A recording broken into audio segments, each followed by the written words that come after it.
Mass Effect Ascension by Drew Karpyshyn. Read by David Kolachi. Copyright 2008 by BioWare Corporation. This unabridged audiobook is published by arrangement with Del Rey Books, an imprint of the Random House Publishing Group, a division of Random House Incorporated, and was produced in the year 2008 by Tantor Media Incorporated, which holds the copyright thereto. Prologue.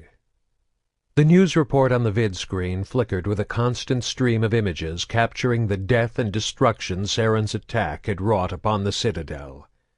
Bodies of Geth and C-Sec officers were strewn haphazardly about the council chambers in the aftermath of the battle. Entire sections of the Presidium had been reduced to scorched, twisted metal. Melted, blackened chunks of debris that had once been ships of the Citadel fleet floated aimlessly through the clouds of the Serpent Nebula, an asteroid belt born from the bloodshed and carnage. The Elusive Man watched it all with a cool, clinical detachment. Work had already begun to rebuild and repair the great space station, but the repercussions of the battle went far beyond the widespread physical damage. In the weeks since the devastating Geth assault, every major media outlet across the galaxy had been dominated with the graphic, and previously unthinkable, images. The attack had shaken the galactic powers that be to their alien cores, stripping away their naive sense of invincibility. The Citadel, seat of the Council and the symbol of their unassailable power and position, had very nearly fallen to an enemy fleet. Tens of thousands of lives had been lost. All of Council space was in mourning.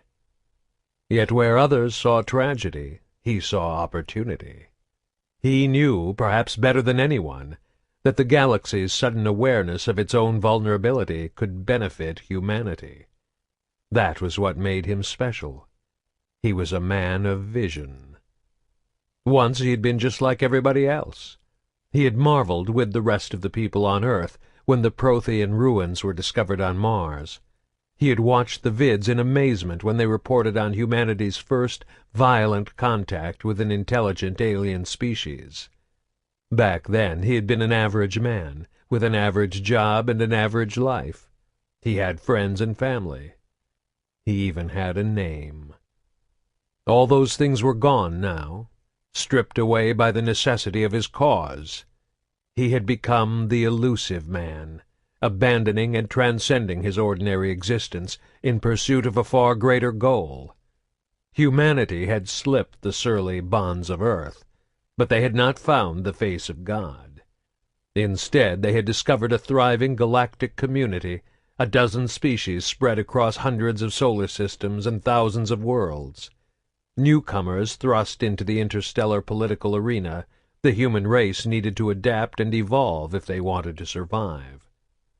They couldn't put their faith in the Alliance, a bloated coalition of government officials and disparate military branches. The Alliance was a clumsy, blunt instrument weighed down by laws, convention, and the crushing weight of public opinion. Too interested in appeasement and kowtowing to the various alien species, they were unable, or unwilling, to make the hard decisions necessary to thrust humanity toward its destiny. The people of Earth needed someone to champion their cause. They needed patriots and heroes willing to make the necessary sacrifices to elevate the human race above its interstellar rivals. They needed Cerberus, and Cerberus couldn't exist without the Elusive Man. As a man of vision, he understood this. Without Cerberus, humanity was doomed to an existence of groveling subservience at the feet of alien masters. Still, there were those who would call what he did criminal, unethical, amoral. History would vindicate him, but until it did, he and his followers were forced to exist in hiding, working toward their goals in secret. The images on the vid changed, now showing the face of Commander Shepard. The first human Spectre, Shepard had been instrumental in defeating Saren and his Geth, or so the official reports claimed. The Elusive Man couldn't help but wonder how much those official reports left out. He knew there was more to the attack than a rogue Turian spectre leading an army of Geth against the Council. There was Sovereign, for one, Saren's magnificent flagship. The Vids maintained it was a Geth creation, but only the blind or the foolish would accept that explanation. Any vessel able to withstand the combined power of the Alliance and Council fleets was too advanced, too far beyond the capabilities of any other ship in the galaxy to have been created by any of the known species. It was clear there were certain things those in charge didn't want the general public to know. They were afraid of causing a panic. They were spinning the facts and distorting the truth while they began the long, slow process of hunting down and exterminating the last pockets of Geth resistance scattered across Council space. But Cerberus had people in the Alliance, high-ranking people. In time, every classified detail of the attack would filter down to the Elusive Man. It might take weeks, maybe even months, before he knew the whole truth. But he could wait. He was a patient man. Yet he couldn't deny these were interesting times. For the past decade, the three species seated on the Council, Solarians, Turians, and Asari, had fought to keep humanity at bay, slamming door after door in its face. Now those doors had been blown off their hinges. The Citadel forces had been decimated by the Geth, leaving the Alliance fleet unchallenged as the galaxy's single most dominant power. Even the Council, fundamentally unchanged for nearly 1,000 years, had been radically restructured. Some believed this marked an end to the tyranny of the alien triumvirate and the beginning of humanity's unstoppable rise. The Elusive Man, however, understood that holding on to power was far more difficult than seizing it. Whatever political advantage the Alliance might gain in the short term would be temporary at best. Little by little, the impact of Shepard's actions and the heroics of the Alliance fleet would fade in the galaxy's collective consciousness. The admiration and gratitude of alien governments would slowly wane, replaced by suspicion and resentment. Over time, they would rebuild their fleets. And inevitably, the other species would once again vie for power, seeking to elevate themselves at humanity's expense. Humanity had taken a bold step forward, but the journey was far from complete. There were many more battles still to be fought in the struggle for galactic dominance on many different fronts. The attacks on the Citadel were just one small piece of the greater puzzle, and he would deal with them in their proper time. Right now there were more immediate concerns. His attention needed to be focused elsewhere. As a man of vision, he understood the necessity of having more than one plan. He knew when to wait and when to push forward. And the time had come to push forward with their asset inside the Ascension project. Chapter 1. Paul Grayson never used to dream. As a young man he had slept untroubled through the night, but those days of innocence were many years gone. They were 2 hours into the flight, another 4 until they reached their destination. Grayson checked the status of the ship's engines and mass drive, then confirmed their route on the navigation screens for the 4th time in the past hour. There wasn't much else a pilot needed to do en route. Everything was fully automated while the ship was in FTL flight. He didn't dream every night, but almost every other night. It might have been a sign of advancing age, or a byproduct of the red sand he dosed himself with on occasion. Or maybe it was just a guilty conscience. The Solarians had a saying, "The mind with many secrets can never rest."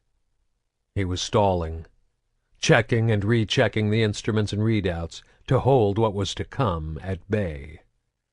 Recognizing his own fear and reluctance forced him to confront the situation, deal with it. He took a deep breath to collect himself, his heart pounding in his chest as he rose slowly from his seat. No sense putting it off any longer. It was time. On some level he always knew when he was dreaming.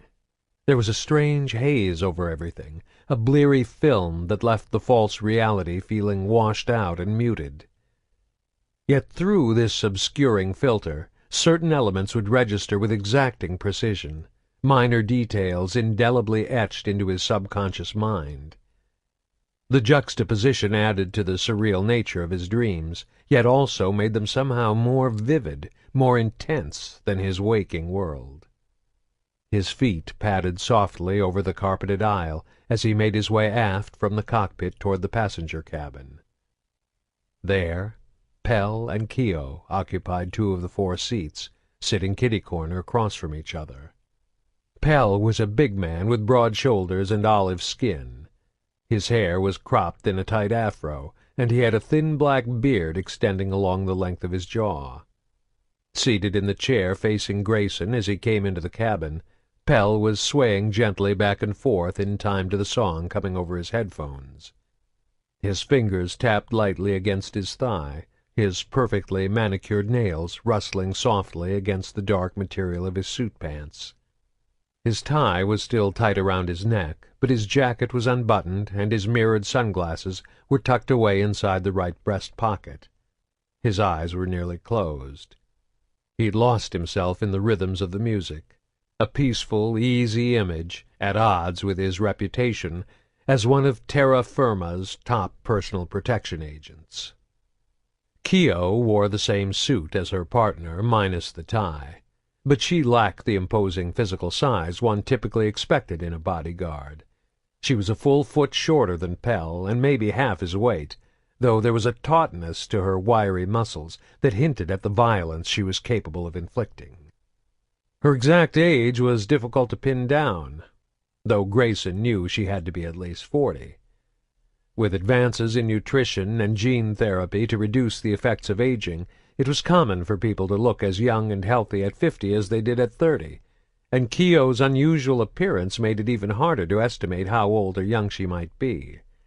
Her pale skin was the color of chalk, giving her a ghostly appearance, and her silver hair was shaved short enough to glimpse the pasty white flesh of her scalp beneath.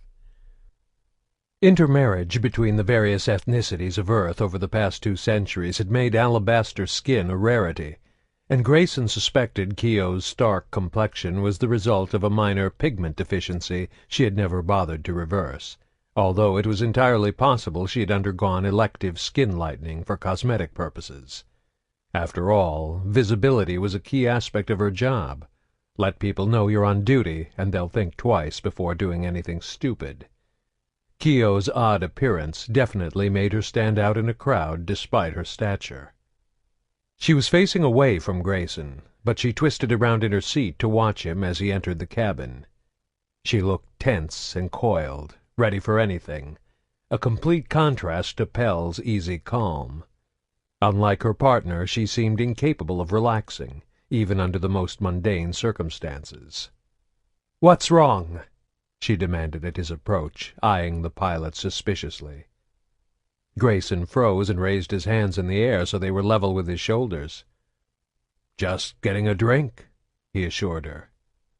His body was charged with nervous anticipation. The tips of his fingers were actually tingling, but he was careful to betray no hint of this in his voice. This particular dream was all too familiar. Over the past 10 years he had relived his first kill hundreds, if not thousands, of times. There had been other assignments, of course, other deaths. In the service of the greater cause he had taken many, many lives. If humanity was to survive, to triumph over all the other species, sacrifices had to be made. But of all the sacrifices, of all the lives he had taken, of all the missions he had completed, this was the one he dreamed of more than any other. Satisfied the pilot posed no immediate threat, Keogh turned away from him and settled back down in her seat, though she still seemed ready to lash out at the slightest provocation. Grayson made his way behind her toward the small fridge in the corner of the passenger cabin. He swallowed hard, his throat so dry and tight it actually hurt. He half imagined he saw her ears twitch at the sound. From the corner of his eye he saw Pell remove his headphones, dropping them casually into the seat beside him as he stood up to stretch. "How long till we land?" he asked, his words partially stifled by a yawn. 4 hours, Grayson replied as he opened the fridge and ducked down to inspect the contents, struggling to keep his breathing calm and even. "No complications?" Pell asked as the pilot rummaged around in the chilled contents of the fridge. "Everything's right on schedule," Grayson replied, wrapping his left hand around a bottled water, while his right grasped the handle of the long, thin, serrated blade he had stashed inside the icebox before the journey began. Even though he knew this was a dream, Grayson was powerless to change anything that was about to happen. The episode would continue without variance or alteration. He was trapped in the role of passive observer, a witness forced to watch through his own eyes as events unfolded along their original course, his subconscious refusing to allow him to alter his own personal history. "Guess I'll go check on Sleeping Beauty," Pell said nonchalantly, giving Grayson the code phrase for the final go. There was no turning back now. There was only one other passenger on board. Claude Minot, one of the highest-ranking members of the pro-human Terra Firma political party. A man of vast wealth and power, he was a charismatic, though not necessarily likable, public figure, the kind of man who could afford a private interstellar vessel, complete with his own pilot and a pair of full-time bodyguards to accompany him on his frequent trips. In what had become a familiar routine, Minot had locked himself away in the VIP room in the aft of the vessel just after takeoff. There he would rest and prepare for his upcoming public appearance. In a few hours they were scheduled to touch down at the civilian spaceport on Shan-Chi, where Minot would address a fevered crowd of terra firma supporters. In the wake of the Nash Stellar Dynamics kickback scandal, Inez Simmons had been forced to step down from her role as party leader. It was clear either Minot or a man named Charles Saraceno would succeed her at the terra firma helm, and both were making frequent trips to the various human colonies to drum up support. Minot was currently ahead in the polls by a full 3 points, but things were about to change. The Elusive Man wanted Saraceno to win, and the Elusive Man always got what he wanted. Grayson stood up from the fridge, shielding the knife from view with the bottled water in case Keo happened to be looking his way. To his relief, she was still seated facing away from him, her attention focused on Pell's back as he made his way with long, easy strides toward the VIP room in the tail of the vessel. The chilled condensation on the water bottle made his left palm cold and damp. The right was damp, too, hot and sweaty from being clenched too tightly around the handle of his weapon. He took a silent step forward so that he was standing only inches behind Keo, her bare neck exposed and vulnerable. Pell would never have been able to get this close to her, not without raising suspicion and putting her on guard. Despite nearly 6 months working together as bodyguards for Minot, she still didn't completely trust her partner. Pell was a former mercenary, a professional killer with a murky past. Keo always kept half an eye on him. That was why it had to be Grayson. She might not trust him. Keo didn't trust anybody. But she didn't watch his every move like she did with Pell. He held the weapon poised to strike, took a deep breath, then stabbed forward with the blade, slashing at an upward angle toward the soft spot in the skull just behind Keo's ear. It should have been a quick, clean kill. But his momentary hesitation cost him. It gave Keo a chance to sense the attack before it came.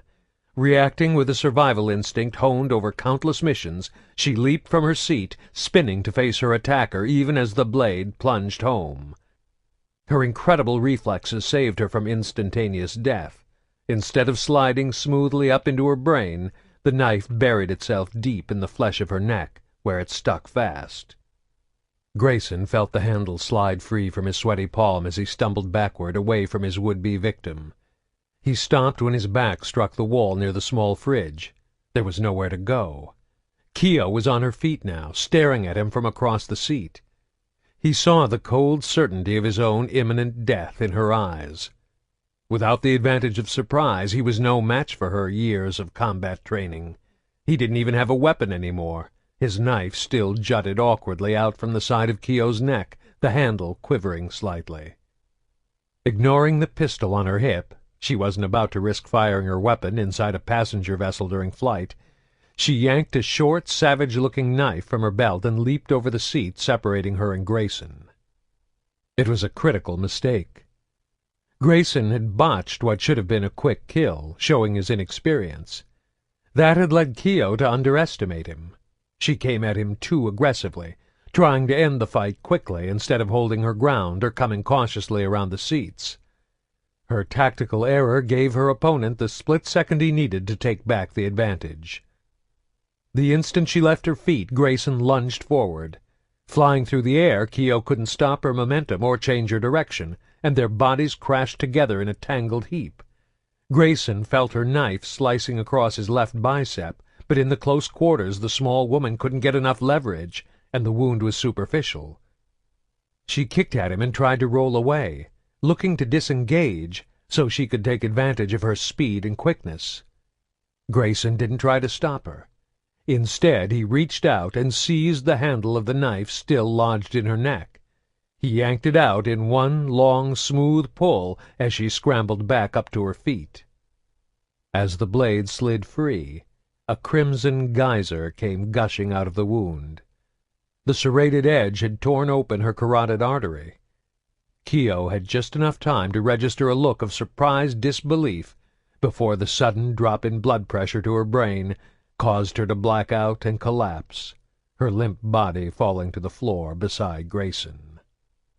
A gout of warm, sticky fluid splashed across his face and hands, and he scampered to his feet with a grunt of disgust, backing quickly away from the body until he struck up against the wall by the fridge once again. The blood continued to pour from the hole in her throat, the intensity of the stream increasing and decreasing with each beat of her still pumping heart. When the muscle gave out a few seconds later, the pulsating flow was reduced to a slow but steady trickle. Pell returned from the back room less than a minute later. He raised one eyebrow at the blood covering Grayson, but didn't speak. Moving calmly, he approached Keogh's body on the floor and bent down to check for a pulse, stepping carefully over the expanding pool of blood so as not to stain his shoes. Satisfied, he stood up and settled back into the seat he'd been relaxing in earlier. "Nice work, killer," he said with a soft chuckle. Grayson was still standing against the wall beside the fridge. He had watched Keogh's life rapidly bleeding away without moving, transfixed by the gruesome scene. "Minot's dead?" he asked. A stupid question, but as the adrenaline rush of his first kill faded, his mind felt dull and slow. Pell nodded. "Not nearly as messy as this, though. I like to keep my bodies neat." He reached for the headphones still sitting on the seat beside him. "Should we clean up the blood?" "No point," Pell informed him, sliding the headphones over his ears. "Soon as we rendezvous with the pickup team, they're just going to dump this whole ship into the nearest sun. Don't forget to claim your trophy," the big man added as he closed his eyes, his body beginning to rock in time to the music's rhythm once again. Grayson swallowed hard, then forced himself into motion. He pushed himself away from the wall and made his way over to Keogh's body. She lay half on her side, the pistol on her hip easily within reach. He stretched out a trembling hand toward the weapon. The dream always ended in exactly the same place, and each time it did, Grayson woke with his heart pounding, his muscles tensed, and his palms sweating, as if his body had been reliving the experience along with his subconscious mind. He didn't know then, and he didn't know now, why Minot had to die. He only knew that it served the greater good in some way. Yet that was enough. He was dedicated to the cause, completely loyal to Cerberus and its leader. The Elusive Man had given him an order, and he had followed it without question. Apart from the mistake of allowing Keogh to briefly survive his initial attack, Grayson's first mission had been an unqualified success. The pickup team had met with them at the designated rendezvous, and the ship, along with the bodies of Keogh and Minot, had been disposed of.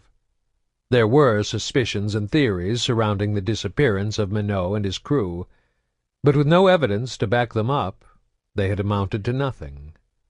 And with his chief rival removed from the race, Charles Saraceno had claimed the leadership of the terra firma party, though how that played into the long-term plans of the Elusive Man was anyone's guess.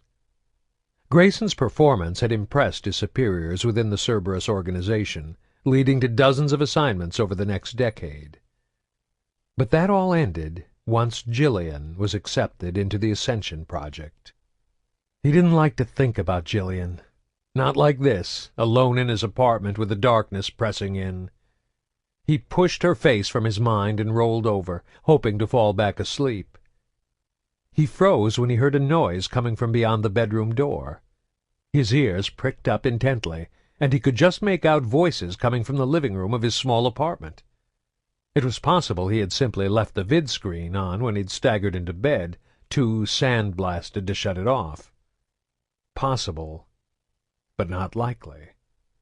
Moving silently, he rolled out of the bed, leaving a tangled mess of covers behind. Wearing only a pair of boxers, his thin body shivered in the chill air of the room as he carefully opened the drawer of the nightstand and pulled out his pistol.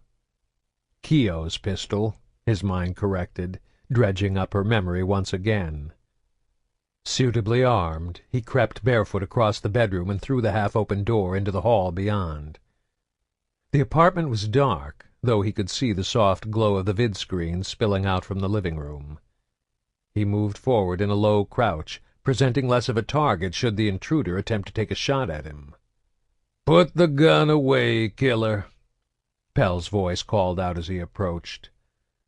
"It's just me." Cursing under his breath, Grayson stood up straight and made his way into the living room to meet his uninvited guest. Pell was lounging on the overstuffed couch in front of the vid-screen, watching one of the news channels. He was still a big, powerful figure, but he had gained weight over the past 10 years. He looked somewhat soft now, a man who was clearly enjoying a life of luxury and indulgence. "Jesus, you look like hell," Pell noted when Grayson came into view. "Stop spending all your money on red sand and buy yourself a goddamn meal once in a while." As he spoke, he reached out with a foot and kicked at the small coffee table in the center of the room. Grayson had been too high to bother cleaning up before going to bed. A mirror, a razor blade, and a small bag of red sand sat in plain view atop the table. "Helps me sleep," Grayson mumbled. "Still having nightmares?" Pell asked. There was something mocking in his tone. "Dreams," Grayson replied. "About Keogh." "I used to dream about her, too," Pell admitted with a lopsided grin. "Always wondered what she'd be like in the sack." Grayson tossed the pistol down on the table with the drug paraphernalia and slouched into the chair opposite the couch. He wasn't sure if Pell was joking with him or not. With Pell, he was never sure. He glanced over at the vid-screen. They were showing images of the newly repaired Citadel. 2 months ago, the attack had dominated the media, along with the thoughts and awareness of every being in Council space. Now, however, the shock and horror were beginning to fade. Normalcy was returning, creeping in slowly but surely from all sides. Aliens and humans alike were falling back into their everyday routines. Work, school, friends, family. Ordinary people moving on. The story still had life in the media, but now it was left to the pundits and politicians to analyze and dissect. A panel of political experts, an Asari ambassador, a Volus diplomat, and a retired Solarian intelligence operative, appeared on the vid-screen, debating the political stances of the various candidates humanity was considering for the council. "You think the man has any pull in who we pick?" Grayson asked, nodding toward the screen. "Maybe," Pell answered, noncommittal. "Wouldn't be the first time he got involved in politics. You ever wonder why he wanted Minot dead?" The question was out of Grayson's mouth before he even realized he was asking it. Pell shrugged indifferently, though there was a wary look in his eye. "Could be any of 100 reasons.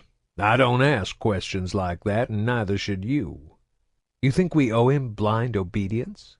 "I just figure it's done, and there's nothing you can do to change it. People like us can't afford to live in the past.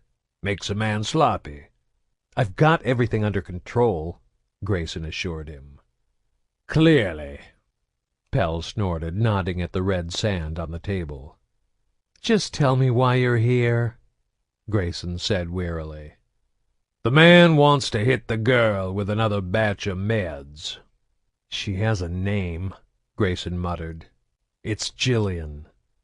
Pell sat up and leaned forward, his hands on his thighs as he shook his head in exasperation. "I don't want to know her name. Names make things personal. You get messy when things get personal. She's not a person, she's just an asset on the inside. Makes it easier when the Elusive Man decides she's expendable." "He doesn't want that," Grayson countered. "She's too valuable." "For now," Pell grunted. "But down the line, someone might figure they can learn more if they cut her skull open and poke around inside her brain. Then what happens, killer?" An image of Jillian's butchered body lying on a medical gurney sprang to Grayson's mind, but he wasn't about to rise to Pell's bait. Besides, that's not going to happen. They need Jillian. "I'm loyal to the cause," he said out loud, not wanting to argue the point with Pell. "I'll do what's necessary." "Glad to hear it," Pell answered. "Hate to think you've gone soft." "Is that why you're really here?" Grayson wanted to know. "Did he bring you all the way back from the Terminus system so you could check up on me?" "You don't answer to me anymore, killer," Pell assured him. "I'm just passing through. Had to come in to clean up some business on Earth, so I volunteered to stop by on my way back out to drop off the supplies." The big man pulled a small vial of clear liquid from his coat pocket and tossed it to Grayson, who caught it cleanly with one hand. There was no label on the vial, nothing to mark what it was or what it might do, no indications of where it came from. His work done, Pell rose from the couch and turned to go.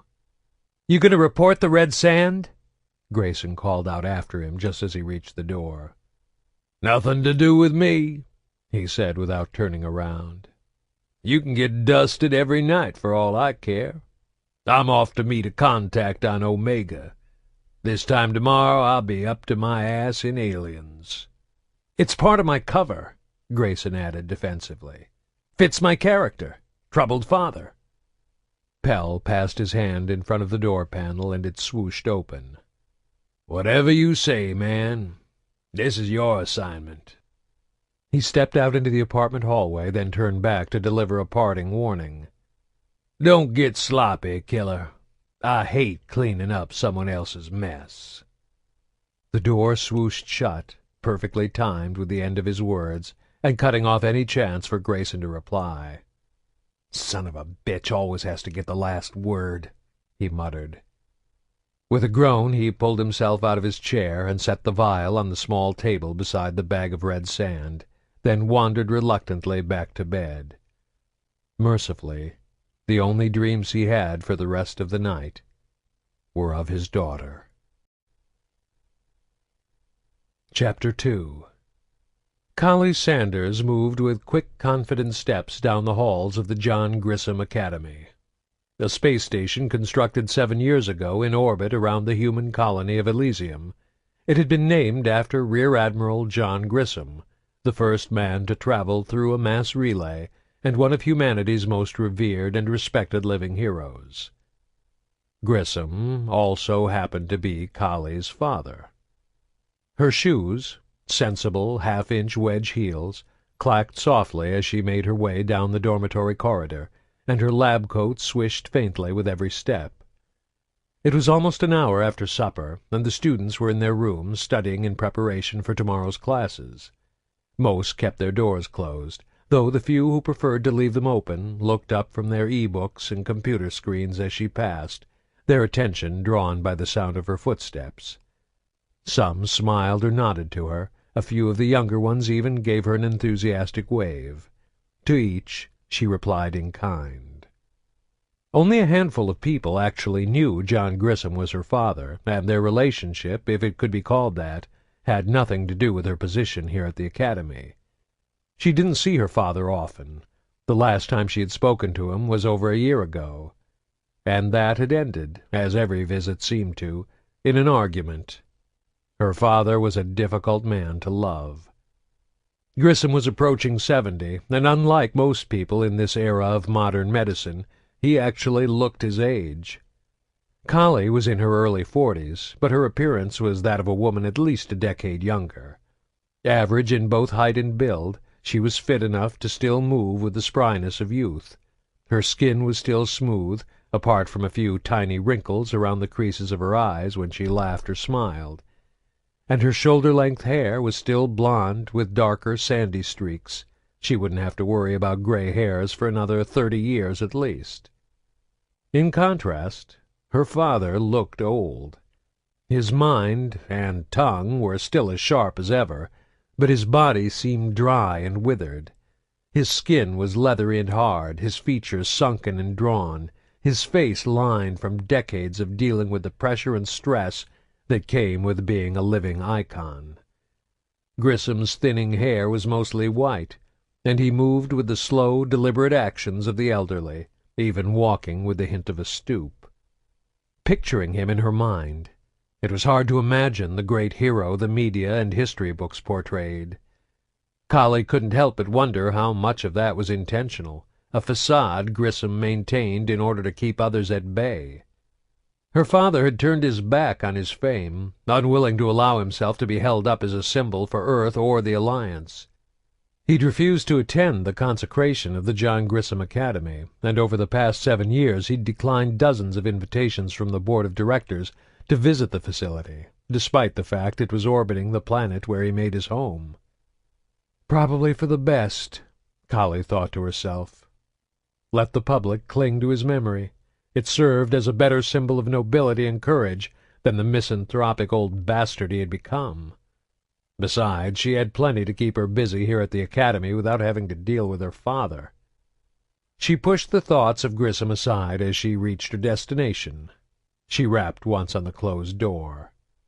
"Come in," a young boy's voice grudgingly called out, and a second later the door whooshed open. Nick lay on his back in his bed, scowling up at the ceiling. He was 12, though somewhat small for his age. Despite this, there was something about him, an almost unconscious air of arrogance and cruelty, that marked him as a bully rather than a victim. Collie stepped in and closed the door behind her. Nick stubbornly refused to look over and acknowledge her presence. His school computer sat, closed and ignored, on the small desk in the corner of the room. It was obvious he was pouting. "What's the matter, Nick?" she asked, coming over to sit on the edge of his bed. "Hendel put me in lockdown for 3 weeks!" he exclaimed, sitting up suddenly. His expression was one of outrage and utter indignation. "He won't even let me play on the net!" Students at the Grissom Academy were well taken care of, but when they misbehaved, certain privileges, access to games on the extranet, watching favorite shows on the vid-screens in their rooms, or listening to popular music, could be taken away. Nick, in particular, was very familiar with this form of punishment. 3 weeks is forever, he protested. That's totally not fair. 3 weeks is a long time, Collie agreed with a somber nod, struggling to keep the hint of a smile from playing across her lips. What did you do? Nothing! There was a pregnant pause before he continued. I kinda pushed Sashawn. Collie shook her head disapprovingly, her urge to smile completely gone. You know that's not allowed, Nick, she said sternly. All the students at the Grissom Academy were remarkable in some way. mathematical geniuses, technical savants, brilliant artists, world-class musicians and composers. But Kali only ever dealt with those students involved in the Ascension project, a program designed to help children with biotic aptitude maximize their potential. Once fitted with microscopic amplifiers wired throughout their nervous system, it was possible for biotic individuals to use electromagnetic impulses generated in the brain to create mass effect fields. With years of training in mental focus and biofeedback techniques, these fields could become strong enough to alter their physical surroundings. A powerful biotic could lift and throw objects, freeze them in place, or even shred them apart with nothing but the power of the mind. Given such dangerous potential, it was no surprise that there were strict rules against the students using their abilities outside of properly supervised settings. "Did you hurt him?"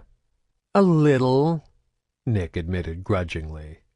"He banged his knee when I knocked him down. It's no big deal." "It is a big deal," Kali insisted. "You can't use biotics on other kids, Nick. You know that." Like all the Ascension Project students in his age group, Nick had undergone his implantation surgery a little over a year ago. Most of the children were still struggling to access their newfound abilities, practicing the drills and lessons that would allow them to coordinate their new biotic amps with their own biological systems. In the first 2 years, the majority could barely lift a pen a few inches off the surface of a desk. Nick, however, was a quick learner. Based on initial testing, most of his classmates would almost certainly catch up to him over the coming years. Several might even surpass him. But right now he was far more powerful than any of his peers, strong enough to knock another 12-year-old down. "He started it," Nick protested in his own defense. "He was making fun of my shoes, so I just pushed him. I can't help it if I'm good at biotics." Kali sighed. Nick's attitude was completely normal and completely unacceptable. The Ascension Project had 2 primary objectives: to work with biotic individuals in an attempt to maximize human potential in the field, and, more important in her eyes, to help biotics integrate themselves into so-called normal human society. The students were not just trained in biotic techniques, they were also exposed to a curriculum of philosophical and moral instruction that would help them understand the responsibilities and obligations that came with their remarkable talent. It was important the children didn't grow up with a sense of entitlement or the belief they were somehow better than others because of their abilities. Of course, this was often the hardest lesson to teach. "Sashan's bigger than you, isn't he?" Kali noted after a moment of thought.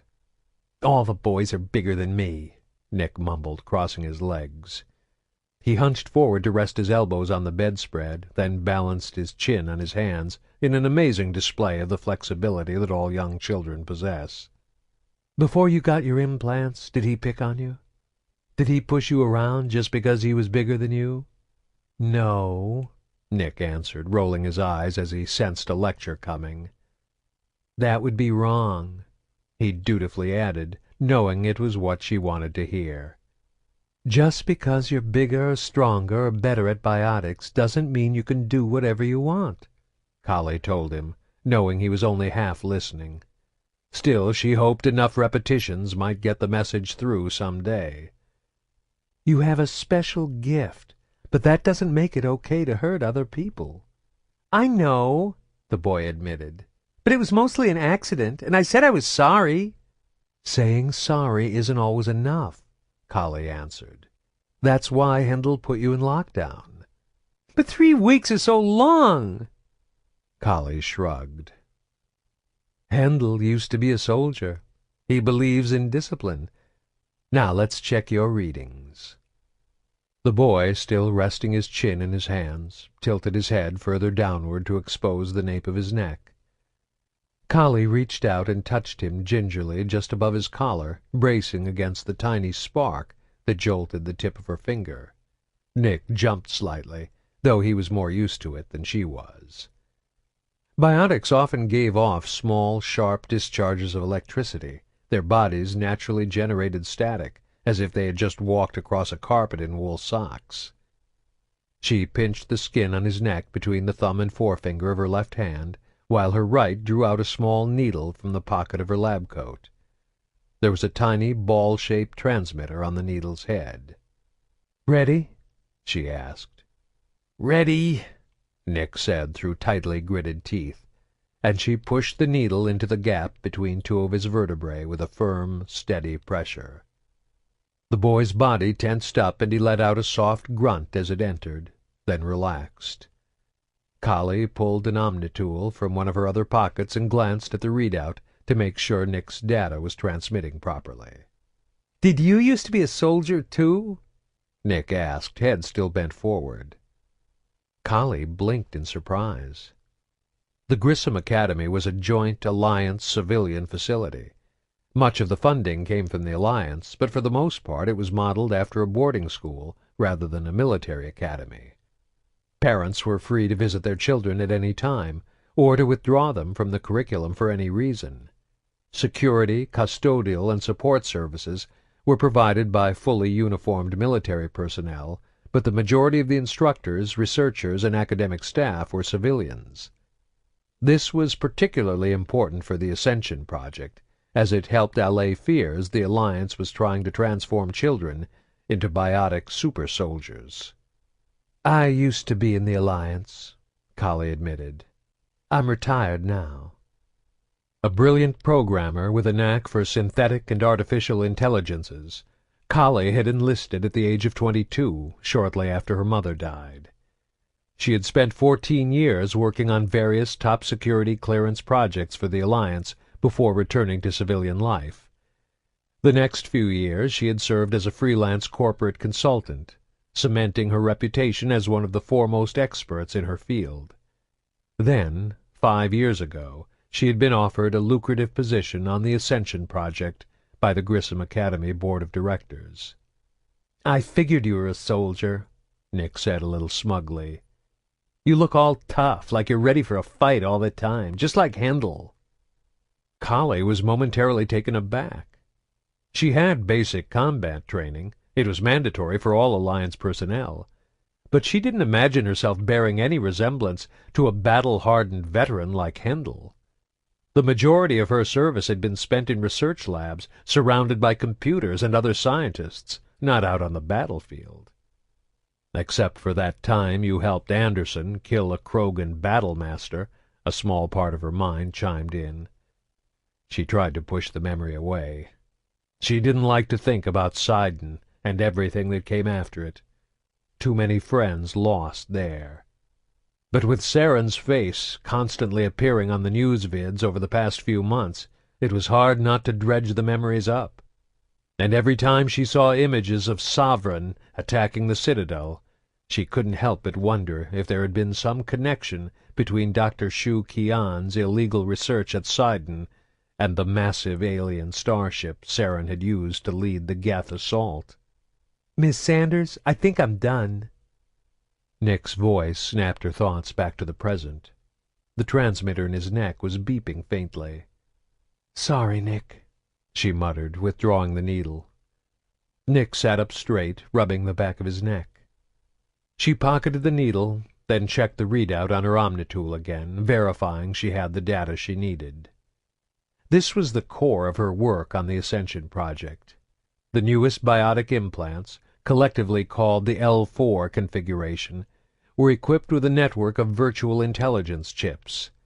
The VI chips monitored the brainwave activity of a biotic, learning the complex thought patterns of their host and adapting their own performance to maximize biotic potential.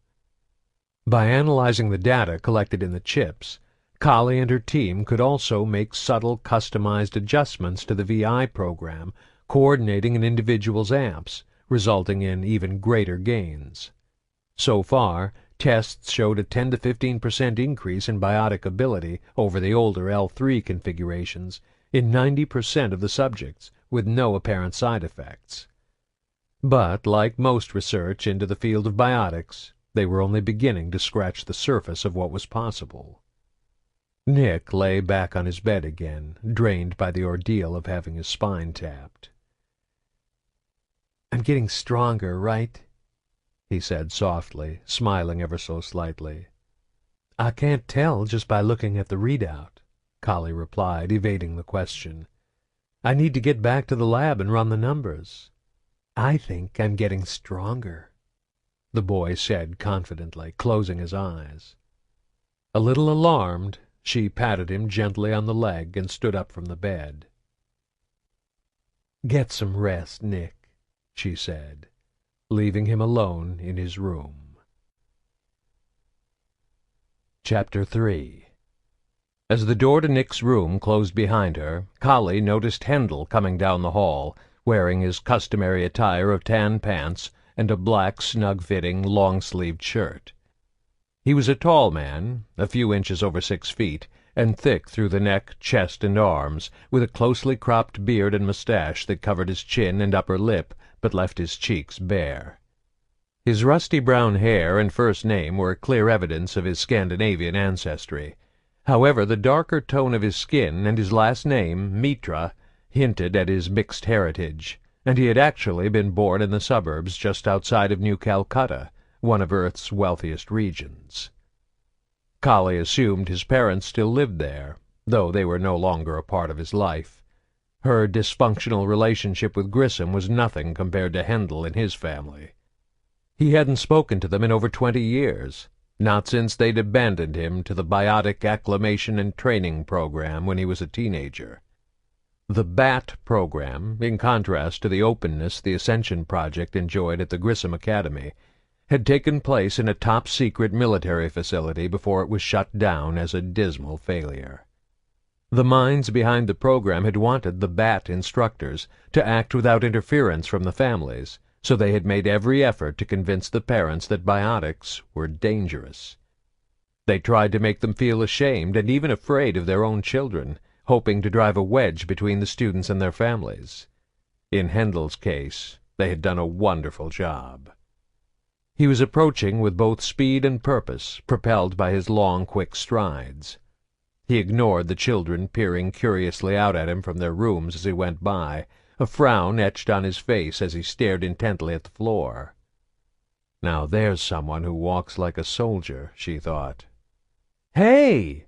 Collie called out in surprise as he blew past her, seemingly oblivious to her presence. "Watch where you're going." "Huh?" he said, pulling up short and glancing back over his shoulder.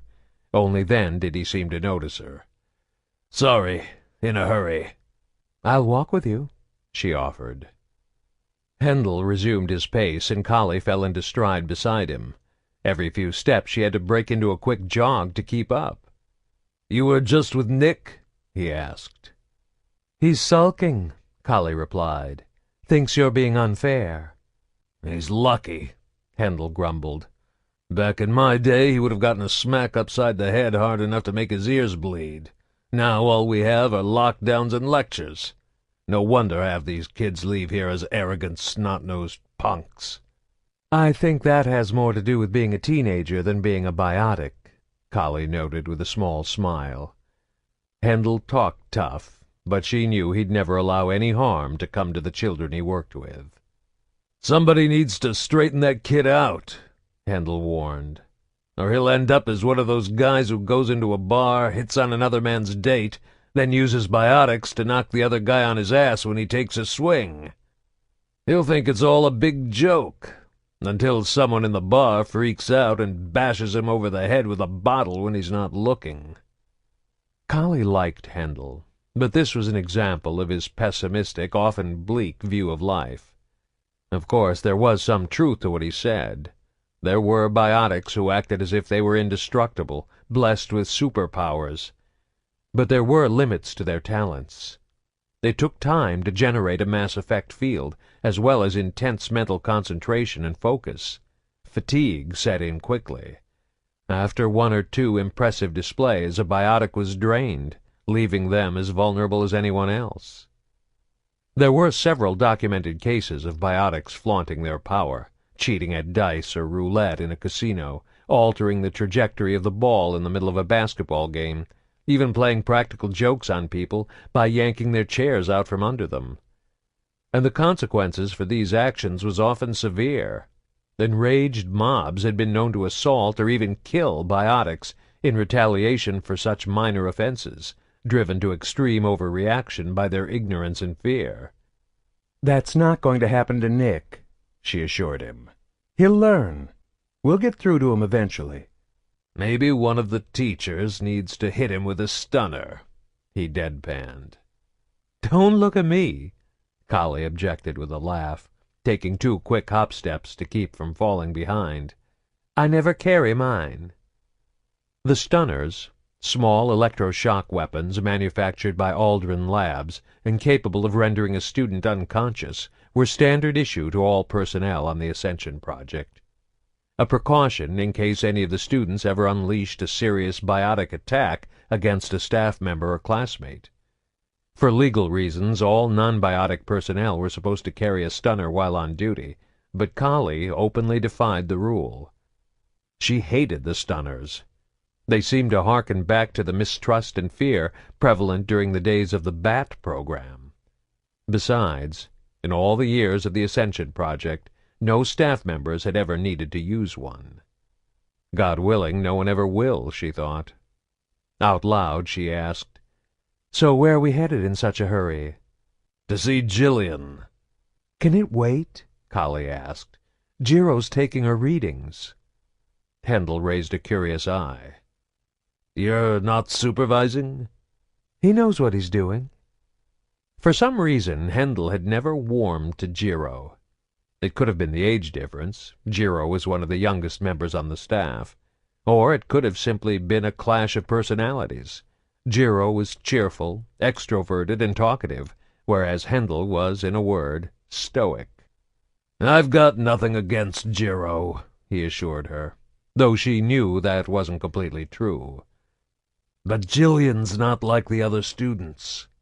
"You worry about her too much." "That's funny," he replied. "Coming from you." Collie let the comment slide. She and Hendel both spent a lot of extra time and attention on Jillian. It wasn't really fair to the other students, but Jillian was special. She needed more help than the others. "She likes Jiro," Collie explained. "He'll do fine without you hovering around like an overprotective parent." "This has nothing to do with getting her readings," Hendel grunted. "Grayson wants to come for another visit." Collie stopped and grabbed her companion by the elbow, knocking the bigger man off stride and spinning him halfway around to face her. "No," she said firmly. "I don't want her hearing that from you." "I'm in charge of security for this wing," Hendel replied defensively. "All visitation requests go through me for approval." "You're not seriously thinking of denying his request?" Collie asked, horrified. "He's her father. He has rights." "If I think the visit poses a danger to the child, I can deny a parent's request," Hendel replied coolly. "Danger? What kind of danger?" "He's a drug addict, for Christ's sakes." "You can't prove that," Collie warned. "And you can't deny his request based on suspicions, not without getting fired." "He wants to come the day after tomorrow," Hendel objected. "I just need to see if Jillian's up to it. It might be better if he waits a few weeks so she can get used to the idea." "Yeah, right," Collie replied sarcastically. "It's all about what's best for her. Your personal feelings about Grayson have nothing to do with it." "Jillian needs routines and consistency," Hendel insisted. "You know how upset she gets if her schedule's disrupted. If he wants to be part of her life, he can come see her every month like the other parents, instead of once or twice a year whenever it's convenient for him. These unexpected visits are too hard on her." "She'll cope," Collie said, eyes narrowing. "I'll tell Jillian her father's coming. You just go back to your office and approve Grayson's request." Hendel opened his mouth to say something else, then wisely closed it.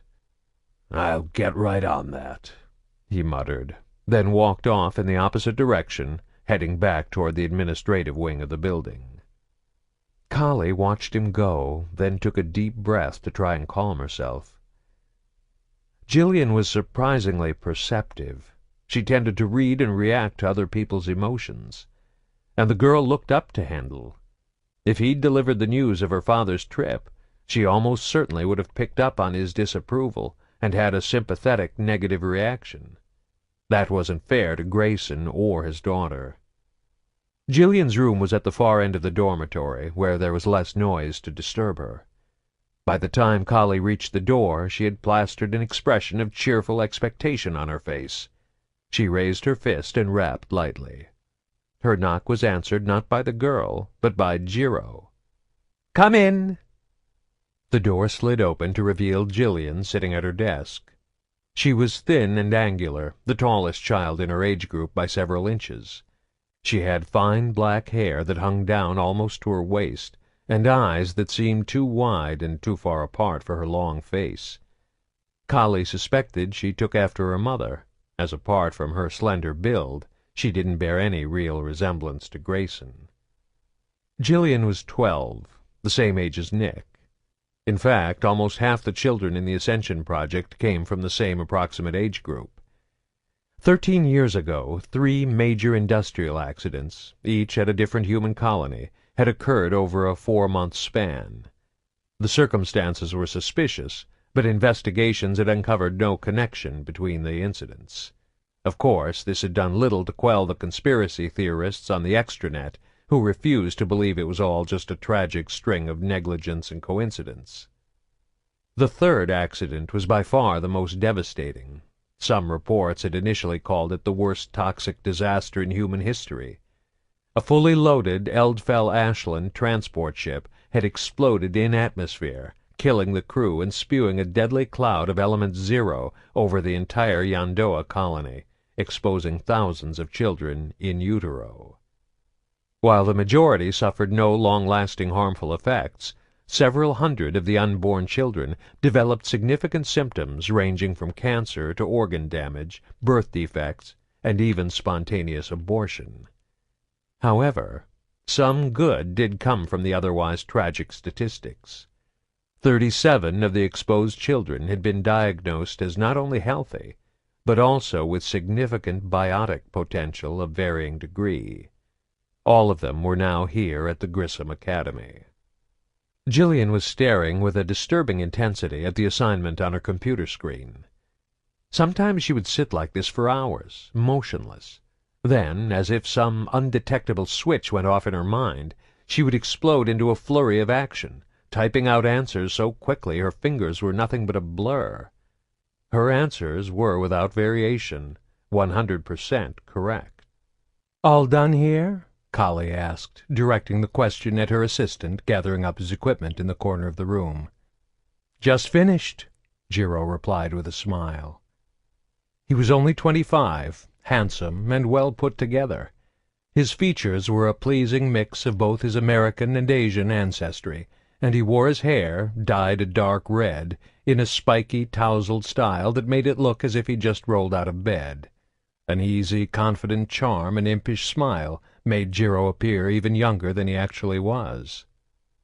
Cradle robber, a small corner of her conscience chided. She pointedly ignored it. "Jillian did very well today," Jiro added, turning his smile toward the girl. "Didn't you, Jillian?" "I guess," the girl muttered softly, though she didn't turn her head from the screen. Jillian had good days and bad days, and the fact that she was speaking hinted to Collie that this might be one of the good ones. "I have some exciting news," she said, coming over to stand beside Jiro. With any other child, Collie would have sat on the edge of the desk or rested a comforting hand on their shoulder. But for Jillian, even the softest brush of a fingertip against her skin could sometimes cause her to react as if she'd been touched with a burning ember. Other times she seemed oblivious to all sensation, as if her nerve endings were completely dead. This made it difficult to get the daily readings Collie needed for her research. Fortunately, Jillian seemed to react well to Jiro, and he was usually able to get the data without causing her significant discomfort. "Your father's coming to visit. He'll be here in 2 days." She waited for a reaction, and was relieved to see the faint hint of a smile touch the girl's lips. Jiro picked up on the subtle change in Jillian's mood and reacted to it quickly. "I bet he can't wait to see you again," he said, his tone overflowing with exuberance. The girl turned her head to them, her face now sporting a full-blown grin. "I can wear the dress he gave me," she said, her voice distant and dreamy. Grayson had given his daughter the dress on his last visit almost 9 months ago. Collie doubted it would still fit, but she didn't want to bring it up and spoil the moment. "I bet he'd rather see you in your school uniform," Jiro chimed in without missing a beat. "Let's show him how hard you're working on your classes." Jillian furrowed her brow and scowled, processing the information. Then her brow relaxed and the smile returned. "He likes to talk about school." "That's because he's so proud of how smart you are," Jiro added. "I need to finish my assignment," Jillian said abruptly, the mention of her studies bringing the concept of academics to the forefront of her thoughts. Her mind latched onto the idea, fixating on it to the exclusion of everything else. She turned back to the computer screen, staring at it once more with unwavering focus. Collie and Jiro, familiar with her unusual behaviors, didn't bother to disturb her by saying goodbye as they left. "What say we get a little alone time?" Jiro whispered as they walked down the hall, sliding his arm around Collie's waist. "Not where the kids can see," she chided, elbowing him playfully in the ribs. He flinched, but didn't let go. "We could go back to Jillian's room," he suggested, pulling her closer. "She won't even notice we're there." "Not funny," Collie gasped, giving him another, much sharper shot with her elbow. His hand fell away as he gave an exaggerated grunt and doubled over, pretending to gasp for air. Collie rolled her eyes and kept walking. "Careful, soldier," he said, standing up straight and trotting to catch up with her. "You can't go around beating up innocent civilians like that." "You hardly qualify as innocent," she told him. "Besides, I'm a civilian now, too." "You can take the girl out of the army, but you can't take the army out of the girl," he countered with a grin. It was a harmless joke. Jiro was always teasing her about her military background. But it made her think back to Nick's comment comparing her and Hendel. "Jillian seemed to be doing well today," she said, eager to change the subject. Jiro shrugged, his expression becoming more serious. "She still doesn't interact with the other kids at all, and she's way behind the rest of the class."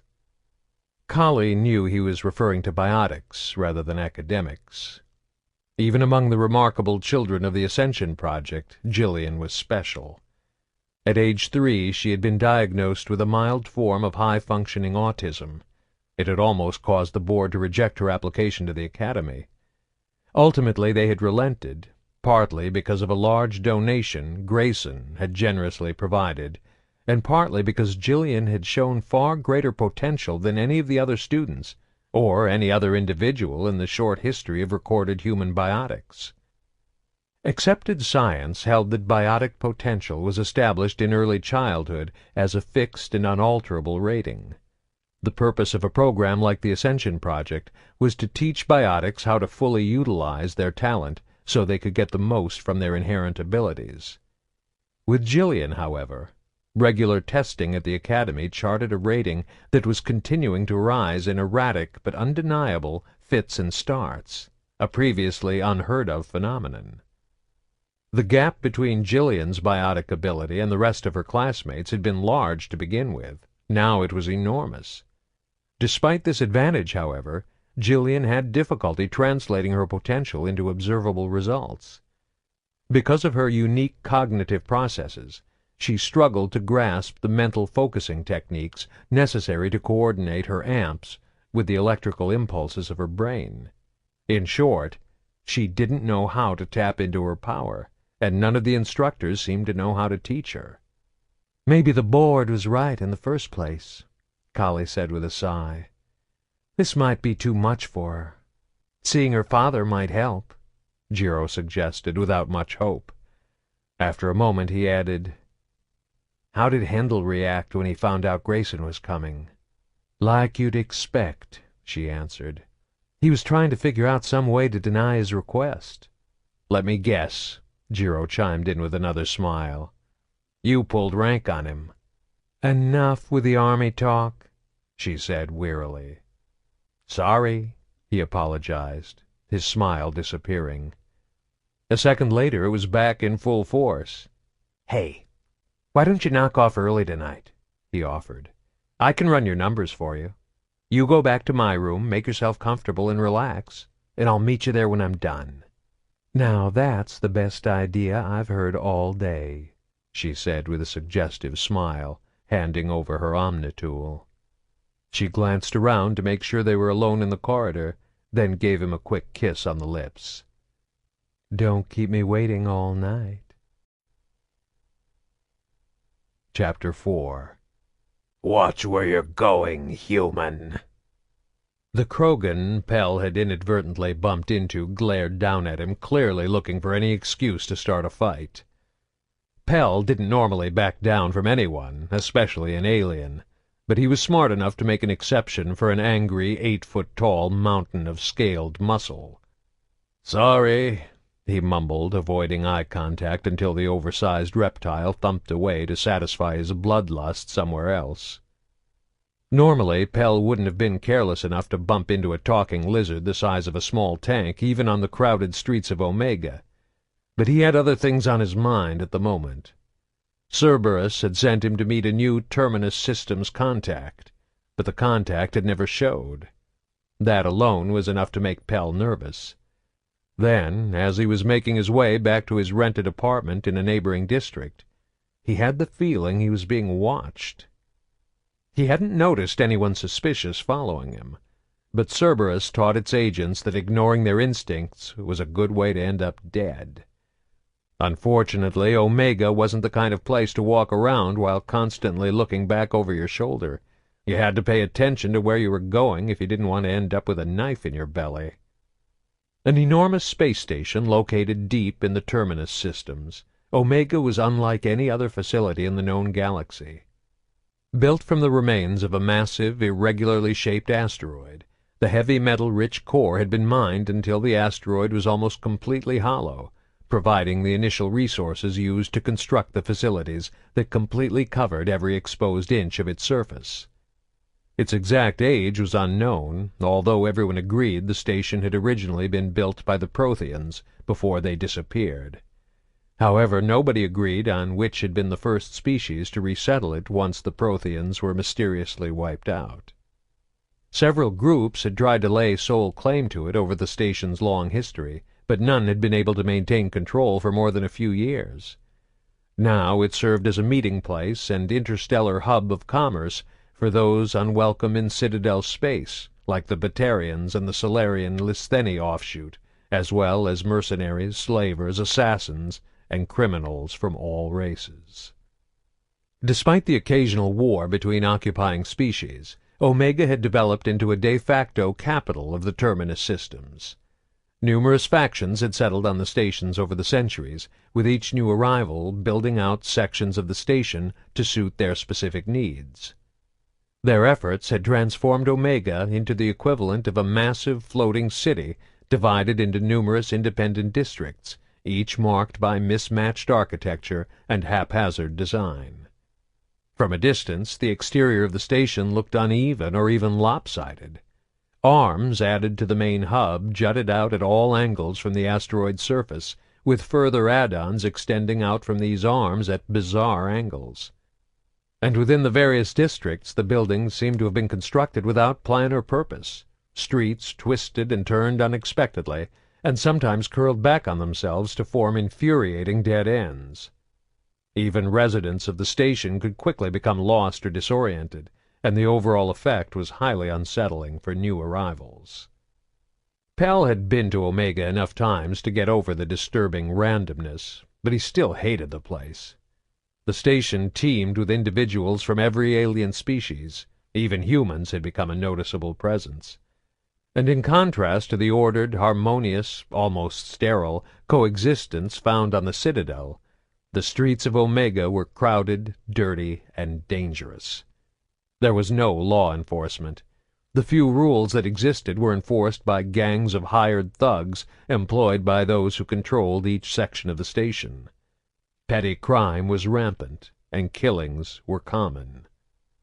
That didn't actually bother Pell. He knew how to look after himself.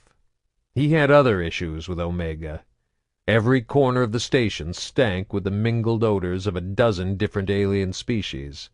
Sweat and pheromones poorly covered up by the gagging scent of unfamiliar perfumes, the reek of unidentifiable foods wafting from open windows and doors, the putrid stench of uncollected garbage that littered the back alleys.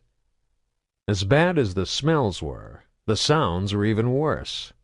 Unlike council space, most aliens here refused to speak the common trade language unless absolutely necessary. An endless cacophony of grunts, squawks, and squeaks assailed his ears as he made his way through the crowds, his automated translator useless in the face of obscure interstellar dialects it wasn't programmed to decipher.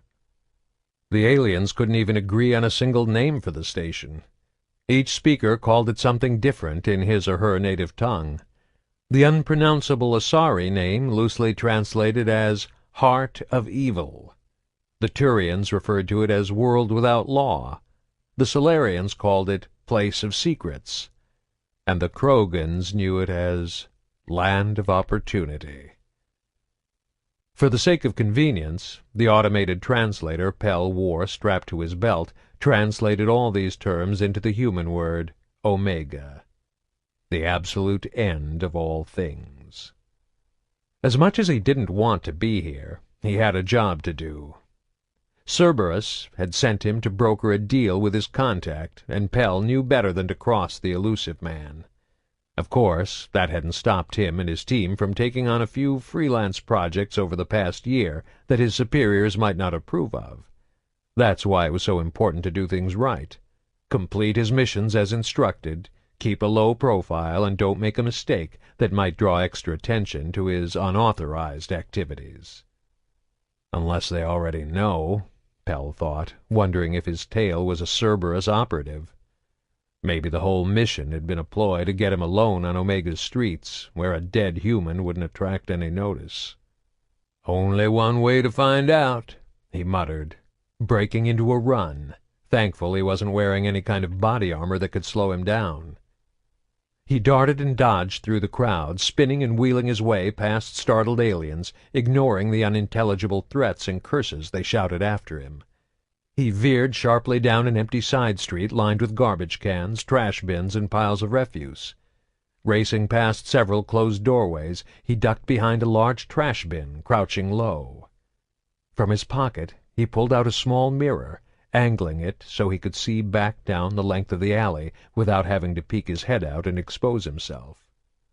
A few seconds later, his pursuer skidded into view, coming around the corner from the main street into the deserted alley at a full run.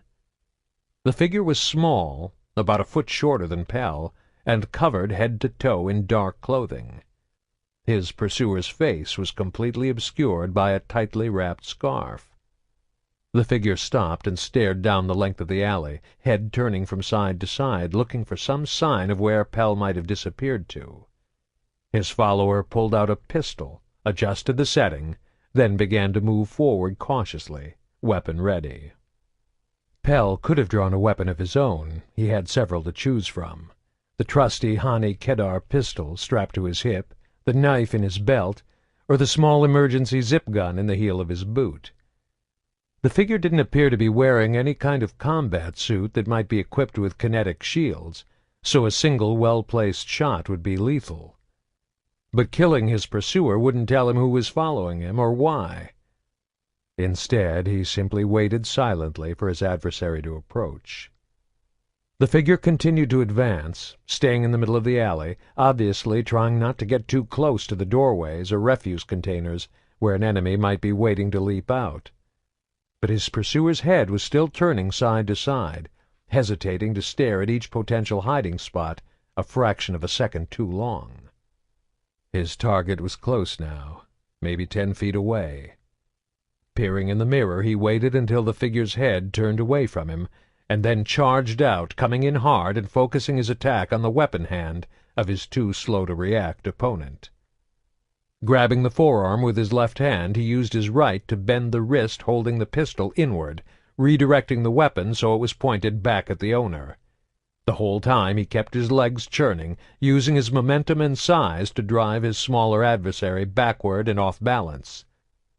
They crashed to the street, the pistol jarring loose, and Pell heard a distinctly male grunt from his opponent. They wrestled briefly, but Pell was bigger, stronger, and had the advantage of being on top when they hit the ground. He twisted the other man so he was lying face down. Then Pell looped his forearm under his chin, applying pressure in a chokehold. His free hand still clutched his enemy's wrist, and Pell bent the arm up behind his prone opponent's back. The man beneath him struggled and squirmed. There was a wiry strength to his limbs, but he couldn't overcome the advantages of Pell's size and leverage. "Who are you?" Pell hissed in his ear, using the common trade language. "Who sent you?" "Golo!" came the strained reply. Pell loosened his chokehold slightly. "Golo sent you?" "I am Golo!" Pell's translator relayed the words in English, but he recognized the speaker's native tongue, and the unmistakable sound of words being spoken from behind a sealed enviromask. With a grunt of disgust, Pell rolled off the Quarian and stood up. "You were supposed to meet me in the bar," he said, not bothering to help his contact up from the ground. Golo got to his feet gingerly, checking to see if anything was broken. He looked pretty much the same as every other Quarian Pell had met.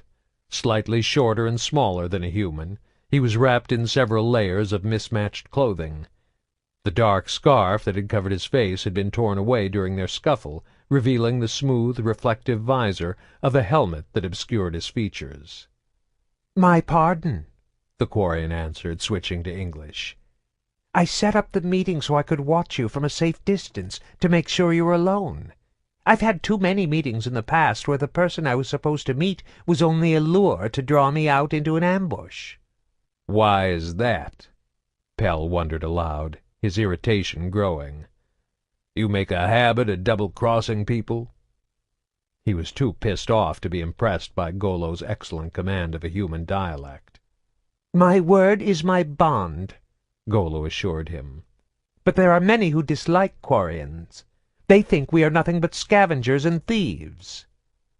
"That's because you are," Pell thought to himself. "I was going to follow you back to your apartment," the Quarian continued, "and then make face-to-face contact with you there." "Instead, you drew a weapon on me." "Only for self-defense," Golo objected. "When you ran, I knew I had been spotted. I was afraid you would try to kill me." "I still might," Pell replied, but it was an empty threat. Cerberus needed the Quarian alive. Golo must have sensed he was out of danger because he turned his back on Pell and retrieved his weapon from the ground.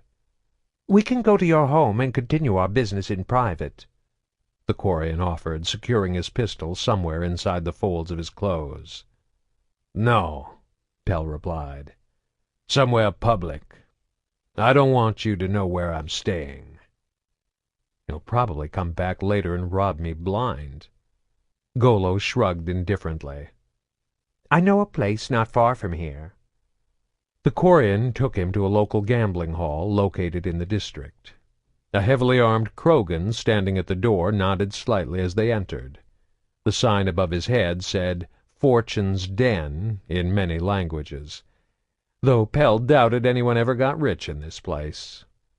"You come here often?" he asked as Golo led him to a booth near the back. "The owner and I have an arrangement. Nobody will disturb us here." "Why didn't you just tell me to meet you here in the first place?" "As I said before, I had to make sure you were alone. Ulthar would be very unhappy if I led a group of human mercenaries to his establishment." The inflection he put on Ulthar made it sound like a Volus name to Pell, but he couldn't be sure. Not that it mattered. Taking the seat opposite Golo, Pell was surprised to see that the place was almost empty. A pair of four-eyed Batarians were throwing dice. A few rotund Volus were playing some kind of game that resembled backgammon, and a handful of humans were clustered in the center of the room playing cards under the watchful eye of a shifty-looking Solarian dealer. He would have preferred a strip bar, one with human or even Asari dancers, but he didn't bother to complain. "No quasar machines," he noted. "Too easy to hack, too expensive to repair," the Quarian explained. A waitress, human, came over and wordlessly set a mug on the table in front of him, then scurried away without making eye contact. She might have been attractive once, long ago. As she left, Pell noticed she wore a small electronic locator on her ankle, a device commonly used by slavers to keep track of their property. His jaw clenched involuntarily. The idea of a human enslaved by alien masters sickened him, but there wasn't anything he could do to help this woman. Not right now, anyway. Soon a day of reckoning will come, he reassured himself, and justice will rain down on all these sick alien bastards. "My treat," Golo told him, nodding to the glass in front of Pell. It looked like some alien variant of beer, but he'd learned the hard way to avoid human food prepared in non-human establishments. If he was lucky, it would simply be flat and bitter. If he was unlucky, he might spend half the night puking his guts out. "I'll pass," he said, pushing the glass away. "Why aren't you drinking anything?" he asked after a moment, suddenly suspicious. "Germs," Golo explained, tapping the face shield of his helmet. Pell nodded. Since being driven from their home world by the Geth, virtually all Quarians now lived on the Migrant Fleet, a flotilla of several thousand ships wandering aimlessly through space.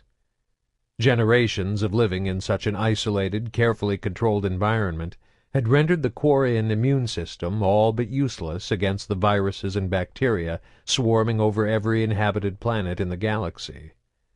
To avoid exposure, they wore form-fitting envirosuits beneath their ragged clothes and never removed their airtight visored helmets in public.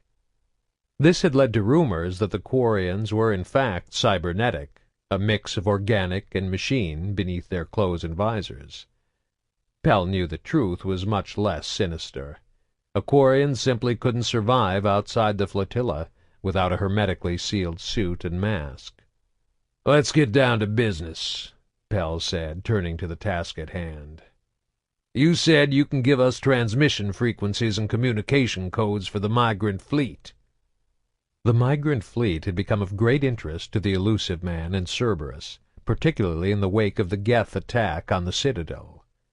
Most thought of the Quarians as nothing more than a nuisance, nearly 17 million refugees eking out a hand-to-mouth existence on their fleet of outdated and substandard ships. For 3 centuries they had traveled from system to system, searching in vain for a suitable uninhabited planet they could use to establish a new home world.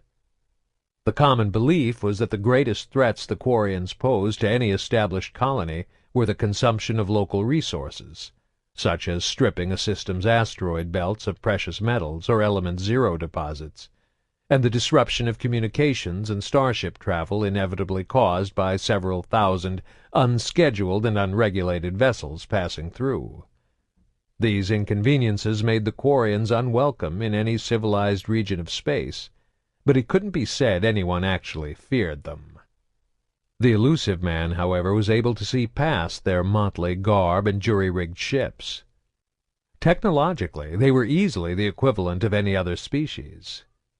The Quarians had created the Geth, who had become a scourge upon the galaxy, and they had managed to sustain a civilization numbering nearly 17 million individuals over hundreds of years without the benefit of any planetary resources. Who knew what else they were capable of? The Migrant Fleet was also the largest single armada in the known galaxy.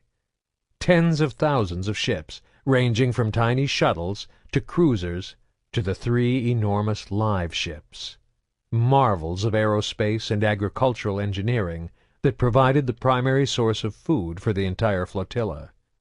It was accepted fact that a significant portion of the ships in the fleet were armed, though how many and to what extent was unknown. In fact, very little was known about the Quarian flotilla at all. They were a completely insular society. No outsider had ever set foot on one of their vessels since their exodus 3 centuries ago. The Elusive Man didn't trust aliens with so many ships and secrets.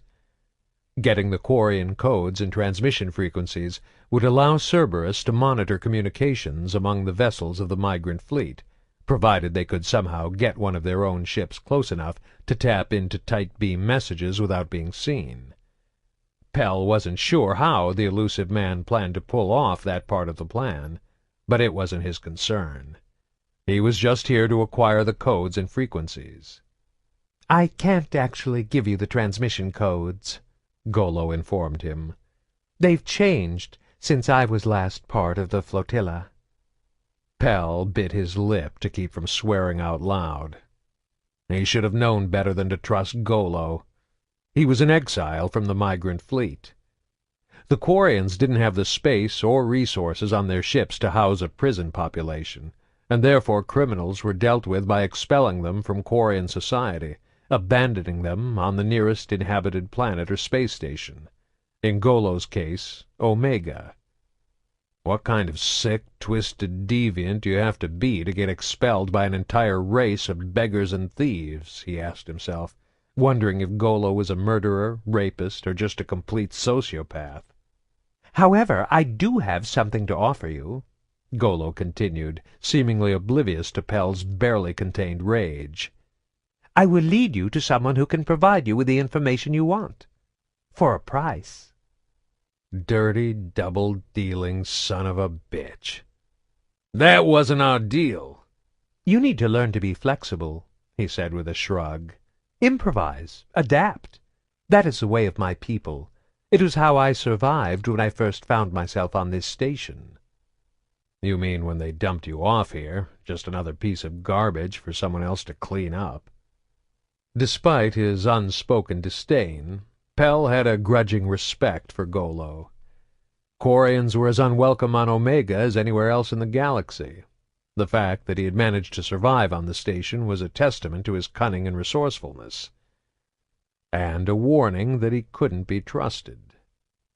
Pell wasn't willing to report back to the Elusive Man empty-handed, but he also wasn't quite ready to trust the Quarian yet. Not without knowing a little more about him. "Tell me why you were exiled." Golo hesitated. A sound that might have been a sigh of regret came from behind his mask, and for a second Pell thought the Quarian wasn't going to respond. "About 10 years ago, I tried to make a deal with the Collectors." Pell had heard of the Collectors, though he'd never actually seen one. In fact, many people, including Pell, weren't sure they really existed. From the stories, they sounded more like the interstellar equivalent of an urban legend than a real species. By most accounts, they had first appeared on the galactic scene roughly 500 years ago, allegedly emerging from an uncharted region of space somewhere beyond the otherwise inaccessible Omega-4 relay. And while, if the stories were true, they had been around for 5 centuries, almost nothing was known about the enigmatic species or their mysterious home world. Isolationist to the extreme, the Collectors were rarely seen anywhere but Omega and a few of the nearby inhabited worlds. Even then, decades could pass with no reported sightings at the station, only to give way to a few years marked by several dozen sporadic visits from envoys looking to barter and trade with other species. On those rare occasions when Collectors did venture into the Terminus systems, they reportedly made it clear that similar visits by other species into their territory would not be tolerated. Despite this, countless vessels had dared to attempt the passage through the Omega-4 relay over the centuries in search of their home planet. None of them had ever returned. The staggering number of ships, expeditions, and exploratory fleets that had disappeared without explanation into the Omega-4 relay had led to wild speculation about what lay hidden beyond the portal. Some believed it opened into a black hole, or the heart of a sun, though this didn't explain how the collectors could use the relay themselves. Others claimed it led to the futuristic equivalent of paradise. Those who passed through were now living lives of decadent luxury on an idyllic planet, with no desire to return to the violent struggles of the lawless terminus systems. The most widely accepted explanation was that the collectors had some manner of defensive technology, unique and highly advanced, that utterly destroyed any foreign vessel passing through the relay. But Pell wasn't sure he believed any of the stories. "I thought the collectors were just a myth." "A common misperception, particularly in council space. However, I could assure you from personal experience that they are very real." "What kind of deal did you make with them?" Pell asked, his curiosity piqued. "They wanted 24 pure Quarians, men and women who had spent their entire lives on the fleet, uncontaminated by visits to other worlds." "I thought every Quarian had to leave the fleet during their pilgrimage," Pell remarked, referring to the Quarian rite of passage into adulthood. "Not all Quarians make the pilgrimage," Golo explained. "Exceptions are made for those too sick or infirm to survive outside the colony, and in rare cases an individual with a valuable skill or talent can receive a dispensation from the Admiralty." "I knew from the start I'd probably get caught," he added almost regretfully. "But the terms of their offer were too good to pass up." Pell nodded. This fit with the stories he'd heard. When the collectors came to barter, they typically sought to exchange merchandise or technology for living beings. They were, however, far more than simple slavers. The tales of their requests were always unusual or bizarre. 24 left-handed Solarians, 16 sets of Batarian twins, a Krogan born of parents from feuding clans. In return, the collectors would offer incredible technology or knowledge, such as a ship with a new mass drive configuration that increased engine efficiency, or a cache of advanced targeting VI mods to radically improve weapon accuracy. Eventually, this technology would be adapted by galactic society as a whole, but for several years it would provide a significant edge for anyone smart enough to take the deal, or so the tales told. In the absence of any true name for the species, their willingness to pay so extravagantly to have their odd but highly specific requests satisfied had earned them the generic title of collectors. Similar to the conjecture spawned by the mystery of what lay beyond the Omega-4 relay, numerous theories had evolved attempting to explain the motivation behind their illogical demands. Some believed there was a religious significance to the requests. Others saw it as evidence of deviant sexual predilections or gruesome culinary appetites. If the collectors actually did exist, as Golo claimed, then Pell tended to support the most generally accepted belief that they were conducting genetic experiments on other species, though he couldn't even begin to guess at their exact nature or purpose. Certainly it was enough to make any reasonable person suspicious. "If the collectors are real, why hasn't more been done to try and stop their activities?" he wondered aloud. "As long as you can profit from the deal, who cares?" Golo replied, his rhetorical question encapsulating the general attitude of the entire terminus systems in a single breath. "They show up and offer something worth a few million credits, and all you have to do is give them a couple dozen prisoners in exchange. They're no worse than the slavers, but they pay a lot better." Slavery was illegal in council space, but here in the terminus systems it was an accepted, even a common practice. However, it wasn't the morality of what the collectors were doing that concerned Pell. "Isn't anybody worried about what they're doing behind that relay? They could be making powerful new genetic weapons. What if they're studying species to learn our weaknesses and vulnerabilities so they can invade?" Golo laughed, the sound reverberating off his mask with a distant, hollow timbre. "I have no doubt they are up to something unpleasant," he admitted. "But they've been doing this for 500 years. If they were planning an invasion, it would have happened by now." "But aren't you even curious? The curious try to go through the Omega-4 relay, he reminded his human companion, and they don't come back. The rest of us here on Omega are more worried about getting killed by our neighbor than what's happening on the far side of the galaxy. You need to stay focused to survive out here. Good advice, Pell thought. The collectors were definitely intriguing, and he wouldn't be surprised to learn that the Elusive Man already had agents looking into them somewhere. But that wasn't his mission. You said you could lead me to people who can give me those transmission codes. Golo nodded eagerly, glad the subject had turned back to their current business. I can set up a meeting with a crew from one of the scout ships from the migrant fleet, he promised. Just make sure you take one of them alive. Chapter 5. The flight attendant greeted him with a cheerful smile, her voice warm and inviting. Welcome aboard, Mr. Grayson. My name is Ellen. He didn't recognize her, but she could have been a recent hire. He didn't use the corporate shuttle very often. Ellen had striking green eyes, probably tinted, and long, lustrous golden hair, probably dyed. She looked to be in her early 20s, though of course there was no guarantee she was anywhere close to that young. "Pleased to meet you, Ellen," he replied with a nod. He realized he was smiling at her with a goofy grin. Always was a sucker for blondes.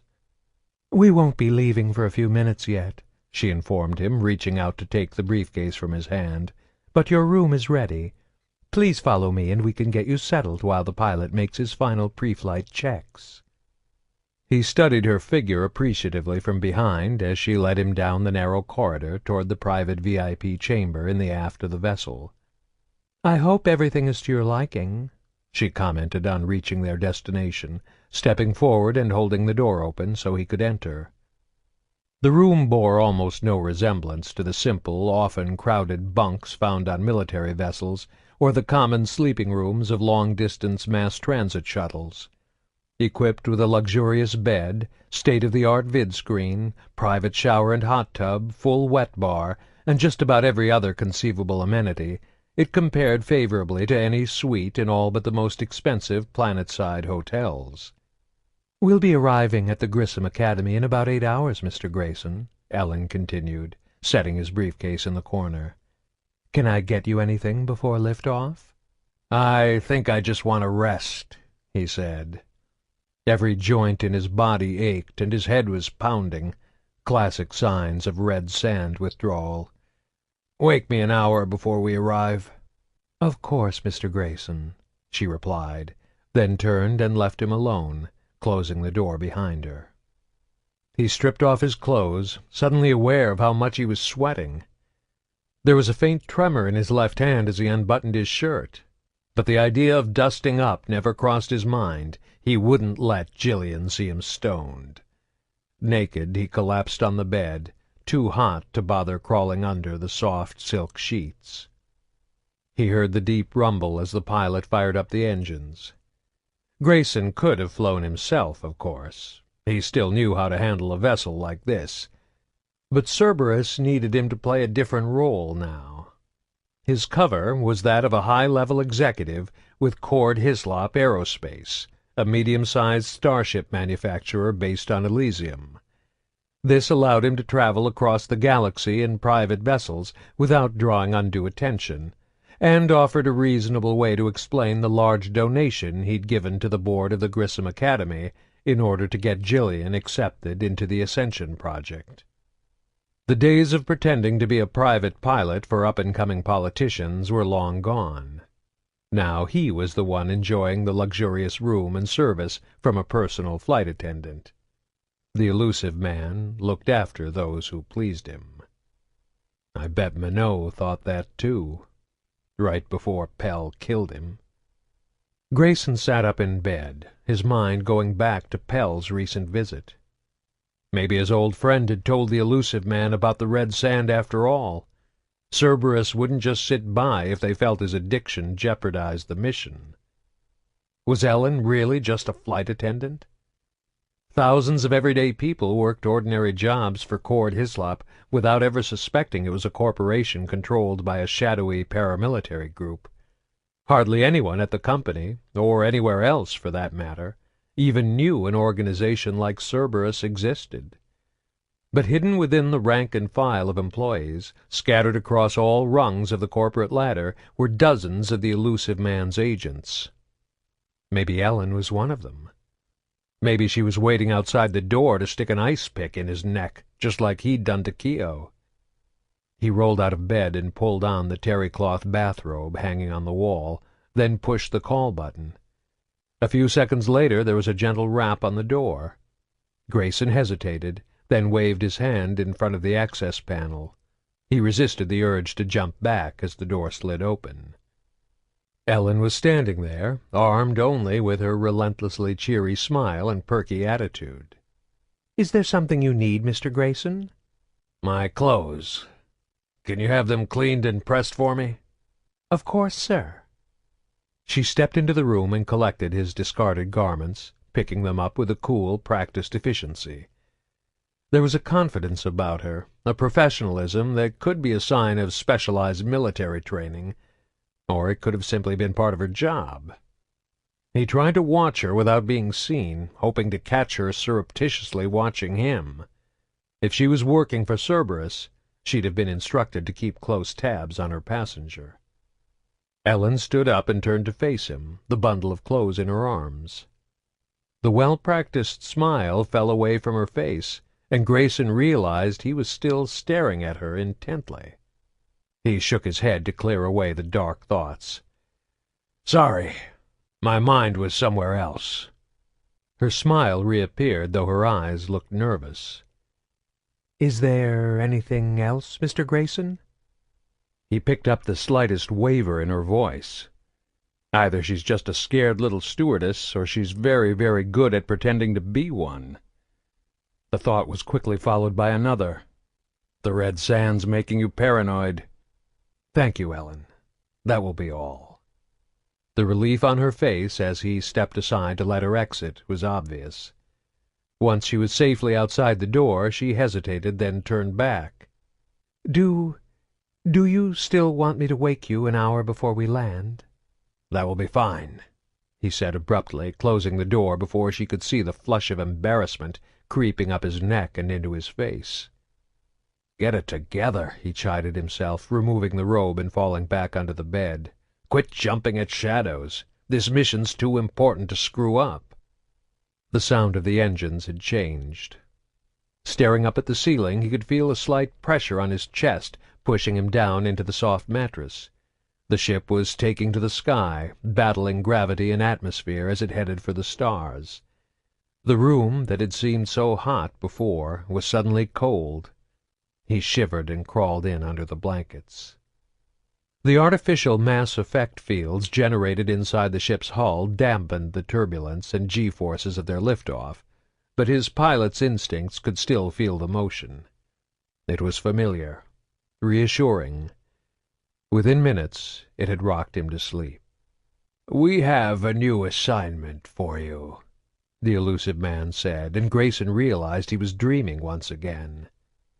They were alone in Grayson's apartment, just the two of them, and the infant sleeping quietly in the Elusive Man's arms. "I was impressed with your work on the Eldfell Ashland job. I know it was a difficult mission." "It was for the greater good," he replied. Even if he wanted to, there was nothing else he could say. He had believed it back then, with every fiber of his being. He still believed it, though the part of his mind that knew he was dreaming realized things weren't as simple as they used to be. "I have a special assignment for you," the Elusive Man said, handing over the child. "She's biotic." Grayson took the little girl in his arms. She was warm and soft, and lighter than he'd expected. Disturbed by the transfer, her eyes popped open, and she began to fuss. Grayson shushed her gently, rocking her in his arms. Her eyelids drooped, she blew a small bubble, and then she was asleep again. Based on her age, he had no doubt as to how she had been exposed to Element Zero. "You're going to be working for Cord Hislop as part of your cover," the Elusive Man informed him. "Sales for now, but you'll climb to the executive ranks over the next few years. We want you to raise the girl as your own." "Who's my partner?" "None. Your wife died when your daughter was born. You never remarried."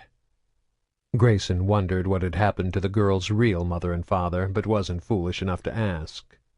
"Do you understand how important this mission is?" the Elusive Man asked. "Do you see what biotics can ultimately mean to humanity?" The younger man nodded. He believed in what he did. He believed in Cerberus. "We went to a lot of trouble to find this particular girl. She's special. We want her to look up to you, to trust you. Treat her as if she is your own flesh and blood." "I will," he promised. He had offered the vow without understanding the consequence of what it really meant. Had he known the true cost, he might not have been so quick to reply, although in the end the answer would have been the same. The baby gurgled softly. Grayson stared down at her scrunched-up little face, fascinated. "You won't be alone in this," the Elusive Man assured him. "We have top experts in the field. They'll make sure she gets all the proper training." Grayson watched, transfixed, as the girl fidgeted in her sleep, her hands balling up into tiny fists that traced tight little circles in the air. The Elusive Man turned to go. "Does she have a name?" Grayson asked without looking up. "A father has the right to name his own daughter," he said, closing the door behind him. Grayson woke, as he always did, with the echo of the closing door from his dream still in his ears. "Lights dim," he called out, and a faint glow from the bedside lamps cast the dark shadows from his room. Only an hour had passed, 7 more until they reached the academy. He climbed out of bed and pulled on the robe, then picked up his briefcase. He carried it over to the small desk in the corner of the room and set it on top, then settled into the accompanying chair and punched in the access code. A second later the case opened with a soft, depressurizing hiss. Inside were several dummy documents to help with his cover as a Cord Hislop executive. Contracts and sales reports mostly. He pulled them out and dumped them on the floor, then lifted up the case's false bottom to reveal the contents underneath. Ignoring the vial Pell had given him, he wouldn't need that until he actually saw Jillian, he reached for the small cellophane bag of red sand. Grayson wondered how much the Elusive Man had actually known about the girl on that night he'd given him Jillian. Did he know about her mental condition? Did he know the Alliance was one day going to start a program like the Ascension Project? Had he given the little girl to Grayson, fully aware he was one day going to order him to give her up again? He opened the baggie and carefully poured out a small pile of the fine dust. Enough to take the edge off, nothing more. Besides, he had plenty of time to come down before they reached the academy. It was easy in the beginning. Jillian seemed like any other normal young girl. Every few months she was visited by Cerberus experts, taking blood samples and alpha wave readings, checking her health, testing her reflexes and responses. But even with all the doctors, Jillian had been a happy, healthy child. Her symptoms began to manifest sometime between the ages of 3 and 4. An unnamed dissociative disorder, the experts told him, easy to diagnose but difficult to treat. Not that they hadn't tried, unleashing a barrage of drug and behavior therapies on the young girl. Yet their efforts had been in vain. With each year she grew more distant, more closed off, trapped inside her own mind. The growing emotional gulf between them should have made it easier on Grayson when Cerberus decided to give her over to the Ascension Project. It hadn't. Grayson didn't have much he could cling to, apart from his dedication to Cerberus and his devotion to his daughter. The two were inextricably linked. After Jillian had been given into his care, he had been pulled from active duty missions so he could better focus on raising his daughter. Caring for the helpless infant had filled the void in his life, and as she had grown, as he had raised her from a baby to a beautiful, intelligent, though troubled young girl, she had become the center of his world, just as the Elusive Man had wanted. Then, 2 years ago, they had ordered him to send her away. He resealed the plastic bag, stashing it safely away in the false bottom of his case. Then he got up, went into the bathroom, and returned with the blade from his ever-sharp razor. Using the edge, he divided the pile of red sand into 2 long, thin lines. The Elusive Man had wanted Jillian to join the Ascension project so Cerberus could piggyback their own research on the Alliance's cutting-edge work. And whatever the Elusive Man wanted, he got. Grayson knew he had no choice in the matter, but it was still hard to let her go. For 10 years she had been an integral part of his life. He missed seeing her in the mornings and tucking her in at night. He missed the rare moments when she broke through the invisible walls that separated her from the outside world and showed him genuine love and affection. But, like any parent, he had to put his child's welfare above his own. The program was good for Jillian. The scientists at the Academy were pushing the boundaries of biotic research. They had made advances that went far beyond anything Cerberus could have achieved on its own, and it was the only place Jillian could be properly fitted for the revolutionary new L4 amps. Sending his daughter away was also necessary for the greater cause. It was the best way for Cerberus to study the absolute limits of human biotics, a powerful weapon they would someday need in the inevitable struggle to elevate Earth and its people above the alien races. Jillian had to play her part in the Elusive Man's plans, just as he did. And one day, he hoped, people would look back on his daughter as a hero of the human race. Grayson understood all this. He accepted it. Just as he accepted the fact that he was now merely a go-between, a proxy who allowed the Cerberus researchers to get access to Jillian whenever they needed it. Unfortunately, acceptance didn't make it any easier. If it was possible, he would have visited her every week at the Academy. But he knew constant visits were hard on Jillian. She needed stability in her life. She didn't deal well with disruptions and unexpected surprises. So he stayed away and did his best not to think about her. It made the loneliness easier to bear, turning the constant pain into a dull ache hovering in the background of his thoughts. Sometimes, however, he couldn't help but think about her. Like now.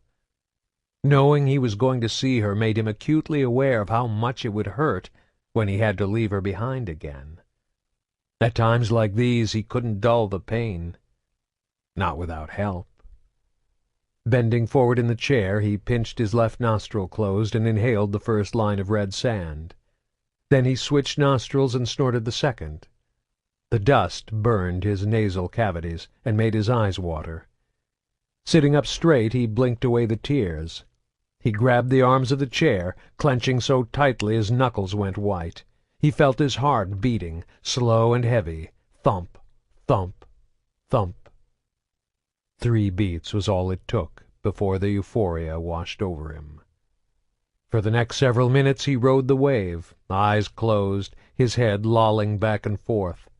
Occasionally he would make a soft sound in the back of his throat, an inarticulate moan of pure pleasure. The initial rush began to fade quickly, but he fought against the urge to take another hit. He could sense the unpleasant emotions, fear, paranoia, loneliness, lurking in the dark corners of his consciousness, still there, but momentarily kept at bay by the narcotic's warm glow. He opened his eyes, noting everything in the room had taken on a rosy hue. This was one of the side effects of red sand, but not the most significant one. Giggling softly at nothing in particular, he leaned back in his chair, balancing it on the 2 rear legs. His eyes cast about the room, searching for a suitable target, before finally noticing the documents he had scattered across the floor. Careful not to tip over in his seat, He reached out with his left hand and twiddled his fingers. The papers rustled, as if fluttering in the breeze. He struggled to focus, never easy when floating in the red clouds. A second later he swiped at the empty air with his hand, and the papers leaped from the floor and swirled wildly about the room. He kept them in the air as long as he could, his temporary, drug-induced biotic ability making the papers dance like leaves before a storm. By the time Ellen knocked on the door 7 hours later, he was sober once again. He had slept for a few hours, showered and shaved, and cleaned up the room, careful to leave no evidence of the red sand behind. 1 hour until we touch down, Mr. Grayson, she reminded him, handing him his cleaned and pressed clothes. He took them with a nod of thanks, then closed the door. Alone in the privacy of his room, he made one final check to make sure he hadn't missed anything incriminating. "That's the difference between an addict and a junkie," he reminded himself as he began to dress, his hands now steady as they buttoned up his shirt. "Both need their fix, but an addict still makes an effort to hide what he's doing." Chapter 6. Kali couldn't sleep. She told herself it was partly because she preferred her own bed, and partly because Jiro was snoring loudly in her ear. She didn't bother to wake him, though. She was used to it. Their love-making usually ended this way, despite the fact that he was almost 2 decades her junior. He always started strong, full of passion and fire, but he didn't know how to pace himself. "You'll learn eventually," she whispered, patting him lightly on his bare thigh, "and all your future girlfriends will thank me for it." Moving quietly so as not to wake him, she rolled out from under the covers and stood naked by the side of the bed. Now that they weren't generating body heat, the air in the room felt cool enough to make her shiver. She began to hunt around for her clothes, no easy task. In his exuberance, Jiro tended to toss each piece haphazardly about the room as he undressed her. She located her shirt and pulled it over her head, then heard Jiro mumble something. Glancing over, she realized he was still asleep, his words nothing but unintelligible dream talk. Kali stared at him for a long, lingering moment. He looked so young when he was curled up in his bed, and she felt a momentary twinge of guilt and embarrassment. There was nothing illegal about what they were doing. They were both of age, and even though she was technically his boss, there was nothing in either of their employment contracts specifically forbidding their relationship. It was, as Jiro liked to say, an ethically gray area. Kali sometimes got the impression that Jiro was only using her to advance his career, though there was a chance this was her own guilty conscience trying to suck all the fun out of the relationship. If he actually did believe sleeping with the boss would somehow help him, he was sadly mistaken. If anything, she tended to be harder on Jiro than the other researchers. But he was good at his job, the staff respected him, and the students all liked him. That was one of the things that had attracted her in the first place. That, plus his fine ass, she thought with a wicked grin. She'd had other sexual partners over the years, of course, probably more than her fair share, to be honest. But like Jiro, they were all just flings. Not that she'd ever been looking for anything serious. While she was in the military, the alliance had always come first, and once she became a civilian, she'd focused on building her career rather than a long-term relationship. Fortunately, there was still plenty of time. Thanks to medical advances over the last century, women no longer had to start their families before 40. If she really wanted to, she could wait another 20 years and still give birth to a perfectly healthy child. Kali still wasn't sure what she wanted, though. It wasn't that she didn't like kids. The opportunity to work closely with biotic children was one of the reasons she'd accepted the position with the Ascension Project. She just couldn't see herself settling into a life of domestic bliss. Get over yourself, she thought, and find your damn clothes. She pushed the thoughts away. Spotting her pants dangling over the back of a chair, she pulled them on. She was still looking for a missing sock when Jiro woke with a sputtering yawn. You're leaving?" he asked, still groggy. "Just back to my own room. I can't sleep here with you snoring like a sick hippo."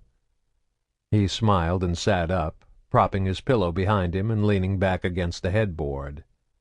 "You sure this doesn't have anything to do with Grayson's visit?" She didn't bother to deny it, instead saying nothing as she continued to look for her missing sock. Finding her prize, she sat down on the edge of the bed and pulled it on. Jiro watched her silently, patiently waiting for her to speak.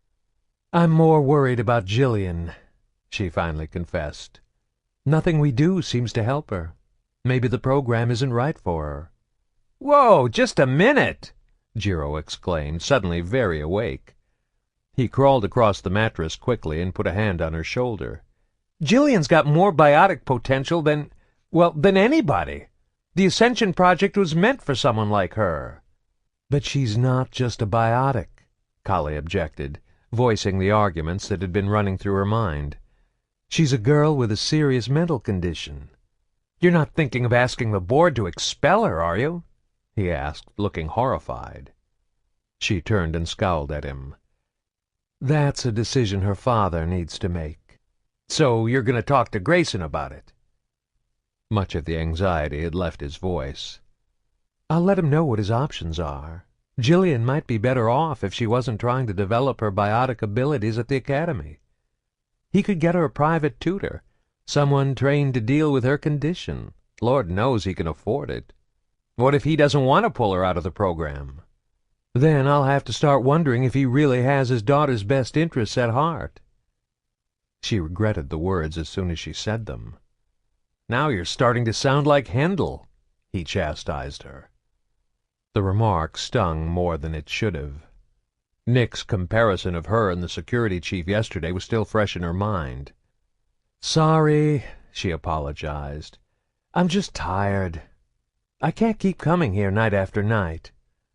Trying to make light of it, she added, "When you get to be my age, you need your sleep." "You're kidding, right?" he asked, incredulous. "I hardly ever get to see you. You're always working or spending time with Handel." "He likes to keep tabs on the students," she explained. "Especially Jillian." "I'm starting to think you two are more than just friends," Jiro said darkly. Kali actually laughed out loud. She saw Jiro stiffen, and he turned away from her. "I'm sorry," she said, wrapping a comforting arm around his shoulder. "I didn't mean to laugh, but trust me, I'm not Handel's type." "You might be, though." For a second he seemed puzzled, a look of confusion on his boyish face.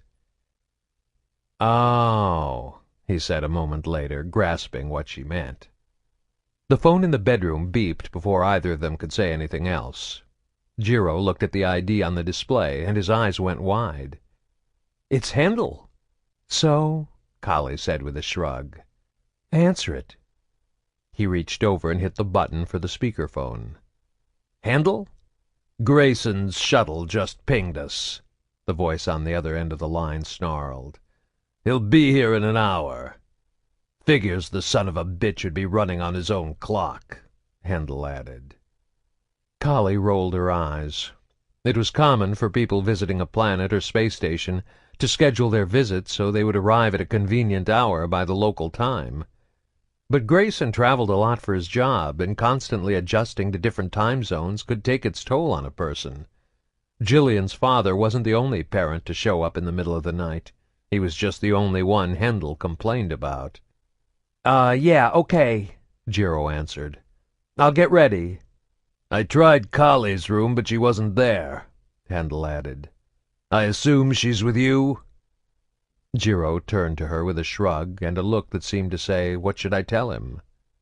"I'm here," she answered after a long, awkward silence. "I'll come down with Jiro to the landing bay to meet him." "Meet you both there in 45 minutes." The phone call ended with a click. How did he know about us? Kali wondered out loud. She didn't think anyone knew. She and Jiro had always been discreet. "Wouldn't be much of a security chief if he didn't," Jiro chuckled, getting out of bed and heading for the small shower in his ensuite. Handel was gruff and surly, and he tended to be overprotective toward his charges, but no one could ever accuse him of being bad at his job. Still, Kali wasn't satisfied. "What do you think tipped him off?" she called out, stripping off her shirt. Jiro popped his head out from the bathroom. "You, probably. I bet he can read you like an open book. You're not that great at keeping secrets." "Maybe it was you," she countered as she unbuttoned her pants. "You're not much good at keeping secrets either." "I might be better than you think," he said mysteriously. Then he laughed and disappeared back into the bathroom. A second later she heard the shower running. Now completely naked, Kali crossed the room and entered the ensuite. Jiro raised his eyebrows suggestively when she opened the shower stall door and squeezed in with him. "Forget it," she told him. "We need to get there before Grayson's shuttle touches down. I'm afraid of what might happen if we leave him alone with Handel." "Why does he hate Grayson so much?" Jiro asked, rubbing shampoo into her hair from behind. "Because he thinks Grayson is so prejudiced against biotics that he can only bear to see his own daughter twice a year. Because Handel's own parents dumped him off with the BAT program when he was a kid, basically disowning him. Because part of him thinks helping Jillian learn to cope with her biotics might get rid of the memories of his own abandonment and childhood isolation." "It's complicated," was all she said. "Maybe Handel's got a crush on him," Jiro teased. Kali let out a disapproving sigh. "I just pray to God you aren't stupid enough to ever make that joke where he can hear you." Chapter 7. Grissom Academy was a medium-sized space station with half a dozen small docking bays built along its exterior, each capable of accommodating small to medium-sized vessels. Most of the arrivals were supply ships, bringing in necessary resources from Elysium to keep the Academy running, along with twice-daily runs of the public passenger shuttle down to the surface of the planet below. When Kali and Jiro arrived, Handel was waiting for them, staring intently out the observation window toward the docking bays. She was disappointed to see that the station was currently oriented with the observation window looking out away from the planet they orbited. She always found the image of Elysium hovering below them in space to be particularly awe-inspiring. Most visitors to the Academy, parents and friends of staff typically, would come through Elysium, booking passage to the planet and then transferring to the passenger shuttle. Only those important or wealthy enough to have access to personal shuttles had the option to dock their vessels right on the station itself, eliminating the time and hassle necessitated by going through the public spaceports. This direct access also allowed them to bypass the customs and security checks found planet-side, so by law there had to be a security officer on hand to clear them on arrival. This was more a formality than anything else, and Handel normally delegated the task to one of his underlings. But on those rare occasions when Grayson arrived, the security chief was always there to greet him in person. Kali knew it was Handel's none-too-subtle way of letting Grayson know he was being watched. Fortunately, Grayson's shuttle hadn't shown up yet.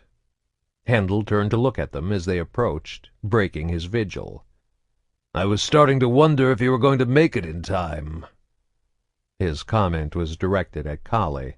It almost seemed as if he was intentionally ignoring Jiro's presence. She decided to let it slide.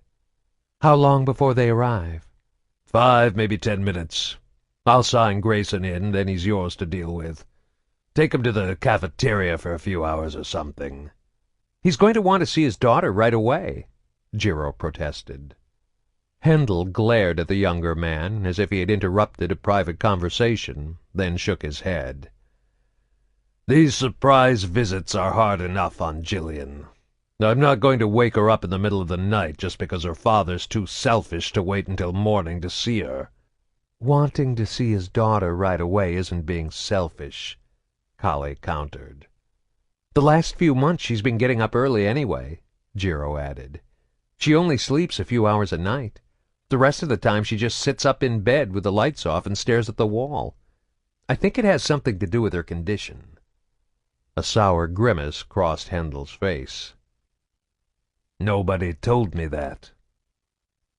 He took his job seriously, and he didn't like it when other people knew more about the habits and behaviors of the students than he did. He's looking for a fight, Kali thought. She'd have to keep a close eye on him. She wasn't about to let him ruin this visit for Grayson or Jillian. "There wasn't anything you could do about it," Kali answered coolly. "Besides, Dr. Sanchez said it's nothing to worry about." Handel picked up on the unspoken warning in her tone and let the matter drop. For a few minutes they stood without speaking, just staring out the window. Handel broke the silence with a seemingly innocent comment. "So it sounds like your old friend is in the running for one of the council seats," he noted. "Old friend?" Jiro asked, curious. "Captain David Anderson," the security chief explained, seemingly oblivious to Kali's reflection in the window, scowling at him. "They served together in the Alliance." "How come you never mentioned him before?" Jiro wondered, turning to her. "It was a long time ago," she replied, trying to sound blasé about it. "We haven't talked in years." There was an uncomfortable silence, and Kali could only imagine the questions running through Jiro's head. He was a confident young man, but it still must have been unsettling to realize his girlfriend had a previous relationship with one of humanity's most well-known military heroes. When he finally spoke again, she was caught completely off guard by what he said. "I'd rather see Ambassador Udina on the council." "Interesting to see how that all plays out," Handel replied, though he did raise a curious eyebrow. Further conversation was cut off by a sharp beep emanating from the intercom above their heads, warning of an incoming vessel. Through the observation window they could see red lights flashing outside, on the perimeter of one of the docking bays. A few seconds later, Grayson's ship, a small, high-end corporate shuttle, drifted into view. The shuttle maneuvered into position, moving silently in the vacuum of space. It settled into one of the hangars, and Kali felt the slightest bump under her feet as a pair of large automated docking clamps locked the ship into place. A fully enclosed platform extended out from the station to connect with the shuttle's doors, latching tight. The pressurized, oxygen-filled tunnel allowed passengers to go from vessels docked at the exterior landing bays directly into the confines of the station without having to go through the bother of putting on spacesuits. "All right, let's go down and meet our guest," Handel muttered, making no effort to hide his displeasure. Passengers exiting their vessels would come down the tunnel into the waiting room, a large antechamber with transparent, bulletproof walls. Several waist-high poles, linked at the top by heavy red rope, snaked their way back and forth through the room, creating an area where visitors lined up when they arrived en masse. At the end of the queue, a yellow line had been painted on the floor. Beyond the line stood a pair of Alliance guards, both armed, a reminder to anyone coming aboard that the Grissom Academy was a joint military-civilian operation. Behind the guards, a single door led from the waiting room into the reception area beyond, where another Alliance soldier sat at a computer to register all arrivals and departures. The door was kept closed until the soldier working the registration desk was satisfied that the individuals in the waiting room had authorization to come onto the station. Grayson was already in the waiting room when they reached reception, pacing impatiently back and forth just behind the yellow line. The guards inside the room with him simply stood at attention, seeming not to notice his urgency. The young woman behind the registration desk glanced up as Handel approached, her face brightening when she recognized the Ascension Project's security chief. "You're wasting your time, sister," Kali thought. "One visitor as scheduled," she said, her voice a little too light and breezy to sound completely professional. "Just waiting for clearance."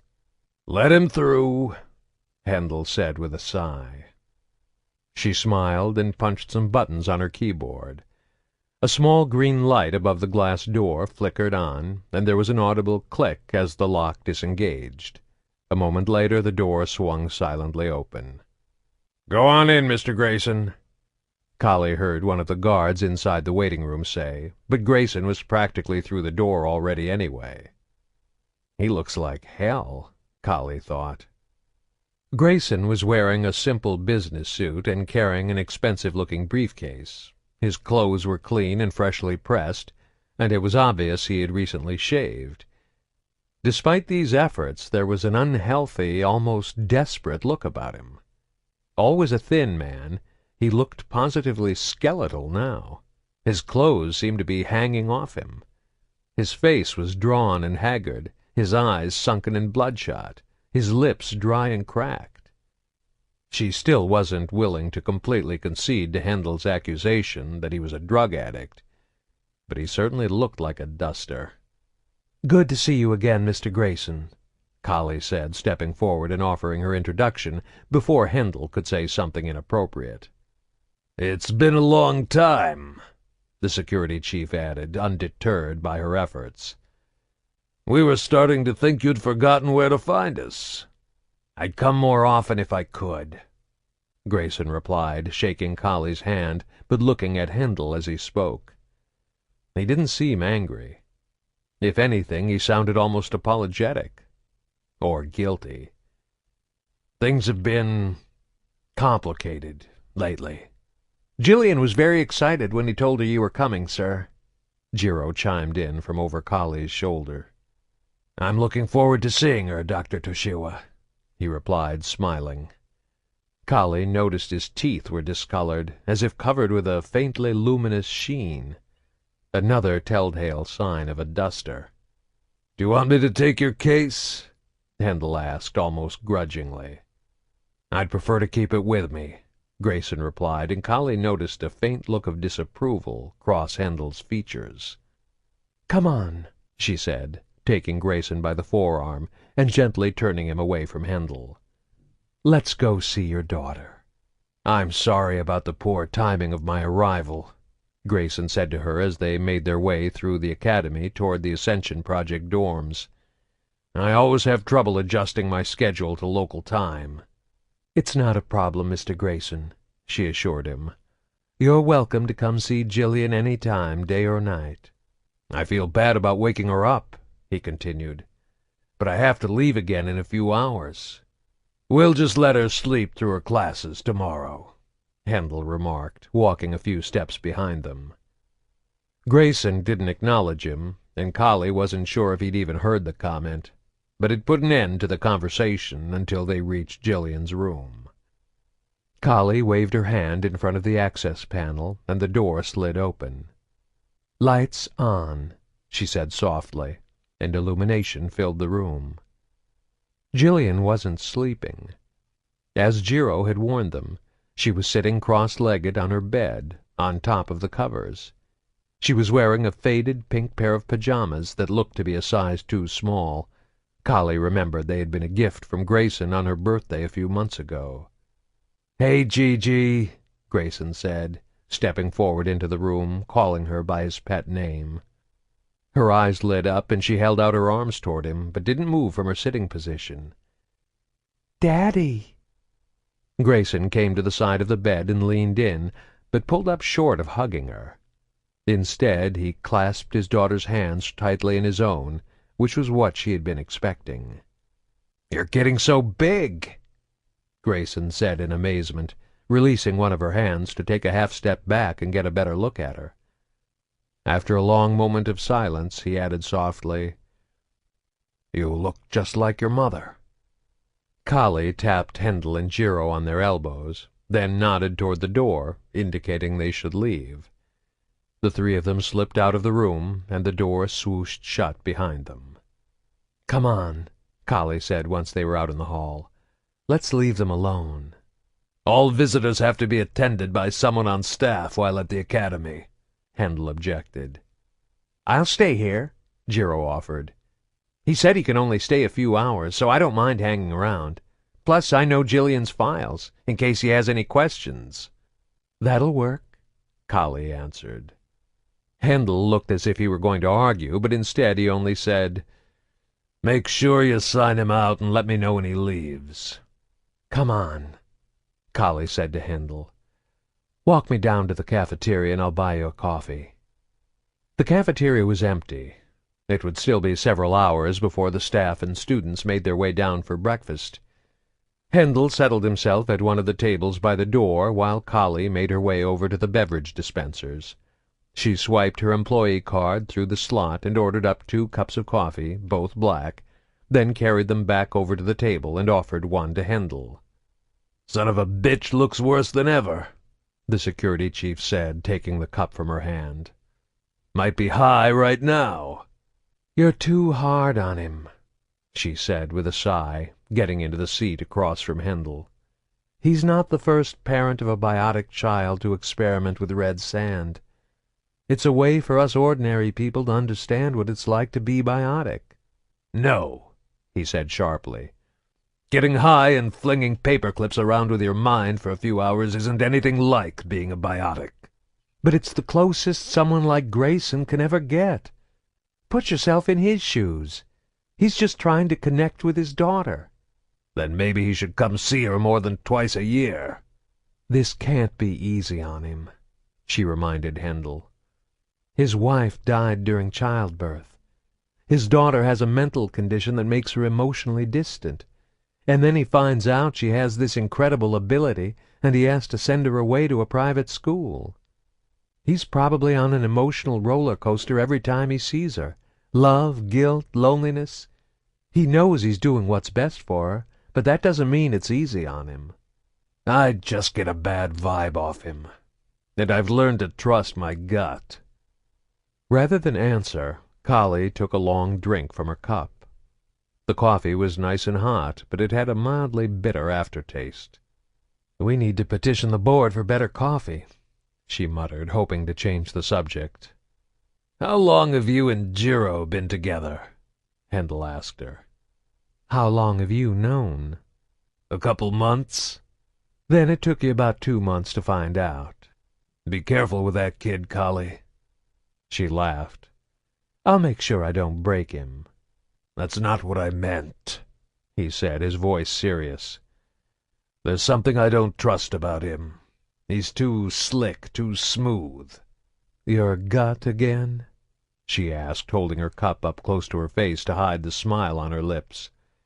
Apparently Handel wasn't just protective of the students. "You saw how he reacted when I mentioned your history with Anderson." "Thank you very much for that, by the way," she said, arching her eyebrows. "It didn't seem to rattle him," Handel continued, ignoring her verbal jab. "Like he already knew." "So what if he did?" "Well, it was pretty obvious you didn't tell him. So how'd he find out? The records from that mission were sealed. Hell, even I only know because you told me." "People talk. Maybe I mentioned it to someone on staff who mentioned it to him. You're making too much of this." "Maybe," he conceded. "Just be careful. I've learned to trust my instincts." Grayson spent the next 4 hours with Jillian. He let her do most of the talking, cycling between extended bursts of eager, almost frantic conversation and long stretches of silent withdrawal, where she almost seemed to forget he was there. He liked listening to her voice, but he didn't mind the silences either. It was good just to see her again. When she did talk, it was mostly about school and the academy, which teachers she liked and which ones she didn't, her favorite subjects, new things she'd learned in her courses. Grayson noticed that she never mentioned the other students, or anything to do with her biotic training. He decided not to push her. He'd get all the information he needed soon enough. It was almost time for him to go. He'd learned the longer he stayed, the harder it was to leave, so he always set himself a limit for each visit. Having a mission parameter made it easier to do what he had to do. "Gigi?" he said softly. Jillian was staring at the wall, lost inside herself again. "Gigi," he said a little louder. "Daddy has to go, okay?" Last time he had left, she hadn't even acknowledged him when he said goodbye. This time, however, she turned her head slightly and nodded. He didn't know which was worse. He stood up from her bedside and leaned in to kiss her on the top of the head. "Get into bed, honey, under the covers. Try to sleep." Moving slowly, like some kind of automaton powered by his words, she did as instructed. Once she was settled and had closed her eyes, he crossed the room and opened the door. "Lights off," he whispered. The room went dark as he closed the door behind him. Jiro was waiting for him out in the hall. "Is it safe here?" Grayson asked him, his voice gruffer than he'd intended. "Should be," the young man answered, speaking quietly. "Everyone's still in bed. We can go back to my room if it's going to take a while." "Let's just get it over with so I can get the hell off this station," Grayson said, dropping to one knee and laying his briefcase on the floor. He released the lock, opened the false bottom, and removed the vial Pell had given him. Then he stood up and handed it to Jiro.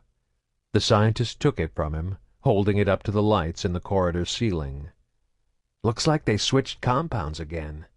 The man must want to try something different." He slipped the vial into his pocket. "This isn't going to show up on any of her medicals, is it? I mean, it's untraceable, right?" "What do you think?" Grayson asked him coolly. "Yeah, okay. Same doses as before?" "They didn't give me any new instructions," Grayson replied. "Any idea what this new stuff is supposed to do to her?"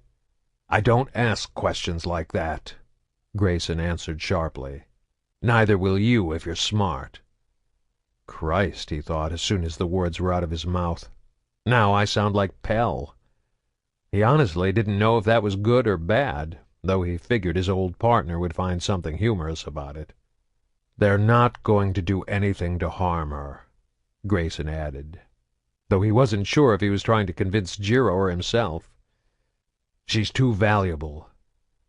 Jiro nodded. "Here are the latest results on all the students in the Ascension project," he said, pulling an optical storage disk from the pocket of his lab coat and handing it to Grayson. "Plus my private research on our star pupil in there." He nodded his head toward Jillian's door. Grayson took the OSD without a word and hid it away inside his briefcase. "Are you sleeping with Sanders?" he asked once the disk was secured. "Figured it fell within my mission parameters," Jiro answered with a grin. "I'm supposed to pump her for info, so I'm pumping her every chance I get." "Just watch you don't get emotionally involved," Grayson warned him. "It makes things messy." "I've got it under control," the kid assured him with an infuriatingly cocky grin. Somewhere, Grayson imagined Pell was laughing his ass off. Chapter 8. Feda Gazu Vasidena adjusted the pistol hanging from her belt as she climbed down from the Land Rover. She never wore a weapon back on the flotilla, but every Quarian who left the safety of the migrant fleet was armed at all times. Lidge and Anwa, the two members of her crew she had picked to accompany her to this meeting, climbed out of the vehicle to stand on either side of her. She could sense their nervousness. It mirrored her own. She didn't trust Golo. He was a fellow Quarian, but he was also a criminal so vile and dangerous he had been exiled from the fleet. That was why she had refused to meet with him at Omega. Too many places for an ambush. He had objected at first, but in the end he'd agreed to meet her here on Shelba, a desolate, uninhabited world in the nearby Venus system. The atmosphere on Shelba was breathable, barely, but the temperature was always well below freezing, making it unsuitable for habitation or farming. And the crust consisted of only common, low-value metals and minerals, making it uneconomical for mining. The world was ignored, undeveloped and empty. If Golo was going to try and double-cross her, setting up their exchange here might make him reconsider whether it was worth the trouble. Feda shivered, despite the fact that her enviro-suit protected her against the worst of the chill. Part of her wanted to forget this deal, just turn around and leave. But Golo had promised to sell her a shipment of air filtration coils and reaction catalyzers, and several of the ships in the flotilla were in desperate need of replacement parts. Despite her personal reservations, she couldn't in good conscience turn his offer down. "There!" one of her companions called out, pointing across the vast open expanse of blue plain and glittering green rock formations that made up the barren planet's surface. A small rover was approaching in the distance, throwing up clouds of turquoise dust as it sped toward them. Fedda took another look at their surroundings, scanning the horizon for signs of other vehicles. To her relief, she saw nothing. Perched atop a tall outcropping of emerald-hued rock over a mile away, Pell watched the Quarians arrive through the scope of his Volkov sniper rifle. He'd had his doubts about whether they'd even show up, given Golo's reputation among his own kind, but the Quarian had assured him they'd be there. Looks like the little bastard was right. The Quarians stepped down from their vehicle. "We have 3 targets," a voice said over the headset built into the helmet of his envirosuit. "Alpha Squad, take the one on the right," he responded flatly. "Beta Squad, take the one on the left. Leave the one in the middle to me." "Alpha Squad, target acquired," the voice answered back. "Beta Squad, target acquired," a second voice confirmed, this one female. Peering through the scope, he was confident his team could hit their targets even from this range. But the Quarians were all wearing armor, and the odds of a round penetrating the kinetic barriers of their shields before they could make it back into the safety of their vehicle were low. Golo still had to do his part if the plan was going to work.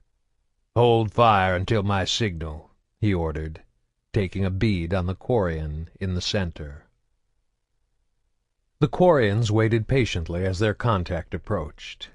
Soon Fedda could hear the whine of the rover's engine and the crunching of its tires over the rough, uneven terrain, the thin atmosphere giving everything a sharp, brittle sound. Once the rover had come within 50 meters, Fedda held up her hand, palm forward. The vehicle rolled to a stop. A few seconds later, a Quarian emerged and began to walk slowly toward them, hands held above his head. He stopped 10 meters away, just as she had instructed when setting up the details of the meeting. Lidge and Anwa had drawn their assault rifles, pointing them at the newcomer. "Golo?" she asked, confirming the identity of the man behind the mask. "Are you here to rob me?"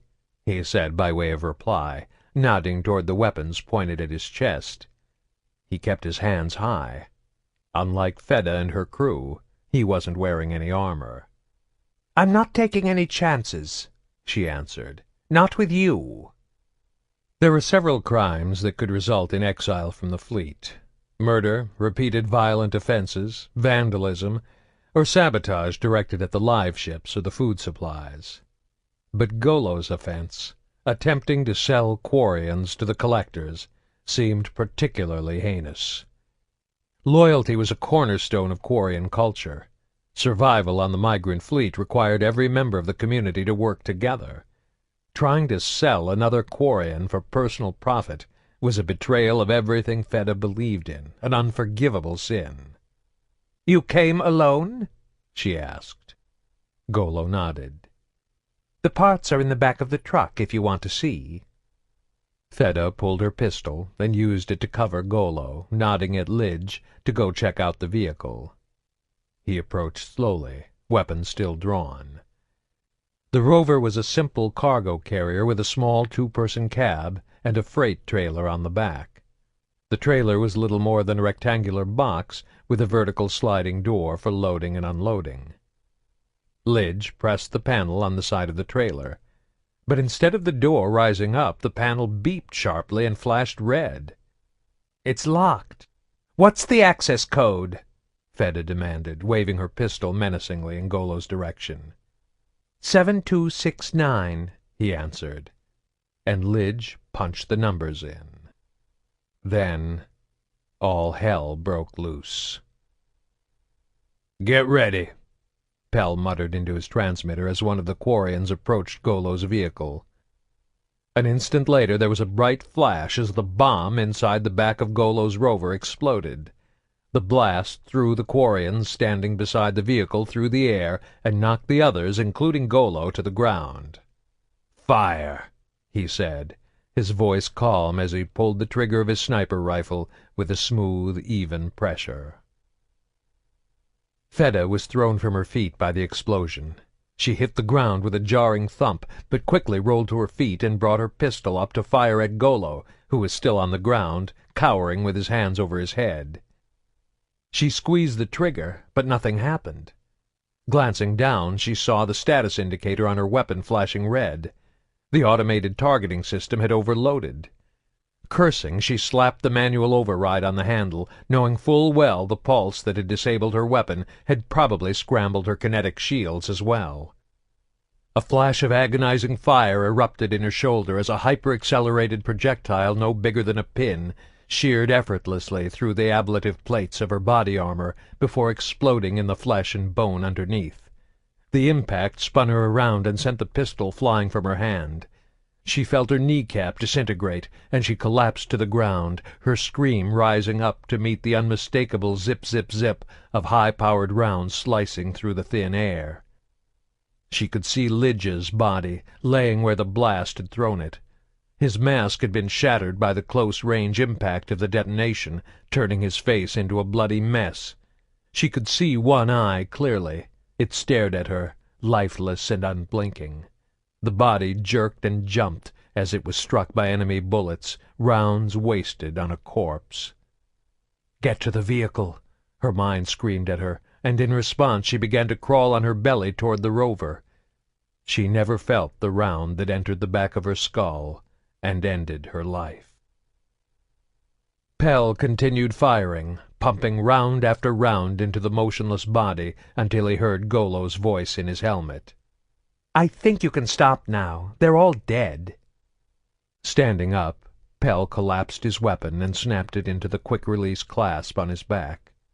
"Beta Squad, meet me down at the rendezvous point. Alpha Squad, keep an eye out for reinforcements." The gravity on Shelba was .92 Earth standard, so he was able to make good time, even with the restrictions of the envirosuit. It took him just over 5 minutes to get down to the scene of the massacre. Golo was there waiting for him, as were the 2 women from Beta Squad. They were already stripping the clothes and gear from the dead Quarians. The dark clothes were torn with bullet holes and stained with blood, but it was unlikely anyone would notice these details until it was too late. Pell was too big to pass as a Quarian, but the women were about the right height and build. With their faces obscured by helmets and bundled up in cloth and rags, it would be difficult to tell them apart from their victims. "Did you locate their ship?" Golo asked him as he approached. Like the women, he was using strips of clothing from one of the bodies to obscure his identity. "We spotted them when they touched down," Pell told him. "Maybe 10 clicks from here." "Probably 3 or 4 more on board," the Quarian informed him. "They'll most likely be armed, but they won't be wearing combat suits. Remember, you want to take one of them alive, the pilot if possible." Hilo Ja Vas Idena, the pilot of the scout ship Cinead, of the fleet ship Idena, was surprised to see Fedda's rover coming toward them from over the edge of the horizon. He reached out and flicked the transmit button on the radio. "Fedda, this is Hilo. Do you read me?" A second later the reply came through, but it was obscured by static so thick he couldn't make anything out. "I can't hear you, Fedda. Is everything okay?" This time the answer was a piercing shriek of radio feedback that made Hilo wince as he shut off the transmitter. "Get ready," Hilo said over the shipboard intercom. "Fedda's on her way back." "Why didn't she call ahead?" a voice responded over the speaker a few seconds later. "Sounds like the rover's got some radio trouble." "I just fixed it last week," the voice objected. "Guess you need to fix it again," Hilo replied with a smile. "Be alert, just in case." It wasn't uncommon for things to break down on the Cinead. Like all ships, vessels, and vehicles associated with the migrant fleet, their rover had seen better days. Most species would have decommissioned it long ago, or relegated it to the scrap heap. The Quarians, short of materials and resources, had no such luxury. Hilo wondered how much longer their makeshift repairs could keep the rover running before they'd finally have to admit defeat and strip it down for parts. Hopefully a few more months at least. Maybe another year if they were lucky. Lucky is not a concept usually associated with us Quarians, he thought as the rover rolled to a stop beneath the loading doors. 3 figures jumped out. One was using hand gestures, signaling to the ship to open the loading bay doors so they could drive the cargo container inside. Hilo got up from his chair and made his way down to the hold so he could help get everything stored away. He was halfway there, squeezing his way past the table and chairs of their tiny mess hall, when he heard the sounds of gunfire and screaming. Grabbing the pistol at his belt, he kicked aside the chairs in his way and raced to the aid of his crewmates. He half climbed, half slid down the ladder leading to the cargo hold, his mind never stopping to think that he might get there too late. He burst into the hold and froze, boggled by the scene before him. The cargo container was open, but there was nothing inside.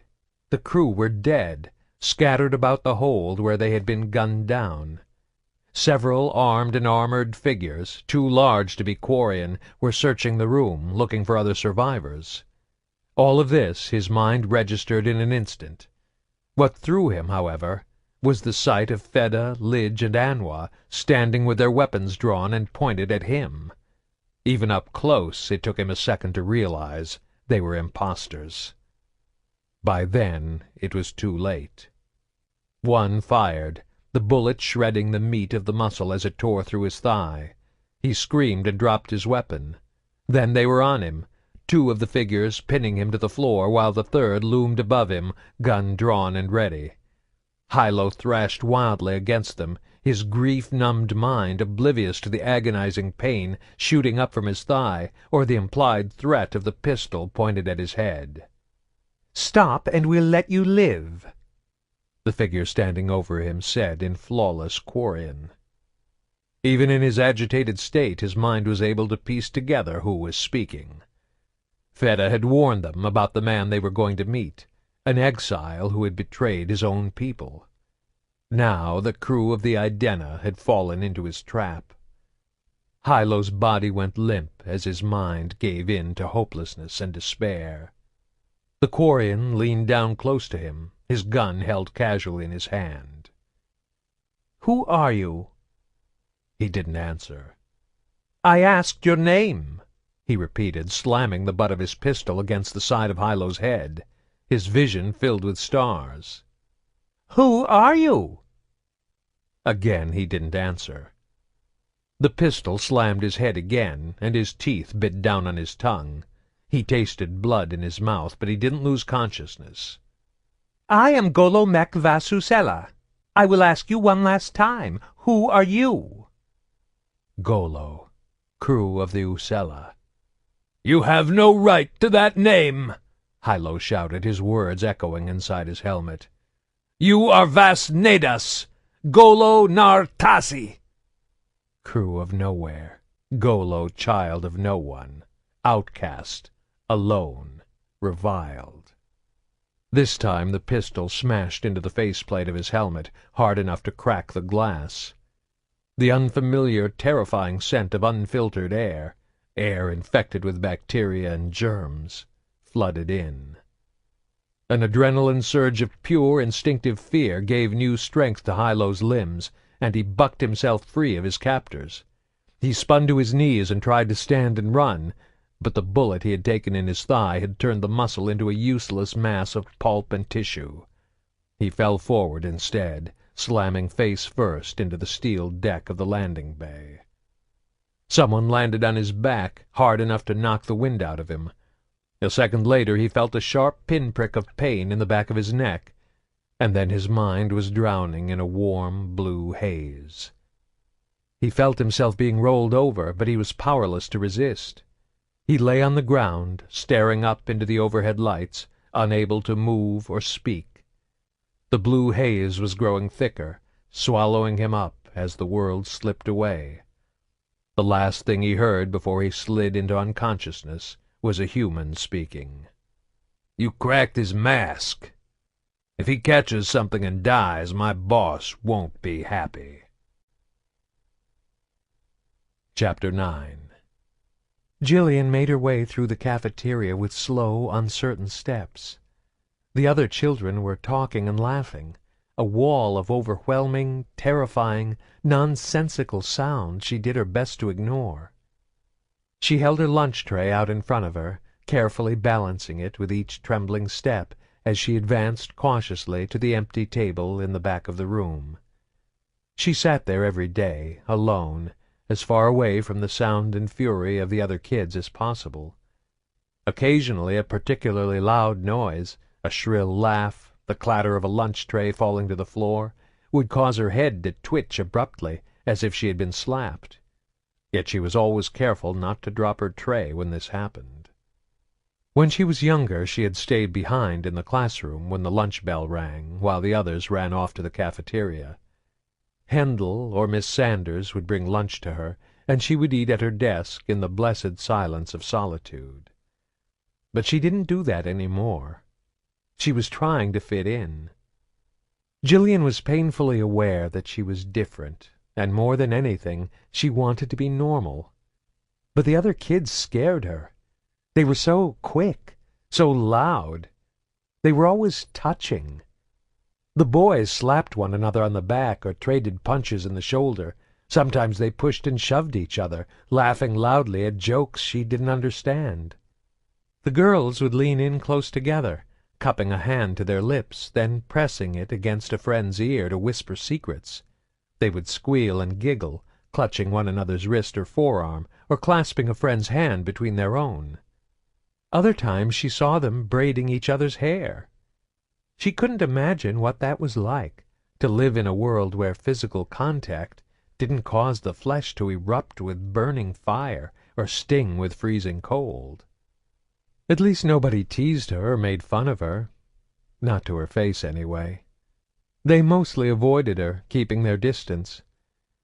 Yet Jillian couldn't help but notice their expressions when they looked in her direction.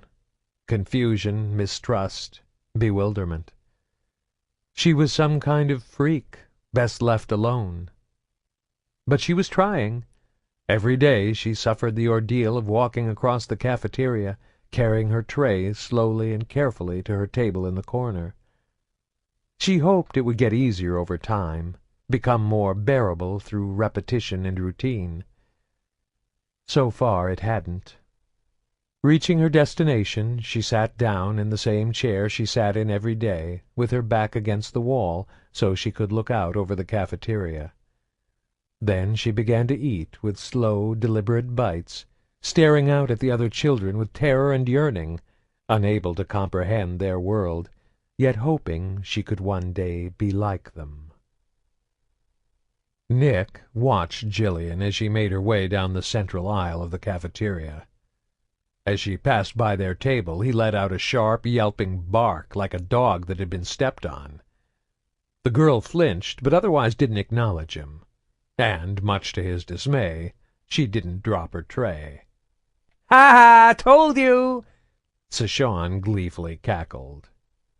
Glumly, Nick handed over his chocolate cake, the forfeiture for losing the bet.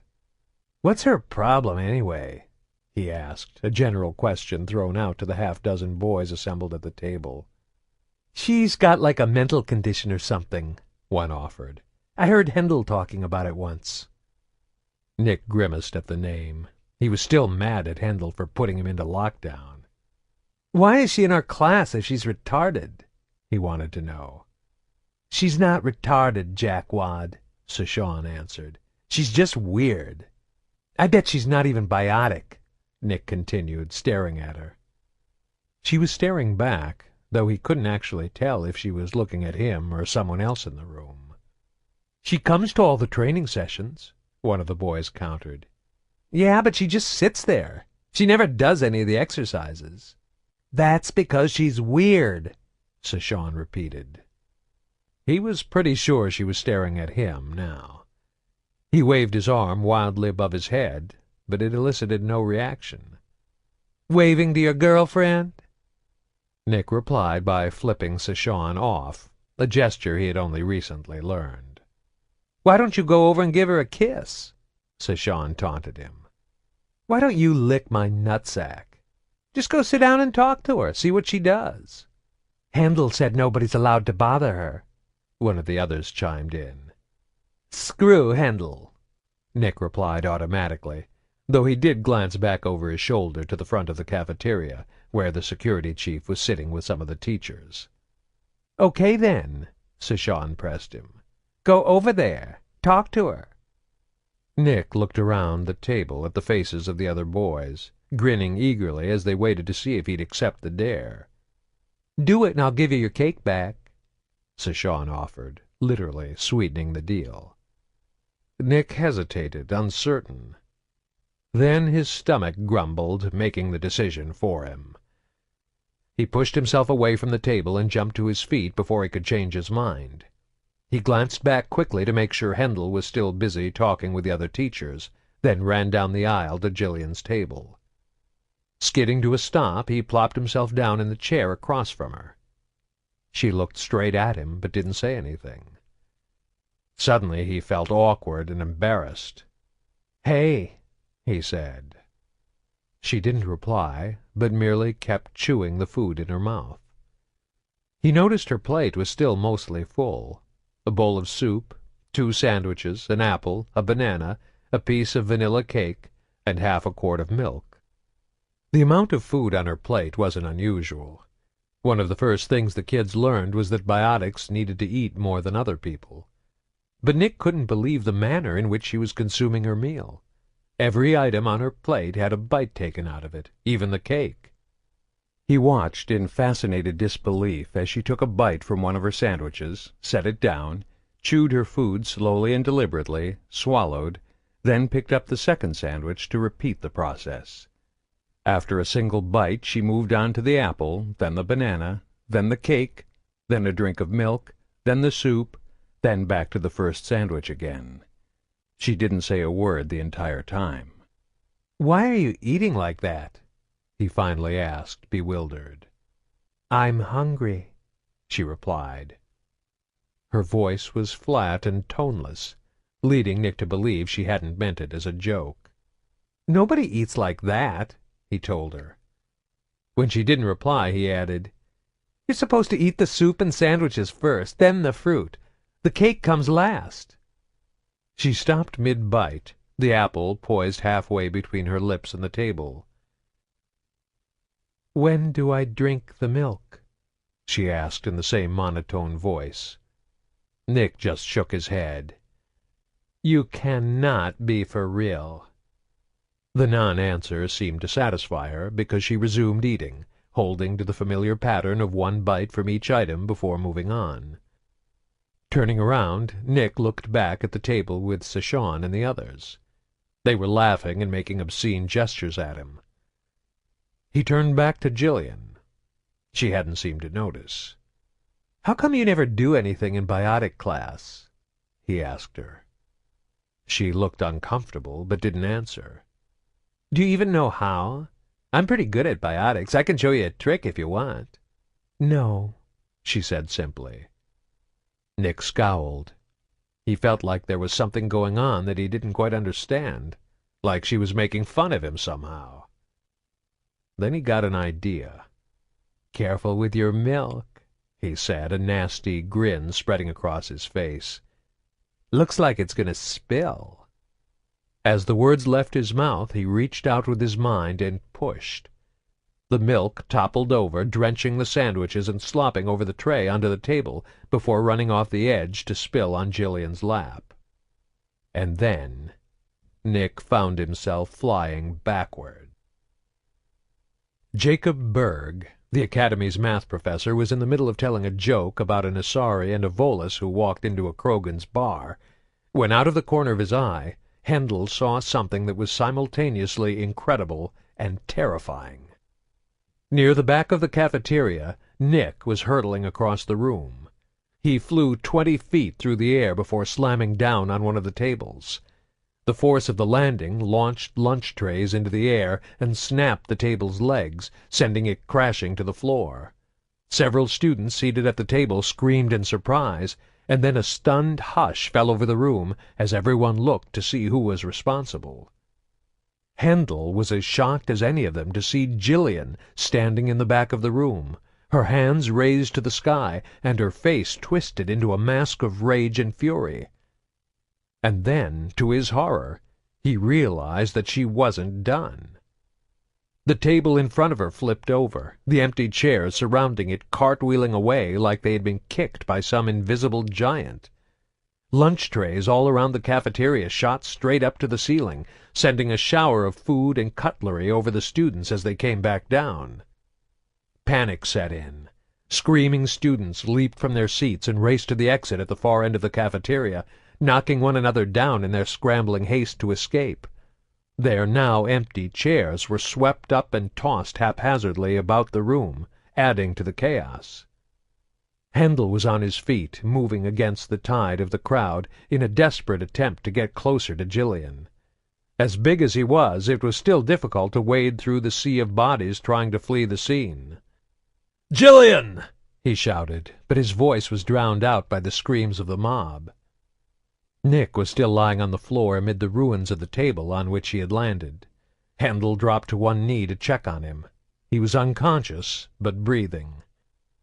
Leaping back to his feet, he continued to press forward, shoving kids roughly aside in his desperation until he broke free of the crowd.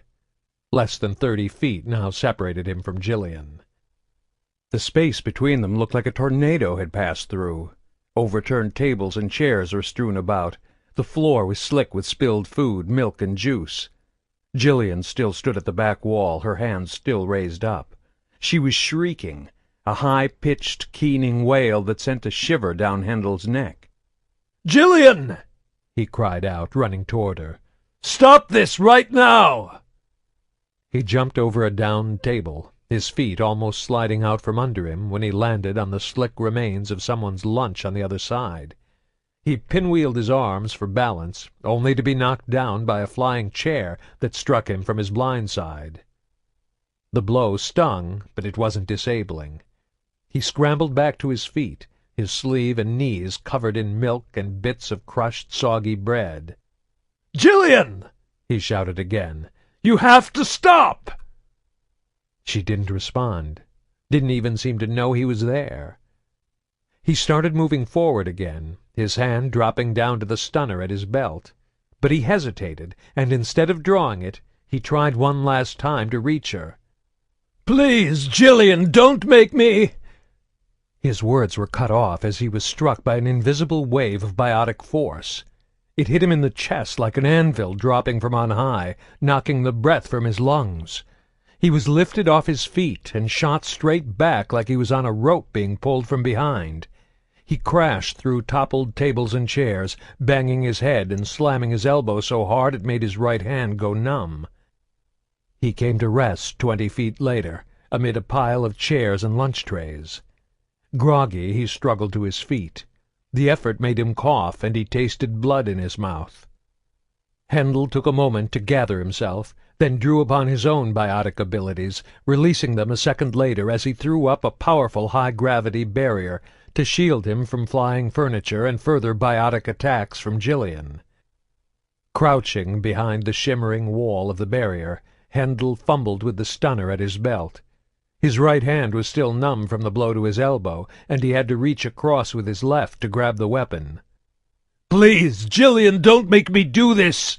he called out one more time, but the girl couldn't hear him above the sound of her own screams. There was a sudden burst of light and heat a few feet to his side. Snapping his head around, he saw an astonishing sight. A swirling vortex of concentrated dark energy was launching vertically in a pillar toward the ceiling, building to a critical threshold before collapsing in upon itself. A biotic with advanced military training, Hendel instantly recognized what had happened. Jillian had created a singularity, a subatomic point of nearly infinite mass, with enough gravitational force at the center to warp the fabric of the space-time continuum. The nearby tables and chairs began to slide across the floor, drawn inexorably toward the epicenter of the cosmic phenomenon that had suddenly manifested in the middle of the space station's cafeteria. Moving on instinct, Hendel popped up from behind the barrier, fighting to aim his weapon against the rapidly mounting gravitational pull emanating from the singularity. Locking on his target, he fired. The stunner found its mark, and the singularity vanished with a loud clap and a sharp outrush of trapped air. The girl's screams cut off instantly as electrical impulses shot through her. She appeared to stand up on her toes, her head thrown back as her muscles went rigid. Then her body convulsed, sending her limbs into a brief spastic dance before she collapsed, unconscious, to the floor. Hendel rushed to her side, calling on his radio for medical backup. Jillian muttered something in her sleep. Collie, sitting on the edge of her hospital bed, instinctively reached out to place a comforting hand on her brow, only remembering at the last second to pull it back. She wondered if the girl was waking up. Nearly 10 hours had passed since she had unleashed her biotic powers in the cafeteria, and the doctor said it would take 6 to 12 hours for her to regain consciousness after being hit with the stunner. Collie leaned in and softly whispered, "Jillian, can you hear me?" The girl responded to her voice, rolling over from her side onto her back. Her eyes fluttered, then snapped open wide, taking in the unfamiliar surroundings with confused terror. "It's okay, Jillian," Collie assured her. "You're in the hospital." The girl sat up slowly, looking around, her brow wrinkled in confusion. "Do you know how you got here?" Collie asked her. Jillian folded her hands in her lap and nodded, her eyes lowered so she wouldn't have to look at Collie. "The cafeteria. I did something bad. I hurt people." Collie hesitated, uncertain of how much detail the girl could handle. There'd been a lot of property damage and a number of twisted ankles and swollen fingers from people in the fleeing crowd who had fallen and been stepped on. The most serious injuries were to Nick, who had suffered a concussion and a bruised spine, though he was expected to make a full recovery. "Everybody's okay now," Collie assured her. "I just want to know what happened. Did someone make you angry?" "Nick spilled my milk," she answered, though Collie already knew this from talking to the boy. "Why did that make you so angry?" The girl didn't answer. Instead, she said, "Hendel was yelling at me." She frowned and crinkled up her brow. "He was mad at me." "Not mad, just scared. We were all scared." Jillian was silent, then nodded as if to say she understood. "Do you remember anything else about what happened, Jillian?" The girl's face went blank, like she was slipping deep inside herself, trying to dig up the answers. "No," she finally answered. "I only remember Hendel yelling at me." Collie figured as much. They'd taken readings from Jillian while she was unconscious, pulling the data from her smart chips to see if it could tell them anything. But what they'd seen didn't make any sense. There was a sudden spike in her alpha wave activity in the days leading up to her outburst, but no logical explanation for the increase. Personally, Collie thought it could have been some emotional trigger. Her alpha levels had climbed the day after her father's visit. "How come Hendel's not here?" Jillian asked, her voice guilty. Collie answered with a half-truth. "He's very busy right now." As the security chief, he was still dealing with the fallout of what had happened in the cafeteria. All attempts were being made to downplay the incident. A statement had been released to the media, staff and students were being debriefed, and parents were being notified. As a further precaution, Grissom Academy was still in full emergency lockdown. Yet, as busy as he was, she knew there was something else keeping him away right now. It could have been anger, disappointment, or even guilt. Quite likely it was a mix of all three. However, she wasn't about to try and explain all that to a 12-year-old. "When will he come see me?" "Soon," Collie promised. "I'll tell him you're waiting." Jillian smiled. "You like Hendel?" "He's a good friend." The girl's smile broadened even further. "Will you two get married some day?" Kali laughed out loud in spite of herself. "I don't think Handel wants to get married." Jillian's smile slipped, but didn't disappear completely. "He should marry you," she insisted, matter-of-factly. "You're nice." This wasn't the time to explain why that would never happen, so Kali decided to change the subject. "You have to stay in this room for a few days, Jillian, do you understand?" This time the smile vanished completely and she nodded. "I want to sleep now." "Okay," Kali told her. "I might not be here when you wake up, but if you need anything, you push that red button over there. A nurse will come help you." The girl glanced over at the call button dangling from the side of her bed and nodded again. Then she lay back down and closed her eyes. Kali waited until Jillian was asleep before she stood up and left her alone in the room. Chapter 10. Kali remained seated at the desk in her room and ignored the knock at the door. She continued to stare at the computer screen, trying to make sense of the numbers they'd pulled from Jillian's implants. There was going to be fallout from what had happened in the cafeteria. Over the next few days, people would be screaming for answers. They'd expect Kali to tell them what had happened and why nobody had seen it coming. So far, she hadn't found any explanation to give them. The knock came again, more insistent. "Door open," she said, not bothering to get up. She expected to see Handel, but it was actually Jiro who had come calling. He was dressed casually, in a blue, long-sleeved button shirt and black slacks. He had a bottle of wine and a corkscrew in one hand, and a pair of long-stemmed glasses in the other. "Heard you had a rough day," he said. "Thought you could use a drink."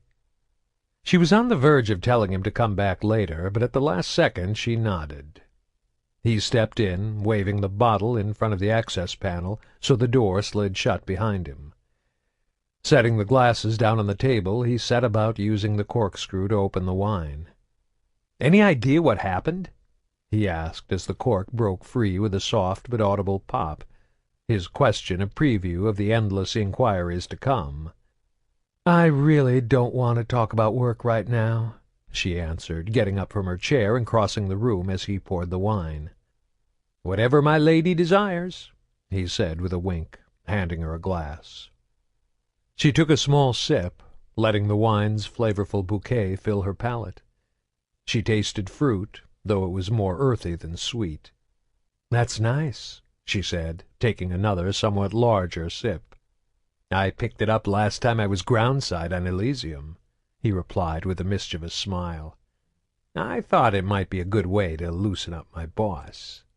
"This could get me pretty loose," she confessed, downing the rest of the wine and holding out her glass for a refill.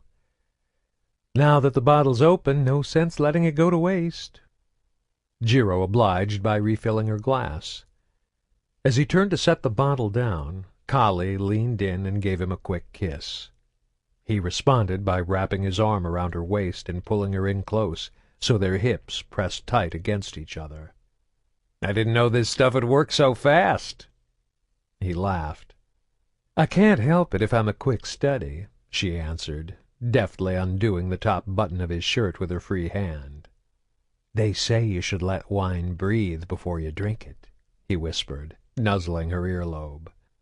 "Works for me," she answered, setting her glass down on the table, then leaping up to wrap her legs around his waist as he carried her over to the bed. Their lovemaking didn't last long. Kali set the pace, fast and fierce as she tried to work off the stress and tension of the day, and Jiro was happy to follow her lead. When it was over, they simply lay intertwined atop the sheets, naked and sheened with sweat as they tried to catch their breath. "You really know how to make a girl work up a thirst," she panted.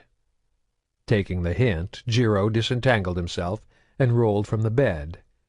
He returned a few seconds later with the wine. "Ready to talk about it now?" he asked as he handed over her glass and crawled back into bed beside her. "It might make you feel better." "I wasn't actually there," she reminded him, taking the wine and snuggling up close against his body. "I only know what I've heard. Did you talk to Hendel?" As he spoke, he ran his fingers along her shoulder and up the side of her neck. The soft caresses caused tiny goosebumps of pleasure to form on her flesh. "He didn't have much time. I only spoke to him for a few minutes." "Then you know more than me, so what happened?" "Jillian tore up the cafeteria," she said simply. "Hendel had to disable her with his stunner.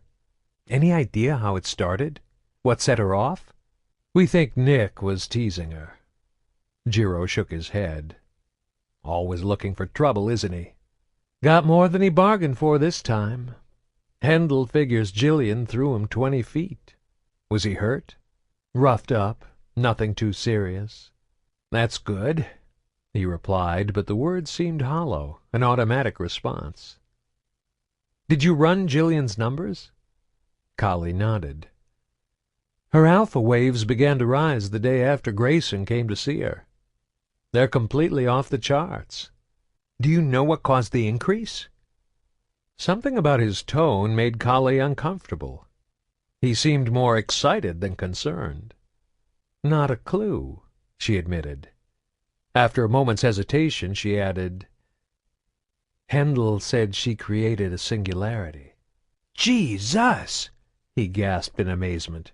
"That's incredible!" She sat up quickly, shaking his tender hand from her shoulder, and glaring down at him as he lay on the bed. "What's wrong with you?" she snapped. "You sound like you're glad this happened." "It's pretty exciting," he admitted, with no hint of shame or apology. "A girl with no advanced training unleashes one of the most powerful biotic abilities? Damn! I knew she had potential, but nothing like this. You realize what kind of a PR nightmare this is going to be for the Academy, right?" "Let the board worry about that," he told her. "We have to look at this as an opportunity. We've always wondered what Jillian could do if she learned to tap into her power. This could be the kind of breakthrough we've been waiting for." Kali scowled at him, then realized he was just being honest. And he was only giving voice to the idea a small part of her was already thinking. She was worried about Jillian, of course, but the scientist inside her was already trying to figure out what this could mean for their research. She let the scowl slip from her face and took another drink from her glass before settling back down against Jiro's bare chest. She couldn't get mad at him just because he had been honest with her. He was passionate about his work, still young and impulsive.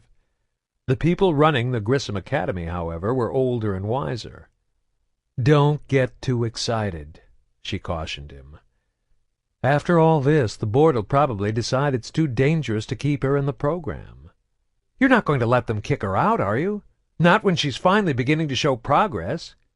Jillian's not the only student in the Ascension project. We were lucky this time, but another outburst and someone could get seriously hurt, or killed." "That's why we have to keep her here," Jiro insisted. "Where else can she go to get the kind of help she needs? Who else is going to teach her to control her power?" "Her father can afford to hire private biotic tutors," she encountered. "We both know it's not the same," he answered, his voice getting louder. "They won't have access to the kinds of staff and resources we have here." "You don't have to convince me," she told him, her voice rising to match his. "I don't get to make this decision. It's up to the board and her father." "Grayson will want to keep her in the program," he answered with absolute certainty. "Maybe he could make another donation to convince the board to let her stay." "This comes down to more than money." "You can talk to the board," he continued, still pressing the issue. "Tell them the Ascension Project needs Jillian. Her numbers are so far ahead of every other kid here, it's like she's a whole different species. We need to study her. If we can identify the source of her power, we could advance the science of human biotics to places we can't even imagine." Kali didn't answer right away. On some level, everything he said was true, but Jillian was more than just a test subject. She had an identity beyond the numbers on their charts. She was a person, a young girl with a developmental disorder, and Collie wasn't convinced that keeping her in the program was the best thing for her in the long run. "I'll talk to the board," she finally promised, choosing her words carefully. "But I can't guarantee what my recommendation will be. And they might not listen to me anyway. You could always get your father to talk to them," he said with a wry smile. "I think they'd listen to him. After all, they named the school after him." "I'm not bringing my father into this," she said with cold finality. For several minutes they sat there in silence, but then Jiro spoke again, not quite willing to let the topic of Jillian die. "I heard they're keeping her in the quarantine ward. Just for a few days. Handel thought it would be safer until he's had a chance to sort this all out." There was another long silence, broken when Jiro said, "She's probably scared. I'd like to go see her." This was the other side of Jiro, the compassionate young man who was worried about the feelings of a 12-year-old girl rather than his research. Collie rolled over and kissed him on his bare chest. "She'd like that. You can go tomorrow. I'll make sure you have clearance." When Collie woke the next morning, her head was pounding from the after-effects of the wine. Jiro was gone, and she was shocked to see from her bedside clock that she had overslept by a full hour. "You know you're getting old when half a bottle of wine makes you sleep through your alarm," she thought, as she slowly rolled out of bed and stood up. It was then she noticed a note on the table, held in place by the empty bottle of wine. Pressing her hands against her throbbing temples, she staggered over to read it. "Gone to see Jillian. Turned off your alarm. Figured you could use the sleep. J." She crumpled up the note and dropped it into the recycling bin as she made her way to the bathroom. By the time she was showered and changed, the last of her hangover was gone. She wanted to speak to Jillian again and see if she remembered anything else, but first she needed to check on Handel. Glancing at her watch, she knew she'd find him in his office. "How you doing, kiddo?" Jiro asked, poking his head into Jillian's hospital room. She was wearing a hospital gown and sitting up in her bed, staring straight ahead at an empty wall. But when she heard his voice, she turned toward the door and smiled. Early on, when he'd first started training her, Jiro had worried she'd get a bad vibe off him. Her condition made her more perceptive than other children, and he was afraid she might sense the ulterior motive behind his interest in her. As it turned out, however, Jillian's reaction was just the opposite. She genuinely seemed to like him. Jiro had developed his own personal theory to explain her reaction. He was fascinated by the research Cerberus was conducting in the field of human biotics. He couldn't wait to see what results their latest serums would have on Jillian. As a result, he was always upbeat when he came to check her numbers. He suspected she was feeding off this energy and excitement, making her more responsive to him than most of the other techs. "Nice place you got here," he said, coming over to stand by the side of her bed. "I want to go back to my own room," she answered in her familiar monotone. He studied her carefully as she spoke, looking for signs she was somehow different now. No visible changes in alertness, he noted silently. "You can't go back to your own room quite yet," he told her out loud. "Everybody's still trying to figure out what happened to you in the cafeteria." Including me. When Grayson had given him the vial of unfamiliar fluid last week, he'd had a feeling something major was going to happen. He couldn't explain it, but somehow he'd known they'd made a breakthrough, something they wanted to test on Jillian right away, but he hadn't expected anything this soon, or this big. There was no doubt in his mind that the girl's remarkable display was linked to the mysterious Cerberus elixir. Unfortunately, the incredible success of the treatment had thrown a wrench into the experiment. He was supposed to give Jillian another dose of medication today, but he couldn't give it to her here. Too many people, and too many security cameras. "I hate this room," Jillian informed him. "Would you like to go for a walk?" he suggested, seizing on the opportunity to get her out of the quarantine wing and somewhere more private. "We could go to the atrium." She pondered the offer for a good 5 seconds, then nodded once, definitively. "You get dressed," he told her. "I'll tell the nurse we're going." Leaving the room, he made his way over to the admissions desk. He recognized the nurse on duty from seeing her around the facility, but he didn't know her name.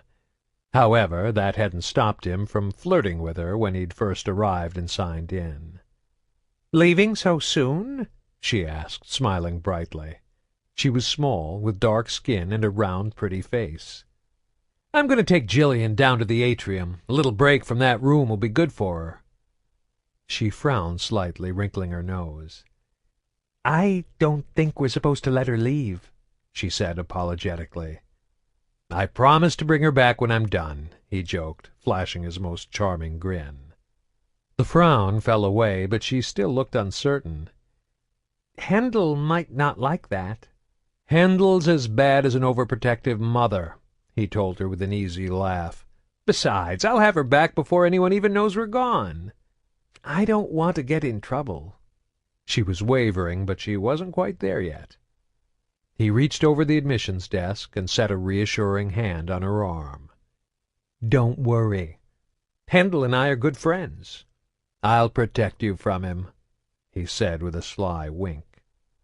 After a moment's hesitation, she relented and handed him the patient register. "Just don't be too long," she warned as he signed Jillian out. Handing the register back, he gave the nurse one last smile, then turned to see Jillian standing silently at the threshold of her room, watching them intently.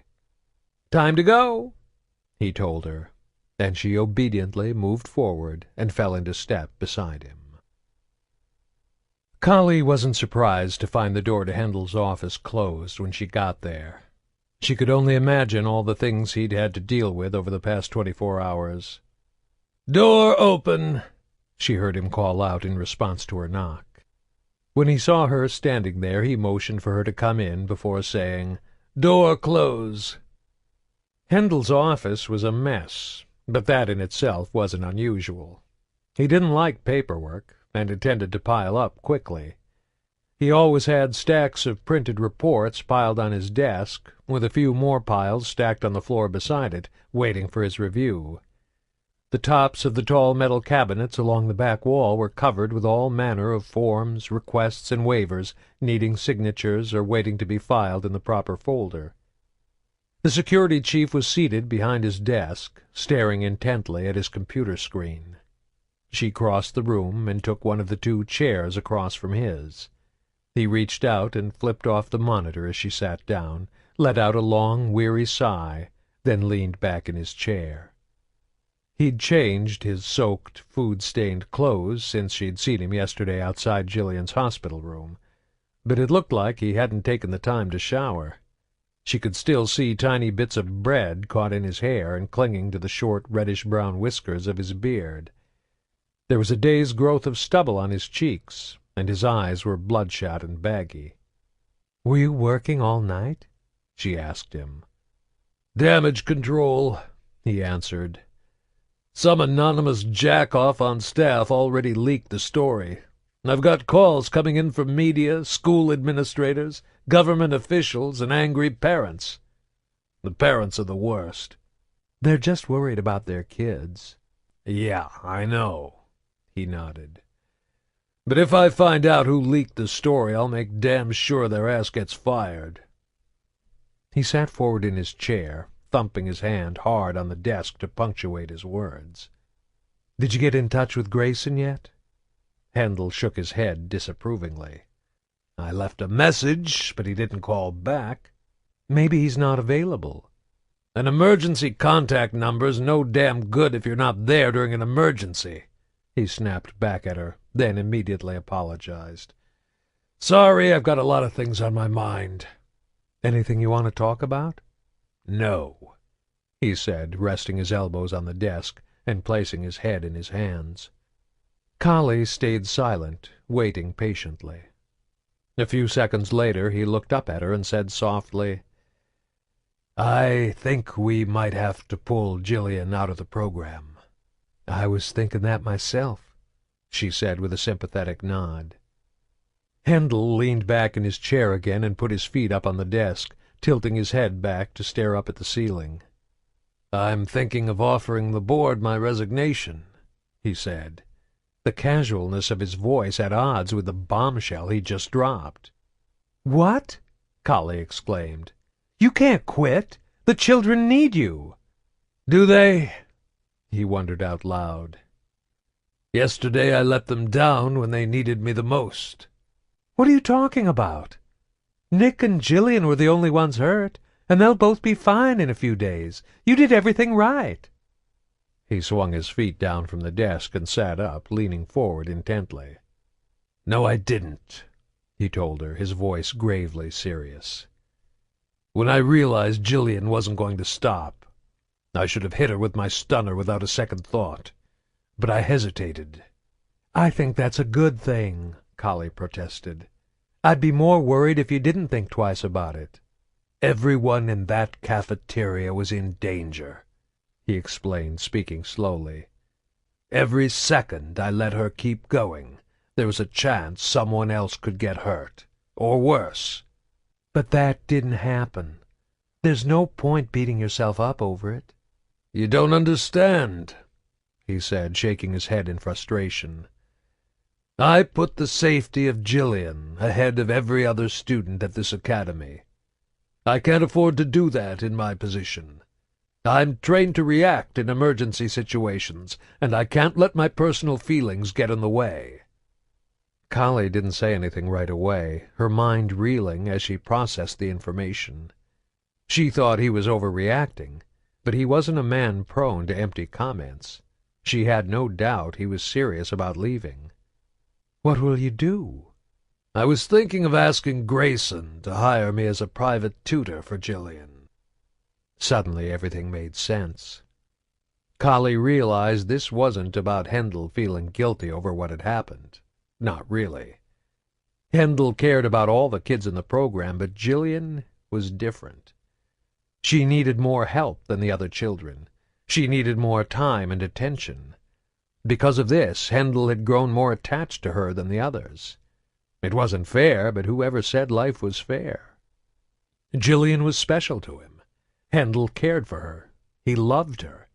And he was willing to do whatever it took to stay in her life, even if it meant throwing away his career. "Hold off on that resignation for a while," Collie said, reaching out to pat him gently on the hand. "At least until we know for sure if the board will let Jillian stay." "They're not going to let her stay. We both know that." "Probably not," she admitted. "But there's always a chance." Her mind went back to her conversation with Jiro from the night before. "If I have to, I could get my father involved." "Your father?" Handel asked, confused. "Admiral John Grissom." Handel's jaw gaped. "Grissom's your dad? I didn't know that." "I don't like to talk about him," she said. "Jiro's probably the only one who knows." "What did he say when you told him?" Handel asked, still stunned. I don't remember," Collie answered uncertainly, trying to think back. "Funny. I should remember telling him something like that." "I actually can't remember telling him. But he knows. We were talking about it last night." "But if I didn't tell him, then how does he know?" Handel's expression changed from disbelief to one of concern. "Collie? What's the matter? What's wrong?" "Nobody knows who my father is," she said slowly, still trying to work out the implications for herself. "It's not even listed in my Alliance personnel file. There's only one document that mentions my father, the classified report Anderson filed 20 years ago. Top secret clearance required." "And you're positive you never mentioned it to him? Why the hell would one of your lab techs have top secret clearance?" Handel asked, worried. "Something doesn't add up." Kali could only nod, numbed from the possibility that the man she'd been sleeping with had been lying to her all along. Lying about how much? And why? "I need to talk to Jiro. Now," Hendel told her, yanking open the drawer of his desk and pulling out a pistol. "Where is he?" he demanded, strapping the pistol onto his hip. "He went to see Jillian." Hendel slammed the buttons of the speakerphone on his desk, moving quickly, but still staying calm and focused. Kali was upset as well, but even so, Hendel's urgency surprised her. Perhaps he was eager to get back to being in control, anxious to focus on something other than the events of the past day. "Quarantine ward," the nurse's voice answered. "This is Security Chief Mitra. Has Dr. Toshiwa come to see Jillian yet?" "Yes, sir. He took her to the atrium. Would you like me to—" Hendel killed the call, barking out, "Door open!" as he sprinted from the room. He moved so fast it took Kali a full second before she reacted and took off after him. Chapter 11. "We're almost there," Jiro said encouragingly. "Just a little farther, and then we can sit down." Jillian was moving slowly, taking one painfully measured step at a time as they made their way down the walking path of the Grissom Academy's atrium. He should have anticipated this. She was distracted by all the trees and plants. Leaves in a myriad of shapes and flowers in a kaleidoscope of colors were too much for her limited sensory perception to process all at once. They hadn't seen anybody else in the atrium so far, not surprising, as most of the staff and students were in class. But the trails that wound their way through the wooded park were popular spots for runners looking to get in some exercise during their free time. He didn't want to start giving her the medication only to have some off-duty Alliance soldier come jogging around the corner and catch him in the act. So he was doing his best to hurry her along, careful not to touch her or upset her by getting overly anxious. "We can rest over by the waterfall, Jillian. Come on, not much farther." The atrium was a 5-acre woodland that had been carefully constructed at the heart of the space station to provide a space for faculty and students to commune with nature. The glass roof was equipped with adjustable mirrors to reflect and redirect light from Elysium's sun down onto the trees below, mimicking the duration of the day-night and seasonal cycles found on the planet. Local flora made up the majority of the plant life, though a few exotic species imported from other human-colonized worlds were found in specially tended gardens scattered throughout the park. It was also home to carefully monitored populations of insects, birds, and small mammals indigenous to Elysium, as well as numerous fish species in the small streams that wound their way through the landscape. The streams were artificial, the water pumped through them in a continuous circuit that both began and ended at a large pond atop a grassy knoll that rose up from the center of the park. At the base of the knoll was a small clearing where water spilled down from the pond in a makeshift waterfall, a popular place for picnics and lunches. This early in the day, though, Jiro suspected the clearing would be empty, and it was located safely out of sight of the running trails. "That's good, Jillian," he cooed when she started moving again, her head turning slowly from side to side in bemused wonder at the spectacle surrounding her. "Okay, let's turn right now," he said to her when they reached a branch in the trail. It was warm beneath the artificial sunlight. He was sweating under his lab coat. She stumbled once as he led her down the path toward the waterfall. Unlike the carefully tended running trails, the ground here was allowed to grow over with roots, making it rough and uneven. He reached out to grab her elbow to keep her from falling. Fortunately, her attention was focused on what he guessed to be the Elysium equivalent of a chipmunk chattering at them from a branch above their heads, and she didn't seem to react to his touch. Still keeping his grip on her elbow, he propelled her quickly down the path until they reached their destination. Half a dozen benches were situated around the edges of the clearing, each positioned so that anyone seated on them could watch the water tumbling off the 15-foot-high ledge into the pool below. He was relieved to see the benches were empty. Lunch was still over an hour away, and it wasn't likely anyone would arrive before then. but he didn't want to take any more of a chance than he had to. Still gripping Jillian by the elbow, he led her over to one of the benches in the shade and helped her sit down, letting go of her arm. Then he waited, giving her time to adjust to her new surroundings. He hoped the gentle splashing of the waterfall would have a soothing effect on her.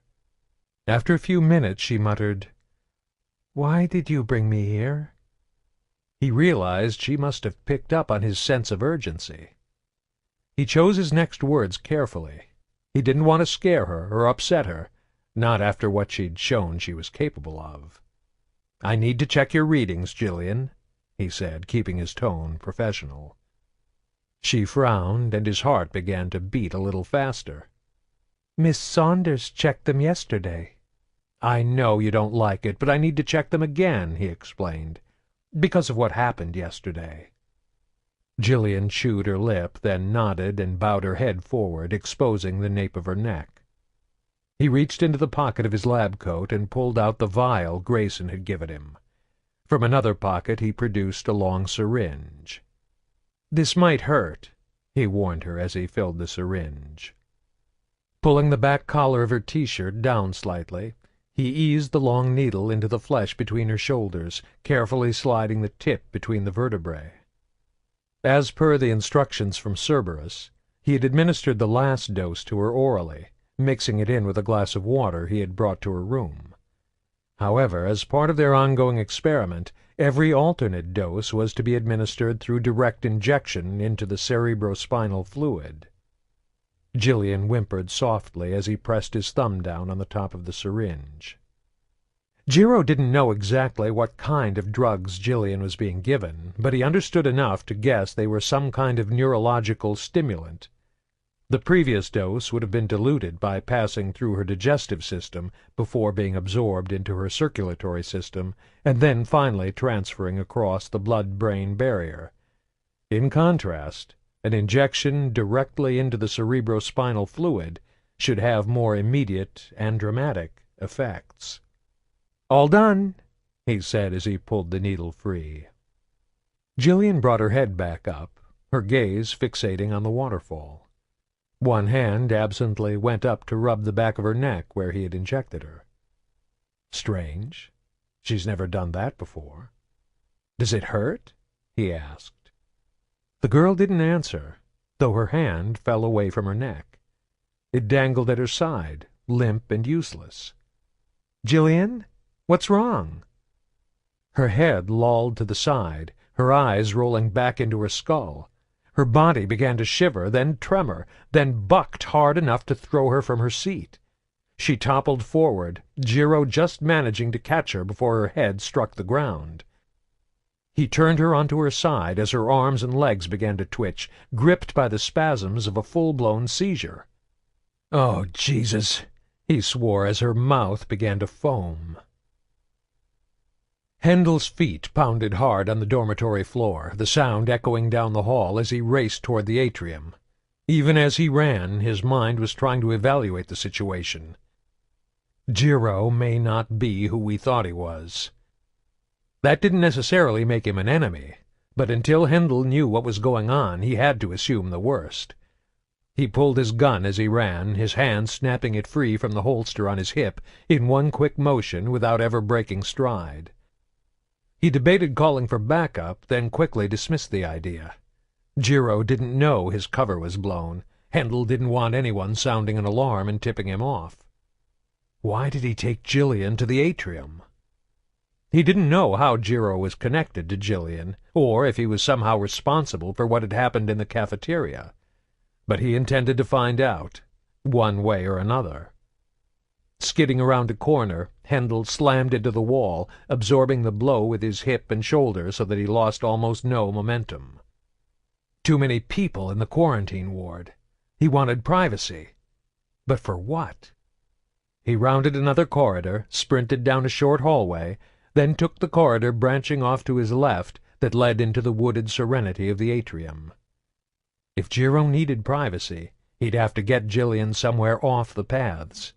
But he couldn't just drag her out into the woods. She'd freak out every time a branch brushed against her. The clearing by the waterfall. With Jillian in tow, Jiro would have to stay on the trails, following the long, winding path that eventually led to the clearing. Handel didn't have to worry about that. Trusting his sense of direction, he veered off the trail, crashing through the brush as he carved his own direct path. Branches slashed at his face and tore at his clothes.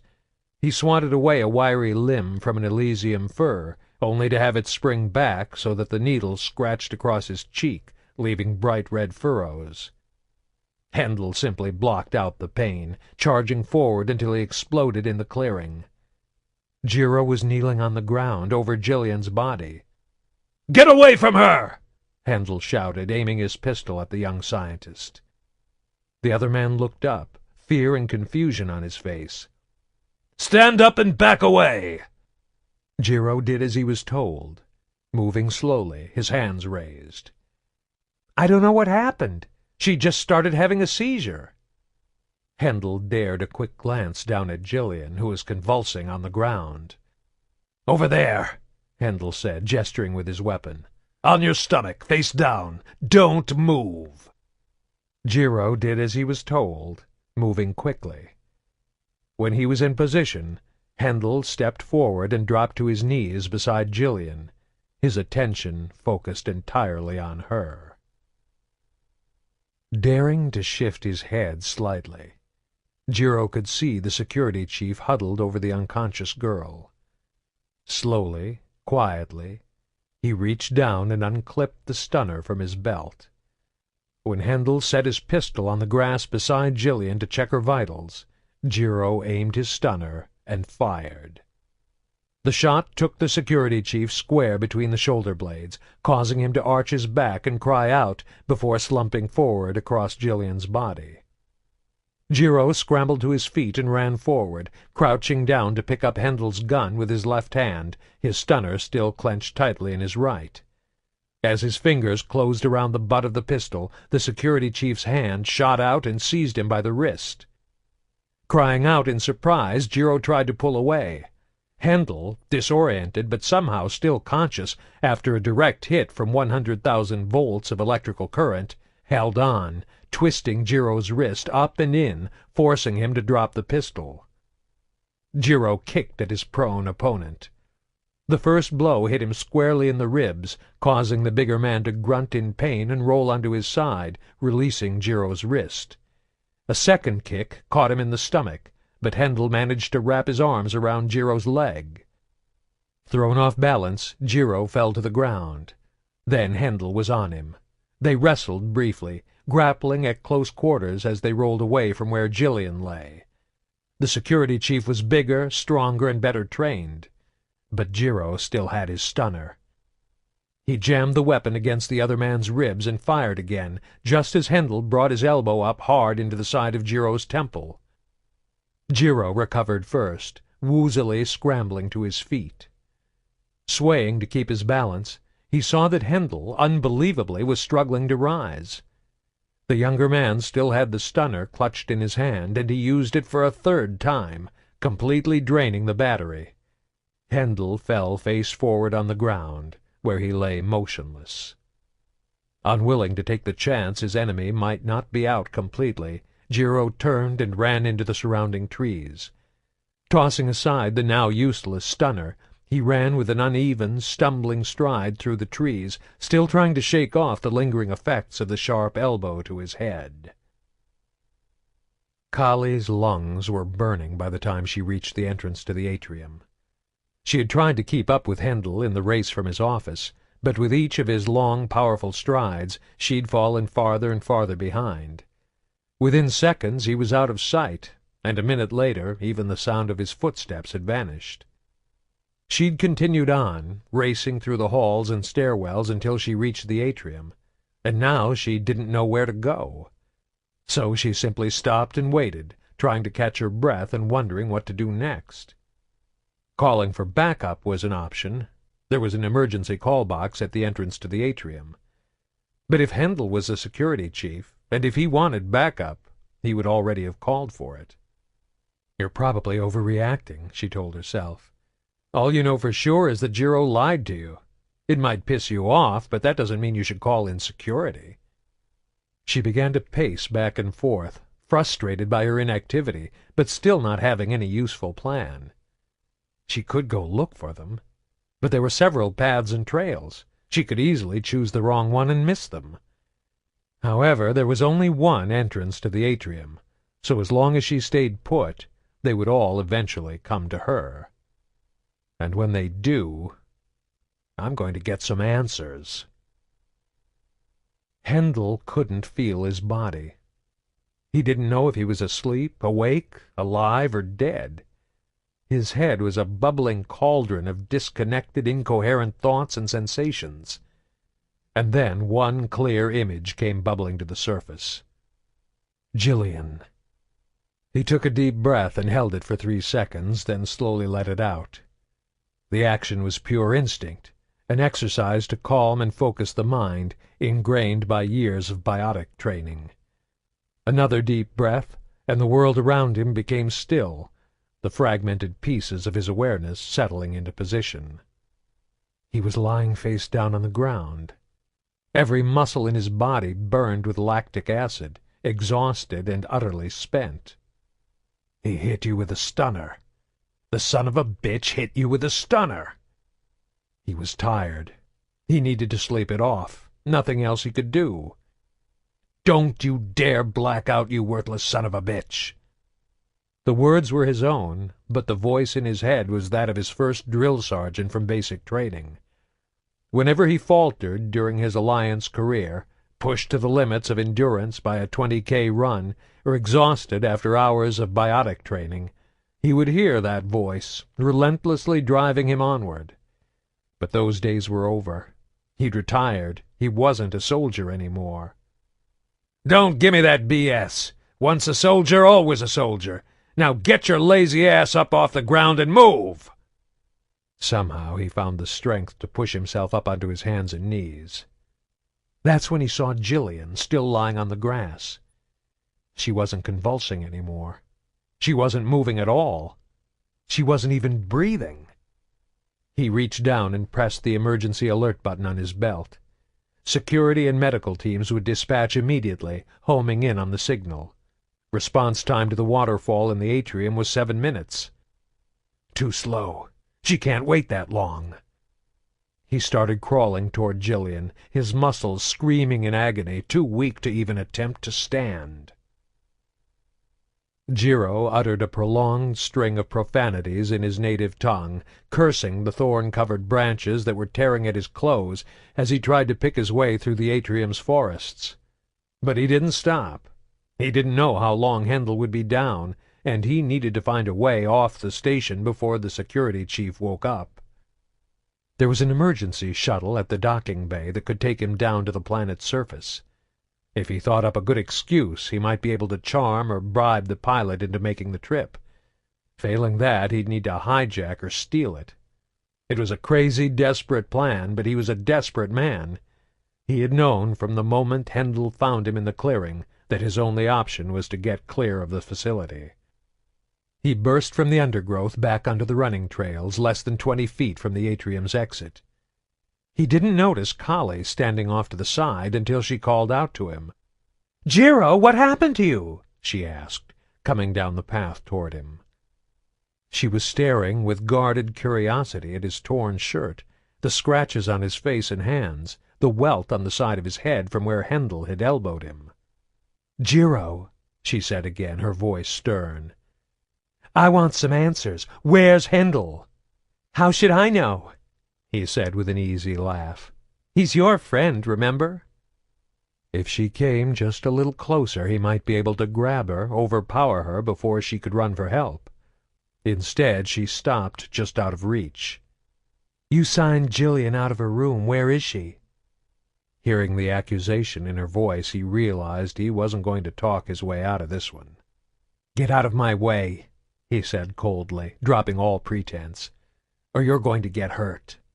"You're not going anywhere," she told him, setting her feet and dropping into a fighting crouch. "Not until I know what's going on." Jiro quickly weighed the situation. He had shaken off the effects of his fight with Hendel. He was young, fit, and he outweighed Kali by 50 pounds. He knew she'd had combat training in the military, but he figured the odds were still in his favor. He smiled and shrugged, pretending to give in. Then he leaped at her. He'd hoped to catch her off guard, but she hadn't fallen for his simple ruse. Instead, she met his charge with a hard kick to the knee as she spun out of the way. Staggering and off balance, he swung at her with a fist, but caught only air as she slid under his clumsy blow. He whirled to face her, preparing to lunge once again. He never got the chance. Kali shot forward, her left fist jabbing toward his face. He ducked to the side, into the path of an uppercut delivered with her right. It caught him on the side of his jaw, and he grunted in pain, stumbling backward. His opponent wasn't about to let him get away that easily. She followed up with a flurry of short, quick kicks and punches, deftly blocking and redirecting his ham-fisted counterattacks. A chop to his throat left him gagging for air.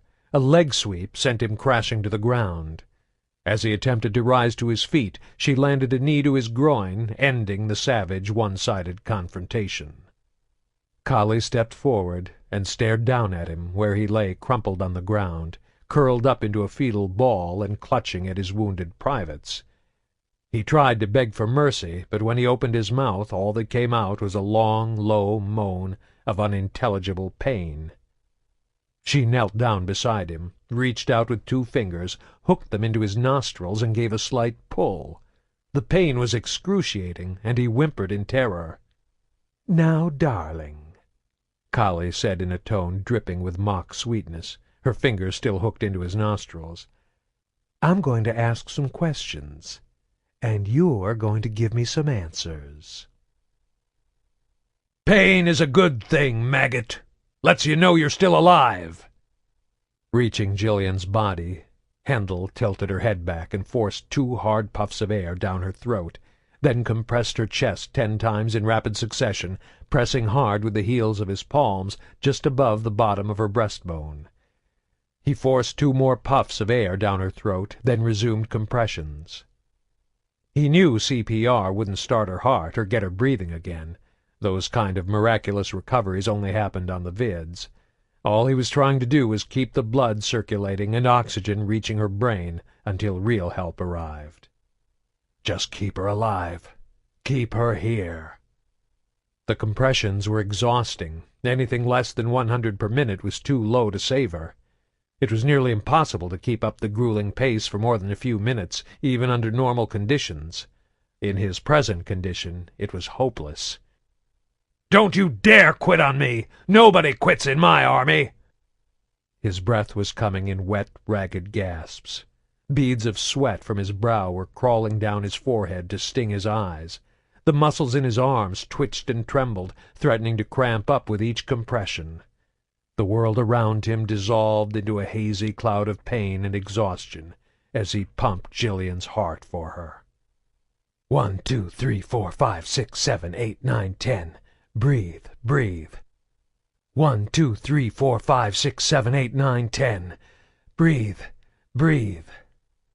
1, 2, 3, 4, 5, 6, 7, 8, 9, 10. Breathe, breathe. And then hands were on his shoulders, pulling him away. He fought them for a second, feebly, before realizing they were there to help. As soon as he was clear, the 2 EMTs dropped down by Jillian's side. The first ran his omnitool over her, taking her vitals. "Code 12, he noted, his tone clipped and efficient. His words spurred both men into action, their efforts perfectly coordinated through hundreds of hours of training. The first snapped open his medic's kit, yanked out a syringe, and injected Jillian with a hyperoxygenating compound to replenish the dwindling supplies in her bloodstream. The other pulled a small, palm-sized device from his belt. Even in his hazy condition, Hendel recognized it as a portable defibrillator, and then pressed it against her chest. The EMT hesitated just long enough for his partner to finish injecting the needle and pull clear before flipping the switch, jolting Jillian's heart with a series of concentrated electrical impulses in an effort to restart it. "I've got a pulse," his partner said a second later, announcing the readings coming off his omnitool. "Oxygen levels look good. I think she's going to pull through." Hendel, still half sitting, half lying on the ground where the EMTs had dragged him away from Jillian's body, didn't know whether to laugh with joy or cry with relief. Instead, he collapsed onto his side and slipped into unconsciousness. Chapter 12. Grayson staggered into his living room. He was wearing only his housecoat with nothing on beneath. His head was still floating from the lingering effects of the red sand he'd taken last night, but when he tried to make the pen on the coffee table dance, it just sat there motionless, mocking him. "You're coming down. Can't even move a pen. You'll be sober in another hour if you aren't careful." He wanted another hit, but instead he forced himself to check for incoming messages. He wasn't surprised to see that Grissom Academy had tried to contact him yet again while he was sleeping. Or maybe you were so stoned you just didn't hear the call. This was the 4th time they'd called. He didn't want to listen to the message. The first 3 had all been about the same thing. Something had happened to Jillian, some kind of accident in the cafeteria, something to do with her biotics. The news hadn't come as a surprise. He'd been expecting something like this ever since Pell had shown up with the new dosage. The Elusive Man was patient, but Cerberus had poured too much time and too many resources into Jillian with too few results. The new drugs were evidence that they were escalating the program. Someone had made the decision to push the envelope, to test his daughter's limits in the hopes of forcing a breakthrough. It was inevitable something would happen, good or bad. "You're pathetic. You knew this could harm her, but you went along with it anyway." He'd accepted the decision because he believed in Cerberus. He believed in what they stood for. He knew there were risks, but he also knew that Jillian might be critical to the long-term survival of the race. The ability to unlock new and amazing biotic potential could be the advantage humans needed to rise above the other species. Risks had to be taken. Sacrifices had to be made. The Elusive Man understood this better than anyone, which was why Grayson had followed his orders without question. This morning, however, he couldn't help but wonder if that made him a patriot, or just a coward. That all depends on who gets to write the history books, doesn't it? He made his way over to the vid-screen on the far wall, then reached down and pressed the button to activate the message playback. "Mr. Grayson, this is Dr. Kali Sanders from the Grissom Academy." By default, he had video conferencing capabilities disabled. He preferred the privacy of audio-only communications, but even without visual cues, he could tell from her tone something else had happened. Something bad. "I'm not sure exactly how to tell you this, Mr. Grayson. Jillian was in the hospital recovering from her episode in the cafeteria when... Well, we think there may have been an attempt on her life. We think Dr. Toshiwa tried to kill her. She's alive," Kali's voice quickly added. "Hendel got to her in time. She had a seizure, but she's okay now. We're keeping her under medical observation. Please, Mr. Grayson, contact the Academy as soon as you get this message."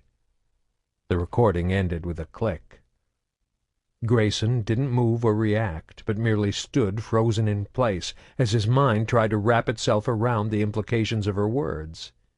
"We think Dr. Toshiwa tried to kill her." Jiro's only contact with Cerberus was through Grayson. They had no way of reaching him directly, at least none that he knew of. This was standard operating procedure. Fewer operatives with direct access meant less chance of a security breach. And if one of their own people compromised the mission, it was easier for Cerberus to figure out who the traitor was. Jiro's not dumb enough to turn on the Elusive Man. And even if he did, trying to kill Jillian doesn't make any sense. There was another possible explanation. The new medication. If it had caused the seizure, and if they caught Jiro giving it to her, then they might think he was trying to kill her. But did that mean they had Jiro in custody now? And if they did, how much had he already told them? He pushed the button to play the recording again. "Mr. Grayson, this is Dr. Kali Sanders from the Grissom Academy. I'm not sure exactly how to tell you this, Mr. Grayson. Jillian was in the hospital, recovering from her episode in the cafeteria when... Well, we think there may have been an attempt on her life. We think Dr. Toshiwa tried to kill her. She's alive. Hendel got to her in time. She had a seizure, but she's okay now. We're keeping her under medical observation. Please, Mr. Grayson, contact the Academy as soon as you get this message." All the other calls had come from the security chief. He didn't know if it was significant that this one was made by someone else. Did Jiro rat you out? Are they setting a trap? Trying to lure you in? He couldn't put it off any longer. He had to make the call. And this time he'd need to reactivate visual communication. He made a quick scan of the room to verify he hadn't left a needle or a baggie of red sand in view of the vid-screen. Then he checked himself in the mirror. He looked tired and disheveled, his eyes bloodshot. But if he sat in the chair on the far side of the room, it shouldn't be noticeable. At least that's what he hoped. With everything in position, he sat down and placed the call. A few seconds later, the image of the Elusive Man appeared, filling the vid-screen. He had a face born for the screen. His silver-gray hair was cut short, framing and accentuating his perfectly symmetrical features, which were highlighted by the sharp line of his clean-shaven jaw and a perfectly proportioned nose. "Grayson," he said by way of greeting, his voice smooth.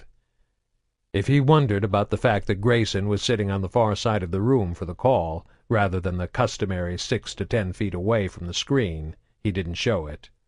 "Something's happened with Jillian," Grayson said, studying the Elusive Man's reaction carefully. Is this new information? Is he surprised, or does he already know? Of course, the Elusive Man's steely blue eyes gave nothing away. His face was an emotionless, unreadable mask. "Is she all right?" he asked, his voice showing just the slightest hint of concern, though that could have been for Grayson's benefit. It was possible he already knew everything that had happened. "She had a seizure. The new medication was too much for her." "Is that what Jiro said?"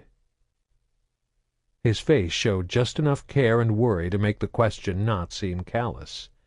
Again, Grayson wasn't sure if it was an act. "The Academy called to tell me. Jiro's been compromised." There was a flicker of emotion across the Elusive Man's face, but it was gone too quickly for Grayson to identify it. Anger? Surprise? Disappointment? "How much has he told them?" "I don't know. The message came in last night. I called you as soon as I heard it." "We need to play this out," the Elusive Man told him after a moment's consideration. "Assume he hasn't blown your cover yet." It was a reasonable assumption. Jiro was new to Cerberus. They'd only recruited him a few years ago, but he understood how things worked. Two things would help ensure his silence, for a while at least: his loyalty to their cause, and his fear of the Elusive Man's retribution. It was inevitable he'd tell them something. Sooner or later the alliance would break him. But the longer he could hold out, the more time he gave for someone to clean up the mess. If he held out long enough for the mission to be salvaged, then he didn't have to worry about Cerberus coming after him to extract its revenge. As long as he kept his mouth shut, he could even cling to the hope that the Elusive Man might send someone to rescue him. It had happened with key operatives in the past, though Grayson figured Jiro would ultimately be deemed expendable. "Contact the Academy," the Elusive Man instructed him. "Tell them you're coming to take Jillian out of the program. We've gotten everything we can from the Ascension project. It's time we took direct control of her training." "Yes, sir." He'd hesitated only a split second before answering, but this was enough for the Elusive Man to pick up on it.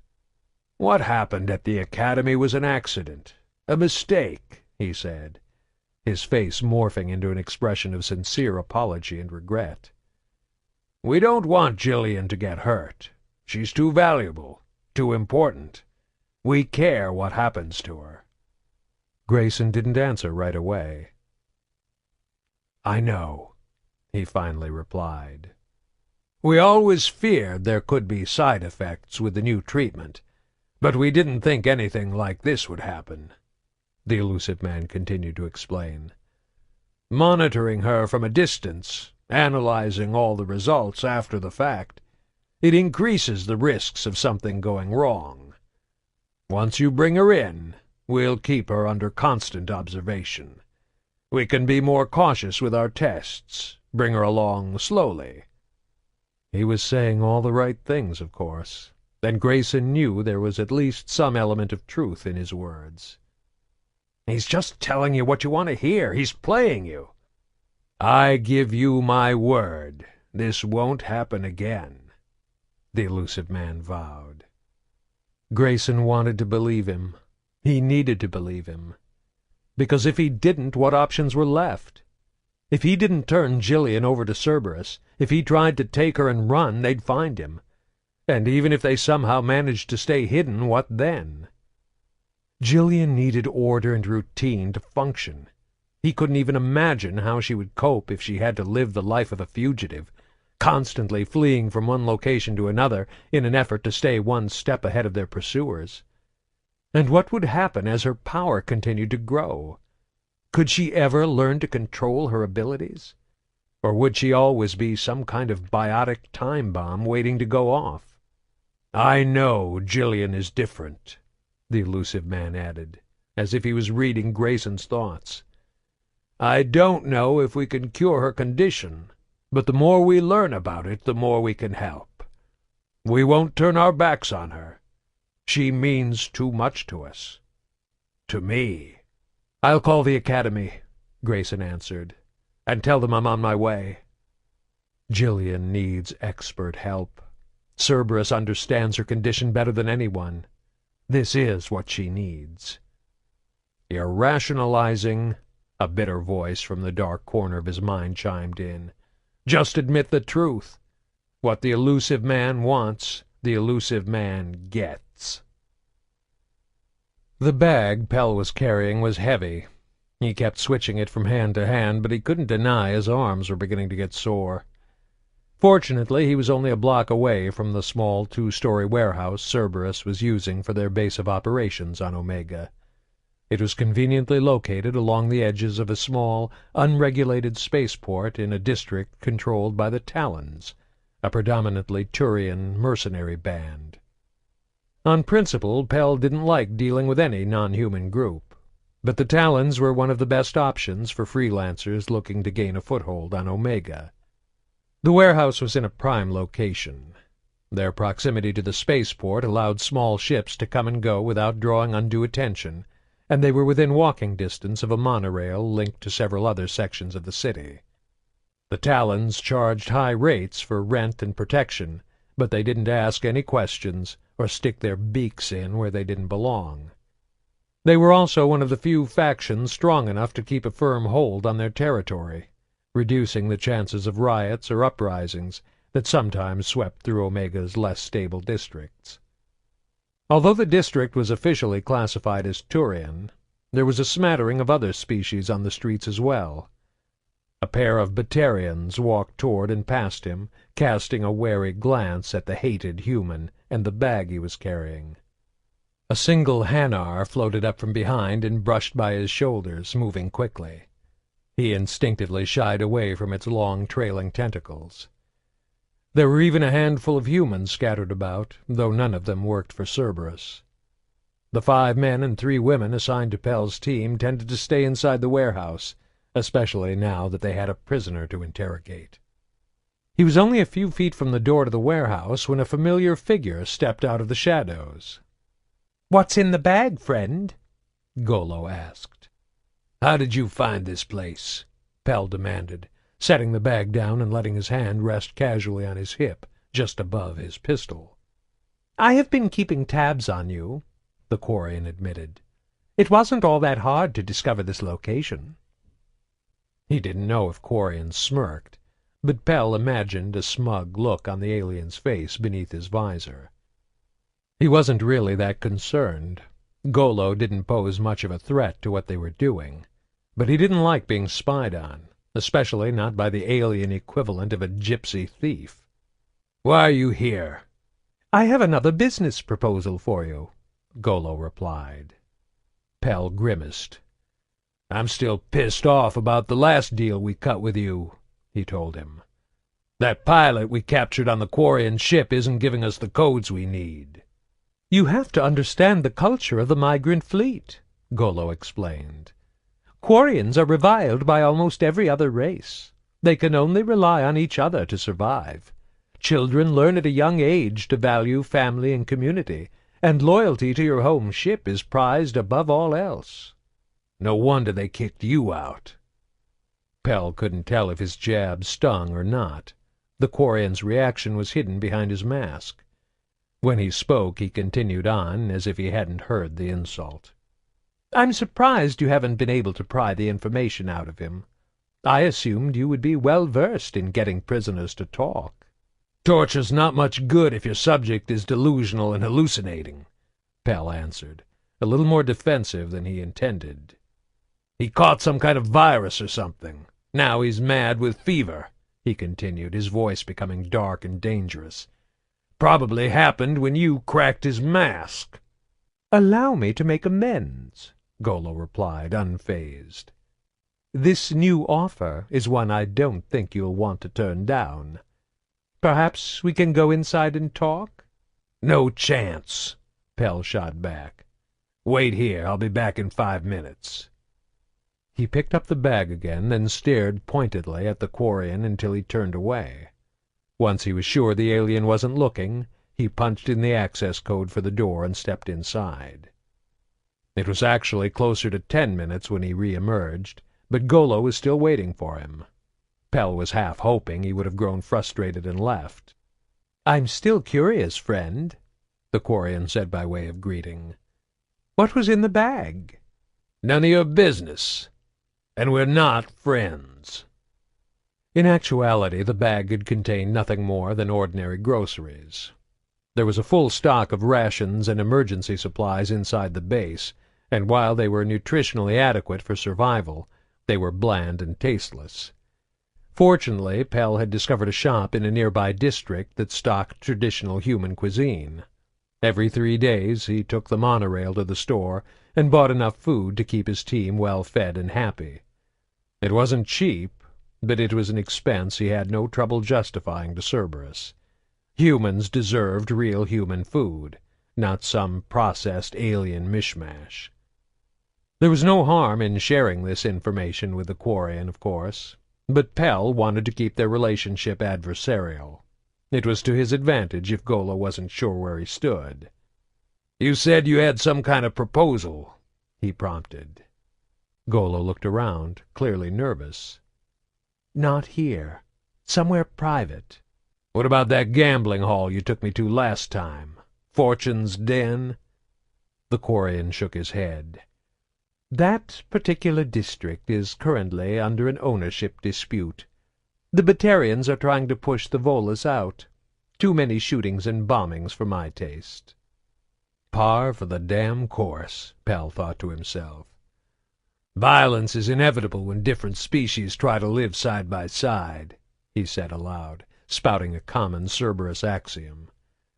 "If the Alliance could ever figure that out, we wouldn't need someone like the Elusive Man to watch out for us." "This opportunity is quite tempting," Golo assured him. "Once you hear the terms, I'm sure you'll be interested." Pell just crossed his meaty arms and stared at the Quarian, waiting. "It involves the collectors," Golo whispered, leaning in slightly. After a long pause, Pell sighed and turned back to the warehouse door. "All right. Let's go inside." Chapter 13. "You are cleared for approach on Dock 4. Over." Grayson made a slight course adjustment to comply with the traffic control tower's instructions, and brought his shuttle into the Grissom Academy's exterior landing bay. The medium-ranged passenger vessel he was piloting on this visit was slightly smaller and far less luxurious than the corporate shuttle he normally used for his visits. But these were hardly normal circumstances. For this journey he had come alone, in the guise of a frantic father rushing to the side of his gravely ill child. It wasn't a hard role for him to play, given how he felt about Jillian. His concern for her was genuine, but depending how much Jiro had told them, it might not matter. He waited impatiently at the shuttle doors for the docking platform to connect, then went quickly into the large glass-walled waiting room. There were no other passengers waiting for clearance, and the 2 Alliance guards posted by the exit signaled him to come forward. He could see Dr. Sanders and the Project Ascension security chief waiting for him on the other side of the transparent, bulletproof wall. "Go on in, Mr. Grayson," one of the guards told him in a sympathetic voice, not even bothering with a cursory search as he waved him through. Grayson chose to take that as a good sign. "Are you sure you're up for this?" Kali whispered to Hendel as Grayson made his way through the security screening room. "You still look a little unsteady on your feet." "I'm fine," he whispered back. "Besides, I want to see how he reacts when we tell him the news." Kali wanted to say something back to him, like, "You can't seriously think Grayson won't care about his daughter almost being killed." But Grayson was through security now, and he would have heard her. So she bit her tongue and prayed that Hendel would have the good sense to treat his arrival with the proper courtesy. "Mr. Grayson," Hendel said with a curt nod. "Where's Jillian?" he asked immediately. "I want to see my daughter." Not surprisingly, he looked much worse than the last time they had seen him. He wasn't wearing a suit this time, but was dressed in a pair of denim pants and a simple short-sleeved shirt, revealing his thin, sinewy arms. He had what looked to be at least a few days' worth of stubble growing on his chin. There was a desperate gleam in his eye, and an air of nervous apprehension hung about him. Not surprising, given what had happened. "Of course," Kali said quickly, before Hendel could offer any objections. She wasn't about to let Grayson wait around here in the hall. There would be time enough for discussion later, after he had seen Jillian. Hendel cast her an annoyed glance, but all he said was, "Follow me." Nobody spoke as they made their way to the hospital room, though she could see the muscles along Hendel's throat flexing as he clenched and unclenched his jaw. When they reached the hospital room, Grayson stopped. One hand slowly came to cover his mouth at the sight of the young girl lying in bed, hooked up to half a dozen machines. "Oh, Gigi," he whispered, and the pain in his voice wrenched at Kali's heart. "What are all those machines for?" he asked a moment later, his voice shaky. "They're just monitors," Kali explained, trying to keep her voice professionally optimistic, "so we can keep an eye on her." Grayson stepped into the room, moving slowly, as if he was suddenly under water. He knelt down at the side of her bed and reached out with a hand, placing it not on her head, but on the sheets just above her shoulder. "Oh, Gigi, what did they do to you?" he muttered. At the sound of his voice, Jillian's eyes fluttered open, and she turned her head to face him. "Daddy," she said, her voice weak but obviously happy to see him. Hendel and Kali kept their distance, giving him time with his daughter. "I heard what happened," he told her. "I was so scared." "It's okay," she assured him, reaching over to pat him on the hand. "I'm okay now." It was hard to say which of the adults was more stunned by the simple gesture. In all the years Jillian had been at the Grissom Academy, Kali had never seen her actually initiate physical contact with another person. Jillian herself seemed oblivious to their reaction, as she let her hand drop back down to her side and closed her eyes. "I'm tired," she mumbled. "I need to sleep now." A few seconds later she was snoring softly. Grayson stared at her for several long moments before standing up and turning to face them. An awkward silence hung in the air. Kali broke it by saying, "The doctors say she's going to make a complete recovery. They just want to keep her here for a few days to monitor her, because of her condition."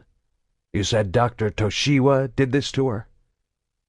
Grayson's face had lit up when Jillian patted his hand. Now, however, his expression was one of dark, barely contained anger. Kali nodded with her head toward the door, indicating they should step outside to continue the conversation, so their words wouldn't disturb the sleeping girl. The two men took the meaning, and the three of them went out into the hall, far enough that they were out of earshot. She did notice, however, that both Handel and Grayson stopped just before they rounded the corner that would have taken them out of sight of the room. Giro was conducting some kind of unauthorized experiment on her, Handel explained, picking up where they had left off. We have him in custody. Grayson nodded slightly. Good. He was working for a group called Cerberus. Handel suddenly shot out, firing the words quickly.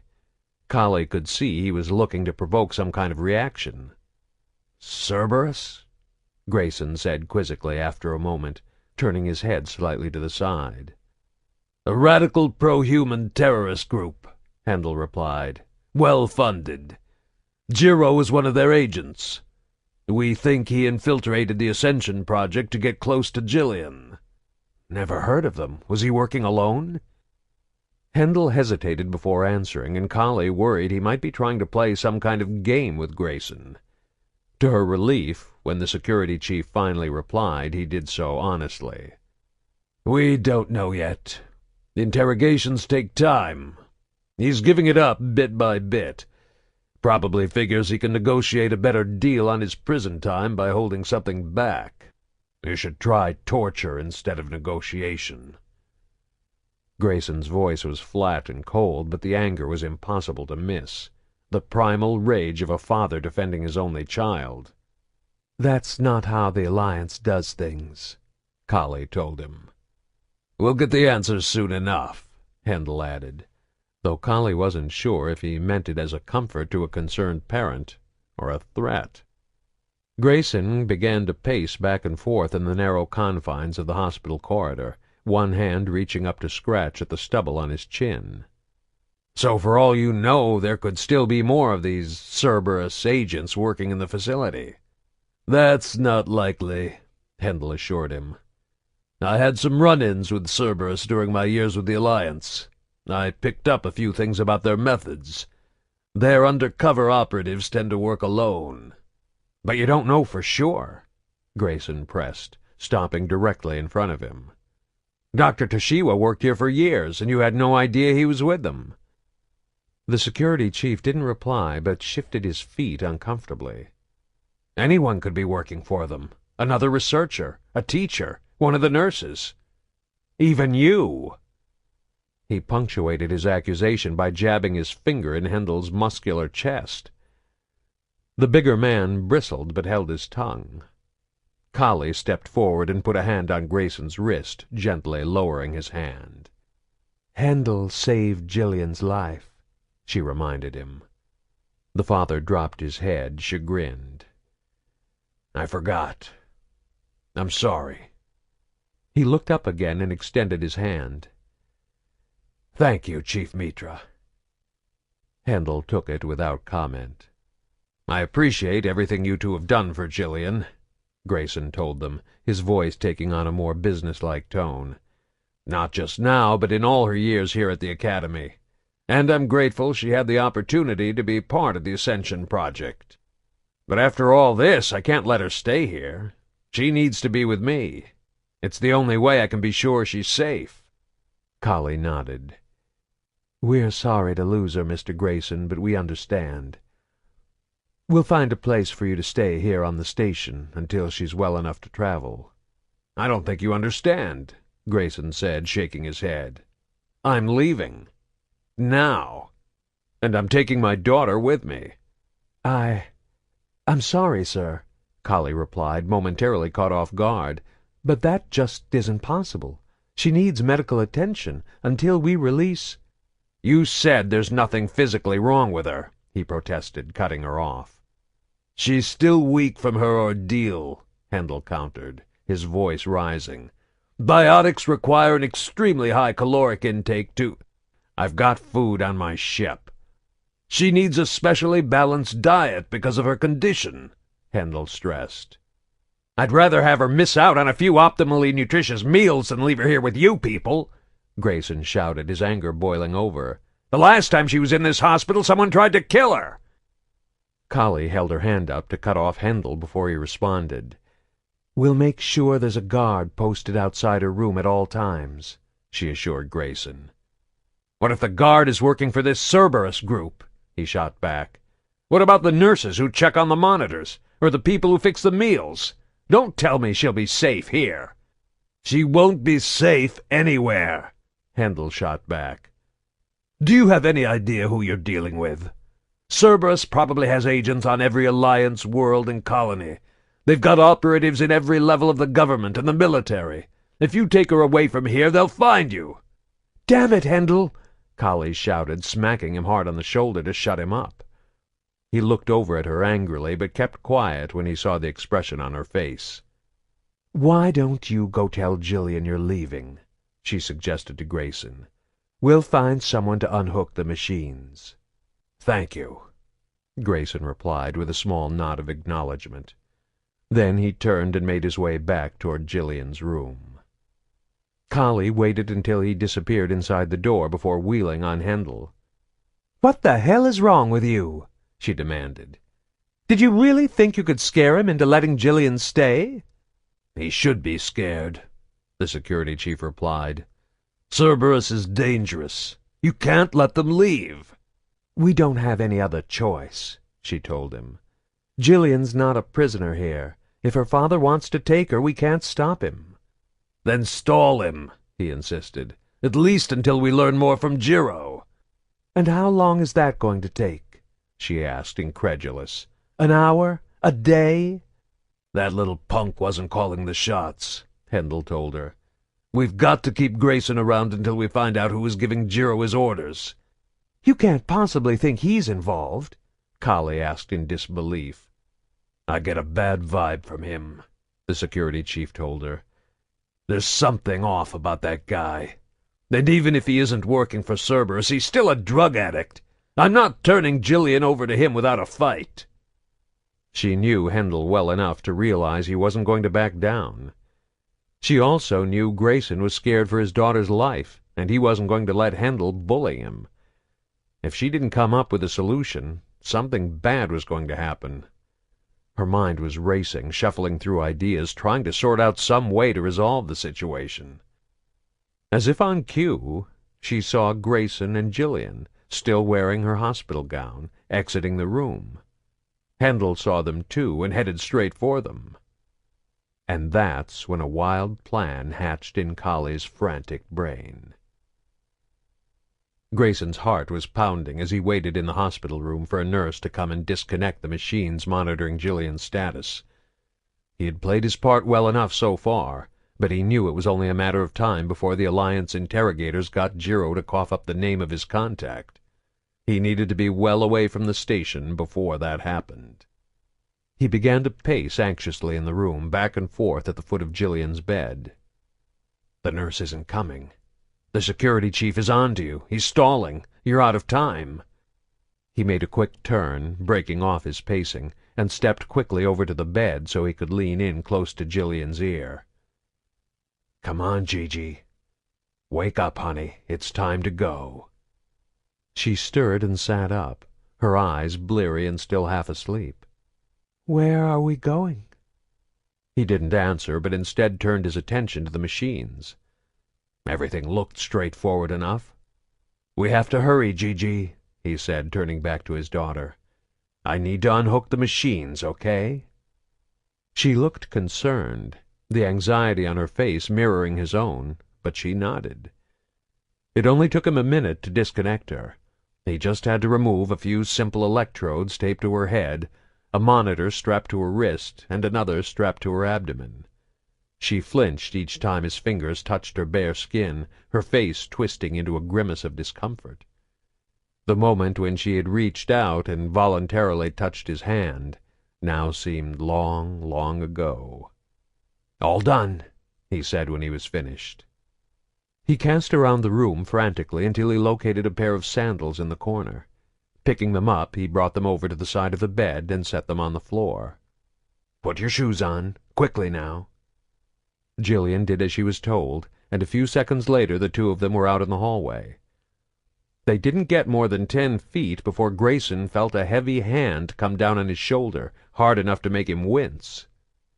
He spun around, not at all surprised to see it was Hendel who had stopped him. Kali was standing just behind the big security chief, looking confused and uncertain. "You were supposed to wait for the nurse," Hendel said in an angry voice. Grayson shrugged his hand off. "Every second we stay here, Jillian could be in danger. I'm done waiting." "Where are you going to go?" Hendel challenged. "Where do you think you can take her that Cerberus won't find you?" "I know people in the Terminus systems," he answered quickly, knowing he had to tell them something. "People I trust." "Who's that? Your dust dealer?"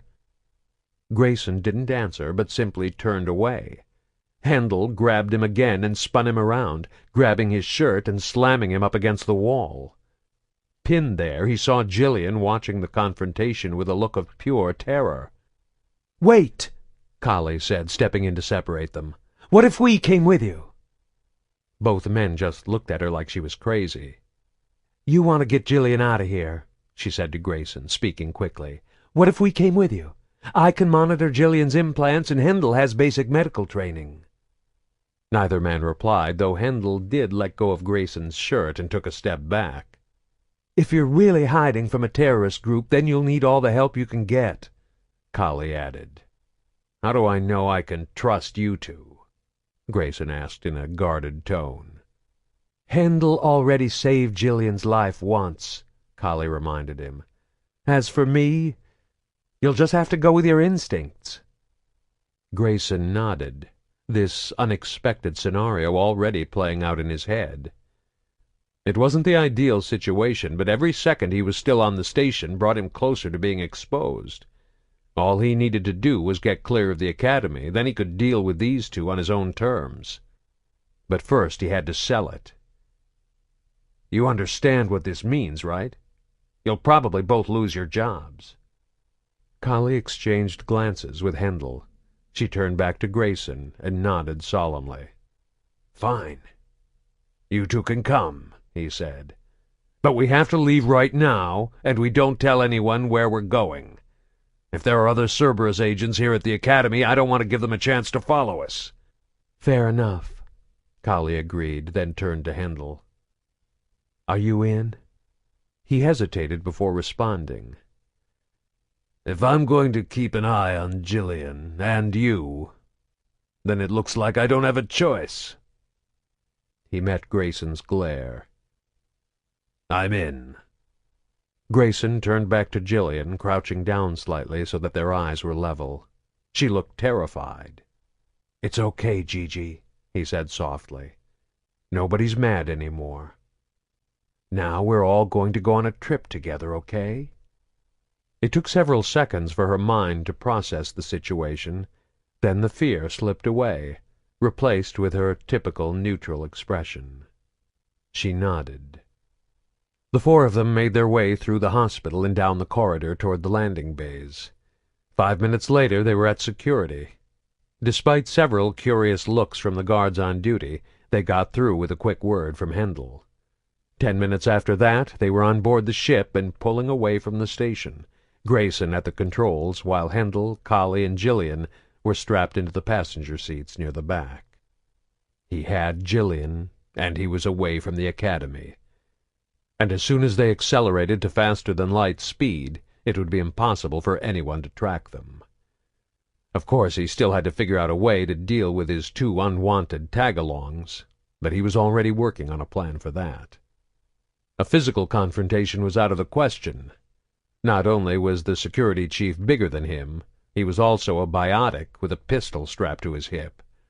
And he knew from the personnel files he'd studied that both Mitra and Sanders had advanced hand-to-hand combat training.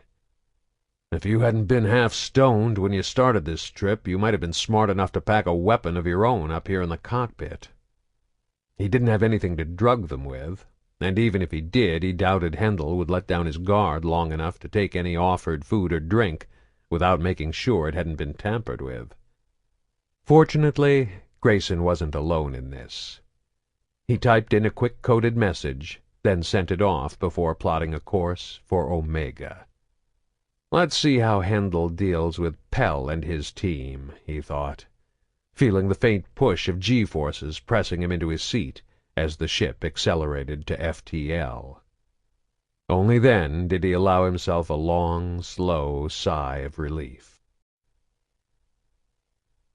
Chapter 14. 6 standard weeks ago, Lemshel Narteslaya had chosen, like many young and naive Quarians before him, to visit Omega during his pilgrimage. Foolishly romanticizing what life must be like outside the rigid confines of the migrant fleet, he had been fascinated by the idea of millions of inhabitants from all the different species and cultures living in such close proximity, unfettered by laws or government. He'd expected to find adventure and excitement around every corner, as well as the freedom to do whatever he wanted. It hadn't taken him very long to discover the harsh reality. Omega was a cesspool of violence and depravity. Pointless random death lurked in the shadows and alleys. The station was a haven for slavers, and he witnessed firsthand weeping men, women, and children being bought and sold like chattel. Within a week he'd come to understand that the so-called freedom of Omega was a perversion of the word. With no laws or government, rule of force was the order of the day.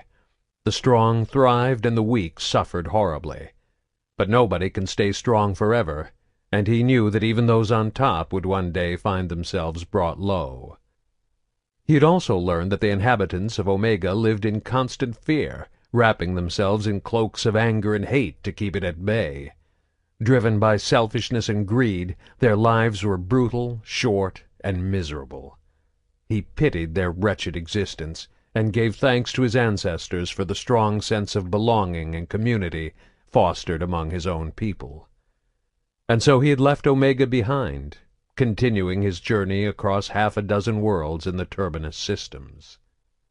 He realized now that the new appreciation he had gained for Quarian society and its underlying tenets of altruism and sacrifice for the greater good was at the core of the pilgrimage. Many left the migrant fleet as children, inexperienced and rebellious. After seeing how other societies lived, most returned as adults, wiser and dedicated to upholding the cherished ideals of Quarian culture. Of course, there were always a few who chose not to return, rejecting the flotilla's collectivism for the trials and tribulations of a lonely, solitary existence. Lem had no intention of being one of those, but he couldn't go back to the fleet yet.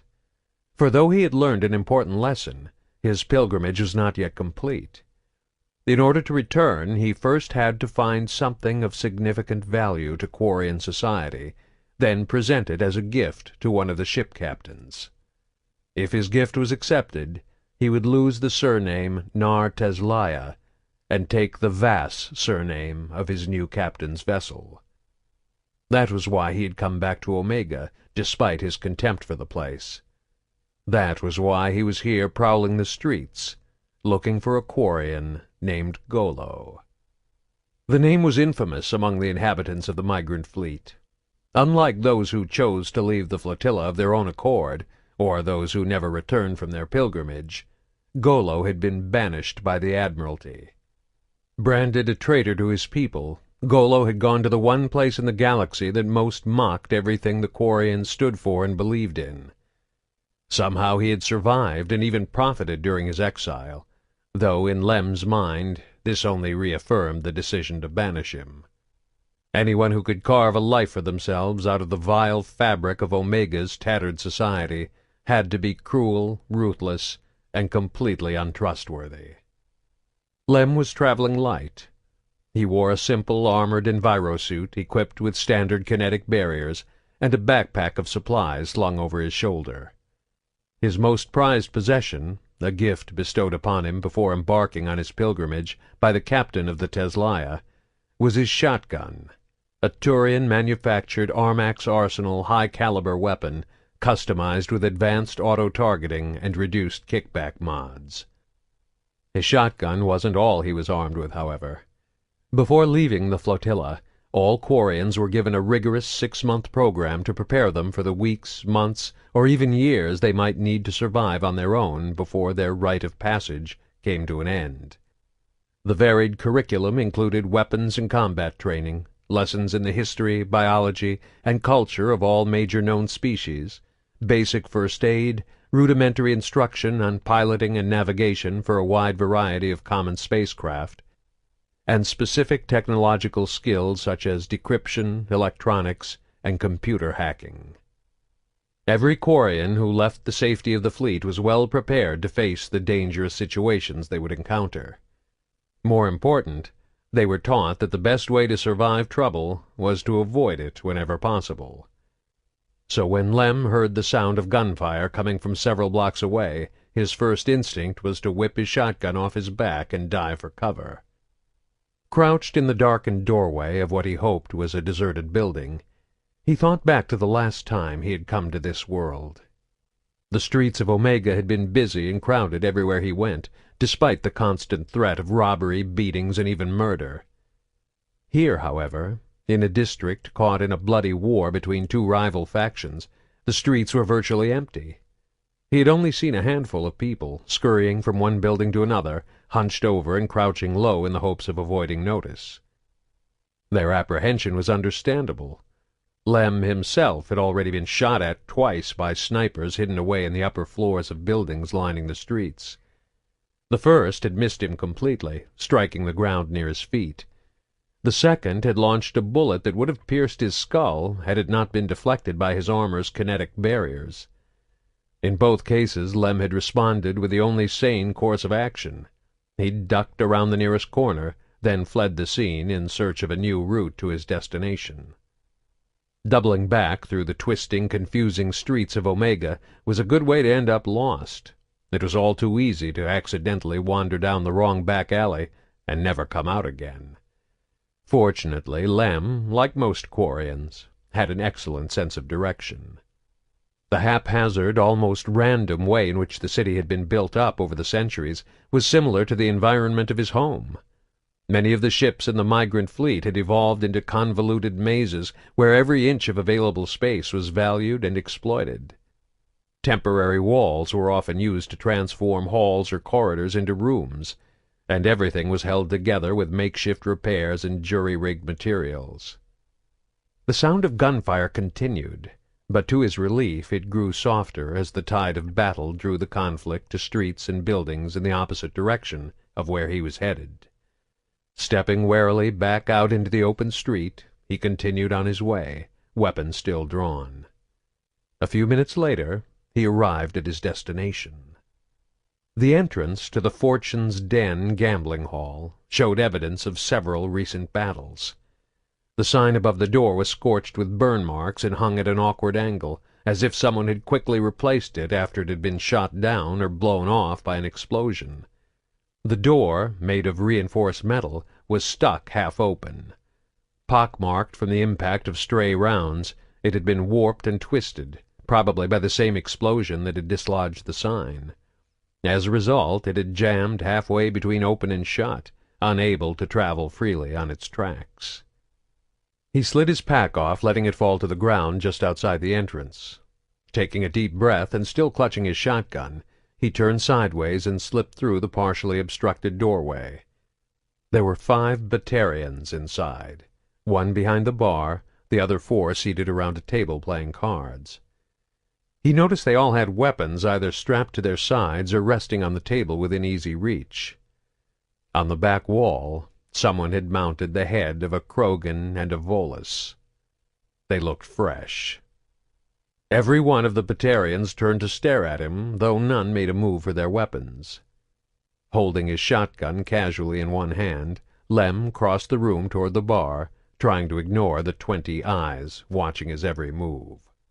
"I'm looking for the owner, Olthar." The bartender flashed a cruel grin and nodded in the direction of the heads on the wall. "We're under new management." Behind Lem, the other Batarians laughed loudly. "I need to find a Quarian named Golo," Lem said, unfazed, offering no reaction to the gruesome joke. He did bring his shotgun up and set it on top of the bar, keeping one hand casually resting on the stock, inches from the trigger. The last time he'd been on Omega, he'd noticed that an air of cold certainty and unshakable confidence could make others think twice before allowing a situation to escalate into violence. It didn't always work, of course, but that was why he had brought out the shotgun. Golo doesn't come here anymore. I'll give you 200 credits if you tell me where to find him, he offered. The Batarian tilted his head to the right, a gesture of contempt among that particular species. His two upper eyes slowly blinked, while the bottom pair continued to stare at the interloper. You sound young, the bartender noted. Do you want Golo to help you on your pilgrimage? Lem didn't answer the question.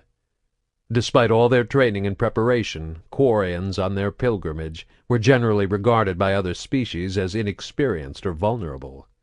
He couldn't afford to show any weakness. Do you want the credits or not?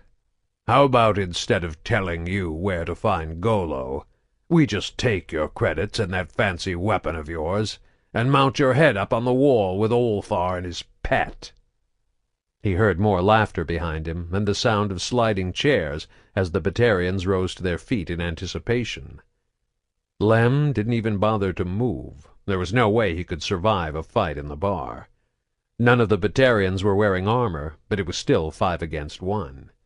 His kinetic shields might keep him alive for a few seconds, but under a hail of gunfire they'd be drained before he even made it back out the door. He had to be smart if he was going to make it out of here alive. Fortunately, Batarians could be reasoned with. They were merchants by nature, not warriors. If this had been a room full of Krogan, he'd have been dead the moment he walked in. You could kill me, he admitted, staring straight at the bartender's unblinking lower eyes, while tapping his fingers gently on the stock of the shotgun resting on the bar. But I'd make sure to take at least one of you down with me. The choice is yours. Give me Golo's location and let me leave quietly. Or everyone starts shooting and we see if you can survive a shotgun blast to the face from point-blank range. Either way, all you end up with is 200 credits. Both sets of the Batarian's eyes drifted slowly down to the shotgun, then back up to Lem. Check the markets in the card district, he said. Lem reached into one of the exterior pockets of his envirosuit, moving slowly so as not to startle anyone into thinking he was going for a hidden weapon, and pulled out 2 100-credit chips.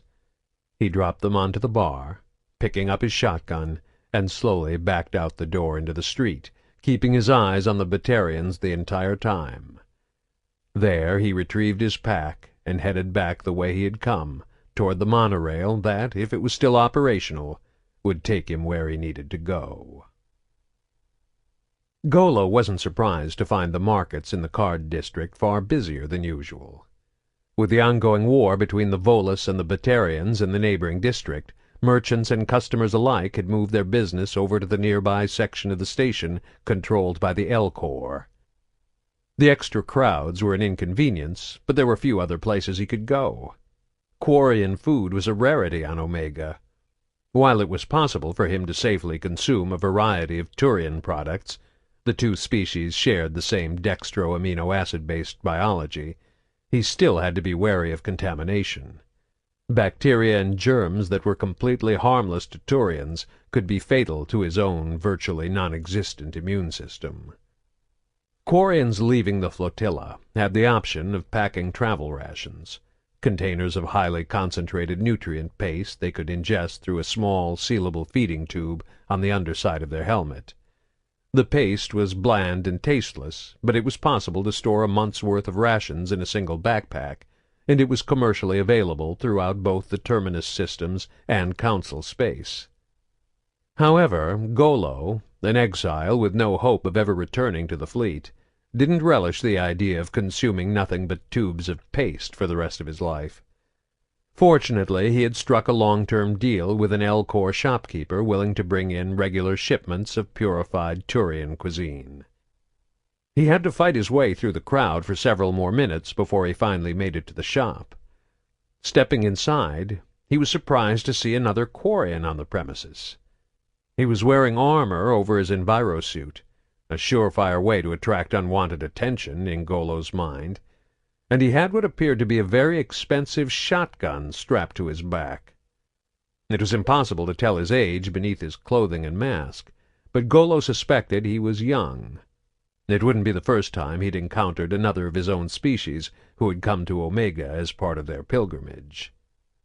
He nodded by way of greeting. The other didn't speak, but returned the nod. Golo proceeded to pick up his order at the counter. When he turned back, he was surprised to see that the other Quarian was gone. Golo's finely honed survival instincts began to sound an alarm. His species were highly social beings. Their first inclination when seeing a fellow Quarian on an alien world would be to initiate a conversation, not vanish without saying a word. "I'll come back for these later," he said, handing his sack of groceries to the Elcor shopkeeper. "Genuine concern. Is something wrong?" the Elcor asked him in the deep, toneless voice common to the species. "Mind if I leave through the back door?" "Sincere offer. You are welcome to do so if you wish." Golo moved to the rear of the store and slipped out the emergency exit into the alley. He hadn't gone 5 steps when he heard someone speaking in Quarian from directly behind him. "Don't move, or I blow your head off." Knowing the shotgun he'd seen earlier could literally decapitate him from this range, Golo froze. "Turn around, slowly." He did as instructed. As he'd suspected, the young Quarian from inside the shop was standing in the center of the alley, pointing the shotgun squarely at his chest. "Are you Golo?" "You wouldn't be holding a gun on me if I was someone else," he answered, seeing no hope in trying to lie his way out of the situation. "Do you know why I'm here?" "No," he answered truthfully. Over the past decade he had committed dozens of acts that might have caused another Quarian to hunt him down in search of vengeance. There was no point in trying to guess which one had set off this particular young man. "A scout ship from the Idena was brokering a deal here on Omega last week. The Cinead. They disappeared. I think you know what happened to them." "Who are you? Are you part of the Idena crew?" Golo asked, stalling until he could come up with a plan. "My name is Lemshal Narteslaya," the other replied. Golo wasn't surprised to get an answer to his question. Even on the flotilla, Quarians tended to wear their envirosuits at all times, an extra layer of protection against hull breaches and other disasters that could befall their rickety ships. As a result, exchanging names at every meeting was a deeply ingrained habit. He'd been counting on this, and knowing his adversary's name gave him something to work with. He didn't recognize his Shal clan name, but the Nar in Lem's surname marked him as technically still a child, which meant he was most likely here on his pilgrimage. Furthermore, he was associated with the vessel Teslaya, not the Idena, which meant he didn't know the crew personally. He must have heard about them second-hand, possibly from another Quarian he had run into during his recent travels. Golo quickly formed a likely scenario in his head. Someone had mentioned the disappearance of the Cinead to him in passing. Now, Lem believed that if he could locate the missing scout ship and its crew, or at least discover their fate, then he could give this information to the Idena's captain. In return, he would be accepted into the Idena's crew, and his pilgrimage would be over. "What makes you think I know anything about the Cinead?" he asked, hoping to bluff the young man into backing down. "The migrant fleet doesn't do business with Omega," Lem answered, not lowering the barrel of his shotgun. "Somebody must have initiated contact with the Cinead to propose the deal that made them come here. Only another Quarian would know how to do that. And you're the most infamous Quarian on this station." Golo frowned behind his mask. The kid was simply playing a hunch. It was only dumb luck that it happened to be right. He briefly considered denying his involvement, then realized he had an easier way out. "I guess my reputation precedes me," he admitted. "I contacted the Cinead, but I was only the middleman. The individual actually behind the deal was a human. What human? He told me his name was Pell, he said with an indifferent shrug. He was willing to pay me to contact the Syniad, and I was happy to take his money. I didn't really want to know more than that. Weren't you worried he was setting the crew of the Syniad up, luring them into a trap? The fleet turned its back on me. Why should I care what happens to any of them as long as I get paid? It was the best kind of lie, one spun with a thread of unpleasant truth. By honestly owning up to his callousness and greed, it made his denial of direct involvement seem more believable. "You sicken me," Lem said. If he hadn't been wearing his visor, Golo suspected he would have spit on the ground. "I should kill you where you stand." "I don't know what happened to the crew of the Syniad," Golo said quickly, before Lem could work up his anger enough to actually pull the trigger. "But I know how you can find out." He hesitated, then added, "Give me 500 credits, and I'll tell you." Lem brought the shotgun up so he could sight down the barrel, then stepped forward until it was pressed hard against the other Quarian's mask. "How about you tell me for free?" "Pell's renting a warehouse in the Talon district," Golo sputtered out. Lem took a half-step back, lowering the shotgun. "Take me there, now." "Don't be stupid," Golo snapped, emboldened now that the weapon was no longer pointing directly at him. "What if he has lookouts? What do you think they'll do when they see two Quarians strolling down the street toward their hideout?" "If you want to do this, you have to be smart," he said, his voice slipping into a slick merchant's patter. "I can tell you where the warehouse is, but that's the easy part. You'll need to scout it out, figure out what's going on before you try to get inside. You need a plan, and I can help." "I thought you didn't care what happened to the migrant fleet. Why do you suddenly want to help?" Lem asked, clearly suspicious. "I could pretend it's because I feel guilty that I might have accidentally led the Syniad into a trap," Golo explained, spinning another half-truth. "But honestly, I just figure this is the best way to keep you from shoving that shotgun in my face again." Lem seemed satisfied with the explanation. "Okay, we'll try it your way." "Let's get off the street," Golo suggested. "Find somewhere more private, like my apartment." "Lead the way," Lem answered, collapsing his shotgun and slapping it once again into the clip on the small of his back. Golo smiled under his mask as he led the young man from the alley. "Pell and his team will rip you apart, boy. Especially when I warn them that you're coming." Chapter 15. "Are you ever going to tell us where we're going?" Kali asked, startling Grayson from a fitful doze. With the adrenaline rush of their escape fading, his body had crashed and he'd fallen asleep in the pilot's chair. Not that it really mattered. Once the course was plotted, there was nothing for him to do during FTL travel. Knowing an alert from the ship would wake him once they got within range of the mass relay that would take them from Council space into the Terminus systems, he had simply let his mind drift away. "Sorry," he mumbled, his mouth dry and his tongue thick and woolen. "Guess I drifted off." Kali sat down in the seat beside him, and he saw her nose wrinkle as if assailed by a pungent odor.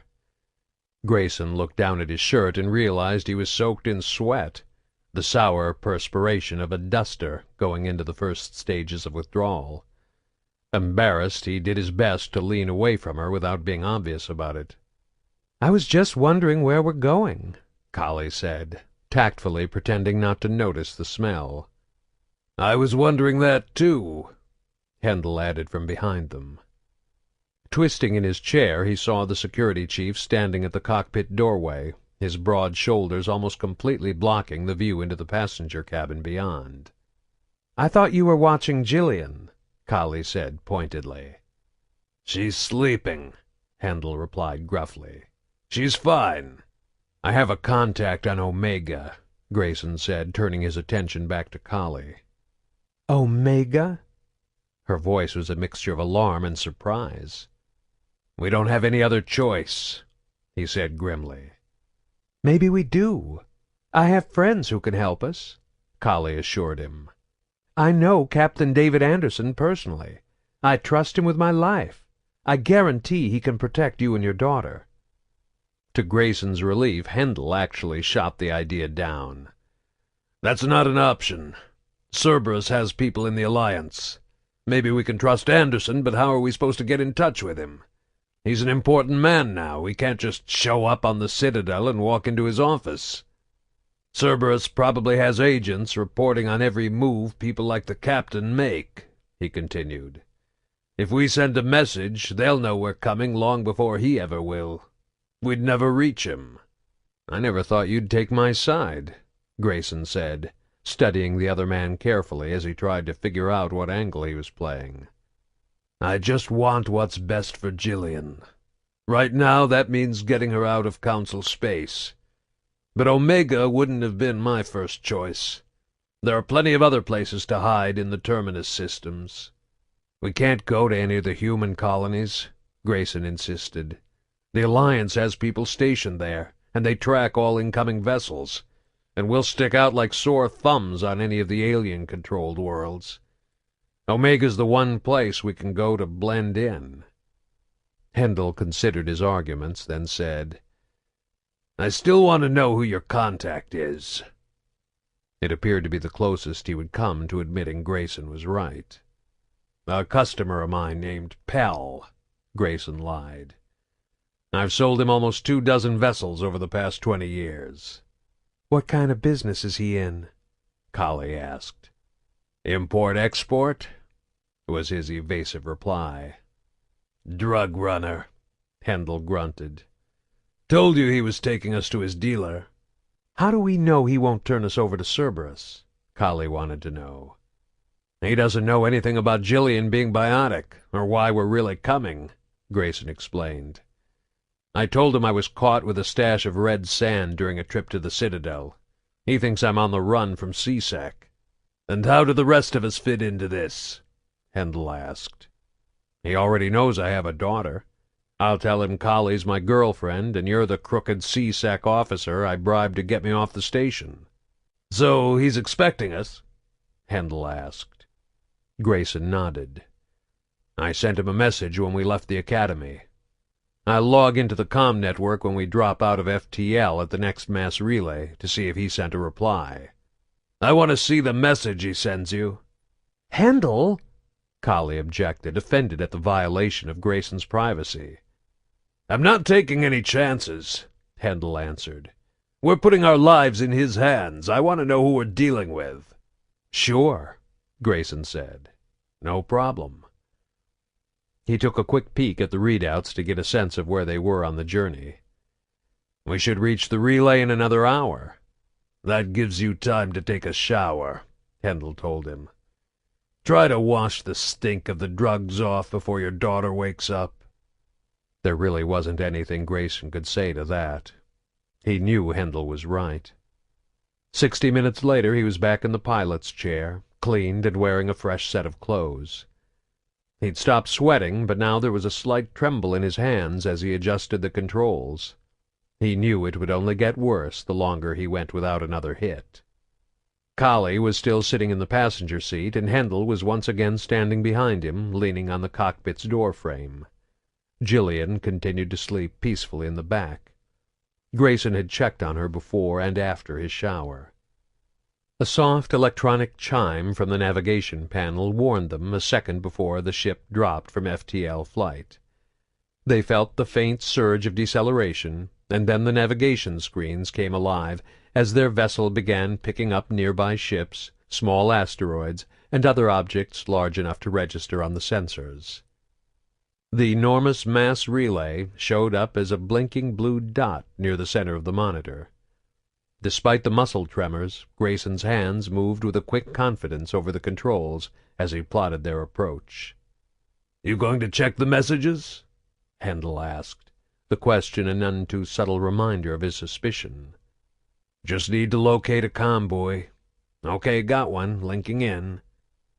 There was a short beep, and one of the monitors flickered to indicate a new message had been downloaded from the interstellar network of communication buoys used to transmit messages across the vast expanse of the galaxy. "Play it," Handel told him. Grayson punched a button, and Pell's face appeared on the screen, his voice filling the cockpit. "Got your message. Sorry things fell apart, but I warned you about getting sloppy," he said, raising one eyebrow. "Lucky for you, I think I can help. I'm sending the coordinates for a landing pad near my warehouse on Omega. I'll be there with some of my crew to meet you when you touch down." There was a brief pause, and then Pell laughed. "You understand this is going to cost you, right? You know how much I hate cleaning up someone else's mess." There was another beep from the monitor, and the image froze. The message ended. In his mind, Grayson breathed a sigh of relief, though he gave no outward indication of how he felt. He'd expected Pell's message to be discreet. Cerberus operatives were well versed in the art of ambiguous double-talk when using non-secure bandwidth. But with Handel looming over him, he'd still felt a tingle of apprehension when he'd pushed the playback. "Pretty vague," the security chief muttered. "This is a public channel." Grayson snapped back at him, his nerves still on edge and begging for a quick hit of red sand. "Did you really think he'd admit to being a drug baron?" "I think that's as much confirmation as we're going to get," Kali told her partner. Handel considered for a long moment, then nodded.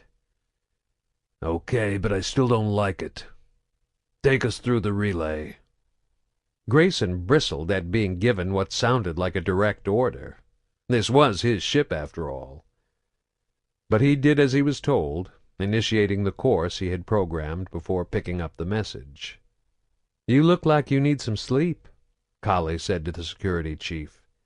"You go lie down. I'll keep an eye on Jillian." And on me, I'll bet, Grayson thought. But he wasn't about to try anything now. He could simply wait until they landed at Omega, and Pell and his team would take care of everything. As their ship shot forward to be snatched up by a twisting, shimmering bolt of energy unleashed from the mass relay, he couldn't help smiling at how well things were going to work out. He noticed Kali, unaware of what he was really thinking, smiling back. Lem peered through the binoculars at the nondescript warehouse. He'd been watching it for several hours now, perched atop the roof of a tall, 4-story building on the next block. So far he'd seen little to indicate anything unusual was going on, though all the windows were made of tinted one-way glass, making it impossible to see inside.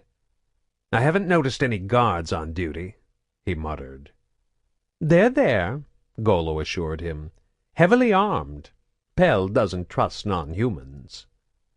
Lem didn't bother to ask why a xenophobe would set up operations in a place like Omega.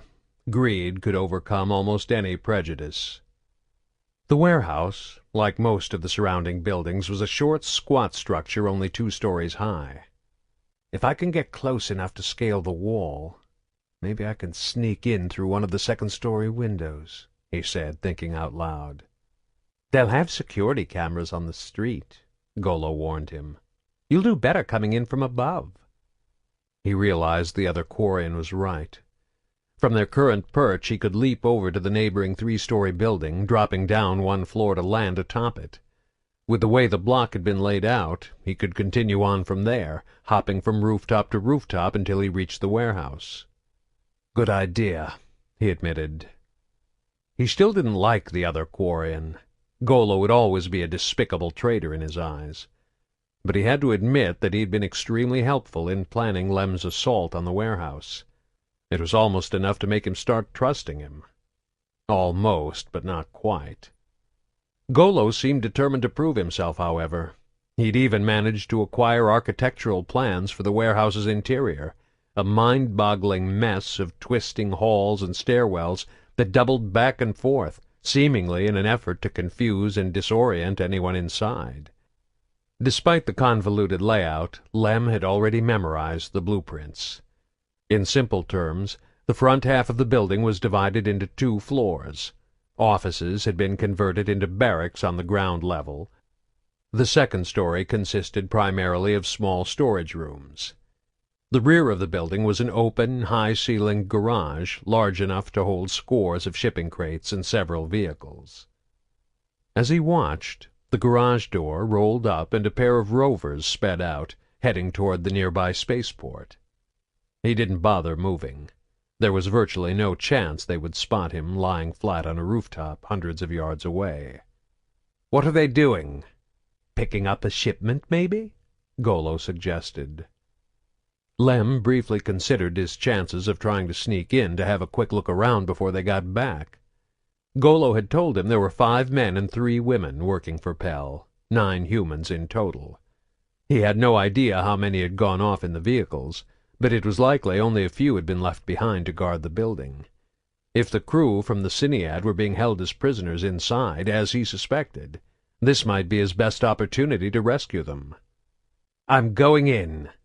"Don't be stupid," Golo hissed, grabbing him by the shoulder as he tried to stand up. "It's broad daylight. They'll see you coming." "There's probably only 2 or 3 people in there now. I like those odds better than 9 against 1. "Those vehicles could come back at any time," Golo reminded him. "Then you'd still be outnumbered, and they'd be the ones catching you by surprise." Lem hesitated.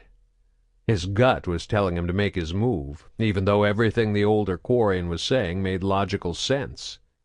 "Stick with the original plan. Go in tomorrow night. You'll have more time to prepare. Plus, it'll be dark, and most of them will be asleep." With a sigh, Lem settled back down and resumed his vigil. He didn't like sitting around doing nothing, but Golo was right yet again. He had to be patient. The vehicles returned less than 30 minutes later. They disappeared into the garage, the heavy steel door slamming shut behind them. "We've seen all we're going to see," Golo told him. "Let's go. You need to get some rest so you're ready for tomorrow night. You can sleep at my apartment." Clearly sensing Lem's hesitation, Golo added, "I know you still don't trust me. Just keep your shotgun under your pillow if it makes you feel safer." Grayson brought the shuttle into land with a long, slow approach. The sensors picked up 2 vehicles parked just beyond the wall separating the docks from the interior of the station. He assumed they belonged to Pell and his team. They landed with the softest of bumps. He shut down the controls, killed the engines, then made his way from the cockpit back to where the others were waiting. Hendel and Collie were standing on either side of Jillian, the 3 of them waiting for him in the ship's airlock. Jillian had changed out of the hospital robe into one of her old sweaters and an old pair of her pants they'd found in the back of the ship. She'd obviously grown since she last wore the clothes. The sleeves stopped halfway down her forearm, and the pant cuffs stopped several inches above her ankles. She was still wearing the sandals from the hospital. She smiled as Grayson approached, and he stepped in beside her, intentionally placing himself between his daughter and the security chief, who scowled. "Let me do the talking," Grayson warned him as he activated the airlock. The door behind them snapped shut, sealing them in. There was a rush of air as the ship's systems equalized the interior and exterior pressure before opening the outer door and extending the covered landing platform that would take them safely through the vacuum of the docks and into the breathable air of the station. With Grayson and Jillian in the lead, and Collie and Hendel following, they walked slowly down the ramp until they were standing on the level ground of Omega's surface, where Pell and 5 people Grayson didn't recognize were waiting for them. 3 men and 2 women, all wearing armor and carrying guns. Despite the military gear, they seemed relaxed and at ease. A few of them were even smiling. "How's it going, killer?" the big man said, coming over to greet them. "Killer?" Grayson heard Hendel mutter, but he ignored the comment as he stepped forward to shake Pell's offered hand. "This is it?" Pell asked with a toothy grin, his hearty grip nearly crushing Grayson's fingers. "Everyone's off the ship and ready to go?" "Just the 4 of us," Grayson confirmed, wincing slightly as he pulled his hand free and took a step backward. "Let me introduce."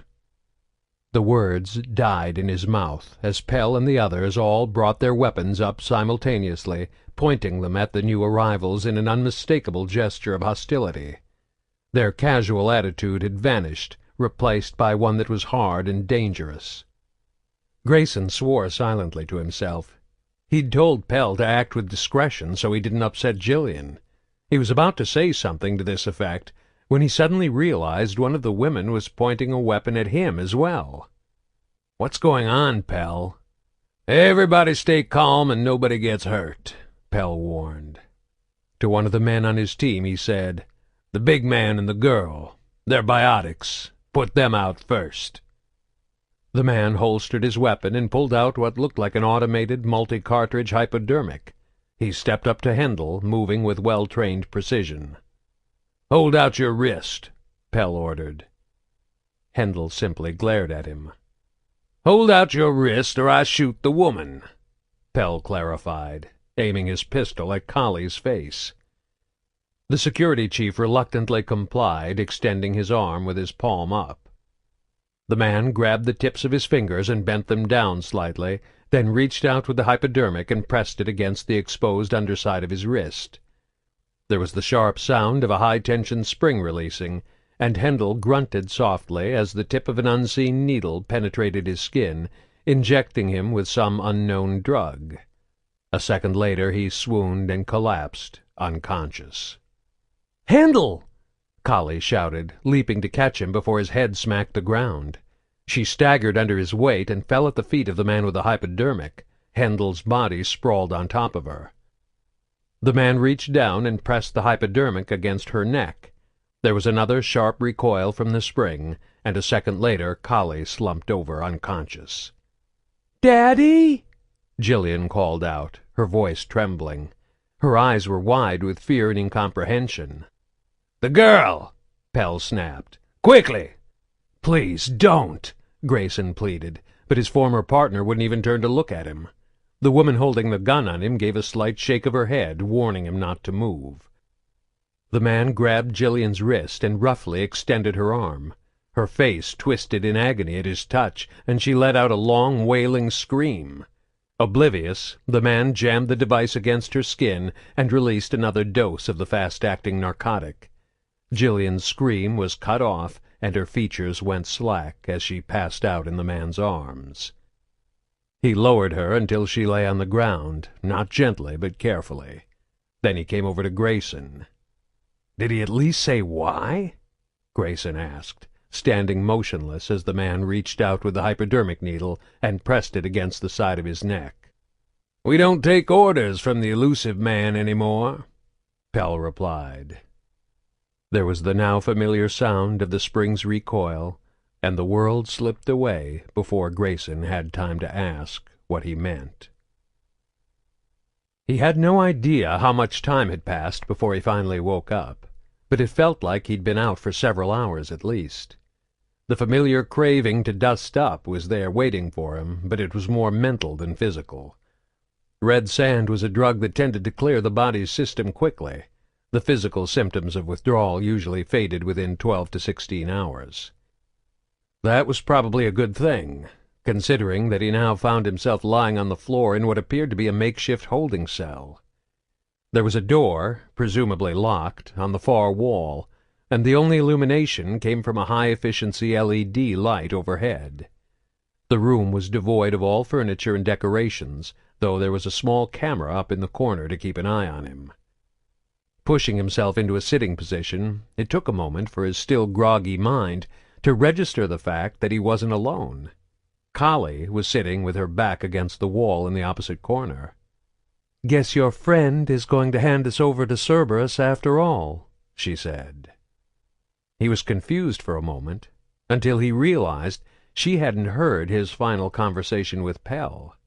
She still thought he was a drug dealer, and she had no idea who Grayson was really working for. "I don't think he's working with Cerberus," he admitted, figuring that small bit of information could do no harm. "Do you know what happened to Jillian?" She shook her head. "I haven't seen her or Hendel." Grayson chewed his lip, thinking hard. "Pell knows they're biotics," he muttered. "He must be taking extra precautions with them. Probably keeping them both unconscious until—" He trailed off, realizing he had no idea what Pell had planned for them. "You checked the door?" he asked her. "They disconnected the access panel. It only opens from the outside." She shifted and crossed her legs, trying to find a more comfortable position on the hard floor. "Any idea how we can get out of this?" The only answer he could give her was a shake of his head. There wasn't anything more to say, and so they sat like that for a good 10 minutes before the door opened with a loud swoosh, startling them both. Pell came into the room, accompanied by a pair of armed guards, and set a small wooden chair down in the center of the floor. As he settled into his seat, the guards took up positions on either side of the door, which remained open. "Figured I owed you an explanation after all we've been through," he said. "Where's my daughter?" Grayson demanded angrily, not caring to listen to Pell's attempts at justifying his betrayal. "Don't worry, she's safe. We wouldn't want to hurt her. She's too valuable. Same with your friend," he added, turning to Kali. "How much is Cerberus paying you?" she asked. Pell laughed, and Grayson felt his stomach clench. "Cerberus pays pretty well," the big man admitted. "Isn't that right, killer?" Kali looked over at him, but Grayson couldn't meet her gaze. "So Hendel was right," she said, her voice hopeless and defeated rather than angry as the truth dawned on her. "You and Jiro were working together. How could a father do that to his own child?" Grayson never even considered defending himself by claiming that he wasn't Jillian's real father. There was no biological link between them, but he had raised her from infancy. For 10 years he alone had cared for her, teaching and nurturing her until she'd been accepted into the Ascension project. She had been, and still was, the center and totality of his world. There was no doubt in his mind she was truly his daughter. If she hadn't been, everything would have been so much easier. "It was never meant to be like this," he said softly. "Jillian is special. All we were trying to do was help her tap into her biotic abilities. We just wanted her to reach her full potential." "Kinda sounds like your Ascension project, doesn't it?" Pell said to Kali, grinning. "We would never do anything to endanger the life of a student," she shot back at him, finally showing some anger. "Nothing is worth that risk." "What if it meant helping dozens or even thousands of other lives?" Grayson asked quietly. "What if your child had the potential to be a savior of the entire human race? What is that worth? Then what would you risk?" "In other words," Pell chimed in, still grinning, "if you want to make an omelet, you have to break a few eggs." "They're not eggs!" Kali shouted. "They're children!" "Not everyone can be saved," Grayson said, repeating the words of the Elusive Man, though he stared down at the floor as he spoke. "If humanity is to survive, sacrifices must be made for the greater good. The Alliance doesn't understand this. Cerberus does." "Is that what we are?" Kali demanded, her voice filled with contempt. "Martyrs to the cause?" "Not really," Pell said, gleefully interrupting once more. "See, Cerberus pays well, but the collectors pay better." "I thought the collectors were just myth," Kali muttered, as if she suspected Pell was toying with her. "Oh, they're real, and they're paying good money for healthy human biotics. We'll make enough off that girl and your friend to live like kings for the rest of our lives." "What do the collectors want with them?" she asked. Pell shrugged. "I figure it's probably better if I don't know all the grisly details. Might give me nightmares. You know what that's like, right, killer?" "You're a traitor to the cause, a traitor to the entire human race." "Cerberus really sunk their hooks into you," Pell said with a laugh.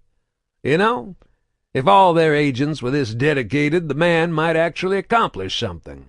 But the fact is, it's human nature to look out for number one. Too bad you never figured that out." "What's going to happen to the two of us?" Kali asked. I figure the collectors will pay us a little bonus for you, sweet cheeks, seeing as you're something of an expert on human biotics. As for my old friend over there, we'll throw him in for free. Should help buy us some time to disappear before Cerberus figures out what happened. The Elusive Man will hunt you down like dogs, Grayson snarled. Pell stood up from his chair. With the kind of rewards they're offering, that's a chance I'm willing to take. He nodded toward Collie. Throw her in with the other two. If we leave the two of them alone together, she'll probably scratch his eyes out. One of the guards stepped forward and hauled Collie to her feet, dragging her from the cell.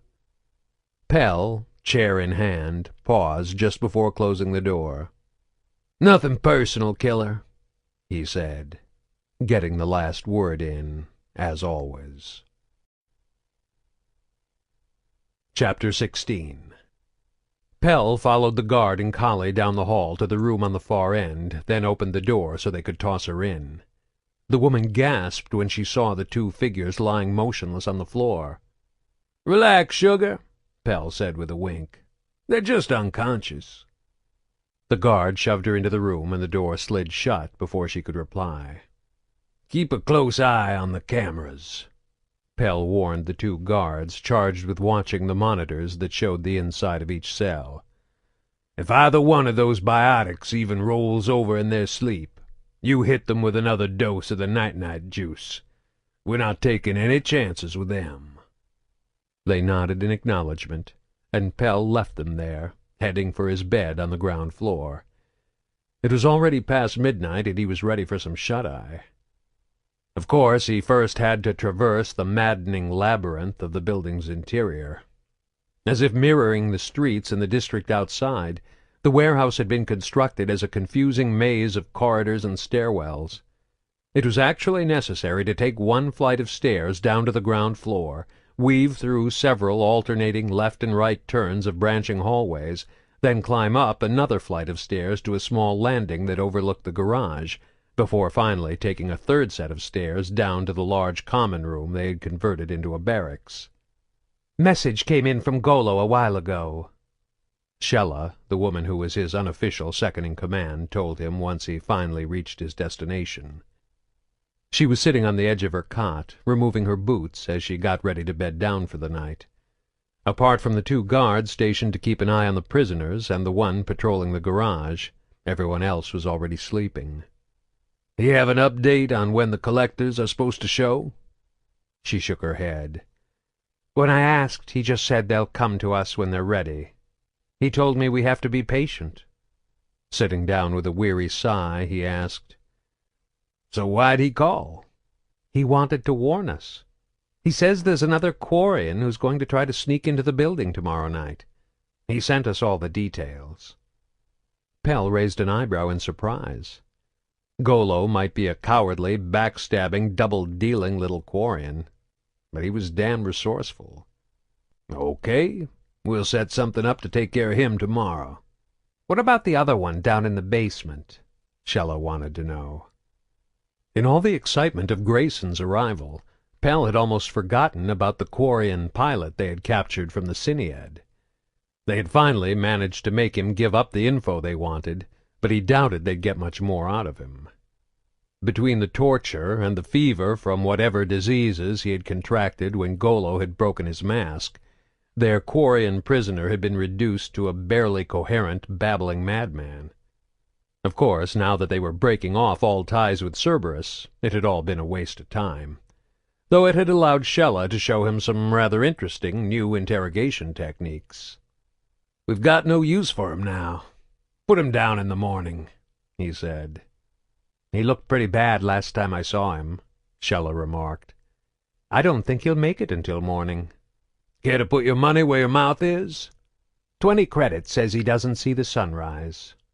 "Done." As Pell leaned over to shake on the wager, the entire building was rocked by the sound of multiple shotgun blasts fired in quick succession. The noise came from the floor above them. Lem was young, but he wasn't stupid. He knew better than to trust Golo, So after the other Quarian had fallen asleep, Lem had snuck out of his apartment and made his way back to the rooftops in the Talon district. He figured there was a 50-50 chance Golo was in deeper with the humans than he admitted, and he had no intention of walking into an ambush. The best way to avoid the possibility was to strike a day early. If Golo hadn't tipped off the humans, it made little difference. But if he had alerted them, Lem would now have the upper hand, as they wouldn't be expecting him until tomorrow. He moved quickly over the rooftops, blood pumping with adrenaline as he worked his way toward the small 2-story building he'd been scouting earlier in the day. Space was precious in Omega, so traveling from one building to the next required little more than a leap of 15 or 20 feet to cross the empty air between them. Even with his pack full of gear strapped to his back, the greatest danger wasn't that he would fall. Rather, it was the chance he would run into the inhabitants of one of the buildings out to enjoy the night air above the stink of street level. If that happened, the encounter would almost surely end with someone getting shot.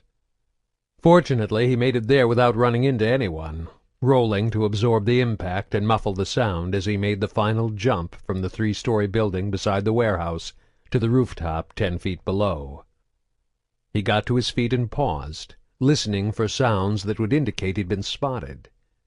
Hearing nothing unusual, he made his way to the edge of the roof, peering down at the large window beneath him. It was impossible to see through the one-way glass, but he wasn't interested in what lay beyond the window, at least not yet. Instead, he pulled his omnitool from his belt and flipped on the flashlight. The thin beam of soft illumination allowed him to locate the tiny infrared emitters along the outside of the window frame. Adjusting a setting on the omnitool, he used it to tap into the wireless signal, overriding the alarm system. There was no latch on the window, so Lem would have to make his own opening.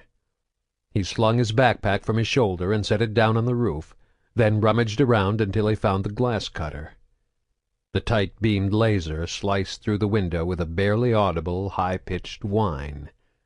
He carved off a tiny piece in the upper corner, just large enough for a small video camera on the end of a stiff wire to poke through and look around. Images from the camera were transmitted back to the readout on his omnitool, allowing him to see what awaited him on the other side. The window was at one end of a corridor. Several doors that looked to be storage rooms lined either side. At the far end was a small table where a pair of armed guards played cards and cast occasional glances at a bank of monitors resting on the table. Using the camera magnification, he zoomed in to get a closer look at the images on the monitors. There were 6 in all. 4 showed only empty rooms, but one of the rooms had a lone figure huddled in a corner, and another showed 3 occupants, 2 lying on the floor and the third sitting between them. Lem withdrew the camera quickly. It was obvious the storage rooms had been converted into holding cells, and these guards were in charge of watching their prisoners. There were no police or law enforcement officials on Omega, so that left only one reasonable explanation. Slavers. And he had a pretty good idea who the slaves were. Enraged at seeing his fellow Quarians caged like animals, Lem stashed the camera, strapped his pack back over his shoulders, readied his shotgun, then lowered himself down from the rooftop until he was balanced precariously on the window's narrow bottom ledge. He didn't bother to use the glass cutter this time, but simply threw himself forward, relying on the tough fabric of his envirosuit to protect him from the shards of glass. His momentum carried him into the corridor, where he hit the floor, tucked into a forward roll, and came up firing. Neither guard was expecting the attack, and he caught them completely unprepared. Most of the first 2 blasts from his shotgun were deflected by the kinetic shields in their combat suits, keeping them alive just long enough to jump to their feet. But the 3rd and 4th blasts killed the men before they had a chance to draw their weapons, hurtling their bodies back with such force that they slammed into the table, sending the monitors crashing to the floor. Knowing he had to work fast, Lem turned his attention to the cells. 4 of them stood empty, doors open. He slapped his hand against the access panel of the nearest closed door, hoping it wasn't protected by a security code. To his relief, it slid open, revealing the room with the 3 figures inside. And that's when Lem realized he'd made a horrible mistake. They weren't Quarians at all. The prisoners were human. A man and 2 women. No, his mind corrected. A man, a woman, and a girl. The woman sprang to her feet when she saw him, but the others didn't move. To his great surprise, Lem thought he recognized her. "Are you Callie Sanders?" She nodded quickly. "Who are you?" "Not now," he told her, his mind casting back to the architectural plans he had memorized. "We only have a minute or so until reinforcements get here. Come on." "I can't leave them," she said, nodding to the 2 on the ground. The girl was small enough that she could be carried, but the other one was far bigger than either Lem or Callie. He rushed over to the man's side and dropped to one knee, scanning him quickly with his omnitool. "I think I can wake him up," he said. "Grab the guns from the guards outside and let your friend out of the other cell." "Leave him behind," she said, her voice dripping with venom. "He's one of them." Lem pulled a booster shot from his back and administered it to the unconscious man as Callie disappeared into the hall. By the time she returned with the guards' assault rifles, the man was moaning and trying to sit up. "Help me get him to his feet." Callie set the weapons down and came over.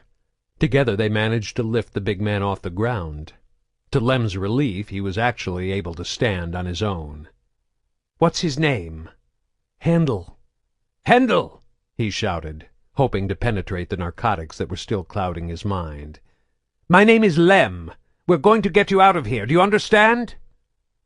The big man nodded, though the action caused him to sway on his feet.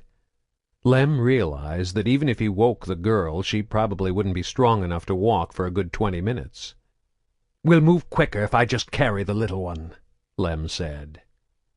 Callie nodded, and the Quarian adjusted his backpack, bent down, and scooped the girl up with his left arm, carrying her over his shoulder like a sack of flour.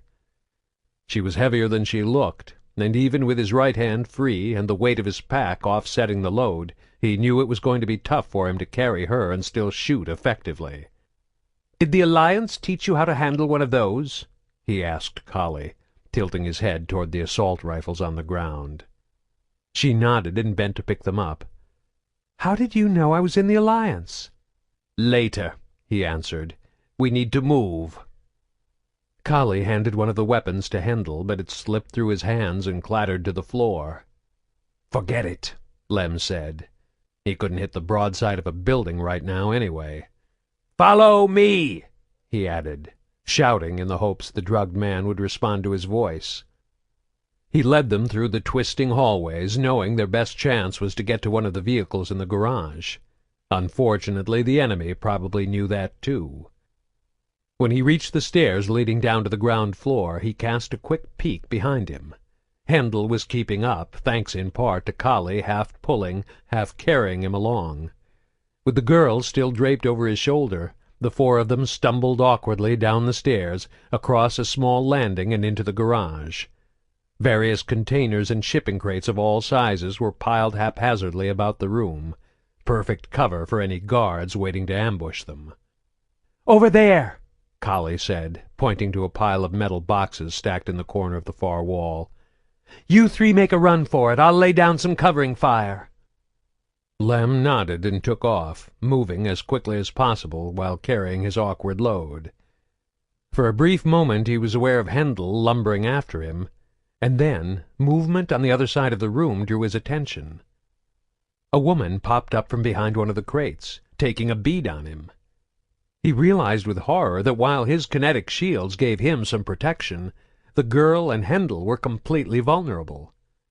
Before the woman managed to get off a shot, however, Callie let loose with a spray of bullets that forced her to duck back down again. From the corner of his eye, Lem saw a man half hidden in the boxes off to the right. The human fired his pistol as they ran by less than a dozen feet away, concentrating his fire on Lem rather than taking aim at Handel or the girl. The Quarian retaliated with a pair of wildly aimed shots that echoed like thunder in the cavernous warehouse. At this close range, accuracy barely mattered. The auto-targeting systems of both weapons ensured direct hits. Lem's kinetic barriers deflected all the rounds from the pistol except for one that embedded itself harmlessly in the padded shoulder of his combat suit, and another that ripped through the corner of his backpack. His opponent wasn't so lucky.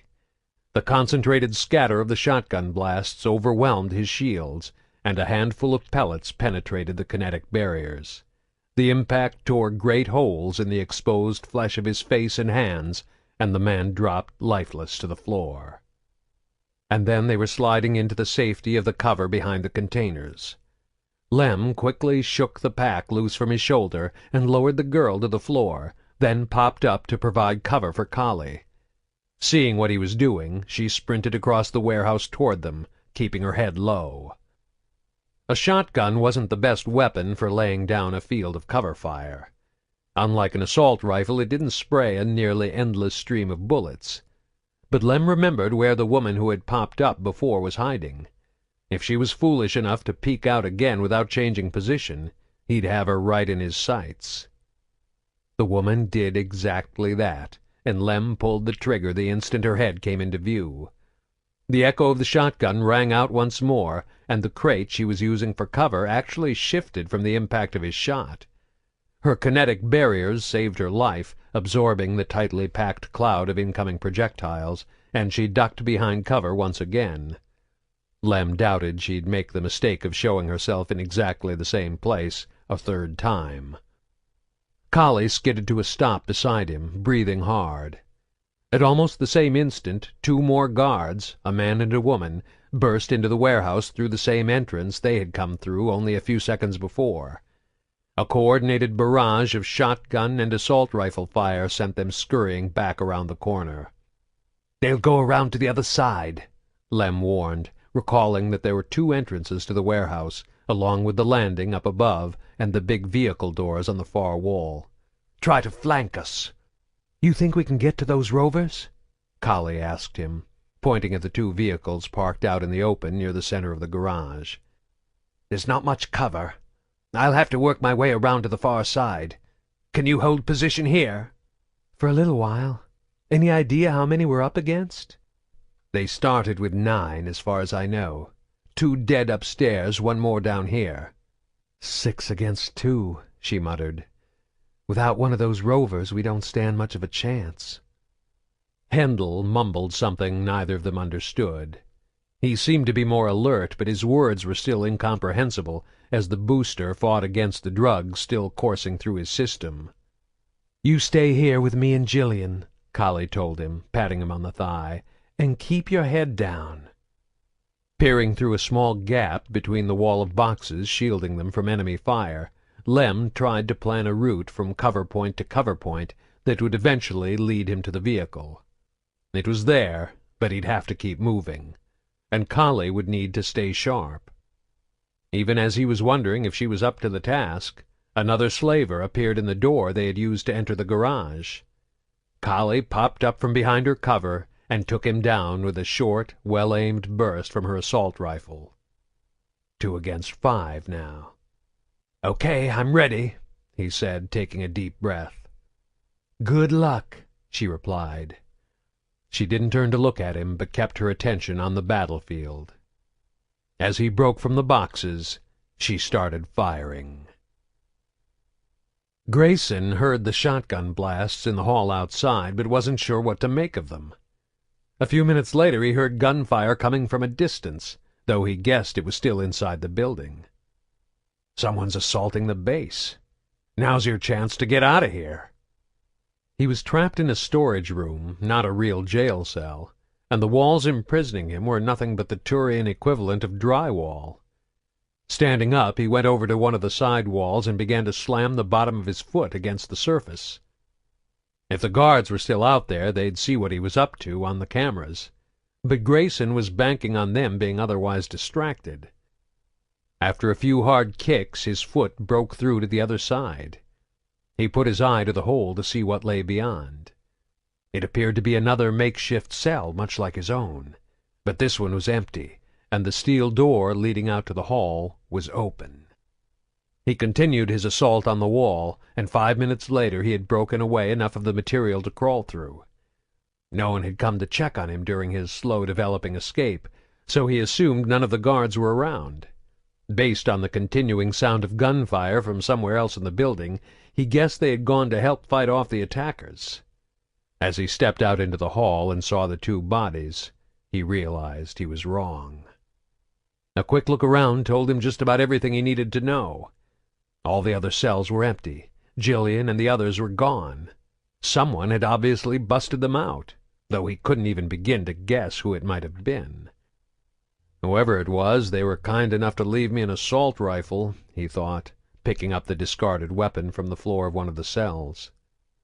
Grayson didn't know where he was, but he knew where he wanted to go. He needed to find Jillian.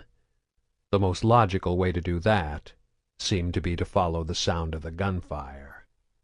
It didn't take him long to realize that this task was harder than it seemed, and he quickly became hopelessly lost in the building's nonsensical floor plan. Lem darted back and forth between the containers, constantly changing direction, stopping and starting without warning, and never staying in one place too long. His hands clutched his shotgun tightly, but he wasn't looking to fire at anyone. He was simply trying to make it to the vehicles. Collie was doing her best to cover him, but she was badly overmatched. The one time he dared to stop long enough to look back, he saw two slavers firing at her from cover positions behind a pile of containers on the floor, and another two, newly arrived, shooting down at her from the small landing overlooking the garage from above. The two teams coordinated their attacks, never giving her a clear opening to retaliate. But that didn't stop her from occasionally popping her head out and firing back. Brave thing to do, considering she doesn't even have any shields. With Collie occupying 4 of the remaining 5 slavers, that left only one more for him to deal with. Unfortunately, he had no idea where his enemy was. Every time he ran out into the open, he could be stepping into a spray of lethal assault rifle fire. "Don't think about it. Just stay focused on the vehicle. You're almost there." Only a short stretch of bare floor still separated him from the rovers. A quick sprint and it was all over, one way or the other. He broke from cover and dashed for the vehicle. The 5th slaver was waiting for him, popping up from behind a crate not 20 feet away as he ran past. She opened fire from close range on his flank. Clouds of concrete flew up from the floor as she fired low, where his barrier shields were most vulnerable, trying to take his legs out from under him. Head down, Lem knew his best shot at survival was just to keep running. He was half a step away from safety when a hollow-point round entered his left calf. It mushroomed, then split apart on impact, sending a spray of metal fragments through his lower leg, shredding the muscles and tendons. Screaming in agony, he pitched forward, his shotgun falling from his hand. His momentum allowed him to manage 2 more stumbling, off-balance steps that carried him far enough to put the metal-plated rover between him and his attacker before he collapsed to the ground. He rolled over onto his back, clutching at the bloody pulp below his knee that used to be his leg. He heard footsteps coming toward him, and he realized his shotgun had been left behind, skittering across the floor when he dropped it after being hit. A second later the woman materialized from around the front of the vehicle. She smiled and aimed the weapon at him. Then suddenly she was flying across the room. Lem followed the path of her body as it arced high through the air before slamming into one of the walls and crashing down to the floor. She lay there motionless, her neck twisted at a gruesome angle. It was only when he heard Hendel screaming at him that he realized what had happened. The man was biotic. "The rover! Hurry!" The Quarian knew it would take 30 or 40 seconds before Hendel recovered enough to use his biotics again. Time they didn't have. Gritting his teeth and hoping he wouldn't pass out from the pain, he used the rover's front bumper to haul himself up. Standing on his one good leg, he pulled the driver's side door open and crawled inside. Blocking out the pain as best he could, it took him half a minute to override the operator codes and get the engine fired up. There was no windscreen on the vehicle. It was more like an armored transport carrier with a navigation screen on the inside to give him the layout of his surroundings. Organic creatures, picked up by the vehicle's infrared and ultraviolet sensors, showed as small dots on the nav screen, revealing the locations of everyone in the warehouse, both friend and foe. The rover wasn't equipped with weapons, but it was 4 tons of bulletproof metal. He threw the vehicle into gear, the tires leaving patches of smoking black rubber on the garage floor as he peeled out and spun in a crazy circle, fighting with the steering in his haste. He careened into a pile of crates, sending the heavy metal boxes flying. He spun the wheel and stomped on the accelerator. Ignoring the agonizing jolt of pain as his wounded left leg bumped against the side door, he headed straight for Kali and the others. Along the way, he plowed through the containers providing cover for the remaining 2 slavers on the ground, mowing them down under his wheels before bringing the rover to a skidding halt, only inches short of running over Hendel. Lem threw open the door, and the biotic clambered up into the back seat of the vehicle, the still unconscious girl gripped tightly in his arms, while Kali laid down another stream of cover fire at the last 2 surviving slavers atop the landing. They returned fire, the sound of their bullets ricocheting off the armored roof and hull in a metallic staccato symphony. "They're loading up a rocket launcher!" Kali shouted, tossing Lem's bag into the back with Hendel as she leaped into the front of the vehicle. "Get us the hell out of here!" "You better drive," Lem panted through clenched teeth as he tried to slide awkwardly over to the passenger seat. She glanced down at his mangled leg, then shoved him out of the way as she slid behind the wheel, causing him to scream in pain. "Sorry!" she shouted, slamming the door shut and throwing the rover into reverse. She pinned the accelerator and they took off backward. A fast-moving projectile appeared on the nav screen, an incoming missile fired from the rocket launcher. Lem thought they were all dead, but Kali wrenched the wheel to the right at the last possible second. Instead of blowing the rover apart, the missile struck the ground beside them. There was a deep boom as it detonated, and the vehicle bucked hard from the explosion, the wheels on the near side lifting high into the air before crashing back down to the ground. Somehow Kali kept control, using the nav screen to steer as they raced in reverse across the length of the garage, quickly building up speed. Lem was horrified to see she was about to send them full tilt into the garage's heavy metal loading door. "Everyone hold on," she warned them. "This is going to hurt." They hit the door with enough force to wrench one side partially off its rails, the metal twisting in its frame. The back end of the rover crumpled, absorbing the brunt of the impact. Everyone inside was thrown against the rear of their seat as the sudden deceleration of the crash brought them to an immediate stop. Lem's leg slammed against the dashboard as he was bounced around, and he screamed again, struggling not to lose consciousness. He glanced over at Kali, who was lolling to the side in her seat, momentarily dazed from the crash. "Kali!" he shouted. "You have to drive!" His voice seemed to snap her back to full awareness. Sitting up with a shake of her head, she slammed her foot down on the accelerator once more. The vehicle lurched, still traveling in reverse, and slammed into the door again. Kali kept the engine revving as they tried to force their way through the twisted metal sheet, blocking their escape. "Come on, you son of a bitch!" she swore. "Gimme all you've got!" The door bent and buckled under the relentless push of the rover's 6 churning tires, but it refused to give way completely, leaving them sitting ducks for the next inevitable assault from the rocket launcher. This is not happening. Pell had been thinking this one thought over and over ever since he'd heard the first of the shotgun blasts down in the barracks. Screaming at his team to get out of their bunks and over to the warehouse to cut off that avenue of escape, he and Shella, the only other member of his crew not already in bed, had grabbed their weapons and raced upstairs. They'd arrived to find the guards dead and their biotic prisoners gone. Racing back down to the landing that overlooked the warehouse, they'd taken a high point above the battlefield, firing down at where the woman, Kali, had taken up a defensive position. There was a half-assembled rocket launcher on the landing, a new addition to the warehouse's defenses. He briefly debated slapping it together, then decided against it. He still wanted to try and recapture one of the biotics alive so they could sell them to the collectors.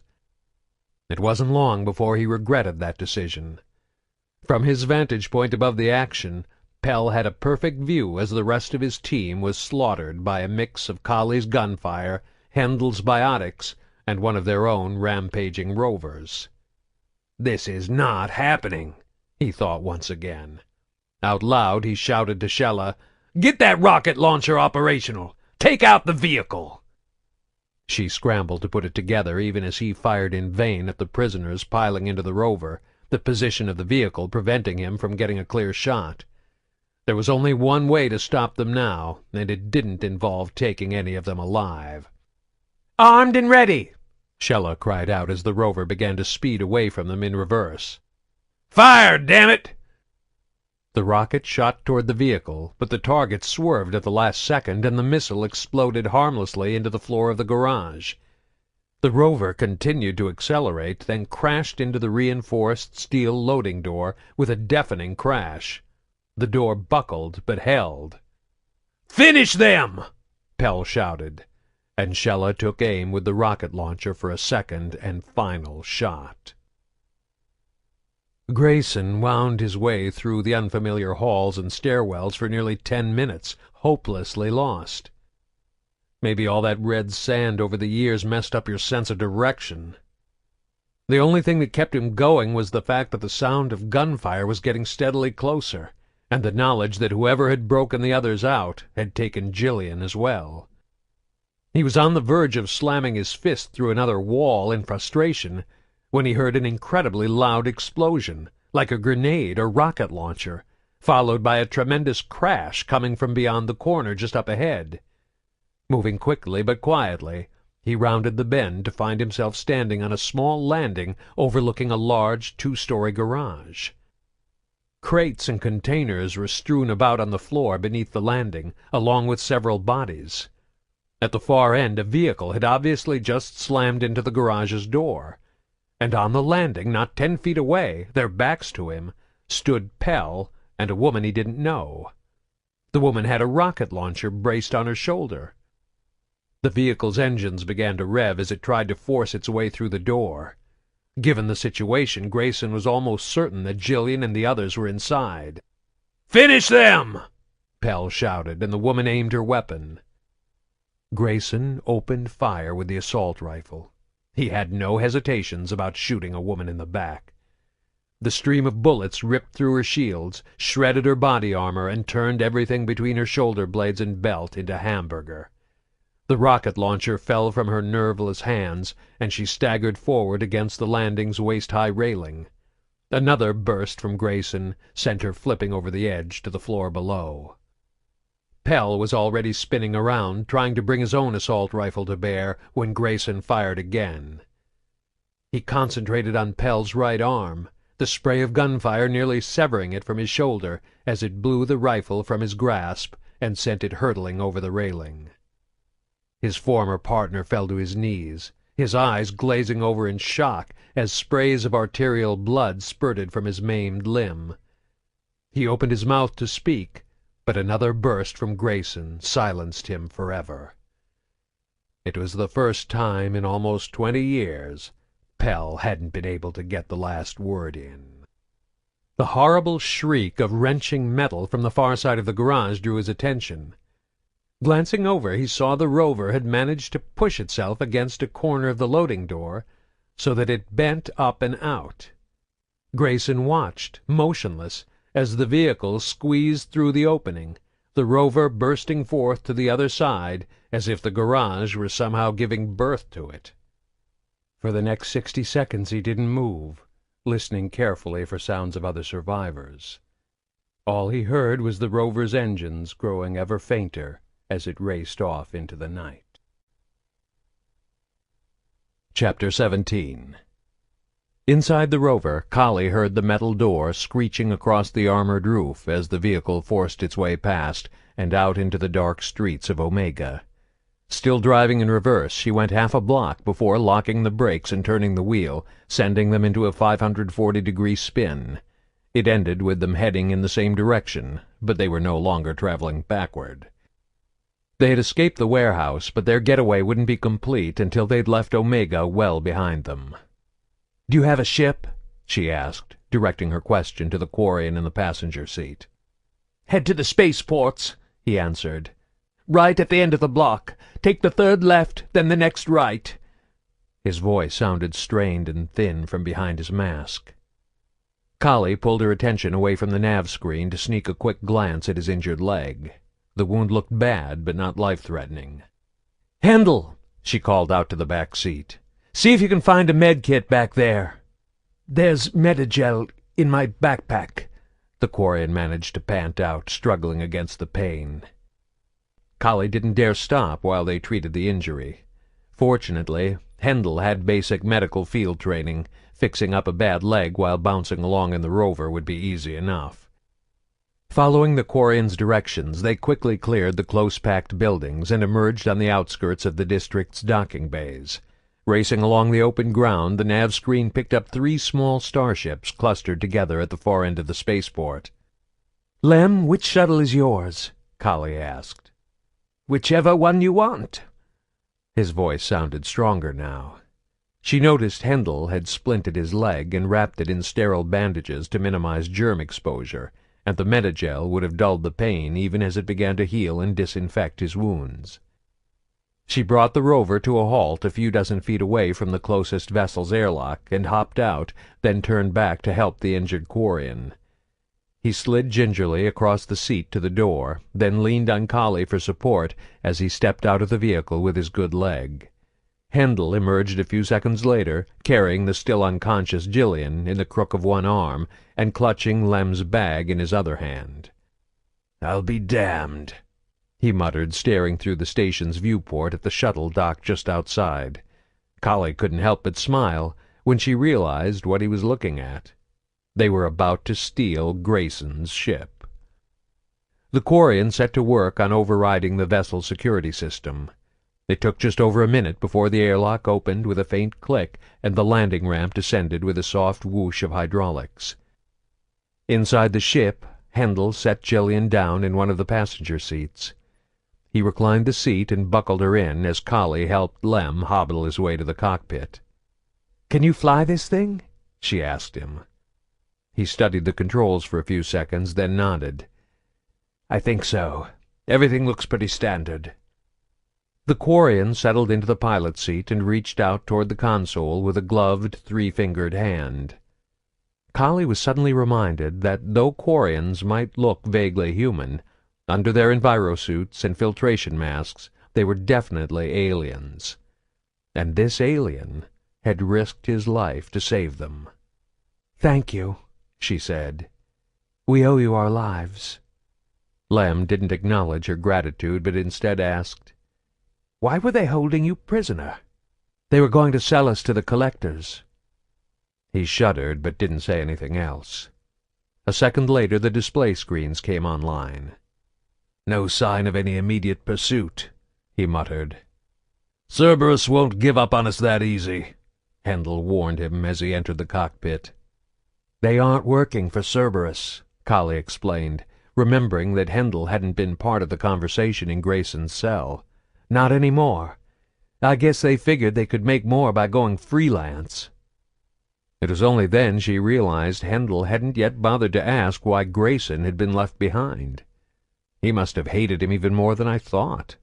Given how things turned out, she couldn't really blame him. "You were right about Grayson," she told him. "He was a Cerberus agent. He must have been working with Giro the whole time." The ship trembled slightly, and there was a low rumble as Lem fired up the engines. The news of Grayson's true identity didn't seem to surprise Hendel at all. To his credit, the security chief didn't take the opportunity to say, "I told you so." Instead, he only asked, "Did you kill him?" "He's still alive as far as I know," Kali admitted. "They were holding him prisoner just like us. I left him in his cell." "If they ever turn him over to the collectors, he'll wish you had killed him," Lem chimed in. Kali hadn't thought about that, but the idea brought the hint of a grim smile to Hendel's lips. The Quarian had made a few final adjustments, and the thrusters engaged, lifting the shuttle slowly into the air. "What course should I set?" he asked. Good question, Kali thought. "Nothing's changed," Hendel said, giving voice to her own concerns. "Cerberus will still want to get their hands on Jillian, and we still can't risk going to the Alliance.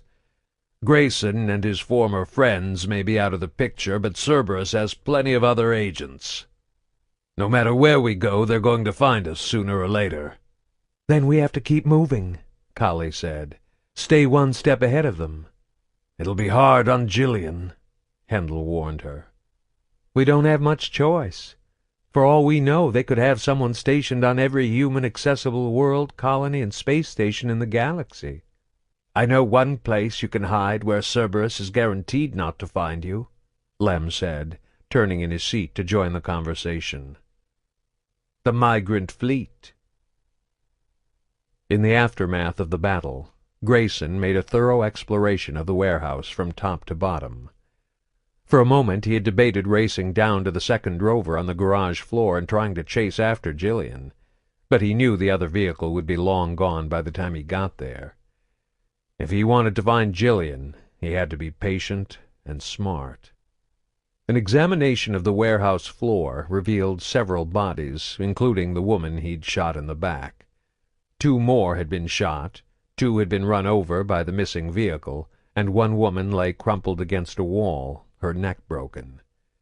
Grayson recognized the corpse as a telltale sign of biotics, and he suspected it was Hendel, not Jillian, who had inflicted the damage.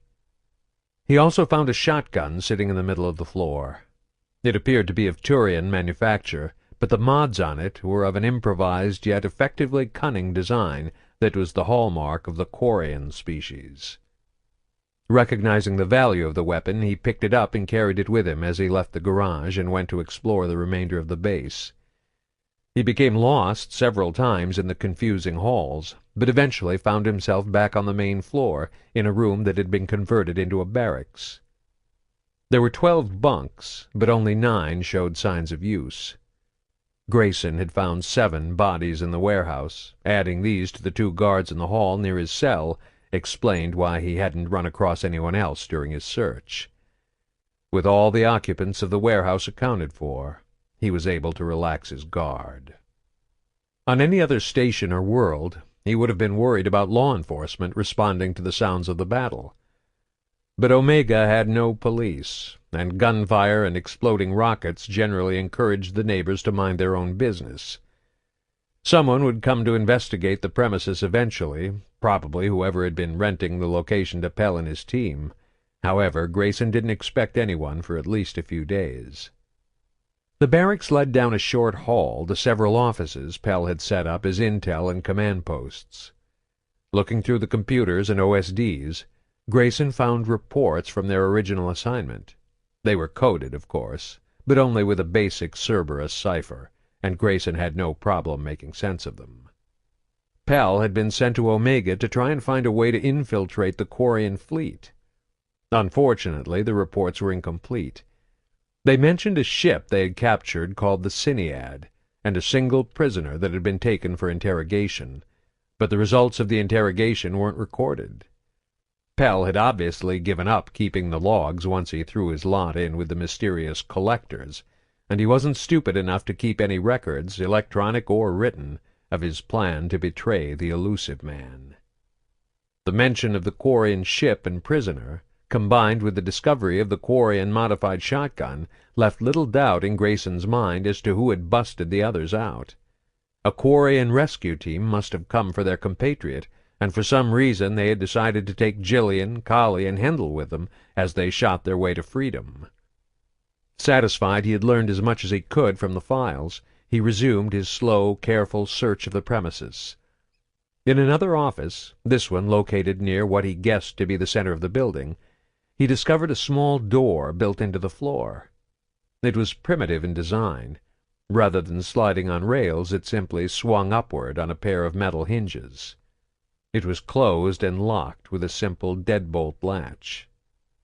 Grayson took aim at the door with his newly acquired shotgun and used the toe of his boot to slide the deadbolt aside. He waited for several seconds, and when nothing happened he leaned forward cautiously and threw open the door, ready to fire if a target presented itself.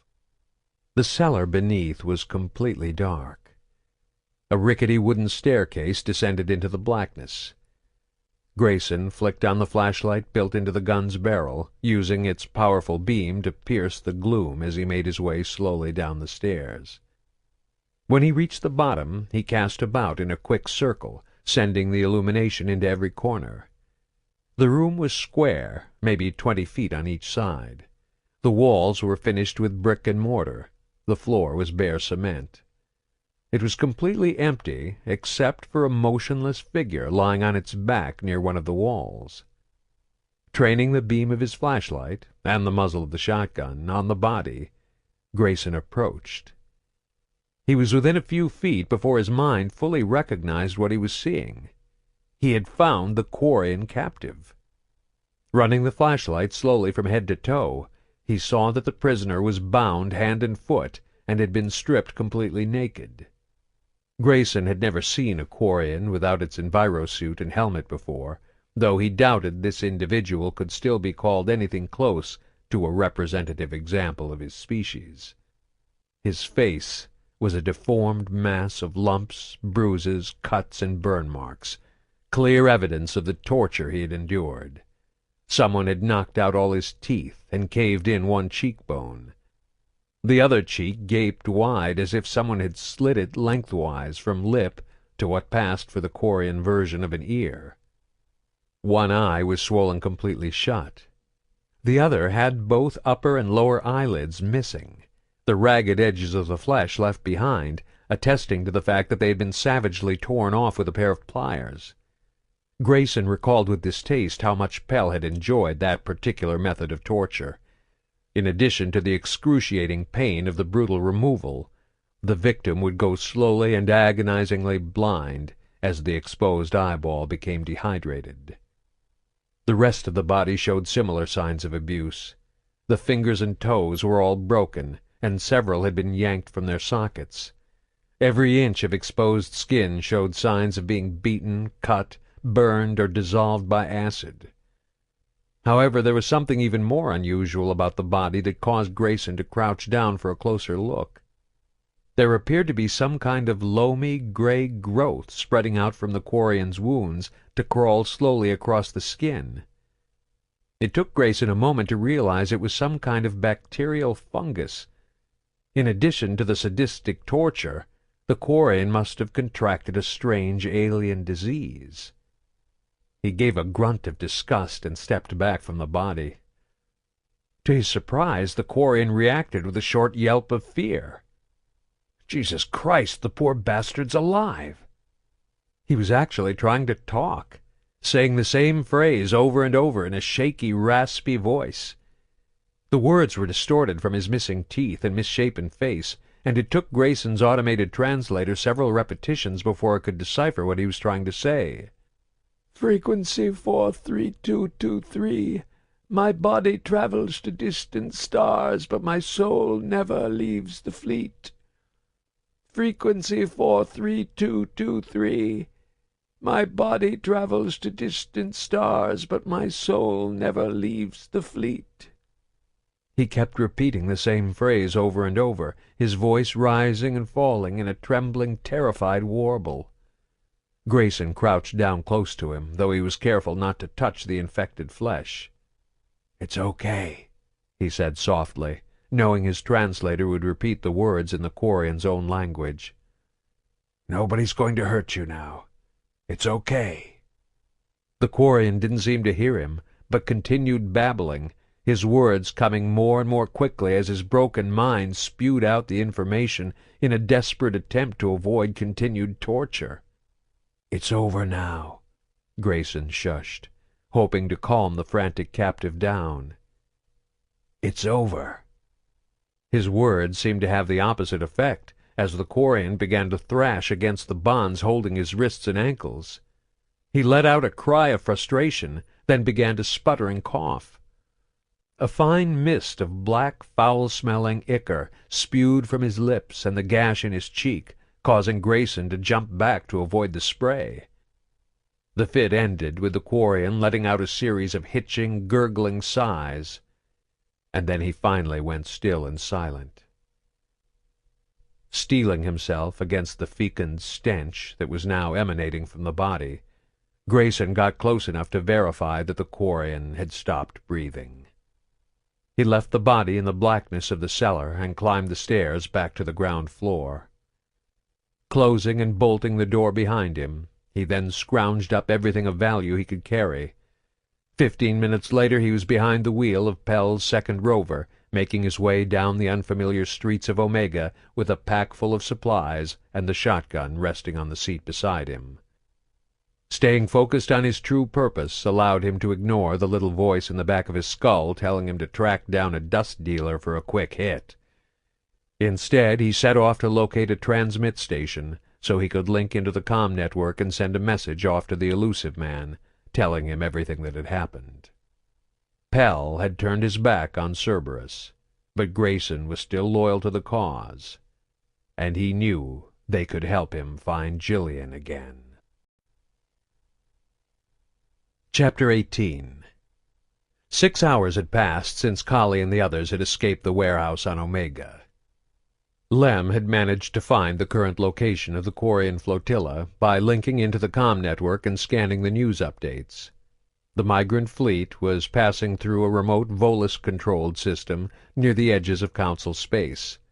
According to the news reports, several Volus diplomats were petitioning the Citadel to do everything in its power to hasten the Quarians' departure. Kali doubted their political appeals would have any noticeable impact. The Citadel was still coming to grips with the changes wrought by Saren and his Geth army. Their primary focus was on eliminating the few remaining pockets of Geth resistance scattered across the galaxy, an objective being pursued by an emergency coalition force headed up by humanity and the Alliance.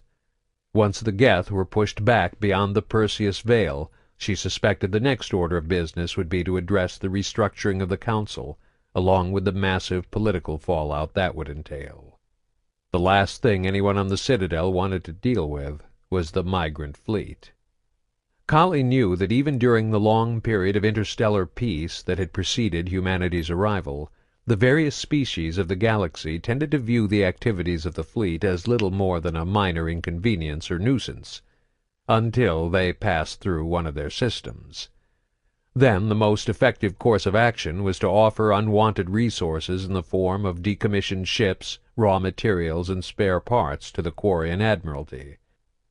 The Quarians allowed themselves to be bought off with such gifts, with the understanding the flotilla would quickly move on to become a thorn in someone else's side. Kali hated to pass judgment, but she couldn't help but see it as the interstellar equivalent of panhandling. And in another 40 hours we'll be hoping to join up with them, she thought, shaking her head in disbelief at the course of events over the last few days. Lem had plotted their course into the navigation, then gone to lay down in the sleeper cabin in the back once they'd made the jump to FTL flight. Kali still had plenty of questions for him, like how he knew who she was, but in light of all he had done for them, she could afford to be patient. She'd give him a few hours to rest and start recovering from his injury before she began peppering him with questions. Besides, she was anxious to check on Jillian now that the girl had woken up. The first words out of her mouth upon gaining consciousness had been, "I'm hungry." Hendel had easily solved that problem by preparing a double-portion serving for her from the ship's rations.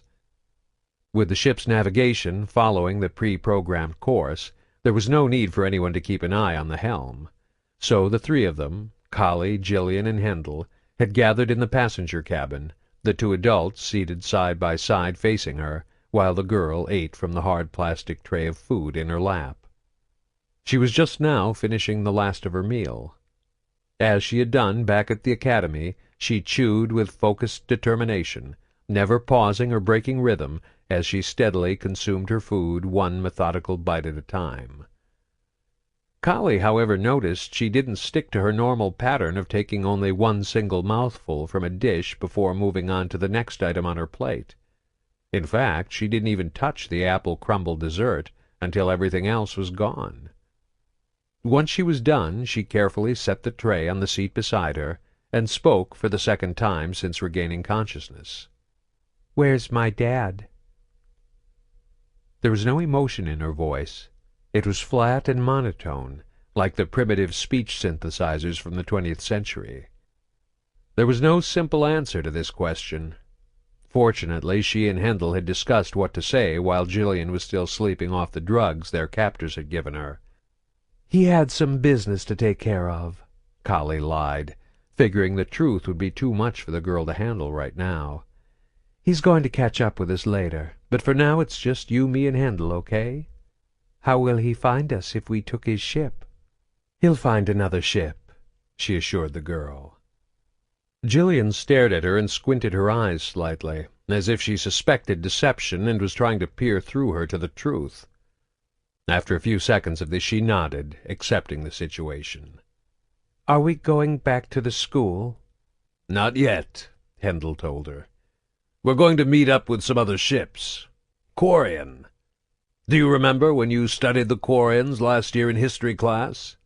"They made the Geth," she said simply. "Yes," Kali admitted, hoping this wasn't the sole fact she associated with the species of their rescuer. "Do you remember anything else about them? Driven from their home system by the Geth nearly 3 centuries ago, most Quarians now live aboard the migrant fleet, a flotilla of 50,000 vessels ranging in size from passenger shuttles to mobile space stations," she answered, and Kali realized she was reciting the entry verbatim from her history e-book. "Home to 17 million Quarians, the flotilla understandably has scarce resources," the girl continued. "Because of this, each Quarian must go on a rite of passage known as the pilgrimage when they come of age. They leave the fleet and only return once they have found something of value." "That's okay, Jillian," Hendel said gently, cutting her off before she gave them the entire chapter. "Why are we meeting a Quarian ship?" Kali wasn't sure how much Jillian remembered about the violent greeting they had received upon landing at Omega, so she was intentionally vague in her answer. "We met a Quarian named Lem while you were sleeping. He's going to help us hide from some people who are trying to find us." "Cerberus," she said, and the adults cast a nervous glance at each other, uncertain where she had picked up the name. "That's right," Hendel said after a moment. "They want to hurt you, and we won't let that happen." Jillian frowned and bit her lip. She was silent for several long seconds before she asked the same question that had been bothering Kali. "Why is Lem helping us?" Neither of them had a ready answer for that one. "I guess we'll have to ask him when he wakes up," Kali finally admitted. Fortunately, they didn't have long to wait. Less than an hour later, she heard the uneven, clumping steps of Lem coming down the hall. His leg was covered by a hermetically sealed, hard-shelled boot that protected and supported everything from the tips of his toes up to the joint of his knee.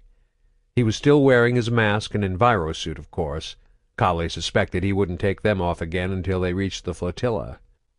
"Lem," she said as he entered the passenger cabin and stopped. "This is Jillian. Jillian, this is Lem." The Quarian stepped forward and bowed slightly, extending his gloved hand in a gesture of greeting common to both species. To Kali's amazement, Jillian reached out and shook it. "Nice to meet you," she said.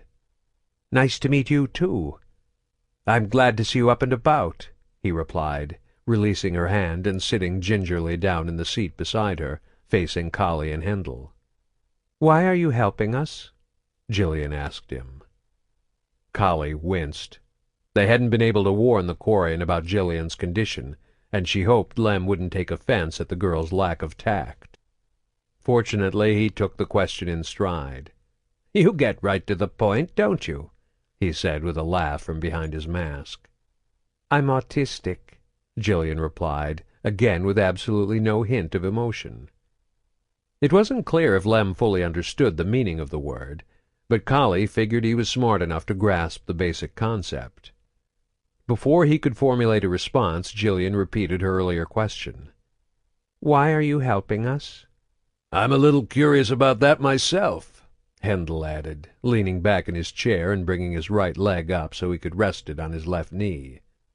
"I'm on my pilgrimage," the Quarian began.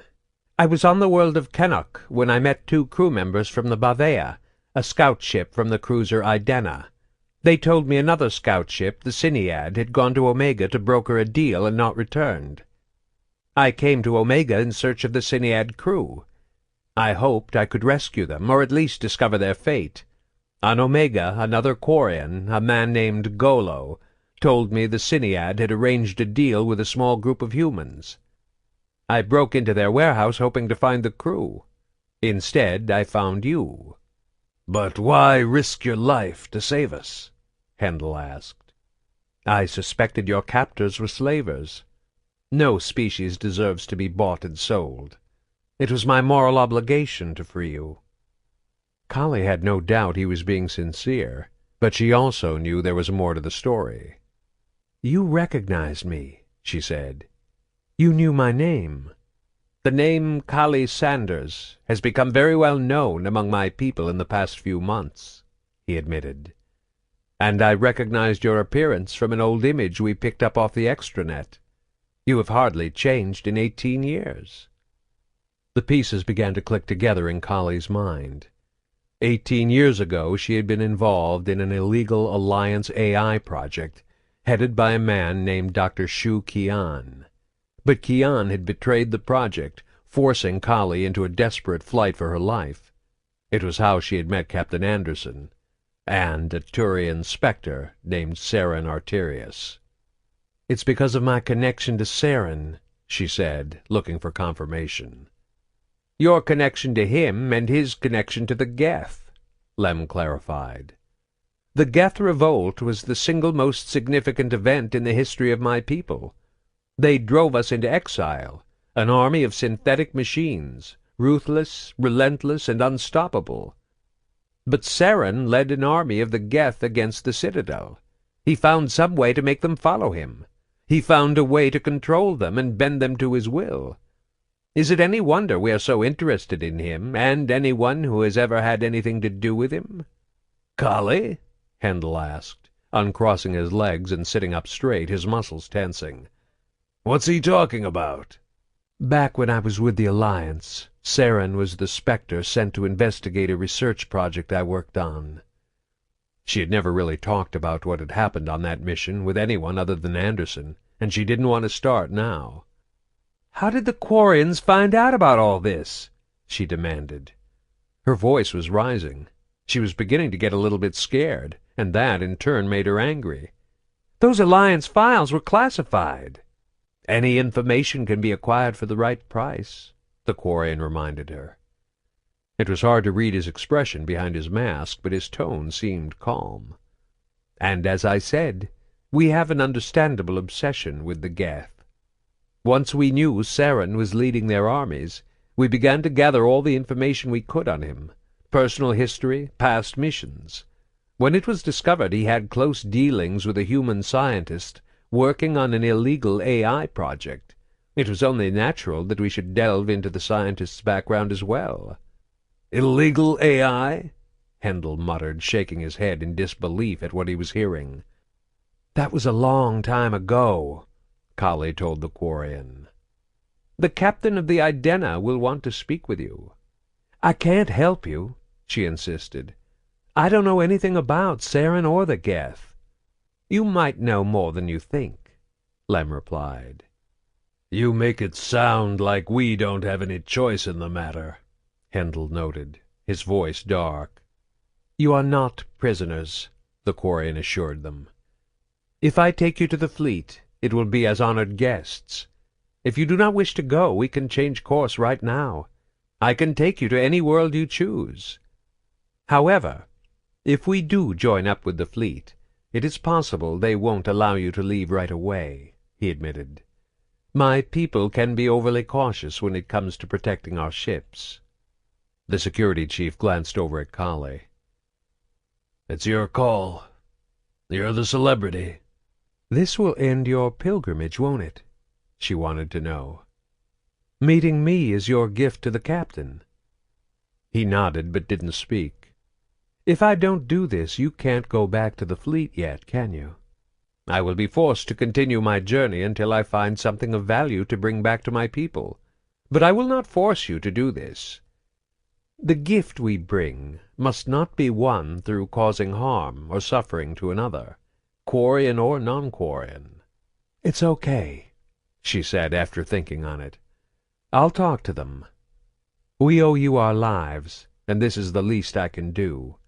Besides," she added, "it's not like we're safer anywhere else."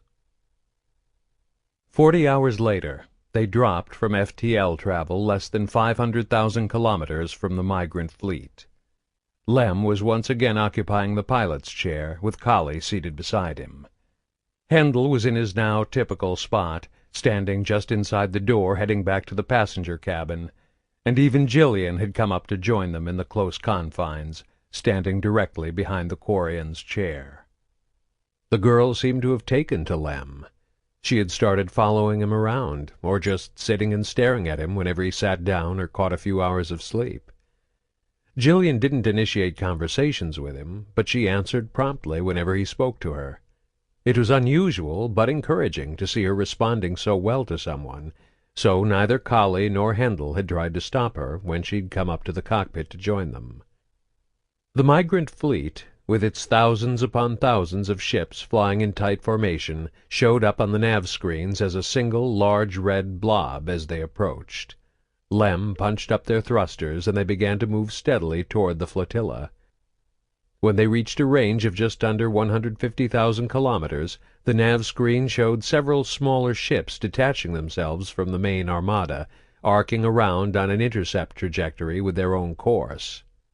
"Navy patrols challenge every ship approaching the fleet," Lem had informed them earlier. "Heavily armed. They'll open fire on any vessel that doesn't identify itself or refuses to turn back." From what Kali knew of Quarian society, their reaction was completely understandable. Deep in the heart of the migrant fleet floated the 3 enormous live ships, gigantic agricultural vessels that supplied and stored the majority of the food for the 17 million individuals living on the flotilla. If an enemy ever damaged or destroyed even one of the live ships, the inevitable result would be a catastrophic famine and the grim prospect of slow starvation for millions of Quarians. Lem responded to the quickly approaching patrol by thumbing open a comm channel. A few minutes later it crackled with a voice speaking in Quarian, though of course the tiny translator Kali wore as a pendant on her necklace automatically converted it into English. "You are entering a restricted area. Identify." "This is Lem Shal Nar Teslaya, seeking permission to rejoin the fleet." "Verify authorization."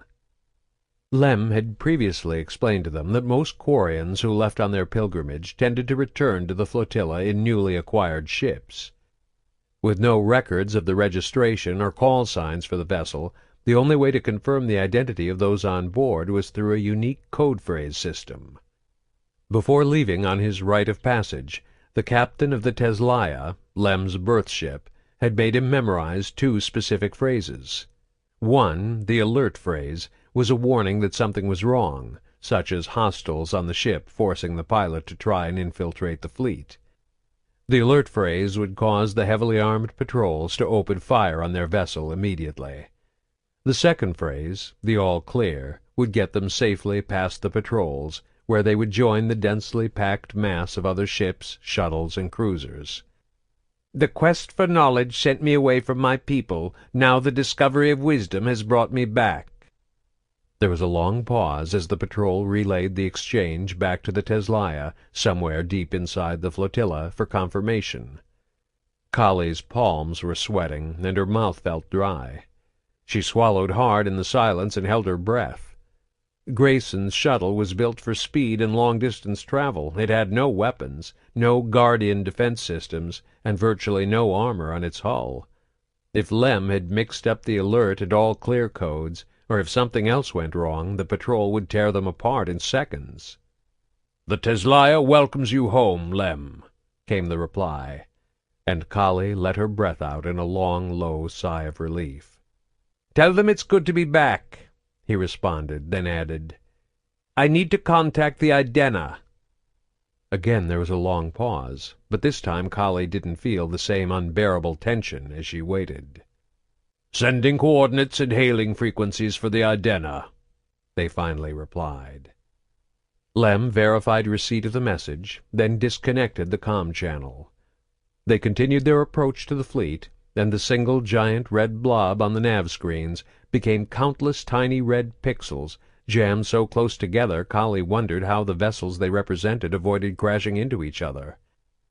Moving with a steady, expert hand, their Quarian pilot maneuvered them into the massive ships, working his way slowly toward where the Idena floated along with the rest of Quarian society. 20 minutes later, he flicked the comm channels open again and sent out a hailing call. "This is Lem Shal Narteslaya requesting permission to dock with the Idena." "This is the Idena. Your request is granted. Proceed to docking bay 3. Lem's tri-fingered hands flew over the controls, making the necessary adjustments to bring them in. 2 minutes later, they felt the slight bump as docking clamps fastened onto their ship to hold it in place, followed by a sharp clang as a universal airlock connected to the airlock of their own ship. "I'm requesting a security and quarantine team," Lem said into the comm channel. "Make sure they wear their envirosuits. The ship is not clean." "Request confirmed. The teams are on their way." The Quarian had warned them about this, too. The quarantine team was a necessary step whenever a new vessel was first brought into the flotilla. The Quarians couldn't risk bacteria, viruses, or other impurities from former non-Quarian owners accidentally being released into the flotilla. Similarly, requesting a security team to inspect your ship upon first arrival was considered a common courtesy among the Quarian people. It showed you had nothing to hide. Typically, the team would come aboard, introductions would be exchanged, and no search would ever actually be conducted. However, this situation was as far from typical as it could get. In the 300 years of their exile, no non-Quarian had ever set foot on a flotilla ship. As much as Lem wanted to bring Kali before the captain of the Idena, it simply wasn't in his power. And the unexpected sight of humans on a ship that had slipped past the fleet's patrols was likely to cause shock and alarm. There was no protocol for this unprecedented event, but Lem had explained that there were procedures that could be followed to minimize the risk to both the crew of the Idena and the humans on board the shuttle.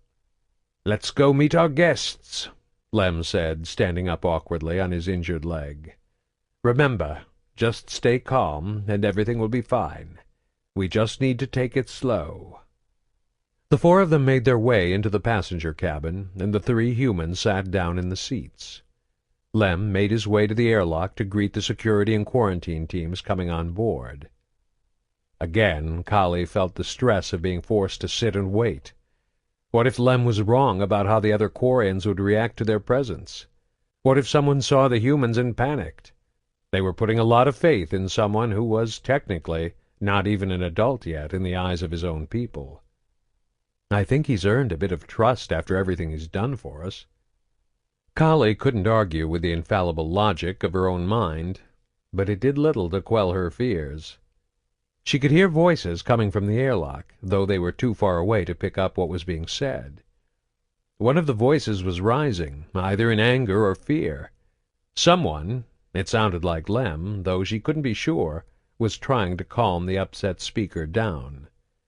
And then there were footsteps coming through the airlock and into the ship. A few seconds later, 4 masked Quarians, 1 female and 3 males, entered the passenger cabin armed with assault rifles. The one in front, the female, actually did a double-take on seeing the humans, then turned back over her shoulder to speak to Lem, who was standing just behind them. "I thought you were joking," she said. "I really thought you were joking." "This is unbelievable," one of the others muttered. "What were you thinking?" The female, clearly the one in charge, wanted to know. "They could be spies." "They're not spies," Lem insisted. "Don't you recognize the woman? Look closely." The 3 humans sat silently as the female Quarian stepped up to get a better look. "No, it can't be. What's your name, human?" "Kali Sanders." There was an involuntary gasp from the other Quarians, and Kali thought she heard Lem chuckle. "My name is Aili Faye Vasidena," the female Quarian said, bowing her head in what seemed to be a gesture of respect. "It's an honor to meet you. These are my shipmates, Ugo Kar Vasidena, Erdrazando Vasidena, and Sito Hoda Nar Idena." Kali bowed her head in turn. "These are my friends, Hendel Mitra and Jillian Grayson. We are honored to be here." "I brought Kali here so she could speak to the captain," Lem interjected. "This meeting is my gift to the Idena." Aili glanced over at Lem, then turned her mask back to Kali. "Forgive me, Kali Sanders, but I cannot permit you to board the Idena. That decision must come from the captain, and he will want to consult with the ship's civilian council before deciding." "So, what are you saying?" Hendel asked, judging the mood to be calm enough for others to join into the conversation. "We have to leave?" "We cannot allow you to leave yet, either," Aili told him after a moment's consideration. "Not without the captain's approval. Your shuttle must stay here in the dock, and you must stay aboard your own vessel until a ruling is reached on this matter." "How long will it take?" Kali asked. "A few days, I would guess," Aili answered. "We're going to need some supplies," Hendel said. "Food, primarily. Human food." "And they will need suitable envirosuits when the captain finally decides to let them onto the ship," Lem added, taking an optimistic view. "We will make every effort to accommodate your needs," Aili told them. "We don't have any stores of non-Quarian food aboard the Idena, but we will contact the other ships to see what we can find." She turned once more to Lem. "You will have to come with me. The captain will want to speak to you in person." Then she turned back to the humans. "Remember, you are not to leave the confines of this vessel. Either Ugo or Sito will be posted outside your airlock at all times. If you need anything, they can help you." And with that, the Quarians, including Lem, left them alone. A minute later they heard a loud clang as the door to the Idena's external airlock slammed shut, sealing them inside the shuttle. "Huh," Hendel grunted. "That's a hell of a way to treat a celebrity." Chapter 19. Even with all he had done for Cerberus, even after hundreds of missions and almost 16 years of service, Grayson could count on one hand the number of times he had met the Elusive Man face to face. As charismatic and impressive as he appeared over a vid-screen, he was far more imposing in person. There was a seriousness about him, an air of authority. He possessed a cool confidence that made it seem as if he was completely in control of everything that unfolded around him. There was unmistakable intelligence in his steely eyes. Coupled with his silver-gray hair and his daunting presence, it gave the sense that he had wisdom far beyond that of ordinary men. The impression was further enhanced by the surroundings of the office the Elusive Man used for his personal meetings. The room was decorated with a classic dark wood finish, giving it a serious and subdued, almost somber feel.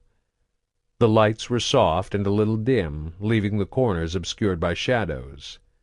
6 black meeting chairs surrounded a frosted glass table on the far side of the room, allowing him to accommodate larger groups.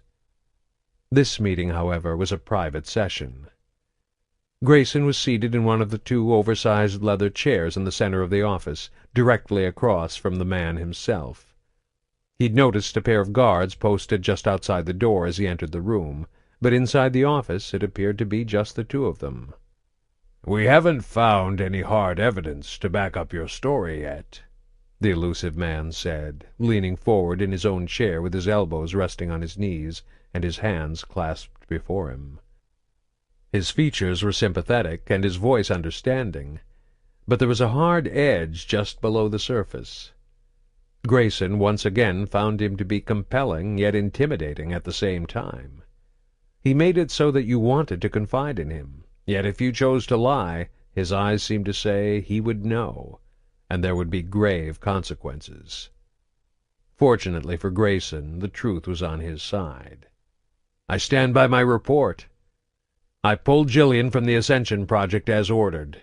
During the mission, I was forced to alter the plan because of interference from Kali Sanders and Hendel Mitra, who insisted on coming with Jillian. I made arrangements with Pell to deal with them, but when I arrived on Omega, he imprisoned us all so he could sell us to the collectors. The Elusive Man nodded, as if agreeing with every word. Yes, of course. But I'm still not clear on what happened next. The question was innocent enough, but Grayson recognized it as a potential trap. Within 2 days of receiving his message, Cerberus had sent an extraction team to bring him from Omega back to Earth to meet with the organization's leader. Considering Pell and his entire team were dead, some of them by his hand, it was an invitation he wasn't given the option of refusing.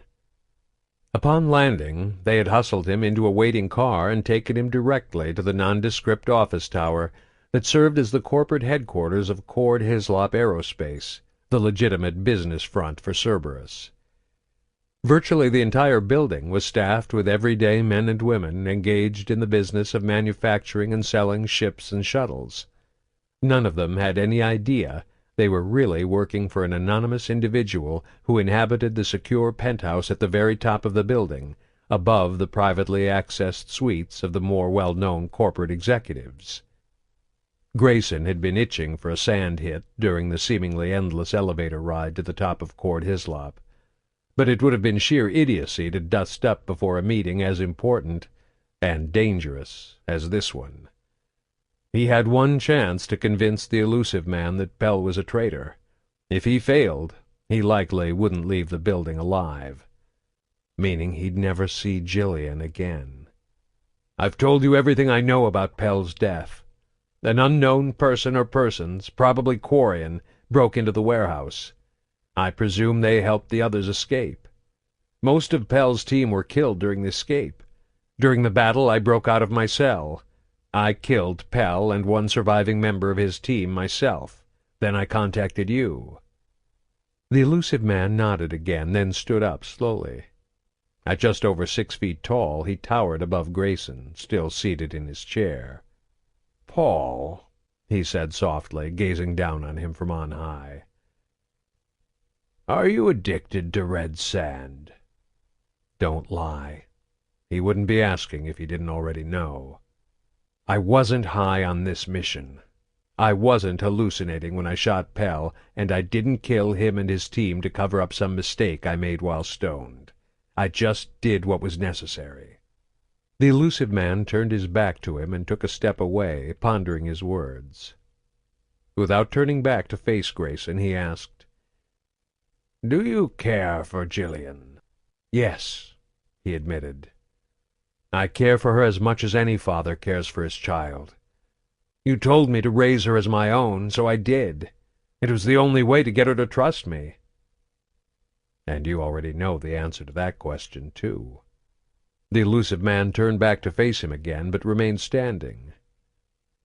"Do you ever have doubts about what we do here at Cerberus, Paul? Do you ever feel conflicted over what's been done to Jillian?" Grayson didn't speak for several moments, trying to carefully formulate his response. In the end, he couldn't find the words to answer while evading the question, so he replied as honestly as he could. "It tears me apart whenever I think about it." Then he added with conviction, "But I understand why it must be done. I see how it serves the greater good. I believe in our cause." The Elusive Man raised one eyebrow in surprise, tilting his head to fix his gaze on the man sitting before and beneath him. "Your former partner would never have given me an answer as honest as yours." Grayson wasn't sure if the words were meant as a compliment or an insult. "I'm not like Pell. He made a deal with the collectors. He betrayed humanity. He betrayed Cerberus. He betrayed you." Grayson felt a small hint of relief when the Elusive Man sat down again. "We've had no reports on your shuttle's location since it left Omega. Not a single sighting at any space station or colony in either Council space or the Terminus systems."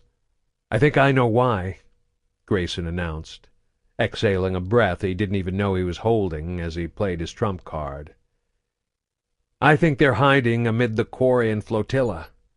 Again the Elusive Man raised an eyebrow in surprise. "I'm curious as to what led you to this rather unlikely conclusion." He didn't have a good answer. His theory was based on a few pieces of highly circumstantial evidence: the shotgun he'd found at the warehouse, the prisoner in the basement, and the unshakable certainty that he just knew where Jillian was. "Instinct," he finally replied. "I feel it in my gut. The Quarians took my daughter." "If they did," his boss replied, "then she is beyond our reach." Grayson shook his head, silently refuting the other man's statement. "I found Pell's mission reports in the warehouse. I know he was gathering information to infiltrate the migrant fleet, and I think that's what drew the Quarian rescue team to the warehouse. But they left one of their own behind, a prisoner Pell had tortured to the brink of insanity. He gave me a transmission frequency, and what I believe to be some kind of passcode before he died. Pell's reports also mentioned a Quarian scout ship he'd acquired, the Cinead. I think we can load a team onto the ship and use the frequency and code to get inside the flotilla and get Jillian back." The Elusive Man didn't try to deny the purpose of Pell's mission. Instead, he considered Grayson's plan, most likely weighing the risks against the potential rewards. "It could work. Assuming you're right about the Quarians taking Jillian." He stood up again, but this time the action seemed to signal an end to their meeting, as if he'd gotten what he wanted out of Grayson. "I will have some of our operatives in the Terminus system see if they can find any information to support your theory. If they do, we'll send an extraction team to get her out. We have a Quarian contact on Omega who could help us," he added. "I will give him the code to see if he can verify the authenticity." Grayson had achieved half of what he wanted from this meeting. Cerberus was sending troops to bring Jillian back. But that wasn't enough for him this time. He was done letting others control his daughter's life while he sat idly by. "I want to be part of the extraction team." The Elusive Man simply shook his head. "The mission will require exacting precision and flawless execution. The smallest mistake could put the entire team at risk. And I'm concerned your feelings for Jillian have compromised your judgment." "I need to be part of this," Grayson insisted. "I need to get my daughter back." "I give you my word no harm will come to her," the Elusive Man assured him, his voice slipping into a low, soothing register. "We'll do everything to keep her safe. You know how important she is to us." "That's what I'm counting on." Jillian represented over a decade of intense Cerberus research. Tens of thousands of hours and billions of credits had been invested in his little girl, in the hope she would one day become the key to unlocking new frontiers in the field of human biotics. The Elusive Man wanted Jillian back just as much as Grayson, though for different reasons. And that gave the father something few people ever had when dealing with the Elusive Man: leverage. "You don't have any other choice," Grayson warned him, delivering his ultimatum in a sure, steady tone. "I won't give up the passcode, not until I'm on a ship heading right into the heart of the migrant fleet. If you want to get Jillian back, then I'm your only shot." It was a dangerous gamble. They could always torture him for the information, and their techniques would make the methods Pell had used on his Quarian prisoner seem merciful by comparison.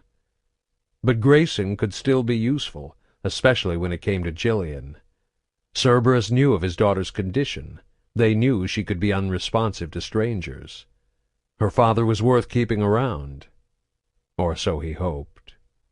"You are very dedicated to her," the Elusive Man said with a smile that didn't quite hide the rage beneath it.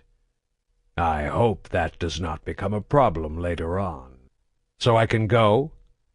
The Elusive Man nodded.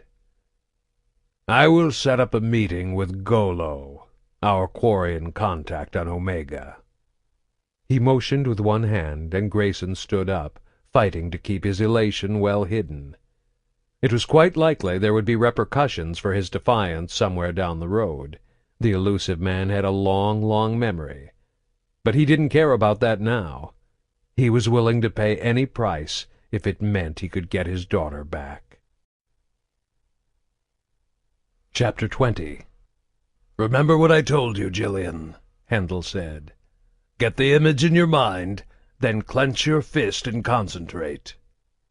Jillian followed Hendel's instruction, scrunching up her face as she focused all her attention on the pillow at the foot of the bed they were sitting cross-legged on. Kali watched them with interest from the other side of the bedroom, leaning against the frame of the open door. Though Kali wasn't biotic, she was familiar with the techniques Hendel was teaching. The Ascension project used simple biomechanical feedback, such as clenching a fist or thrusting a hand high into the air, as a tool for unleashing biotic power. Associating basic muscle movements with the necessary complex thought patterns created a triggering mechanism for specific biotic feats. Through practice and training, the corresponding physical action became a catalyst for the required mental processes, increasing both the speed and strength of the desired biotic effect. "You can do it, Jillian," Hendel urged. "Just like we practiced."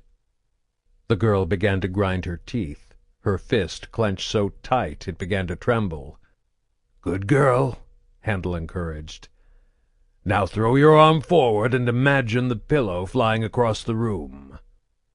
Kali thought she saw a faint shimmering in the air, like the rippling heat rising off a sun-scorched blacktop.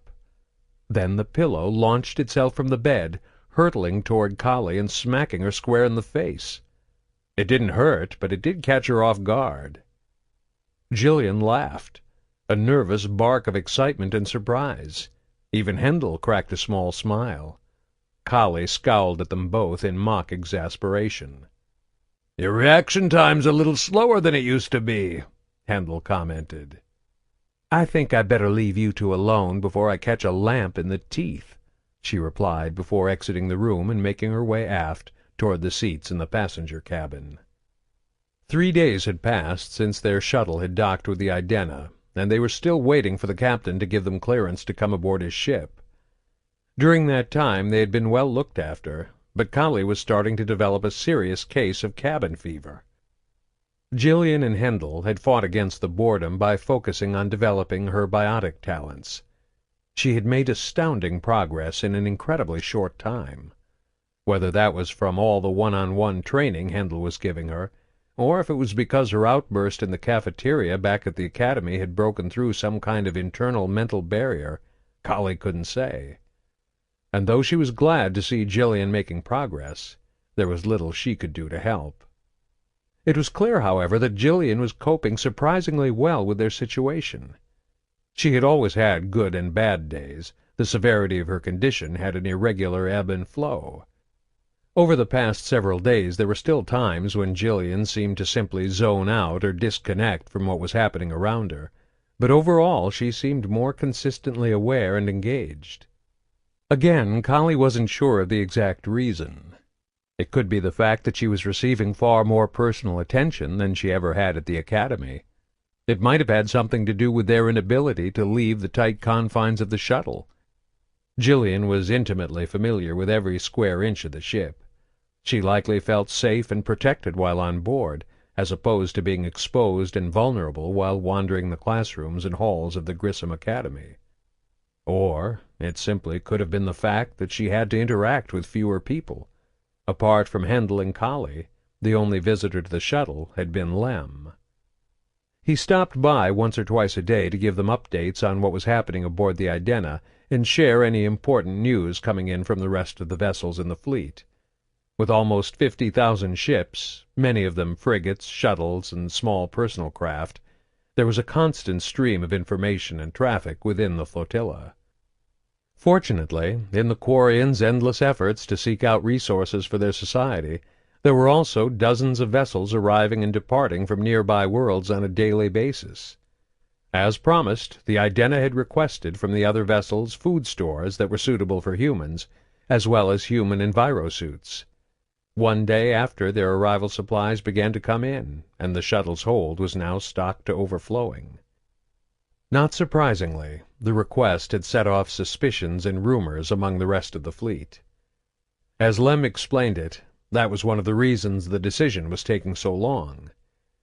The captain of each ship was given absolute authority over his or her vessel, provided that authority wasn't abused and didn't endanger the rest of the flotilla. Apparently, the harboring of non-Quarians definitely fell beyond the scope of what was permitted. In the wake of the Idena's strange request for human-centric supplies, the Conclave and the Admiralty, the respective civilian and military leaders of the Quarian government, had become involved in the discussions of what was to be done. Ultimately, Lem had explained to Kali, the final decision would be given to the Idena's captain, but not before everyone else had weighed in with their opinions and recommendations. To pass the time between Lem's visits, Kali had begun speaking with the Quarians posted at the airlock as their guards. Ugo, the older of the two, was polite, but somewhat cold. He responded to her questions with short, almost clipped answers, and she soon gave up bothering to speak with him while he was on duty. Sito, however, was the exact opposite. Kali guessed he was about Lem's age, though hidden behind his mask and envirosuit her only clue was the Nar identifier in his name. But for some reason Sito seemed more naive and youthful than their rescuer. Lem, spending several months away from the flotilla on his pilgrimage, no doubt had something to do with that, but Sito also struck her as having a childlike exuberance about him that she simply chalked up to an excitable, outgoing personality. She learned very quickly that he was a talker. One or two questions from her were all it would take to get the words flowing, and then they came out in a gushing river. Kali didn't mind, however. It helped pass the time, and she had learned a lot about the Quarians in general, and the Idena in particular, from Sito. At only 30 years old, he had explained, the Idena was still considered a new ship. Understandable, considering some of the ships in the flotilla were manufactured over 3 centuries ago, before the Quarians' defeat and exile at the hands of the Geth. Over time, they had been upgraded, repaired, and retrofitted to the point they hardly resembled the original vessel anymore, but they were still seen as less reliable than newer ships. Sito also told her that the Idena was a medium-sized cruiser, large enough to have a seat in the Conclave, the civilian board that advised the Admiralty on setting fleet policy and passing rulings on specific disputes and decisions within the flotilla. She learned that there were 693 men, women, and children who called Idena home. 694, if Lem's proposed gift from his pilgrimage was ultimately accepted by the captain and he joined their crew. Kali was astonished by that number. In the Alliance, a medium-sized cruiser would have a crew of 70 or 80 at the most. In her mind's eye she envisioned the inhabitants of the Idena living in squalid, overcrowded misery. The more she had talked with Sito, the more comfortable he'd become. He'd told her about Izen Mal Vas Idena, the ship's captain. Ship captains tended to be men and women bound by tradition.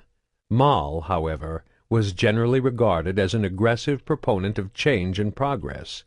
He'd even, Sito had confided in a low whisper, put forth a proposal for the flotilla to start sending out cruisers on long-term exploratory missions to uncharted regions of space, in the hopes of discovering uninhabited, life-bearing worlds the Quarians could settle as their own.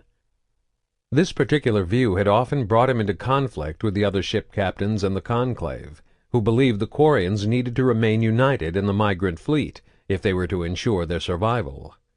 However, from the way the young Quarian spoke, it was clear to Kali that Sito supported his captain's position rather than common convention. As she passed through the passenger cabin on her way to the airlock, she hoped it would be the more interesting Sito and not the stoic Ugo who was standing on duty outside. Still forbidden to leave the ship, she was about to use the airlock's intercom to contact the guard outside and asked him to come aboard when the seals on the door suddenly released on their own. Surprised, she stumbled back from the door as it opened, and a group of 7 Quarians entered.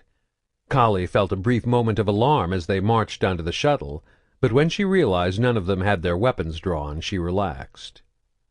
She recognized both Sito and Ugo among them, and she thought the one standing at the head of the group was Eiley, the leader of the security patrol that had first greeted them. The other four she didn't know. "The captain has agreed to meet with you," Eiley said by way of greeting, confirming her identity. About damn time, Kali thought. Out loud she only asked, "When?" "Now," Eiley told her. "We will escort you to the bridge to see him. You will need to wear your enviro suit, of course." "Okay, let me tell Hendel and Jillian where I'm going." "They need to come, too," Eiley insisted. "The captain wants to meet with all of you. Lem is already there waiting." Kali didn't like the idea of forcing Jillian to leave the shuttle and dragging her through the crowded decks of the Idena, but given the circumstances she didn't see how she could refuse. Hendel shared her concern when she told him, but Jillian didn't seem bothered by the idea. 5 minutes later, once they had all donned their envirosuits, they were off. Eiley, Ugo, and Sito went with them as their escorts, while the other 4 Quarians stayed behind. "They need to sterilize your shuttle," Eiley told them. "It's better if you aren't on the vessel while they're working." Kali wondered if they were really decontaminating the vessel, or if this was just an opportunity for the Quarians to thoroughly search the shuttle from top to bottom without offending them. Not that it made a difference. They had nothing to hide. Eiley led them through the ship, while Ugo marched silently along beside her. Sito fell back with the humans so he could provide the occasional comment or explanation on what they were seeing during the journey. "This is the Idena's training deck," he said as they passed from the docking bays into what would have served as the cargo hold on an Alliance vessel. The room was packed with Quarians, all in their envirosuits, milling about. Each one carried a bag or backpack. Storage lockers lined the walls. Most of them were open, revealing the contents to be a mishmash of mundane items, from clothes to cooking utensils. Similar piles of goods were loaded into large open-topped steel crates and oversized metal storage containers scattered haphazardly about the floor, filling the room except for the narrow aisles that ran back and forth between them. The Quarians were moving from container to container and locker to locker. They would rummage through them, occasionally picking up an item and examining it before either keeping their find or putting the item back and resuming their search. "Anyone who has unneeded goods and items stores them here," Sito explained, "so others can come and take what they need." "You mean you just let anyone take anything from anyone else?" Hendel asked in surprise. "Not if someone else is using it," Sito said, his voice making it clear that to him the answer was blatantly obvious. "But if you're not using it, you're just supposed to bring it here and give it away for free to someone else?" "What else would you do with it?" the young Quarian asked, the question making it clear that the concept of selling surplus merchandise to your neighbor was completely foreign to him. "What if somebody hoards their possessions?" Hendel asked. "You know, keeping everything for himself." Sito laughed. "Who would do such a thing? Your living space would become so crowded you'd have to sleep standing up, just for the sake of having items you don't even use." He shook his head and chuckled softly at Hendel's foolishness. As they passed through the trading deck, Kali cast a quick glance over at Jillian. It was hard to read her emotional state behind her mask, but she seemed to be okay. Satisfied, Kali turned her attention back to the Quarians hunting through the merchandise.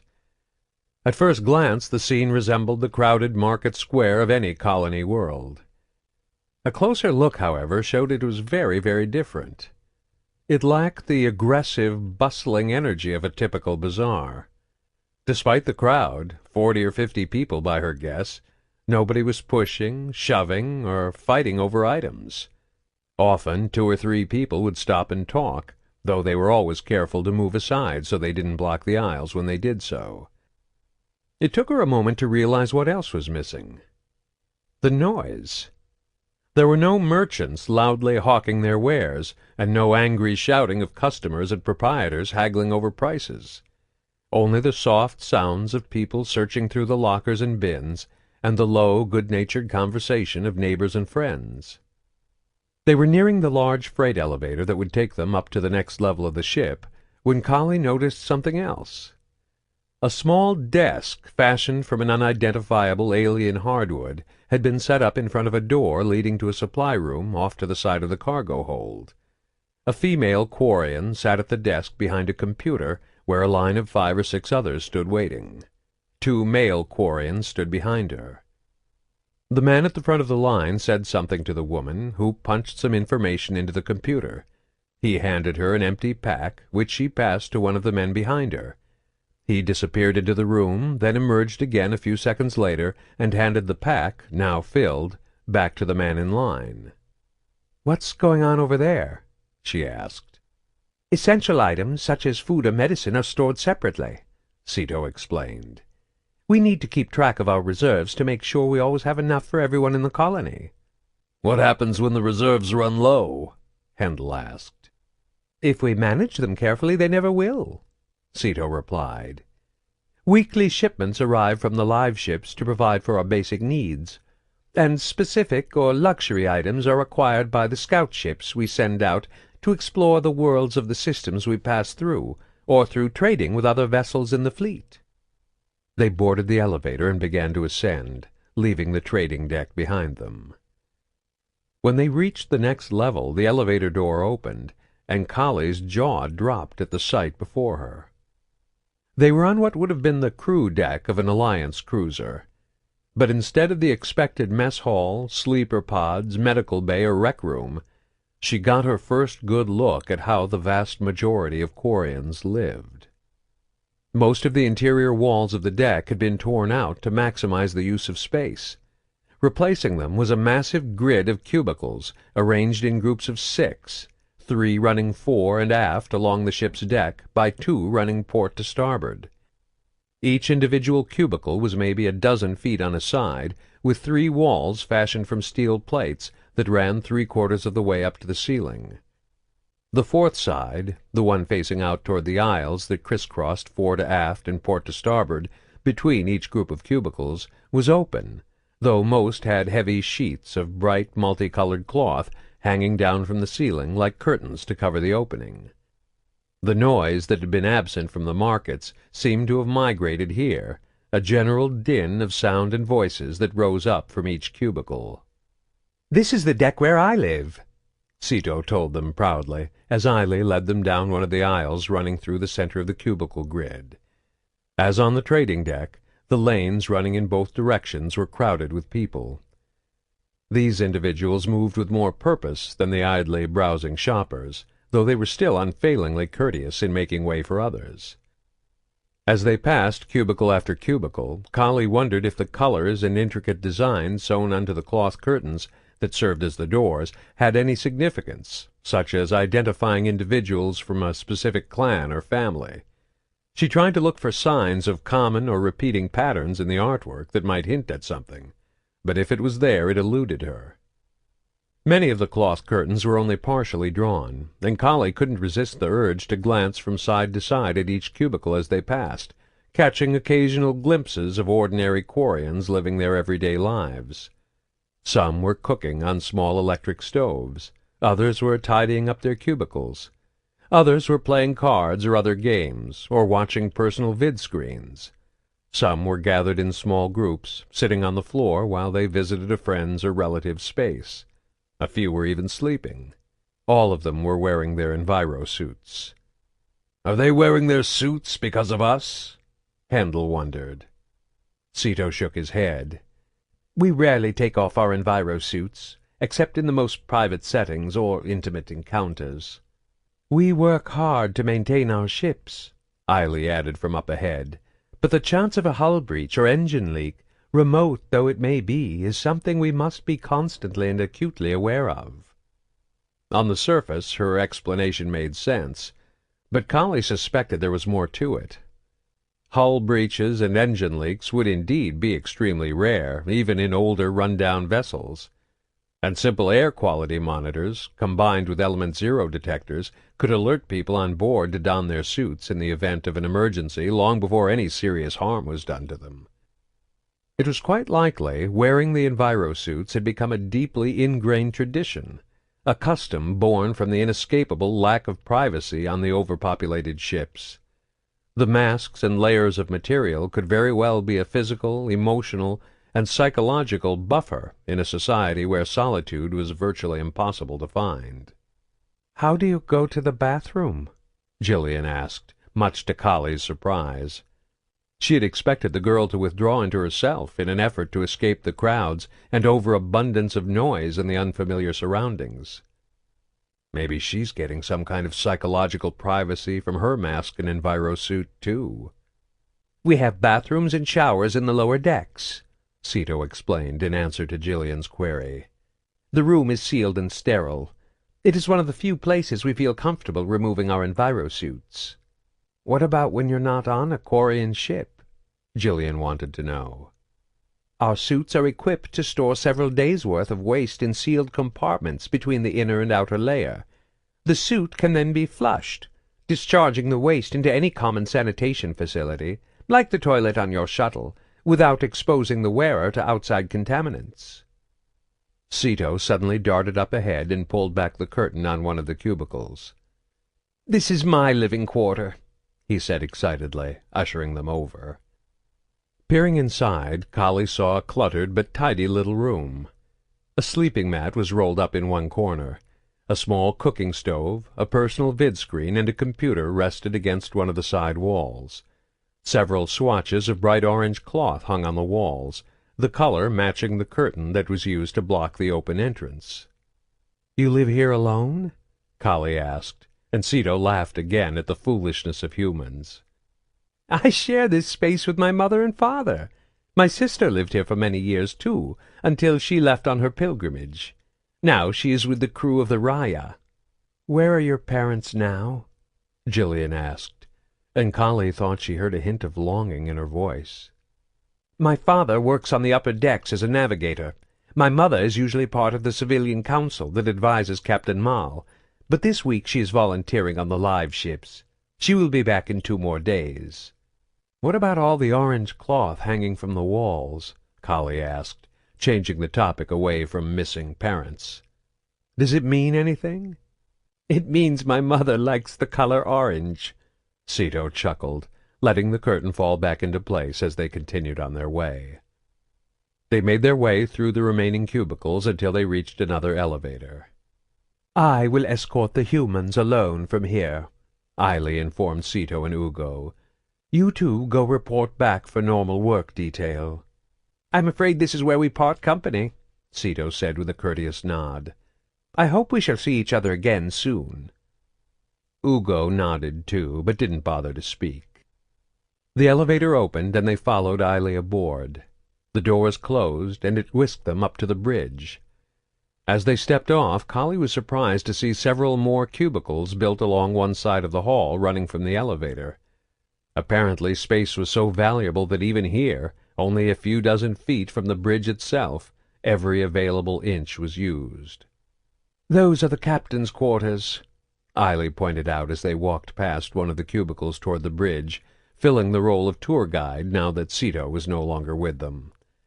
The blue and green curtain was completely drawn, blocking any view inside, but based on the width of the corridor and the 2 steel plates that formed the side walls, Collie estimated the captain's room was the same size as every other. When they arrived on the actual bridge, Collie noted with some surprise that this was the one place the ship didn't seem unusually crowded. There were still a lot of bodies crammed into a small area, a helmsman, 2 navigators, a comm operator, and various other crew, but the same could be said of any Alliance vessel. The captain was seated in a chair in the center of the bridge, and Lem, his injured leg still encased in the protective boot, stood just behind him. The captain rose and approached as they entered, while Lem clumped along behind him. "Captain Isen Mal Vas Idena," Lem said, making the introductions. "Allow me to present Collie Sanders and her companions Hendel Mitra and Jillian Grayson." "You and your friends are welcome aboard the Idena," the captain said, extending his hand to each of them in turn. Once again, Jillian didn't flinch or shy away from the contact, though she didn't find the courage to speak this time. It has to be the envirosuits, Kali thought. Captain Maul looked, to Kali's eye, exactly like every other male Quarian she had met. She knew her observation was more than just interspecies bias. Even accounting for the fact that many of the physical differences were obscured by their environmental suits, it was a safe generalization to say that Quarians all tended to look pretty much the same. They were of an almost uniformly similar size and build, with far less variety than what was found in humans. Apart from Lem, who was easy to identify because of his boot, she had learned to rely on specific, subtle differences in their clothing to tell the Quarians apart. For example, Ceto had a small but noticeable discoloration on the left shoulder of his envirosuit, as if it had been rubbed or worn at constantly over many months. However, if Hendel and Grayson were both wearing envirosuits, it would have been easy to tell them apart without relying on similar tricks. Hendel was half a foot taller and 70 pounds heavier than Jillian's father. That same degree of variance simply didn't exist in the Quarian population. It's like that with all the other races, Kali thought to herself.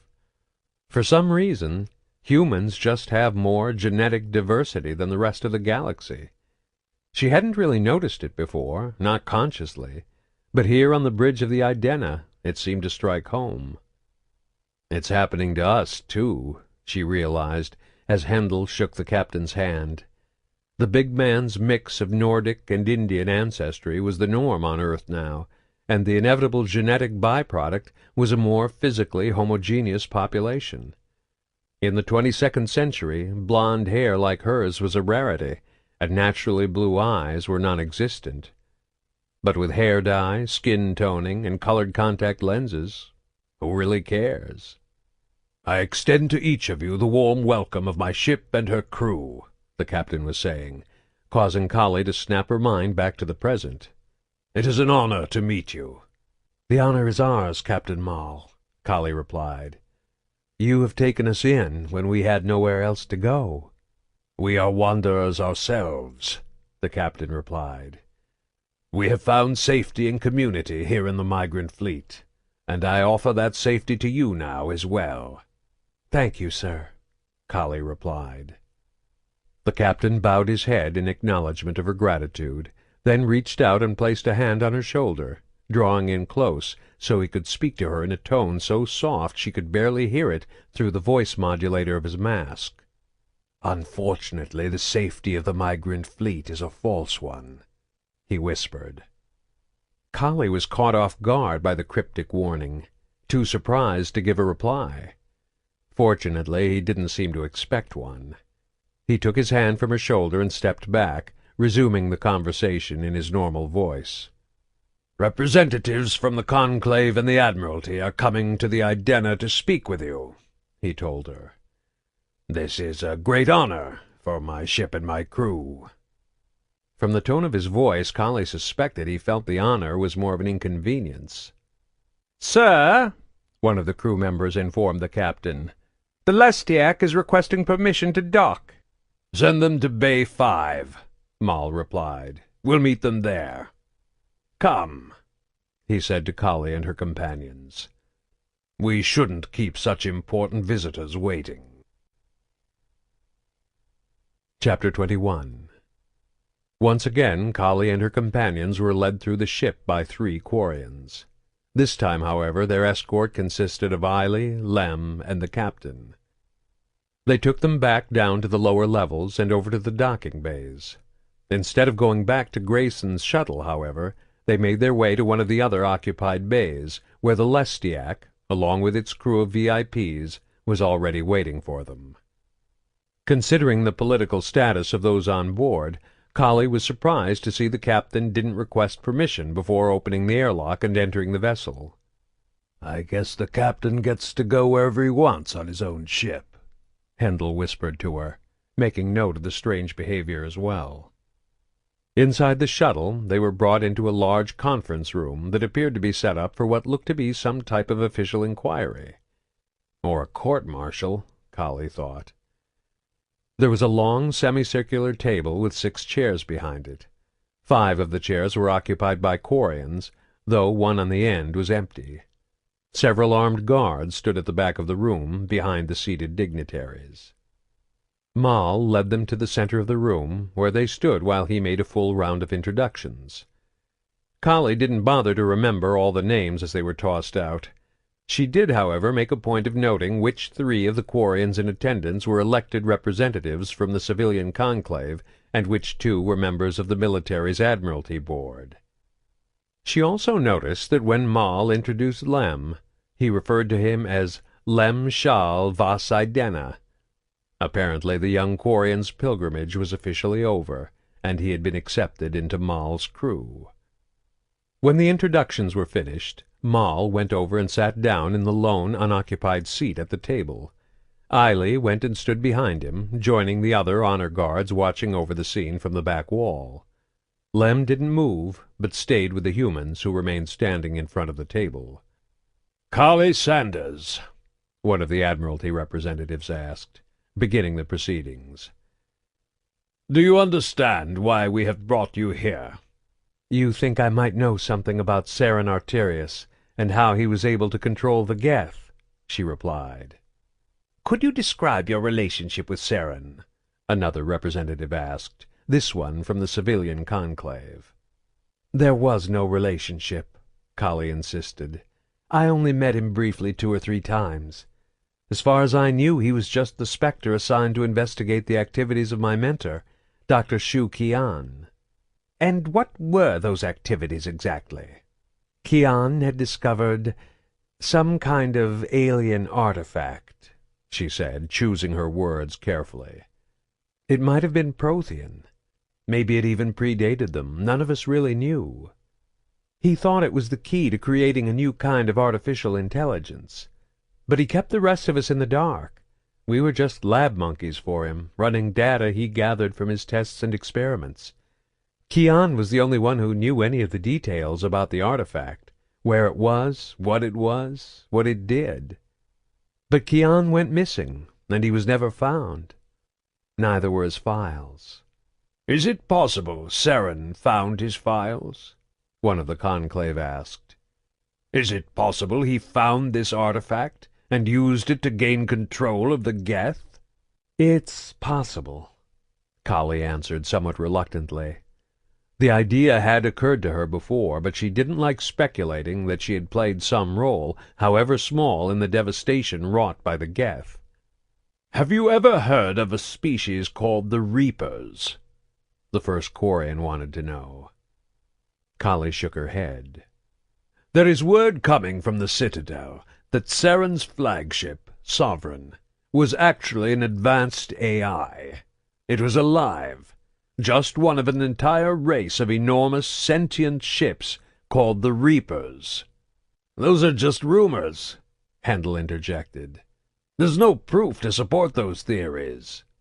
"But it could explain why the Geth followed Saren," the Quarian countered. "An advanced AI might have been able to override the Geth's rudimentary intelligence systems." I can't really say, Kali answered. I don't know anything about the Geth, other than what I've seen on the vids, and I have no idea why they followed Saren. "But if Sovereign was a Reaper," one of the Admiralty members pressed, "then there could be more of its kind. They could be lying dormant in unexplored regions of space, just waiting for someone to accidentally discover and awaken them." Maybe, Kali said with an indecisive shrug. It seems obvious to me that this is something we would want to avoid at all possible costs, one of the conclave representatives chimed in. One Reaper nearly destroyed the Citadel. Another could finish the job. The galaxy already blames us for the Geth. We don't need to give them another reason to hate us. "Or maybe if we found one of these Reapers," Mal countered, joining the conversation for the first time, "we could use it as Saren did, to take control of the Geth.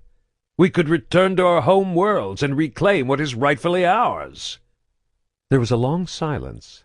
Then one of the Admiralty asked Kali, "Is Captain Mal correct? Do you believe it might be possible to discover a dormant Reaper and use it to gain control of the Geth?" Kali shook her head, bewildered. "I can't say. There are too many unknown variables." "Please," the Quarian urged, though his request seemed more like a command. "Speculate. You are one of the galaxy's foremost experts in synthetic intelligence. We are eager to hear what you think." Kali took a deep breath and considered the problem carefully before answering.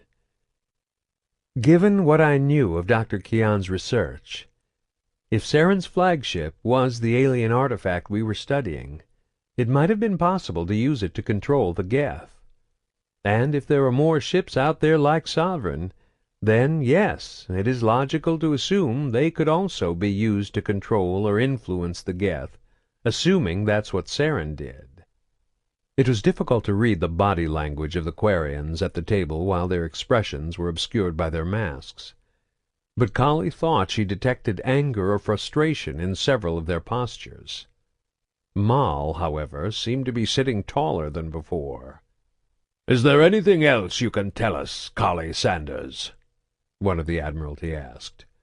"Anything about Saren, or the Geth, or Dr. Kian's research?" "There's really nothing to tell," Kali said apologetically. "I wish I could be more helpful." "I believe we have everything we need," Mal said, standing up. "Thank you, Kali." Realizing they weren't going to get anything more out of their guest, the rest of the participants deferred to his decision and similarly rose from their seats. "We thank you for your time," one of them said. "Captain Mal, we would like to continue this discussion with the rest of the conclave. We hope you will accompany us." Mal nodded. "I am eager to speak with them."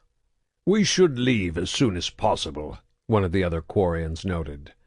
"Perhaps you could have your security chief escort the humans back to their shuttle?" "Kali and the others are honored guests of the Idena," Mal said pointedly. "They do not need a security escort. They are free to come and go as they please." There was an awkward silence that was finally broken by one of the Admiralty. "Understood, Captain." Having won his point, Mal turned to Kali and the others. "As long as you are careful not to interfere in the operations of the ship, I am granting you free run of my vessel. Should you wish to have a guide, Lem would be honored to show you around." "Thank you, Captain," Kali said, eager to get off the Lestiak and leave the increasingly tense situation behind. "Perhaps when I return from the conclave we can speak again," he said. "Of course," she replied. "You are always welcome on our shuttle." Unsure if there was some kind of formal protocol still required before they were dismissed, Kali simply stood there until Lem gave her elbow a gentle tug. "Come on," he whispered. "Let's go." Mal and Eiley stayed behind as he led them away. Once they were beyond the airlock and back on the Idena, Hendel turned to Lem. "What the hell was that all about?" "Politics," was the short and uninformative answer. "You can't be a little more detailed?" Kali pressed. "I'm sure the captain will make everything clear when he returns from the conclave," Lem assured her. "Please, just be patient for a few more days." "It's not like we have any other choice," Hendel said with a grunt. "But my patience is growing awful thin lately." Grayson didn't like Golo. The Elusive Man had arranged a meeting between Grayson and the Quarian on Omega to plan their assault on the migrant fleet.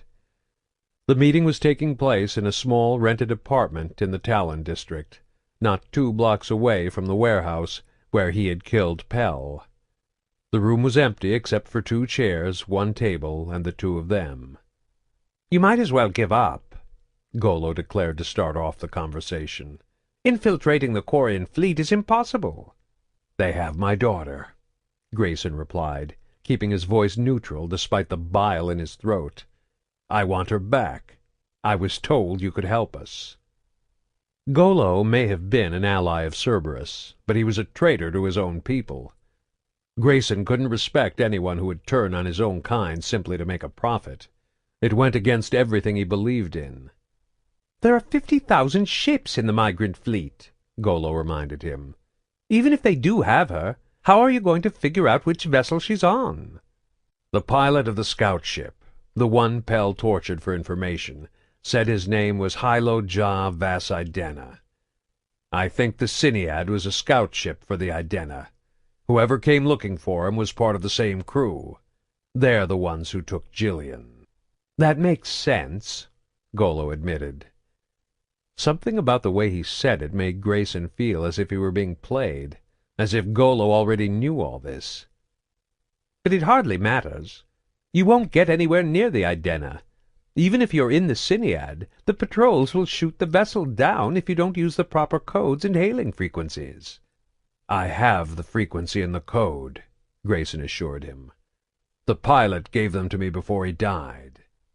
Golo laughed. "How do you know they're real? What if he gave you a false code?" Grayson thought back to the Quarian he had discovered in the cellar. Pell had possessed a sixth sense for knowing when his victims were lying under torture. Interrogation had always been one of his strong suits. "The information's good," he said. "It'll get us past the patrols." "Your confidence is inspiring," the Quarian replied, and Grayson could hear the smirk in his voice. He knew Golo had been Pell's contact on Omega. He'd been instrumental in acquiring the Siniad, and Grayson couldn't help but wonder what else the Quarian and Pell had been involved in together.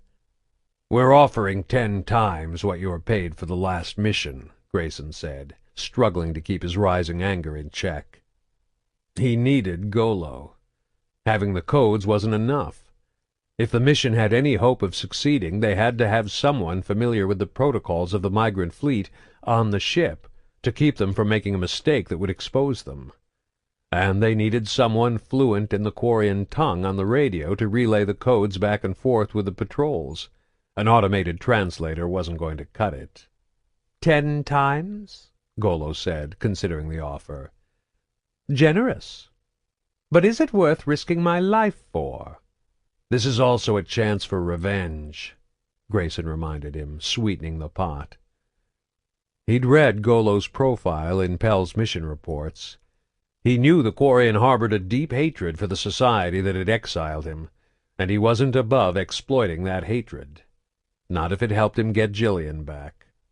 The fleet banished you. They cast you out. This is your chance to strike back at them in a way they will never forget. Help us, and you can make them pay. A man after my own heart, Golo said with a cruel laugh, and Grayson felt his stomach turn. Does this mean you're in? Grayson demanded. We still have several problems to consider, Golo said by way of confirmation. The Siniad and the codes will get us past the patrols, but we'll need some way to disrupt the Idenna's communications after we dock, so they don't alert the rest of the flotilla once the assault begins. We can take care of that, Grayson said, knowing Cerberus had that technology readily available. What else? We'll need blueprints of the ship's interior layout. It was originally a decommissioned Batarian Hensa-class cruiser, Grayson replied, relaying information the Elusive Man's agents had already gathered in preparation for the mission. We have the layout. Impressive, Golo replied. There is a chance this could work after all, provided you and your team do exactly as I say. Of course, Grayson said through gritted teeth, offering his hand to symbolically seal the deal. I wouldn't have it any other way. Chapter 22. 3 more days passed before Mal returned to the Idenna.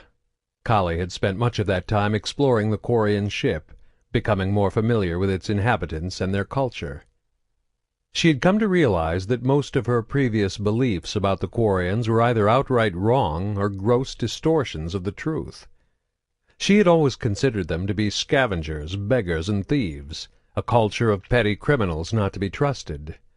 Now she saw them simply as resourceful and determined. They were a people struggling to survive with limited space and resources, yet they refused to allow their society to degenerate into selfishness and anarchy. To accomplish this, they clung fiercely to their powerful sense of community. There was something noble in this unity, enforced though it might be by their circumstances. Every Quarian truly believed they needed to work together to survive.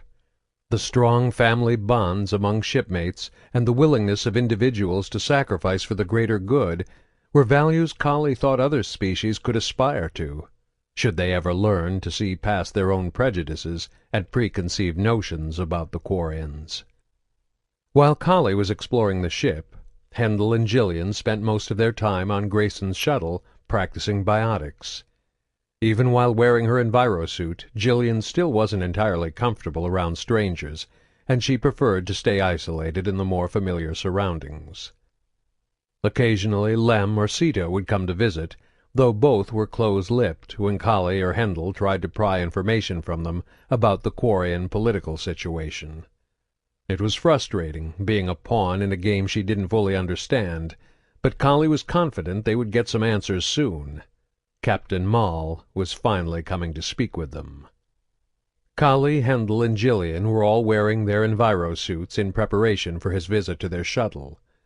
Lem had suggested the idea yesterday as a way for them to show respect for Quarian customs and traditions in honor of the captain's arrival. Until they knew more about the purpose of this meeting, Hendel had noted, it was probably best to do whatever they could to stay on his good side. With some reluctance, Kali had agreed. She didn't like wearing the suit if she didn't have to, although she couldn't quite say exactly what she disliked about it. The suits were fully climate-controlled, so she never felt hot or sweaty while wearing it, and the thin, pliant material barely restricted her movement.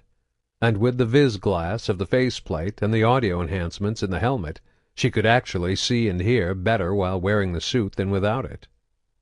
Still, she never felt comfortable in it. The suit completely cut her off from the normal tactile sensations, like the feeling of the warm leather under her palm when she placed her hand on the arm of her seat, or the cool, hard metal of the tabletop as she drummed her fingers against it. It even made it impossible to run her fingers through her hair. In contrast, Jillian seemed to love wearing the suit, only taking it off once since their meeting with the captain on the bridge. She even wore it during her biotic training with Hendel. Kali knew the security chief found her behavior odd, but he put up with it for her sake. He did, however, insist that she remove the helmet and mask during their sessions. Jillian had complied, though not without some grumbling and complaining. The mere fact that she grumbled and complained, rather than mutely obeying, was further evidence of how much she had changed. Kali had commented to Hendel on how much improvement Jillian had shown, and she'd even shared her theory that the suit might make the girl feel psychologically safe and more confident. Hendel, however, had offered a different theory. "I think she's just getting better because Cerberus isn't drugging her anymore." The thought was disturbing, but Kali was surprised she hadn't come up with it on her own. It was doubtful Jillian's condition could be blamed solely on whatever chemical concoctions Jiro had been feeding her, but it was very possible they made her symptoms worse. Somehow that knowledge made what Grayson had allowed them to do to his daughter seem even more monstrous. The sound of the airlock opening startled her out of her recollections. "Not big on knocking, are they?" Hendel muttered, rising from his seat to greet their visitors. Kali and Jillian did the same. Kali had been expecting some kind of honor guard or security detail to accompany the captain, but if they came, they must have stayed outside the ship. Apart from Lem, Maul was alone. "Thank you for this invitation," he said, once handshakes had been exchanged all around. "We're honored to have you here," Kali replied. "Please, sit down and make yourself comfortable." There were only 4 chairs in the passenger cabin, so once all the adults took their seats, Jillian hopped up into Hendel's lap. Yet again Kali was amazed at how far she had come in a little less than 2 weeks. Before any of them could speak, they were interrupted by a short, muffled beep coming from behind Moll's mask, the sound of an incoming message transferred to his in-helmet radio. He held up one hand, asking the others to be silent, as he listened to the message. Kali couldn't hear what was being said in his ear, but she saw him nod. "Send them to Docking Bay 7, he instructed. "And tell them it's good to have them back. Forgive me," he said a moment later to Kali and the others. "I have to approve all arriving vessels before they can dock." "Do you have to go?" she asked. He shook his head. "Eiley and her team will greet them. We can continue our business."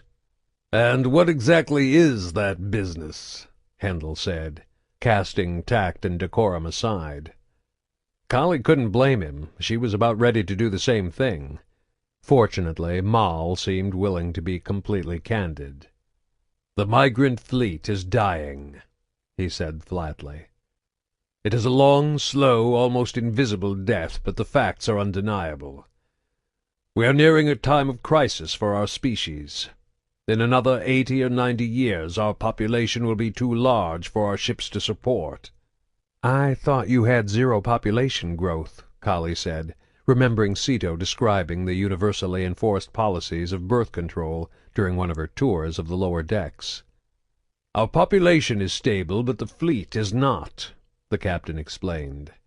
"Our ships continue to age and break down faster than we can replace or repair them. Little by little we are running out of livable space, yet neither the Conclave nor the Admiralty are willing to take action. I fear that by the time they finally realize something drastic must be done, it will be too late to stem the tide." "What does that have to do with me?"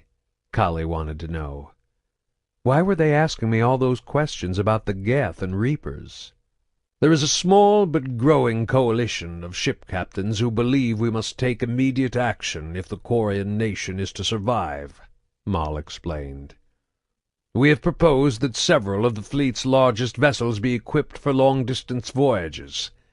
We want to send them on 2 to 5 year journeys into uncharted regions of space or through unexplored mass relays." "Sounds dangerous," Hendel noted. "It is," Moll admitted. "But this could be our only hope to secure the long-term survival of the Quarian species. We need to find life-bearing, uninhabited worlds we can call our own. Or, failing that, we need to find some way to return to the Perseus Vale and reclaim our home from the Geth."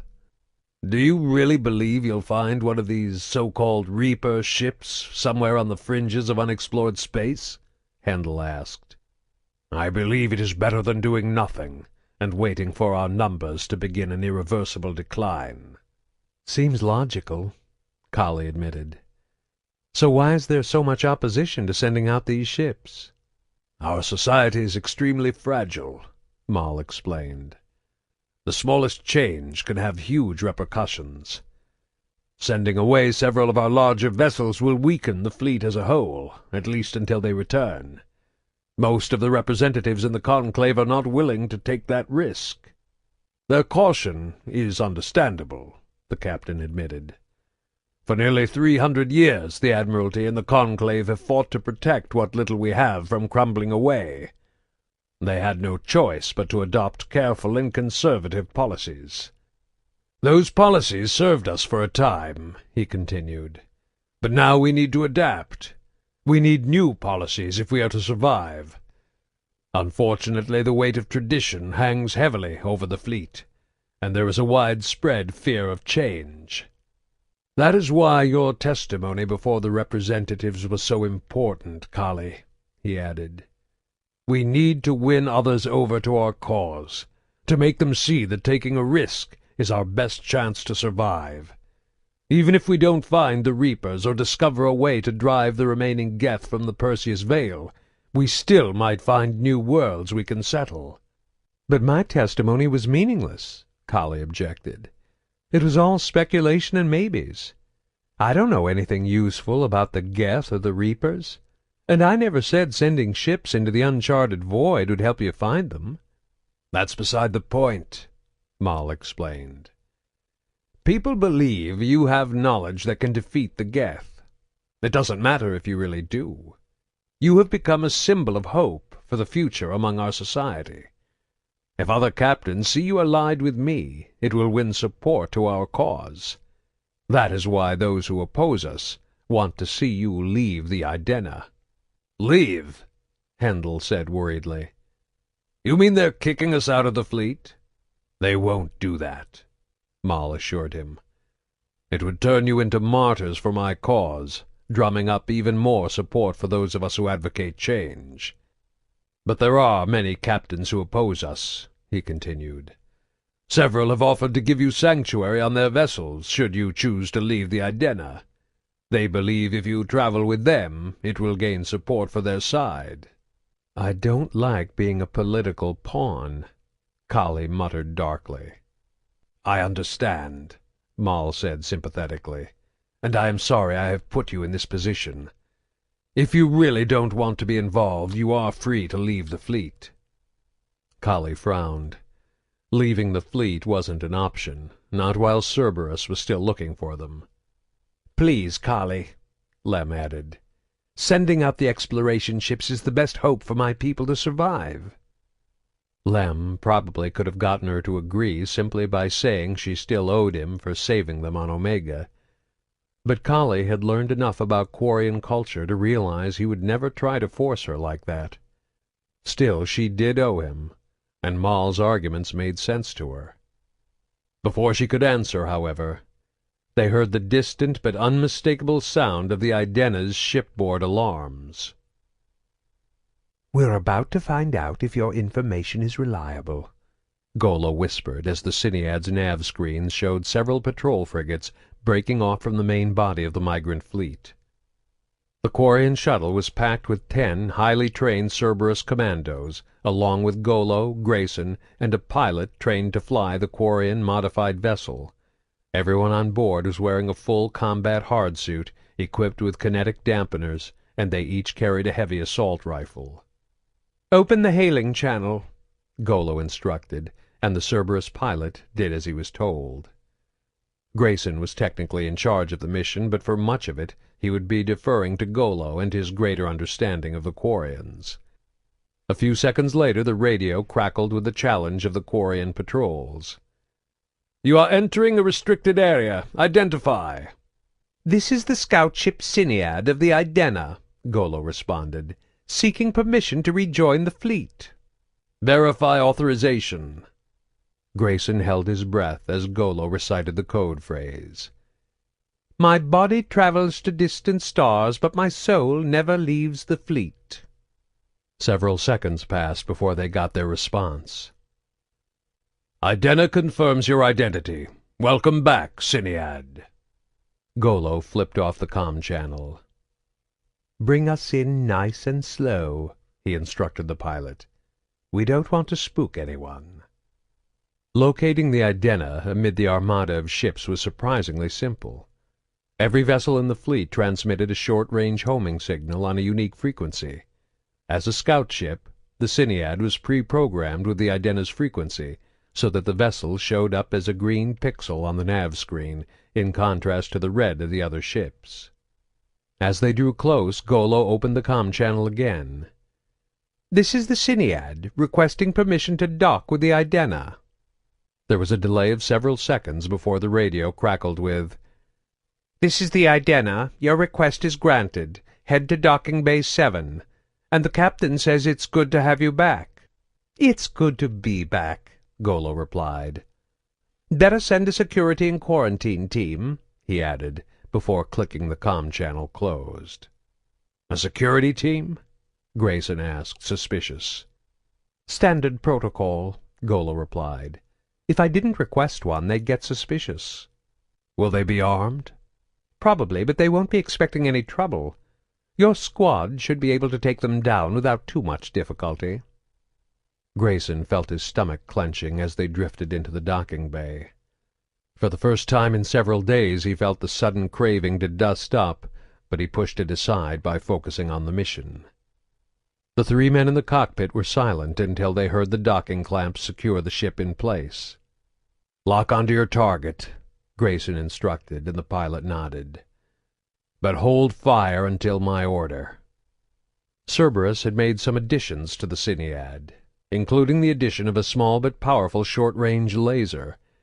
One well-placed shot could knock out the Idenna's tight beam transmitter, killing the ship's external communications and preventing them from alerting the rest of the fleet. The timing had to be perfect, though. The Idenna would still have internal communications, and as soon as the transmitter was knocked out, the bridge would alert everyone on board.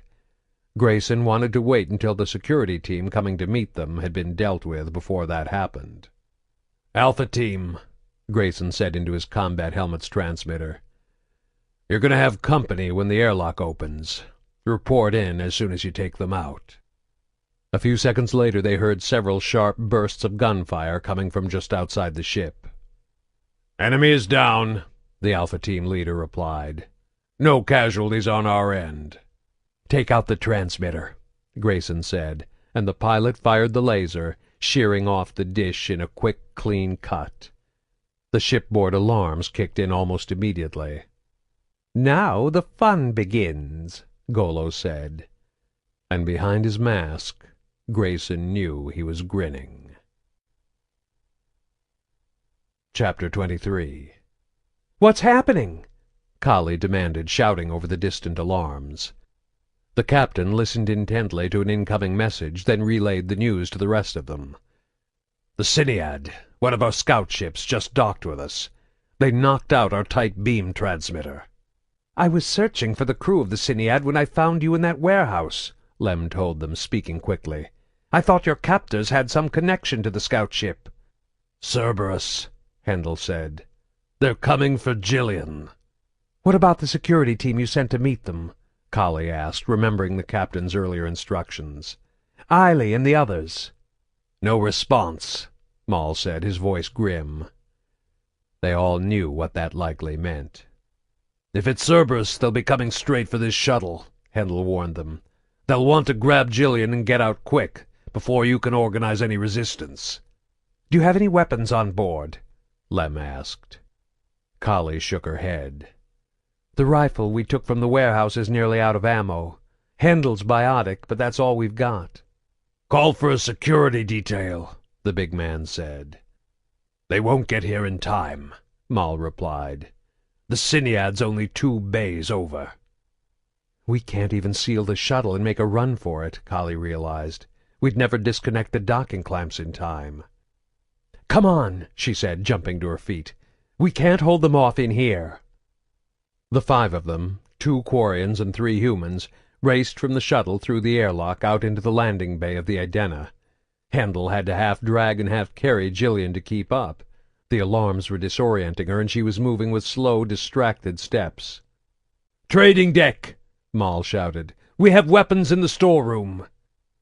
As they ran through the crowded halls and corridors of the ship, Kali couldn't help imagining what would happen when the Cerberus troops arrived to find Grayson's shuttle empty. The Quarians had no reason to ever expect an attack inside the confines of their fleet vessels, and ready access to firearms in such crowded living conditions was normally a recipe for disaster. As a result, no one except a handful of security details carried weapons. If armed Cerberus agents started searching for Jillian through the populated decks, it would turn into a massacre. Maul was shouting instructions into his radio, trying to organize reinforcements to drive back the enemy. "We need to make a stand," Kali shouted. "Hold them on the trading deck. If we don't, hundreds will die." He nodded and relayed the instructions to the bridge. How did they find us here? Kali wondered as she ran, followed quickly by, "Is there nowhere in the galaxy Jillian can escape them?" The Cerberus team arrived at Grayson's old shuttle to find it abandoned. "They must have gone into the ship to hide," Golo guessed. "How many Quarians on board?" Grayson demanded. "Between 600 and 700, Golo estimated, but only a couple dozen will be armed. You stay here with a small team to secure the shuttle, and I'll take the rest with me. We'll find Jillian and bring her back here." Grayson shook his head. "She's my daughter. I'm coming with you." "Forget it," Golo replied. "We don't need you in there." "I'm in charge of this mission," Grayson reminded him. "And I'm the only one who knows his way around a Quarian ship," Golo countered. "You can't do this without me, and I'm not going in there with you as part of my team." "You're too emotionally involved," he continued, almost apologetic. "You're not thinking straight, and you're not ready for this."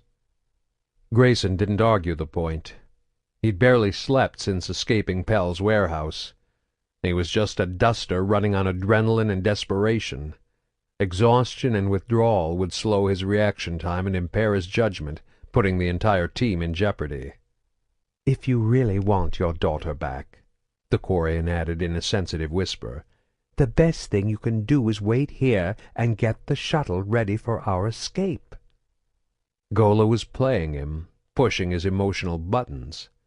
The Quarian didn't care what happened to Jillian. He was just a lying, manipulative son of a bitch who was only looking out for his own self-interest. But that didn't mean he was wrong. They're better off without you. For the sake of the mission, for Jillian's sake, you have to sit this one out. You, and you, Grayson said, pointing to the pilot and two others. Stay here with me. The rest of you go with Golo. Remember, we only have 30 minutes to get off this vessel. "If the humans went into the ship, they're probably wearing envirosuits," Golo noted almost casually. Grayson swore silently at the extra complication. The Elusive Man wants Jillian alive and unharmed, he reminded the 8 soldiers going with Golo, stressing the point to make sure they understood. Don't shoot at anything smaller than a full-grown Quarian. "Not unless you're close enough to count the fingers," Golo added with a laugh. The bridge is sealing off sections of the ship, Maul told them as he passed out the guns stored in the stockroom with the food, medicine, and other carefully tracked supplies. It won't stop them, but it might slow them down. The civilians are being evacuated to the upper decks, and I've ordered all security teams to meet us down here. Kali took the assault rifle he handed her, hefting it to test the weight. It was a cheap Volus knockoff of a Turian design, a substandard weapon, but it was better than nothing. Glancing around the room, she considered their chances. There was only one entrance onto the trading deck from the loading bays. Cerberus would have to come straight down a long, narrow hall right to them. But if they got past that first door, they would find plenty of cover among the oversized crates and bins used to store merchandise that were scattered all about the room. A well-organized strike team would have no problem spreading out and trying to flank Maul's people. And if they had to fall back, there was only one place to go, up to the heavily populated living quarters of the deck above. 2 Quarian security teams were already on the trading deck. By the time Maul had finished passing out weapons to Kali, Lem, and Hendel, 4 more security teams had arrived from the decks above. "Everyone spread out and find cover," the captain ordered. "Hold the doors to the landing bay for as long as you can. If I give the order, fall back to the level above." The Quarians scrambled to find their positions, and Kali turned to Jillian. She wasn't moving or looking around. She simply stared straight ahead at nothing, her arms hanging limp by her sides. "Do you remember where Ceto's room is?" Kali asked, trying not to think about the fact that the young Quarian, along with Eiley and Ugo, was probably already dead. Jillian didn't answer her at first, but simply stood still and quiet, gazing off into the distance from behind her mask. "Jillian!" Kali shouted. "This is important!" The girl turned her head slowly toward her. "Do you remember when Ceto showed us his room?" Kali repeated. The girl nodded once. "Do you know where it is?" "The deck above us," she answered in a flat monotone that indicated she was slipping farther and farther away from her surroundings. "The first cubicle in the group along the 4th column and the 6th row." "I need you to go there and wait for me or Hendel to come get you," Kali shouted. "Do you understand? Go into Ceto's room and hide." Jillian gave the familiar single nod, then turned and walked slowly over toward the freight elevator. "The stairs, Jillian!" Kali shouted after her, knowing the elevator wouldn't be operational with the ship in emergency lockdown. "You have to take the stairs!" The girl didn't look back at her. She simply altered her course and headed for the stairs. You sure about sending her off alone?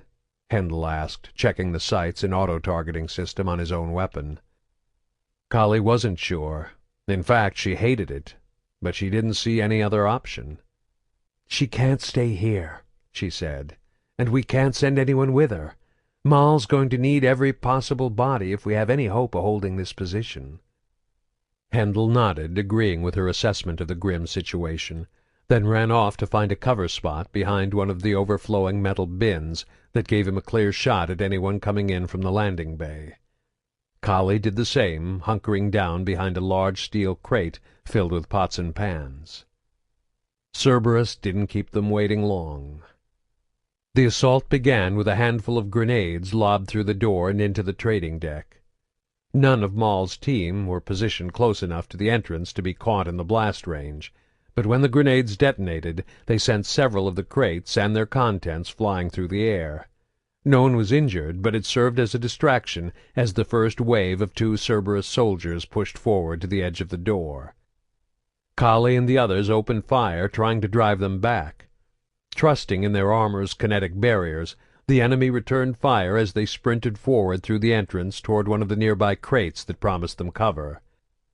The plan would have worked if not for Hendel. While Kali and the Quarians were unloading round after ineffective round into the enemy shields, the biotic had been gathering his strength. Just as the Cerberus soldiers ducked behind the crate they assumed would give them shelter, Hendel lifted it high into the air, exposing them to another barrage of concentrated assault rifle fire. Their shields, still depleted from their initial charge through the door, couldn't save them from a second hail of bullets. Both men were torn to shreds, and Kali felt a burst of triumphant exultation. Her euphoria was short-lived. The second wave of Cerberus soldiers, this time a group of 3, followed only a few seconds after the first, using the same techniques.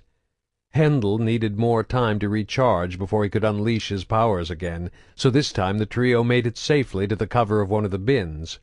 Protected from enemy fire, they were able to regroup and recharge their shields, then quickly strike out again. They burst from their cover at the same time, all 3 moving in different directions as they scattered to and fro among the maze of crates and containers. Kali focused on the nearest enemy, losing track of the other 2. She tried to take him down with well-aimed bursts as he moved from cover point to cover point, but he knew the limits of his shields, and he always managed to duck out of the line of fire just before they were completely drained. She saw he was trying to work around to the far side of the room, attempting to get to a position where he could sneak up on the defenders from behind. From the corner of her eye, Kali saw one of the Quarians step out from the crate he was hiding behind to try and cut him off, only to get mowed down by the weapons of the third wave of 4 Cerberus troops charging through the door. It was then that Kali realized how hopeless the situation was. Despite having a 2 or 3 to 1 edge in numbers, the tactical and technological advantages of the Cerberus agents were too much to overcome. They had better weapons, better armor, and better training. Half of Maul's team, including Lem, the captain, Hendel, and Kali herself, weren't even wearing body armor. And Cerberus had grenades. As if on cue, she heard a loud boom over on the far side of the deck. Whipping her head around, she saw the smoke from the explosion clearing to reveal the burned and lifeless bodies of 2 Quarians who had been caught in the deadly blast. At least they had Hendel on their side. The big man poked his head out from behind his crate and unleashed another biotic attack, this one hurling 2 Cerberus soldiers backward from their hiding places, sending them both crashing against a nearby wall.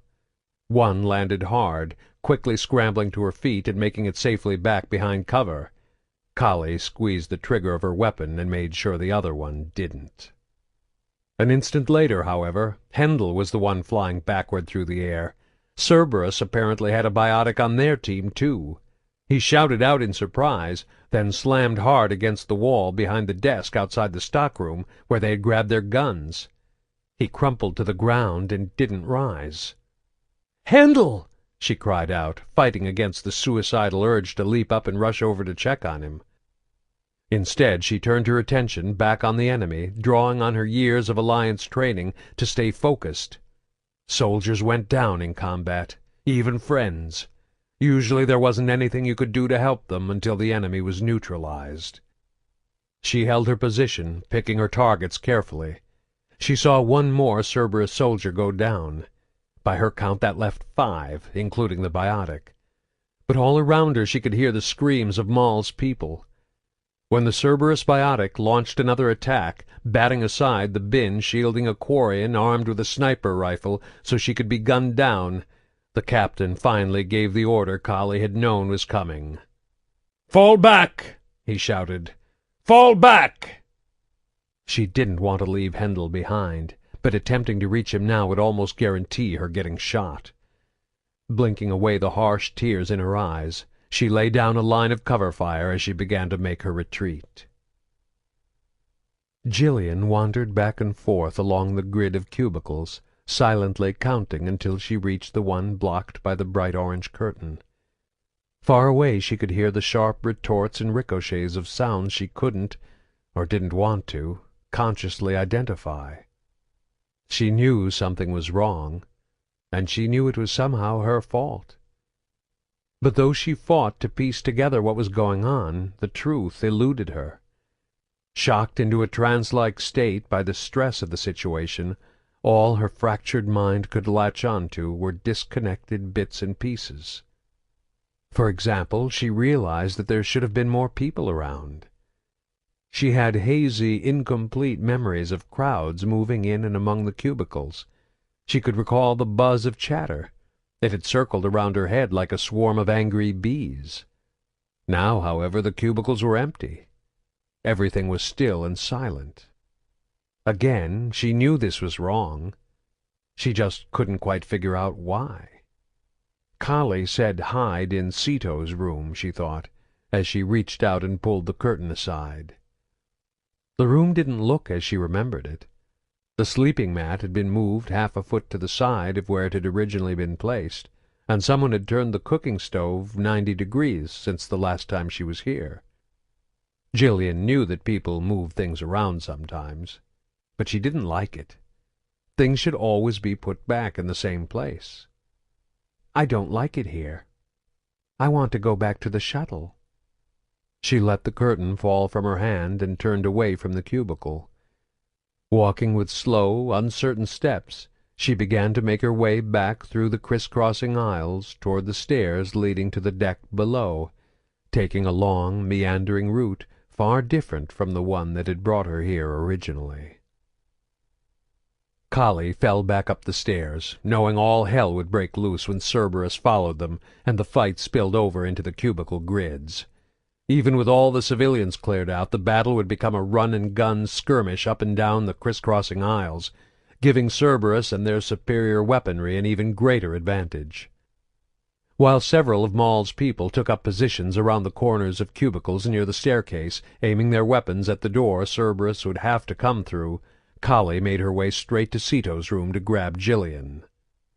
By the time she got there, she could already hear steady bursts of gunfire being thrown back and forth. She knew she didn't have long.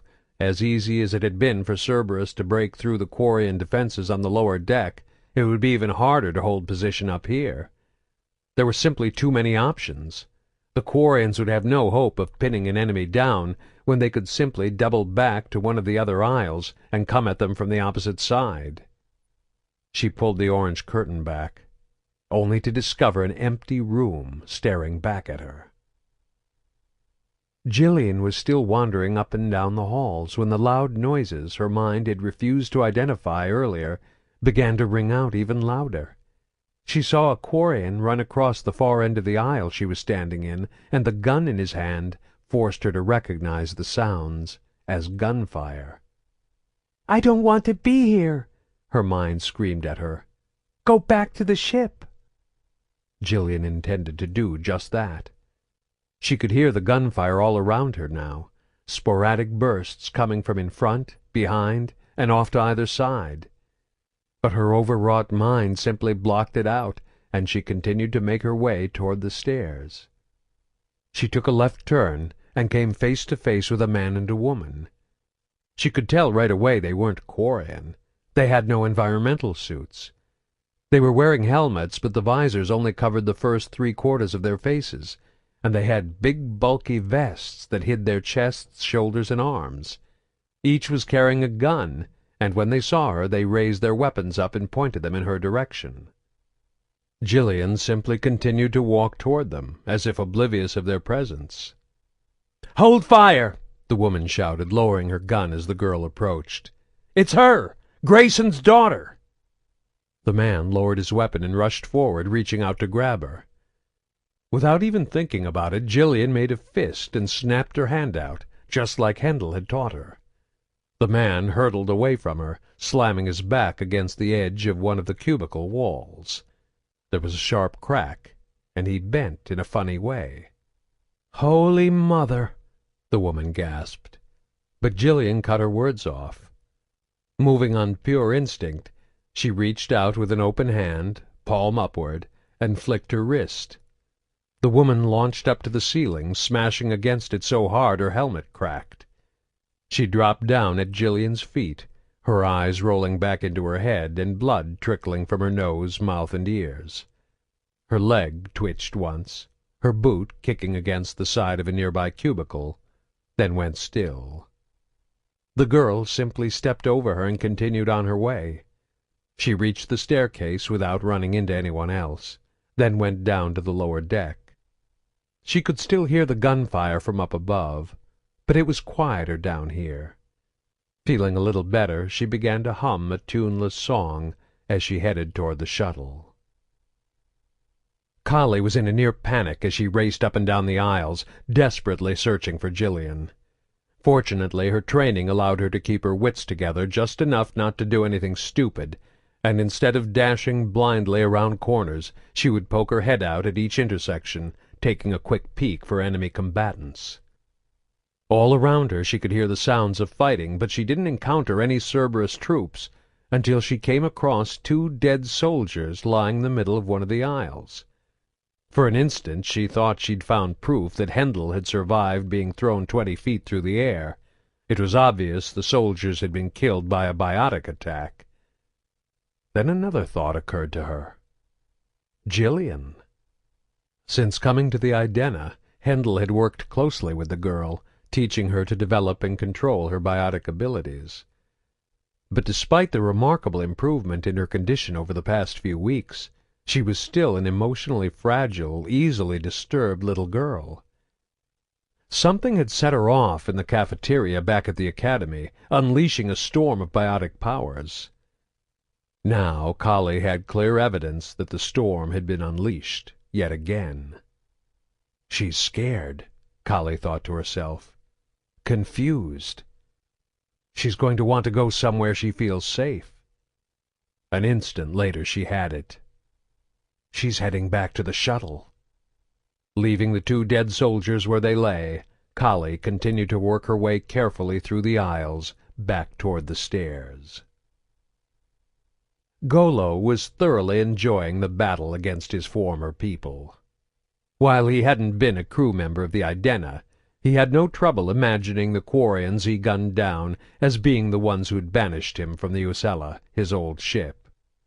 Heavily armed and armored, he had already notched 6 kills during the battle, 2 on the trading deck, and 4 more hunting through the cubicles up above.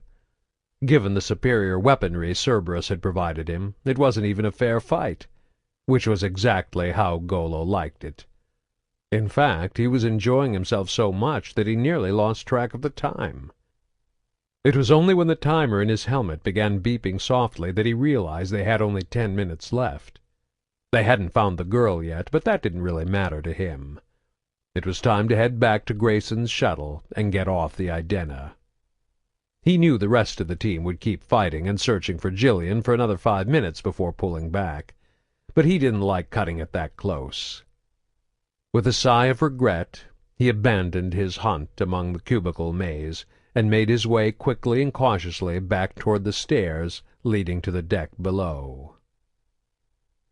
Inside the passenger cabin of the nameless shuttle that had been stolen from him on Omega, Grayson paced anxiously. Checking his watch, he realized they were down to just under 10 minutes. "You and you," he said, pointing at 2 of the 3 soldiers left behind to help him secure the shuttle. "Get out there and find the controls to release the docking clamps." He intended to wait to the last possible second before leaving, but that didn't mean he couldn't have everything ready beforehand. The 2 soldiers rushed out to the airlock, while Grayson and the other man, the pilot who had flown the Quarian vessel in, waited in silence. He heard a loud, heavy thump coming from outside the ship. Curious, he made his way cautiously toward the airlock, and saw a small female figure covered head to toe in an envirosuit standing in the center of the landing bay. "Daddy?" the figure said. Though the voice was partially obscured by the mask and breathing apparatus, he recognized it instantly. "Gigi," he said, dropping to one knee and holding out his hand to her. She approached him in her familiar, stiff-legged walk until she was close enough for him to touch. Knowing her condition well, he dropped his hand without making contact. And then, to his great surprise, she lurched forward another step and hugged him. Only when he was clasping his daughter to his chest did he notice the 2 soldiers he'd sent out only moments before. They were pinned beneath an overturned forklift the Quarians would have used to load and unload cargo vessels. It looked as if the 6-ton vehicle had somehow been picked up and dropped on them, crushing them like ants and killing them instantly. Their private reunion was broken an instant later when he heard the co-pilot speaking behind him. "Sir?" he said in a stuttering, trembling voice, staring at the mangled bodies of the 2 dead soldiers peeking out from behind the forklift. "What happened to them?" "Never mind," Grayson said sharply, releasing his hold on his daughter and standing up. "Just get on board and fire up the engines. It's time to go." "We can't go yet," Jillian said. Grayson was surprised to hear real emotion in her voice, rather than the flat monotone he was used to. "We have to wait for my friends." "Your friends?" he asked, humoring her. "Handel and Kali and Lem," she answered. "Lem's a Quarian." "We can't wait for them, honey," he told her gently. She crossed her arms and stepped away from him, a gesture he'd never seen her use before. "I'm not going without them," she said defiantly. Grayson blinked in surprise, then nodded. "Okay, honey, we'll go find them." As she turned away to head back toward the Idenna's interior, he stepped up behind her and drew a small stunner from his belt. One quick shot between the shoulder blades as she slouched over into her father's waiting arms. Feeling guilty over using the weapon on her, but knowing they had precious little time to spare, he scooped her up and carried her aboard the shuttle. Once inside, he took her to the bedroom, setting her gently down on the bed. He removed the envirosuit helmet, and for a long moment he just stared at her face, only glancing up when he heard the pilot addressing him again. "Sir," he said, standing at the door, "the docking clamps are still attached." "Go release them," Grayson ordered. "I'm not leaving my daughter's side." The man nodded, then turned and left them alone. "Don't worry, Gigi," he whispered. "I'll make sure they take good care of you from now on." Chapter 24. Kali ran through the deserted trading deck, heading for the shuttle Jillian now thought of as her home. She was so focused on finding the girl before something happened to her that she didn't even think to check on Handel behind the desk. She slowed down as she moved through the hall separating the trading deck and the landing bays, moving quietly in case any of the Cerberus troops were waiting for her. Her caution proved well-founded. There was a single guard just outside the shuttle.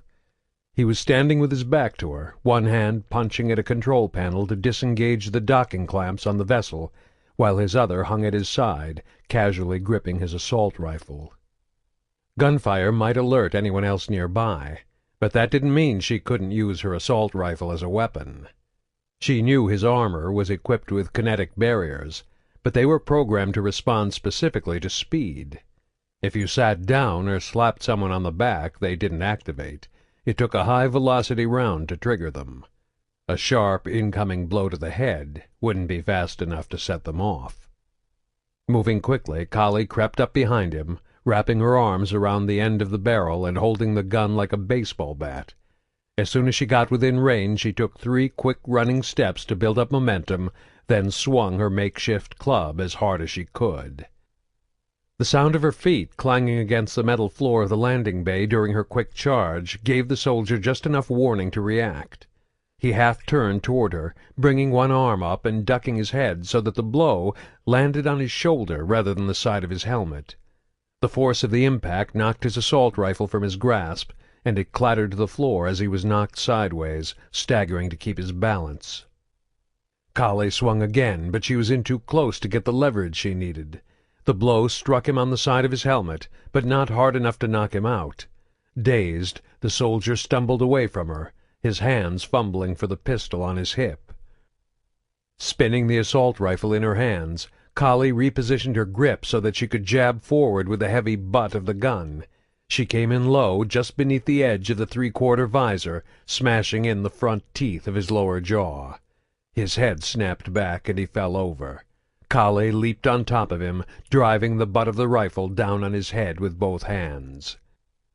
Even his helmet couldn't protect him from the savage force of repeated impacts. After 6 consecutive blows, Kali was certain he would never get up again. She gave him 2 more shots just to make sure. Rising to her feet, she saw the assault rifle had been bent out of alignment by the attack. Useless piece of Volus crap, she thought as she grabbed the pistol from the dead soldier's belt. With her enemy down, she took a quick glance around the rest of the landing bay. When she saw the bodies of the 2 Cerberus troopers beneath the forklift, she knew the girl had been by. She crept into the shuttle, moving as quietly as possible. The passenger cabin was empty, so she headed up to the cockpit, only to discover it was deserted as well. When she made her way to the sleeping quarters in the back, she was only mildly surprised to find Jillian lying on the bed, her father protectively sitting over her. Raising the soldier's pistol, she pointed it at Grayson. "Get away from her, you son of a bitch!" He glanced up at the sound of her voice, and his eyes widened in shock. It took him a moment to recognize her behind the envirosuit and mask. "Kali?" he muttered. She nodded and gestured with the pistol, and Grayson slowly stood up and backed away from the bed. Kali glanced down at Jillian and realized she was unconscious. "What did you do, drug her again?" she demanded. "Stun her," Grayson whispered. And Kali thought he actually sounded ashamed of himself. She realized that, despite everything he had done, he truly cared for his daughter. Somehow it made his devotion to Cerberus seem both more terrifying and more pathetic. Then she felt the hard jab of a pistol digging into the side of her ribs. "Drop the gun," a voice from behind her said. For a split second Kali considered shooting Grayson. But killing her father wouldn't save Jillian, and it would almost certainly get Kali killed. Instead, she let the pistol fall from her hands. "Lay face down on the ground, hands behind your head," the voice ordered, jabbing her again with the pistol. She did as ordered, and then she heard the sound of her unknown assailant walking past her over toward the bed. "Don't touch her, Golo," Grayson warned, the cold anger in his voice causing the footsteps to stop. Flat on her belly, Kali dared to tilt her head to look up. She was stunned to see he was speaking with a Quarian. The world came back to Hendel in a wave of pain. Every bone and muscle in his body ached from being slammed into the wall, and as consciousness slowly returned, he just lay there trying to get his bearings. After a few seconds, it all started to come back to him. He was on the trading deck, where the Quarians had been battling Cerberus. He could still hear gunfire, but it was coming from far away. The fight moved to the deck above. Ignoring his protesting muscles, he forced himself to stand up. There were a few seconds of vertigo before he steadied himself. Looking around, he located his assault rifle where it had fallen on the floor and picked it up. Gotta go help Kali and the others. Before he could clamber out from behind the desk, however, he heard heavy footsteps running down the stairs. 2 Cerberus guards burst into view from the deck above, their attention not focused on Hendel, but rather on the Quarians pursuing them. "They're retreating," Hendel realized. "We've won." Biotics were out of the question. His head was still spinning slightly from being thrown, and he suspected he had a mild concussion. But he was feeling well enough to use his assault rifle. Relying on the weapon's auto-targeting systems to overcome any lingering unsteadiness he might be feeling, he lined up the nearest Cerberus soldier and opened fire. From this range the bullets made short work of his shields. They lasted just long enough for him to turn toward Hendel, but not long enough for him to bring his weapon up and return fire. The second soldier wheeled on him as the first fell to the ground, and Hendel had to duck behind the heavy desk for cover. The first burst from his enemy chewed away huge chunks of hardwood, but the cover held together in time for Hendel to dart into the safety of the stockroom. He poked his head through the door to return fire, only to see that the Cerberus soldier was about to be caught in a crossfire. Hendel opened fire, as did several Quarians coming down the stairs from the deck above. With enemies both in front and behind, the soldier didn't last more than 3 seconds. "It's me, Hendel!"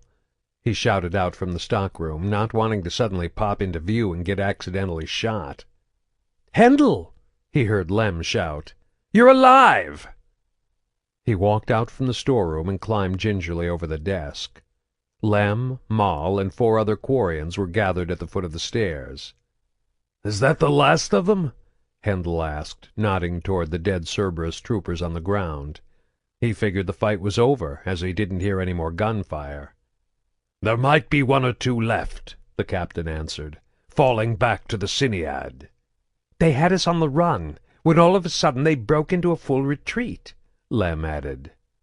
"Why would they—" Hendel began, then stopped short. "Where's Kali? Where's Jillian?"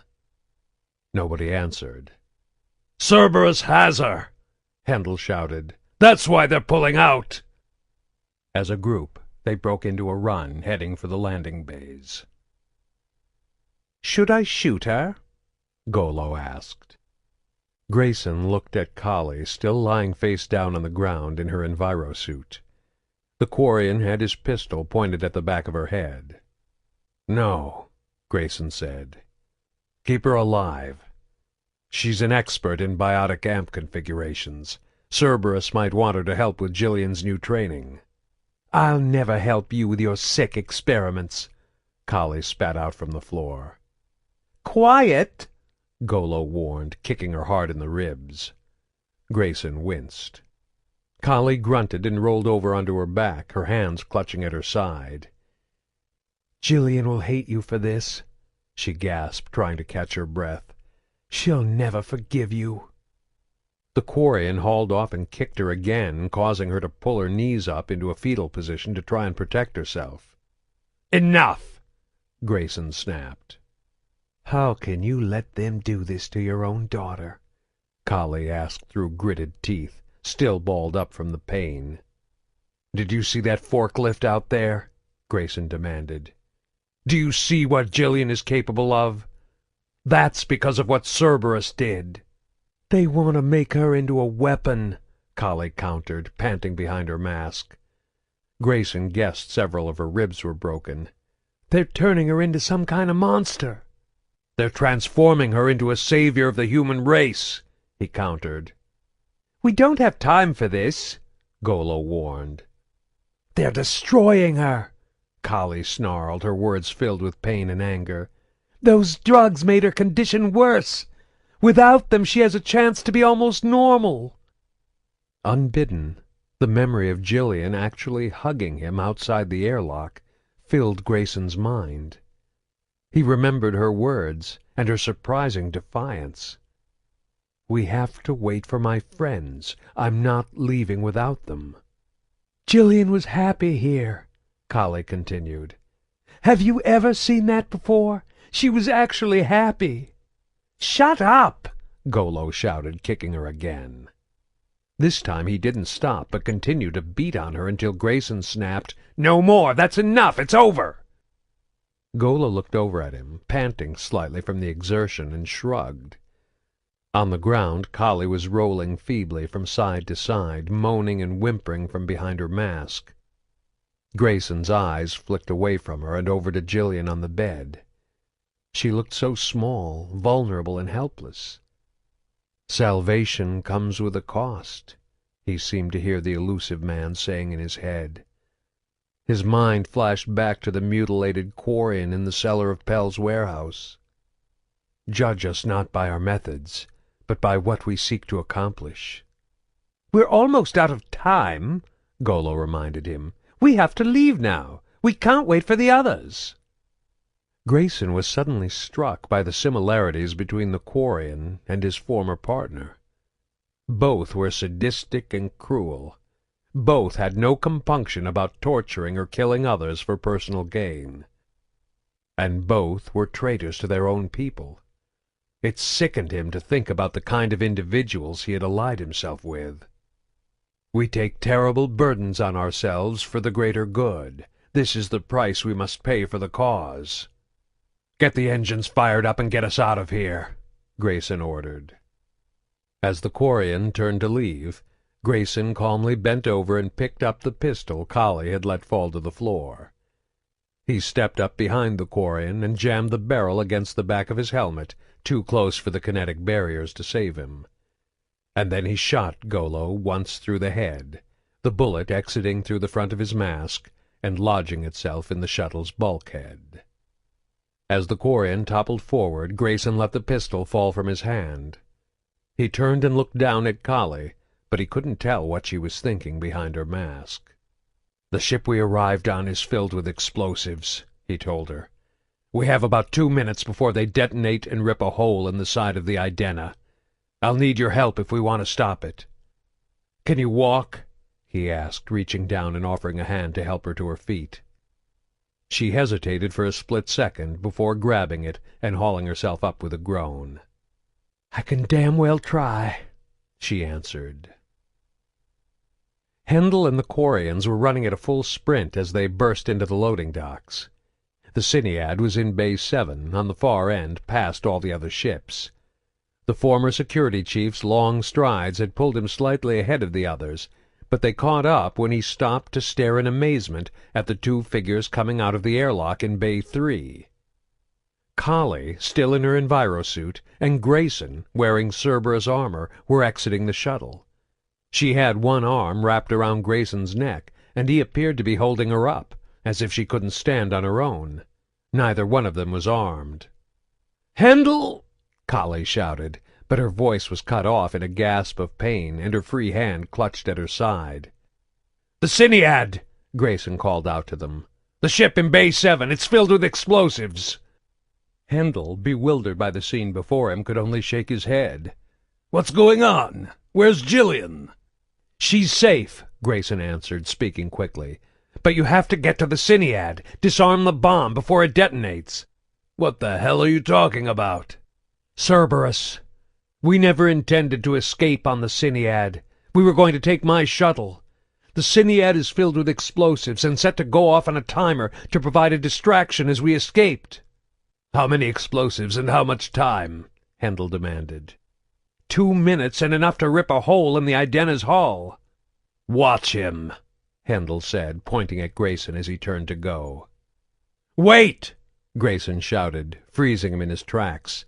"It's a dual-sync arming system. You'll need 2 people to enter the code simultaneously or it'll detonate."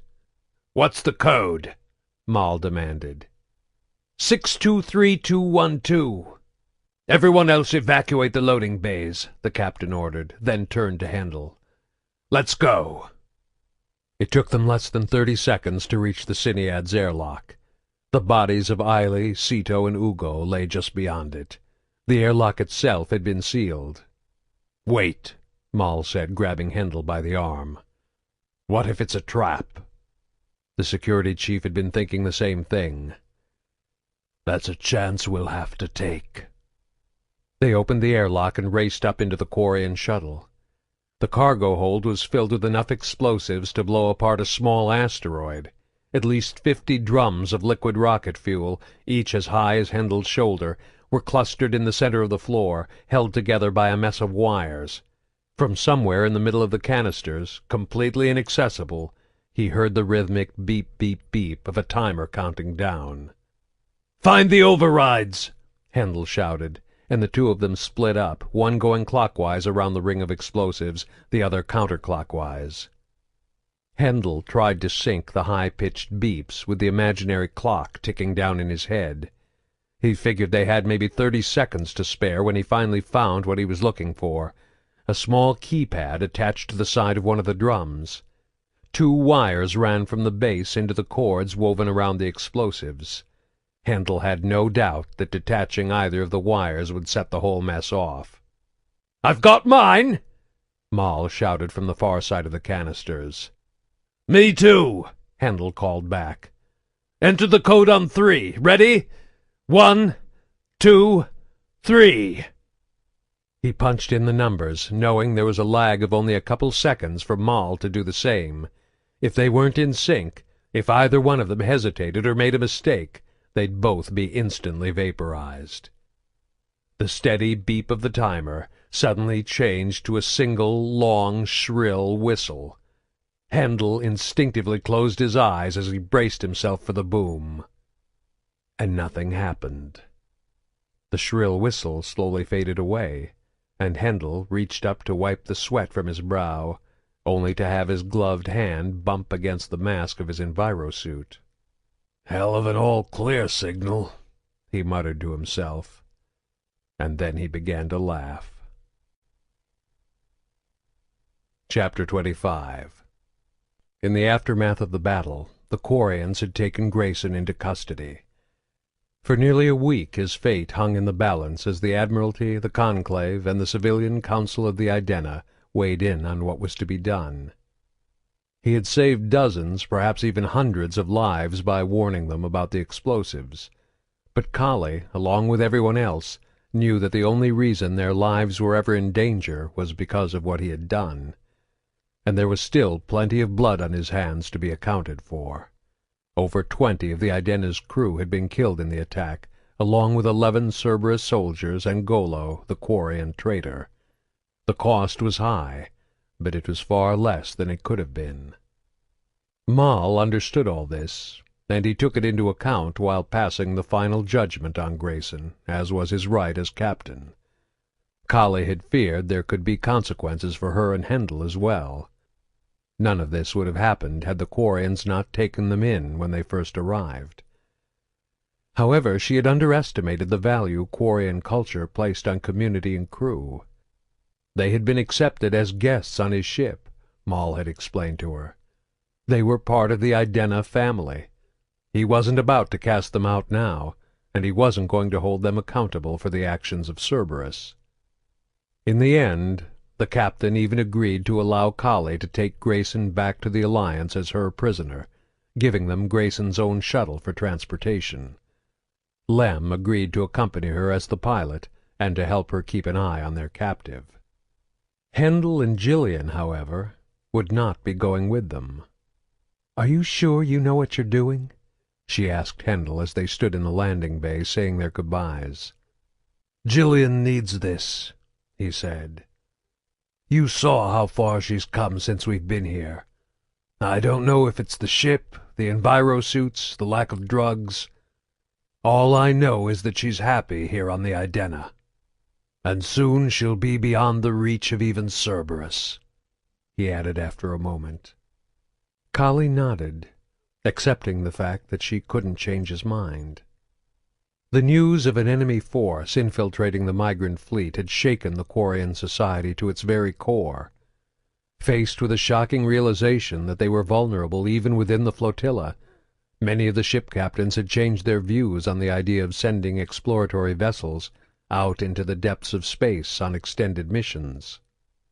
The Conclave had fiercely debated the matter, but in the end those who favored the exploratory missions, like Moll, were the majority. The Admiralty could have overturned the Conclave's ruling, but they too seemed to have had a change of heart.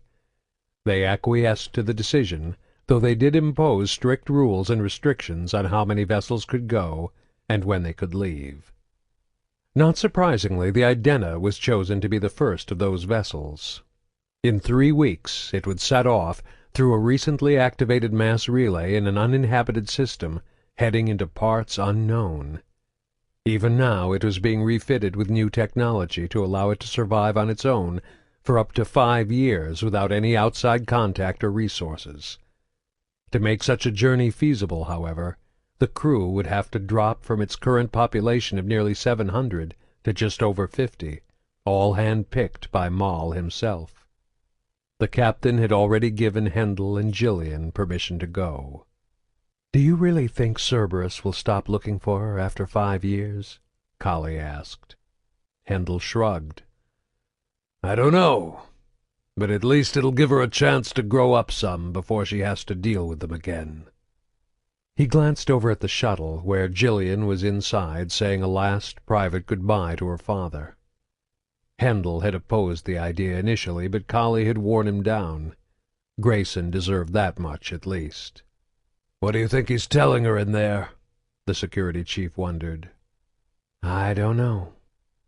She couldn't even imagine what Grayson was going through.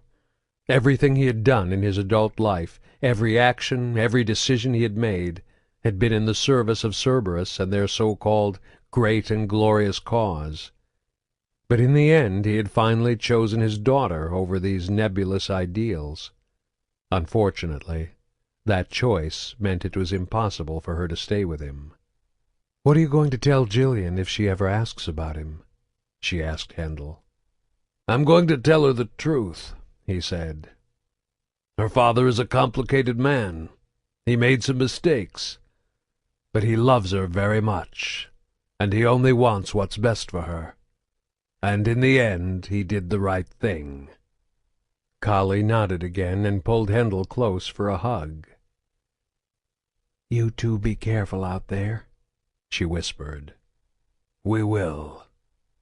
They broke the embrace when they heard the familiar clump of Lem's boots coming toward them. "Are we ready to go?" he asked her. Kali knew the young Quarian was eager to take her and Grayson to the nearest Alliance colony so he could drop them off and get back in time to rejoin the Idena. Like Hendel and Gillian, he had also been selected by Moll to be part of the long and dangerous journey. She'd already said her goodbyes to Gillian, and as much as she hated to take Grayson away from his daughter, it was time for them to go. "I'm ready," she said. They were only a few hours away from decelerating from light speed in the vicinity of Cuervo, the nearest Alliance colony. Lem had already programmed their destination into the nav systems, and Kali had sent off a comm message. There would be a security patrol waiting when they landed to take Grayson into immediate custody. Now the Quarian was taking a quick nap in the bedroom, while Kali and Grayson sat in the passenger cabin facing each other. Grayson's hands were cuffed in front of him, resting in his lap. As a further precaution, Kali was armed with both a stunner and a pistol, just in case he had a change of heart. She could tell he was getting scared. His eyes kept darting around the cabin as if he was looking for an escape, and his fingers fidgeted nervously in his lap. "You realize this is a death sentence for me," Grayson told her. "The Alliance will protect you," Kali assured him. "You have valuable information on Cerberus. They'll want to keep you around." "They can't protect me," Grayson answered, shaking his head. "It might take a month or maybe even a year, but sooner or later one of their agents inside the Alliance will get to me." "What do you expect me to do?" Kali asked him. "I can't let you go." "No," he said softly. "No, I suppose you can't." "You had to know this was going to happen," she told him. "But you helped us anyway." "I think you wanted to atone for your past." "I'd like to think I can atone without dying," he said with a grim smirk. "Remember why you're doing this," Kali said, hoping to improve his mood. "It's for Gillian." The mention of his daughter brought a forlorn smile to the thin man's lips. "You were right," he said. "What you told me before I killed Golo? Jillian's happy now. I guess that's all I can really hope for." Kali nodded. "You did the right—" Her words were cut off as Grayson suddenly threw himself at her. He moved quick as a snake, throwing his head forward to strike at her unprotected nose. Kali ducked to the side at the last possible instant, and he butted her in the shoulder. His weight was bearing down on her, pinning her in her seat. His cuffed hands were trying to grab at her, until she jabbed her fingers, held flat and stiff, sharply into his windpipe. Gasping and choking, he fell away from the seat, then curled up in a ball on the floor. Kali leaped out of her chair and stood over him, her muscles coiled in case he lunged at her a second time. "Try that again and I'll shoot you," she warned. But there was no real venom in her threat. Her heart was pounding and her blood was racing with adrenaline, but he hadn't actually hurt her. She'd been expecting something like this for some time now. He was getting desperate. If anyone was to blame, it was her for not recognizing he was still dangerous. "Come on," she said in a softer voice, taking a step back from him. "I didn't hurt you that bad. Get up." He rolled onto his side, and Kali realized he had something clenched between the fingers of his still cuffed hands. It took her a second to realize it was a stunner. He must have torn it from her hip during the scuffle. She tried to shout out a warning to Lem, but Grayson fired, and everything went black. When she woke, Lem was standing over her, looking concerned. She realized she was in the shuttle's bed, but the effects of the stunner had left her feeling disoriented and confused. "Where are we?" she asked, struggling to sit up. "Delion," Lem answered. "A small Volus colony." "I thought we were supposed to land on Cuervo," she said, her foggy mind still putting the pieces together. Lem shrugged. "All I know is that somebody knocked me out with a stunner. When I came to, we were sitting here at the Dalion spaceport." "Where's Grayson? What happened to Grayson?" "Gone," Lem replied. "We could search for him if you want. It's possible he might still be here on Dalion." Kali shook her head, realizing what had happened. "He's long gone by now. We'll never find him." "So what now?" the Quarian asked. "Take the shuttle and head back to the Idena," she told him. "You've got a lot of preparations to make for your journey." "What about you?" "Just drop me off at the Grissom Academy," she said. "There are a lot of kids in the Ascension project who still need my help." With a smile, she added, "I'm pretty sure I can convince the board to take me back." Epilogue. The vidscreen beeped to indicate an incoming message. The Elusive Man looked up from the report he was studying at his desk and noted the call was coming over a secure line. "Answer," he said, and an image of Paul Grayson flickered into view. The Elusive Man blinked in mild surprise. He had assumed the mission to infiltrate the Quarian flotilla was a failure, simply because 2 weeks had passed and he hadn't heard anything. With most Cerberus assignments he could get general updates by watching the news vids, but with no media coverage of what went on in the confines of the migrant fleet, it had rendered him as clueless and ignorant as any ordinary average citizen. "Paul," he said with a slight tilt of his head. "Has the asset been recovered?" "Her name is Jillian," the man answered. The hostility in his tone was unmistakable. "Jillian, then," the Elusive Man conceded, his voice cold. "What happened on the mission?" "The team's dead. All of them. Golo, everyone."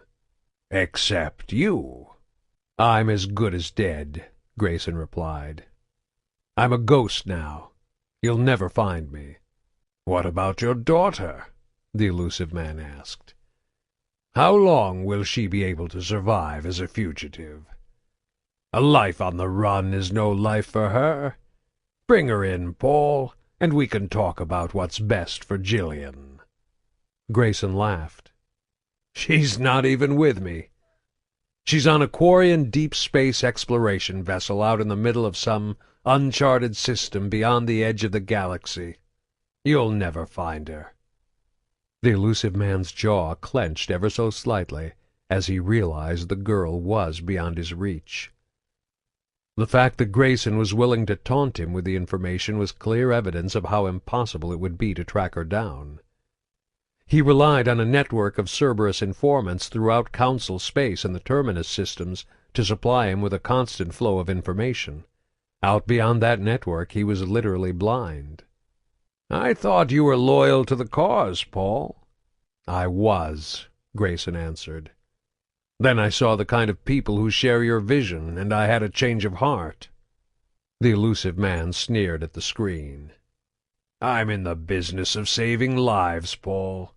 Human lives. You used to understand that. Now it seems you're suddenly trying to save your soul." "I think my soul is too far gone to save." "Then why are you calling?" the Elusive Man demanded, the smallest hint of frustration creeping into his voice. "I'm giving you a warning," the man on the other end of the vid-screen answered. "Stay away from Kali Sanders. If you come after her, I go to the Alliance with everything I know." The Elusive Man studied the image on the vid-screen carefully. He noticed the familiar signs of Grayson's red sand use, the bloodshot pupils, the faintly luminous sheen on his teeth, were missing. And he realized the man wasn't bluffing. "Why is she worth so much to you?" "Does it matter?" Grayson countered. "She's hardly worth anything to you, not compared to all the dirty little secrets I have. I figure my silence in exchange for her safety is a bargain." "We'll find you, Paul," the Elusive Man promised in a menacing whisper. "Maybe," Grayson admitted. "But that's not why I called. Kali Sanders. Do we have a deal?" After taking a moment to weigh the offer, the Elusive Man nodded his acceptance. Jillian's loss would set their biotic research back a full decade, but Cerberus had too many other projects on the go to risk them all for this. On the screen, Grayson smiled. An instant later, the image went blank as the call was disconnected. He didn't bother trying to trace the call. Grayson was too smart to slip up on something that simple. Instead, the Elusive Man just stared at the blank screen for a long, long time, slowly clenching and unclenching his jaw. This concludes Mass Effect: Ascension.